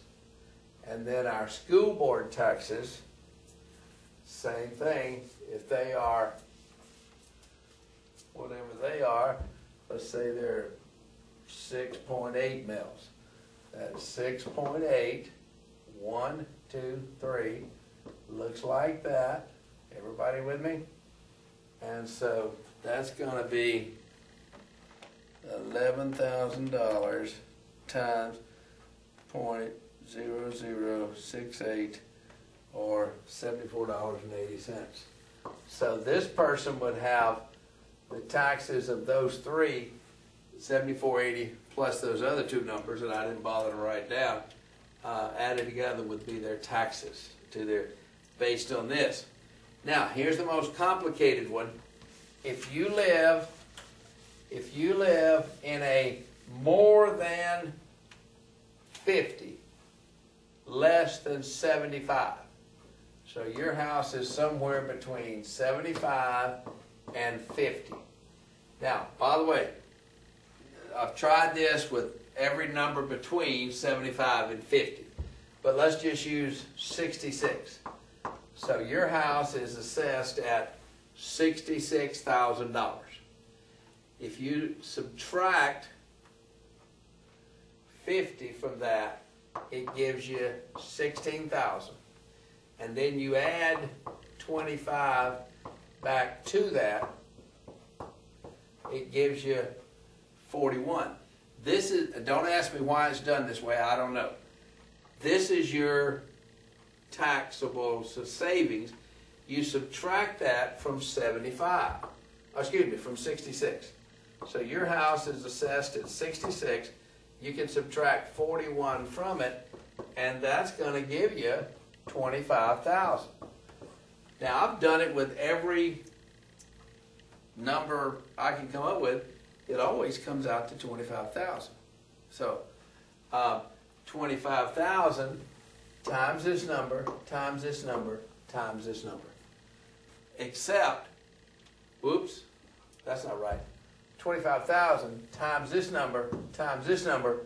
On the school board, nobody ever gets more than 25,000 from the school board. So it would just be 75 minus 25. It would be 50,000 times the school board millage. And my first thought was probably my best thought.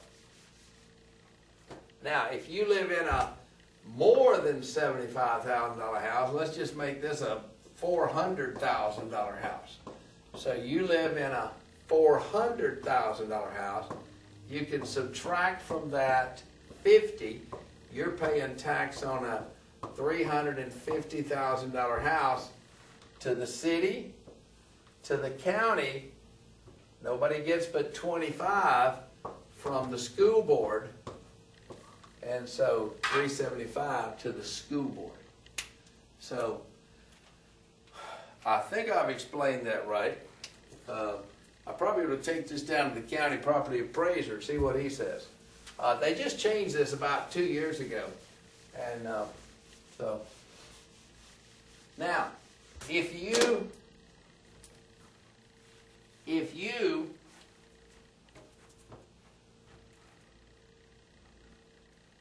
are a widow, you can add $500 to your $50,000.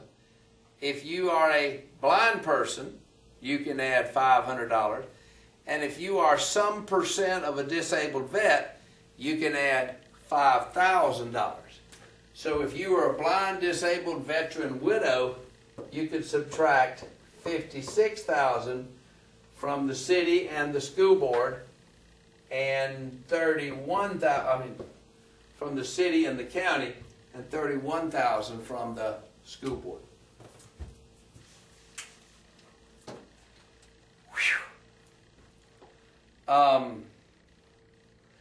Greenbelt laws. In Florida, we have these laws called Greenbelt laws, and they're designed. Wait a minute.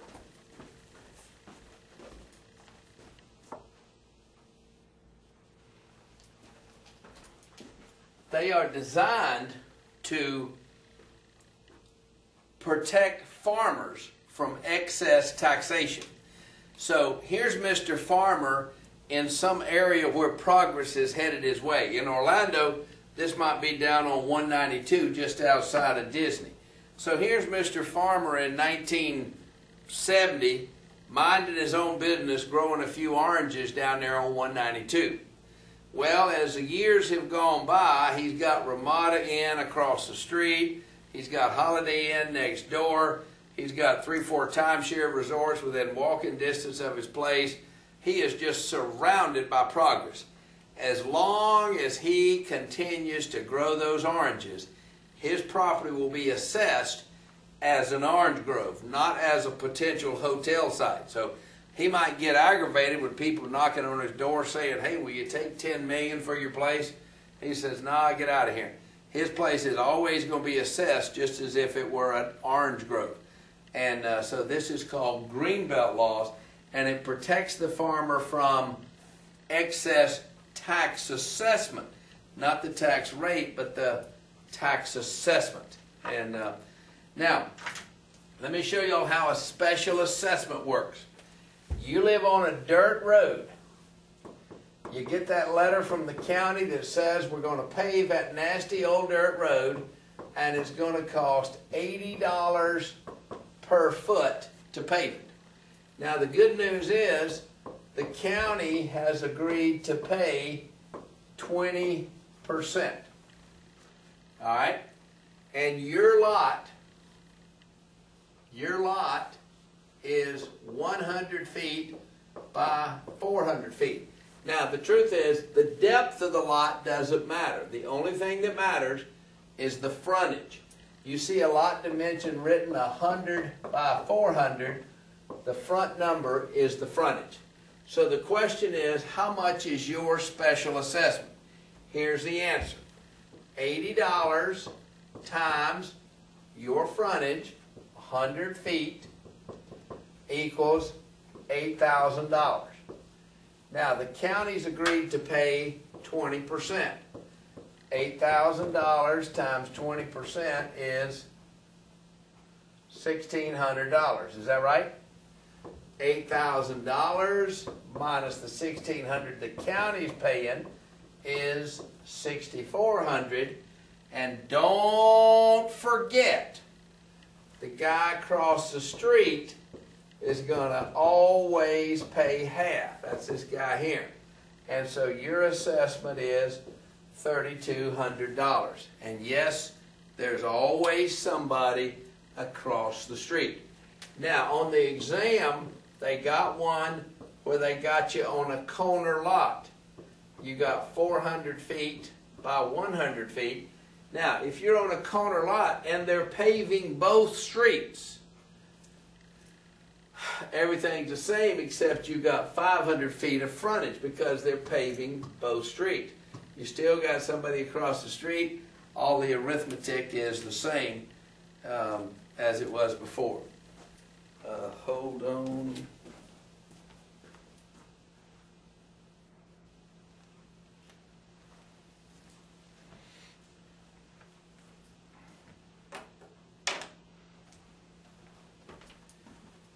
All right, we're going to have to take a break here. And all right, are y'all ready to talk about IRS? IRS, the Internal Revenue. Everybody knows who they are? Actually, before we talk about the IRS, I need to tell you what happens if you don't pay your property taxes to the local government. If you don't pay your property taxes to the local government, now don't forget, the local government needs the money. They need the money to keep the county sheriff paid, the library open, and all that sort of stuff. So what they do, now as you know, our taxes in Florida we pay in arrears. That is, your 2012 tax bill doesn't come out until November of 2012. So when your 2012 tax bill comes out, your taxes are due. But most people, or some people, aren't able to pay their taxes. So what do? Well, they stall them off. And you can stall them off up until April of next year. They're actually not delinquent until April Fool's Day of next year. So our 2012 taxes don't become delinquent until April Fool's Day of next year. Now, once the taxes become delinquent, the county government needs the money. Well, how do they get the money? Well, they have a thing called a tax certificate auction. Now, this is called an auction, and what normally happens at an auction? We bid the price of something up, is that right? But that's not what happens here. What happens is, our hero's taxes are $1,000, but he doesn't have the money to pay his taxes. So the government, long about May-ish or June-ish, they have a tax certificate auction.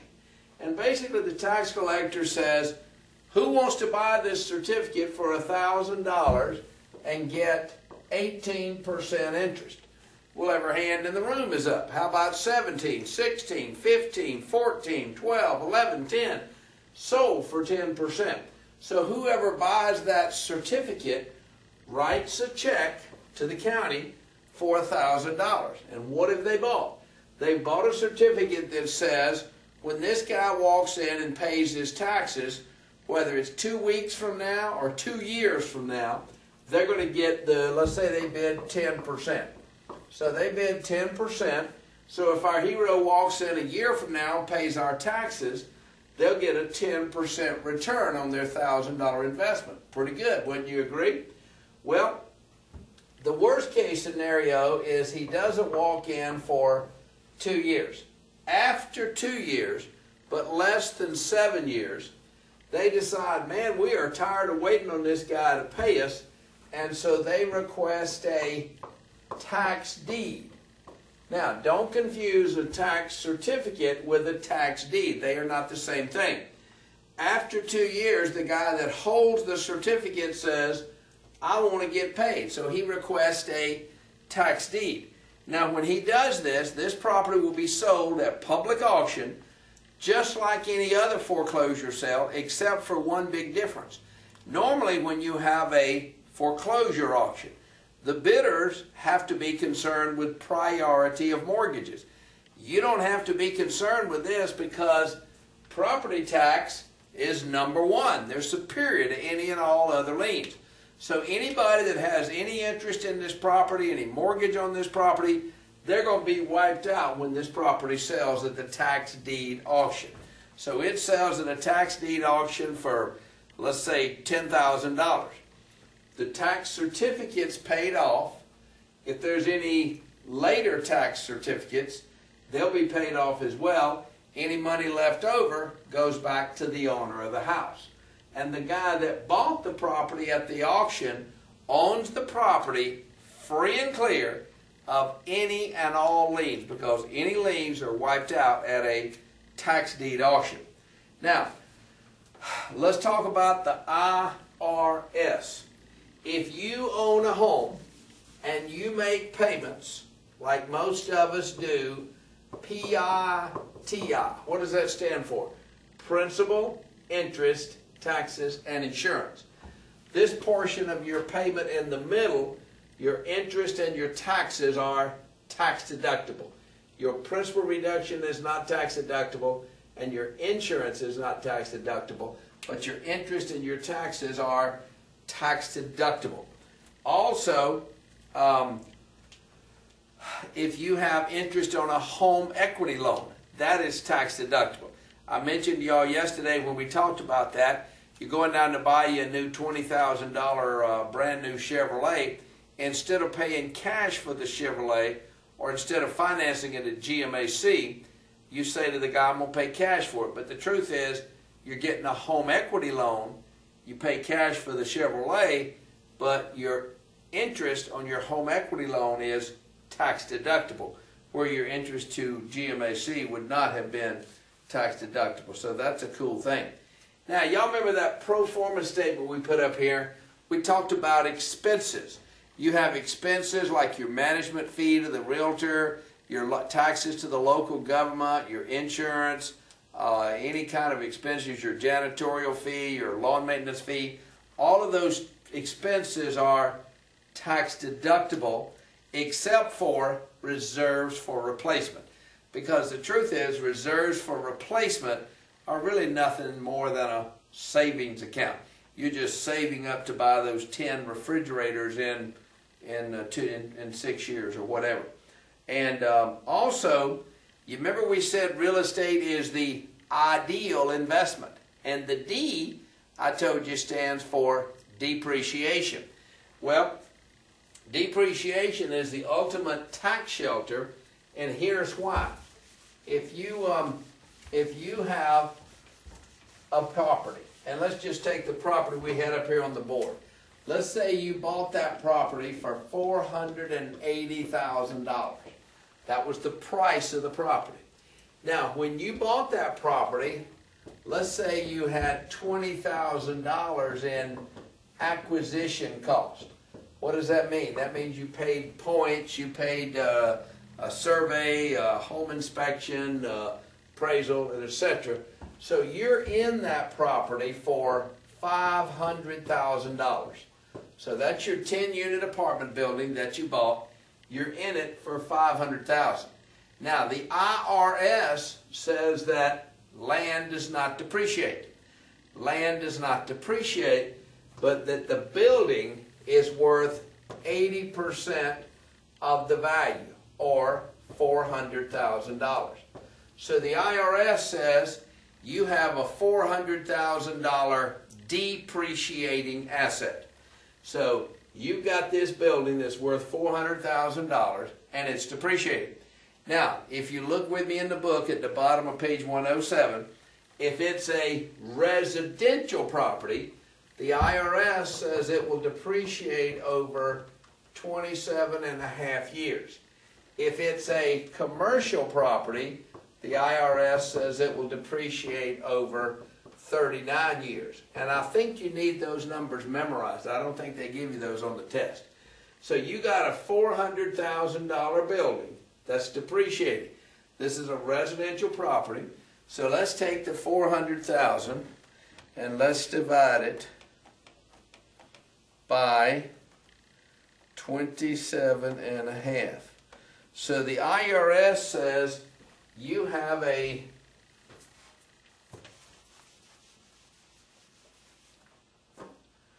$14,545. Did I write that down right? No, I got it reversed. IRS says you got a $14,454. IRS says you have that as an expense. You can write that off of your taxes just like you're spending that money, but you don't have to spend the money anywhere. So you have that as a expense of the property, and it shelters your income because you're writing that off, but you don't have to pay it. Now, if you're writing off your lawn maintenance, your pool maintenance, your janitorial, well, you're paying that to these vendors. You're not paying that to anybody, so that is a tax shelter. Well, let's say you own this property. You own this property for 10 years. You're writing off $14,454 $454 a year, and you do that for 10 years. So at the end of 10 years, you have written off that times 10, $144,000. Now, you bought the property for $480,000. 10 years from now, the economy's better, things are booming, you sell the property for $780,000. So the IRS says you just made a $300,000, what do we call that? Capital gain, long-term capital gain. You got to pay tax on that at a rate of 15%. 15% of 300,000 is 45,000. So you owe the IRS 45,000 plus the IRS says, "Oh, wait a minute. You've got to pay depreciation recapture." What is that? 25%. Oh my goodness, I need a calculator for this. It looks like $36,363. What did I say? 36,000 bucks. So you got 45 plus 36 that you owe to the IRS. That's $71,000 you owe to the IRS for that. This is depreciation recapture, and this is capital gain tax. Well, you think there must be a way I can not pay this. Well, there is. It's called a like-kind exchange. And the way it works is, instead of selling your property for $780,000 and paying $71,000 in tax, instead, the reason you're selling your property is you found this $980,000 property you want to buy. So you go to that guy and say, "Listen, how about this? Let me give you my property, you give me your property, and I'll give you $200,000 to boot." And he says, "Okay, that's a deal." So now you've got his property, maybe a 20-unit building or whatever it is. He's got $200,000 of your money. Now he's got to pay tax on that boot because it's unlike property. But you in this story have no taxable event. In fact, 10 years later, you trade this for an even bigger property. No tax. Then you trade again for another bigger property. No tax. Then you die. You get up to the pearly gate and you say, "St. Peter, I got to pay tax on all that money." He says, "No, this is heaven. We don't have tax here." You say, "Well, what about my heirs, St. Peter? Are they going to have to pay it?" He said, "Not unless they're stupid. If they just keep the property and don't sell it for a gain, they will have no taxable event." You say, "My goodness, have I beaten the IRS?" He said, "Yes, you have." And so you can do that. Also, I told y'all there's 6 dates on the state exam. Is that right? Here's the 6th date. The Tax Reform Act of 1997. Thanks, Bill Clinton. Now, here's the deal. You go out and buy yourself a house to live in, a home to live in. Not a rental house, not a duplex, not a vacant lot, a house to live in. You live in that house for 2 years, Mr. Single Guy.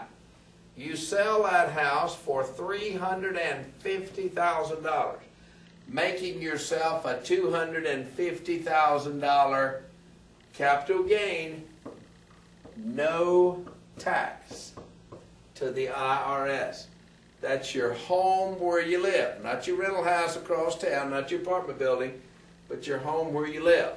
Mr. Married Guy, you could have sold your house for a $500,000 capital gain, no tax.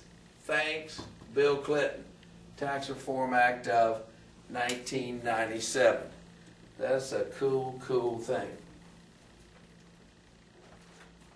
Now, let me show you all this. You just inherited $10,000. You just inherited $10,000, and you've decided you don't want to just go blow that money, but instead you want to invest that money. So you call up your investment guy and say, listen, I've got $10,000, I want to invest this money. He says, man, I got a deal for you. I got some 12% tax-free bonds. You can buy these 12% tax-free bonds, or I've got these 18% bonds that you can buy, but you got to pay tax on those. He says, what tax bracket are you in? You said, I'm in a 30% tax bracket. Now what that means, every dollar that comes in your door, 30 cents of it goes to the IRS, but not with these. So if you did this, you're going to have $1,200 in your pocket. If you take this route, you're going to have $1,800, but you got to pay tax on the money. So 30% of that is $540. So you're going to have $1,800 minus the $540 you're paying in tax to the IRS. That leaves you with $1,260. Did I do that arithmetic right? Yes, I did. So that's actually a better deal. So if you see this, one of the choices is tax-free. The other one, you got to compute the tax on it. So you're paying $540 taxes on an $1,800 investment. You're still $60 ahead with paying the tax. So do the arithmetic on that, because I'm not sure those are the right numbers.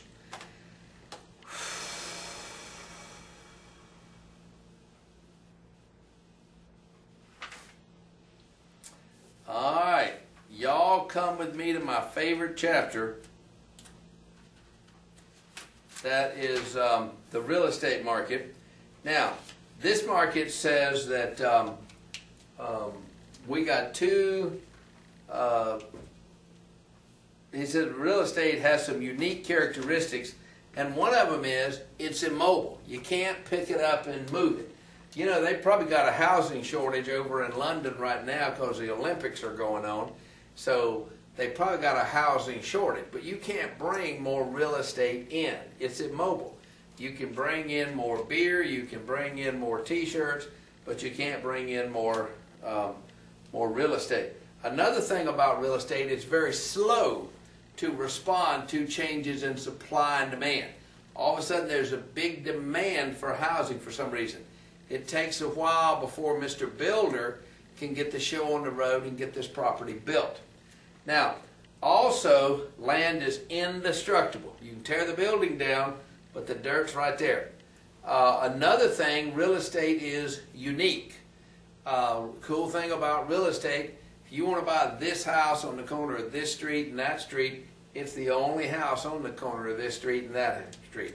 All the other houses are somewhere else. So if there's something about this that makes it unique, it's right at the bottom of a certain ramp, it's across from a certain river, or whatever the situation is, it's always very unique.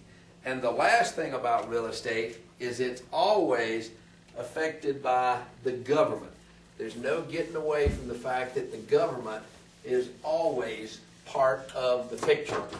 Now, in real estate, we got 4 things that affect supply. They all begin with the letter L. That's land, labor, lumber, and loans. Anytime you don't have enough supply, it could be because you don't have enough land. If you go down to Key West, you'll see there's more demand than there is supply in Key West. There's no more land to build on there. Labor, you got to have skilled labor. You got to have electricians, carpenters, drywall hangers, people that are wanting to do work. You have to have those people or you're going to have a supply problem. Lumber, that's my word for building material. If you've got a building material shortage, you're not going to have any supply. And loans, now that's not mortgage loans, it's construction loans. There has to be somebody willing to make that short-term, high-risk construction loans. construction loans are always high risk, and somebody has to be in there willing to make them, or we're going to have a supply problem. Now, demand is always affected by 5 things. One is the price. As the price of something goes up, the demand goes down.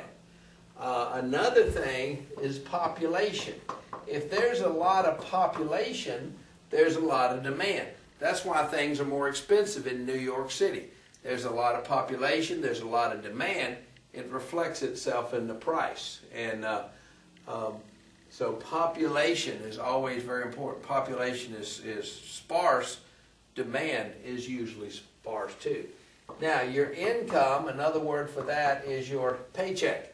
If everybody in town is out of work, not making much money, demand is not very high.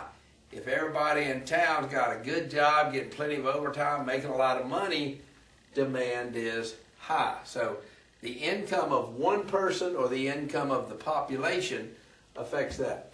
Now, the next thing is credit. I don't know if y'all are familiar with paper as being a slang word for credit, but credit, when credit is available, demand is high.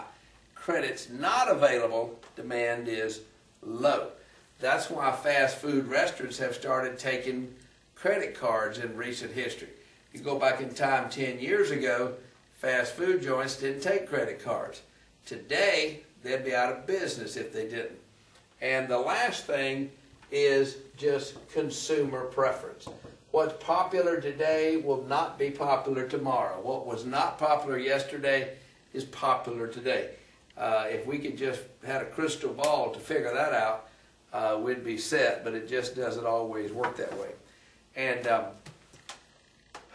now, those are the variables that affect demand: price, population, your paycheck, credit, and a preference. The things that affect supply: land, labor, lumber, and loans. Now, we got a buyer's market and a seller's market. A buyer's market is when there's more people wanting to sell than to buy. A lot of houses for sale, not many people got the itch and the scratch. You got to have the money to be part of the demand, don't forget that. And so, if you've got money, that's the place to be in. Now, a seller's market, that's when people are standing in line taking numbers to buy stuff. And so a seller's market is when there's an excess demand and demand exceeds supply. And, you know, Mr. Seller can say, hey, I'll show my house just on Sunday afternoon between 1 and 2. Now, interpreting market conditions, if prices are going up, that means business is good. Prices are going down, business is bad.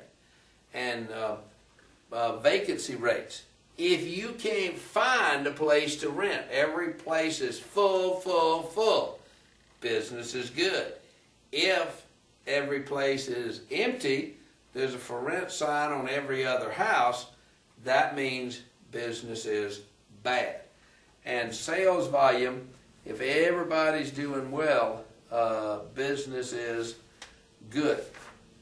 Now, I'm not going to spend any time at all on the math because I got all the math on YouTube.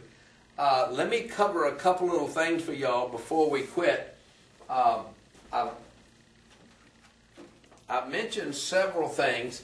One thing, I assume everybody watching this video knows that I am teaching this out of Linda Crawford's book, which is called Florida Real Estate Exam Manual. We sell this book at Clymer School of Real Estate. They sell it other places. If you don't have it, I just can't imagine you're going to take the state exam without it. It has 400 practice questions in the back. It not only has the answer to those questions, but it also has a little explanation why that's the answer. You need this book. Now, I've mentioned the Fat Book. The Fat Book, this is the book that we teach our class out of, and we teach our class out of this book. It's just more information than is in the skinny book. It's also written by Linda Crawford. It's published by Dearborn Publishing. We sell that. This class that you're watching on video I have on audio disc. I did it on audio disc some while back, and it just exactly like I did this. I just came in and taught the class to an empty room. By the way, in the back of this book, there's about 20 questions at the end of every chapter. And at the back of the book, there's 100 practice question tests. On my website at www.clymerrealestateschool.com, there's a 100 question practice exam. I would urge you to take that exam a few days before you go take your state exam. If you don't pass that exam, you ain't going to be passing the state exam either, so keep studying. Linda Crawford also has this book called Real Estate Math. We sell this, and we sell this. This is, if you have a problem with math and you can't solve it by watching my YouTube videos, I would recommend this. But the YouTube videos are free, and check that out. Also, as I mentioned, if you go to the exam without a Clymer School of Real Estate t-shirt, I think you're really being foolish, and all the cool kids are wearing them now. And that's really all I've got for you. I want you to pass the state exam. I want you to pass it the first time. When you do, I want you to go to Google. I want you to put a Google review on for Clymer School of Real Estate if you think we did you some good. And if you know anybody else that needs any help, give them our website, give them our phone number, and tell them to give us a call. Our job, our mission in life is to get you through the state exam. By the way, you got to take your 45-hour class somewhere. Oh, quick warning, don't you dare take any post-license education classes from never heard of them before School of Real Estate on the internet. You make darn sure the school you take your post-license from has a ZH number. That's the number that means they're a Florida school. I've had more than one student took their class at some gypsy school on the internet that turned out it wasn't even a Florida school. They wasted their money, but that's the least of their troubles. They end up with a null and void license. So come on back to Clymer School to take your 45-hour class. Better yet, come take it live and in person, because that class is a barrel of fun. We teach you how to make money, unlike anything we've done so far.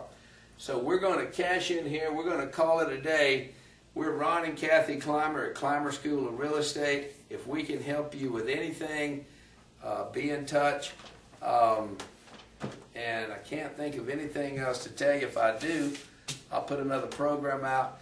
Thank you so much for buying this program. If you know somebody that's stealing it, how about letting me know? I sure would appreciate it. And pass that state exam. Send me an email. Send me a Google review. Say, Ron, I passed it. Appreciate the help. And I appreciate you being here. Thank you.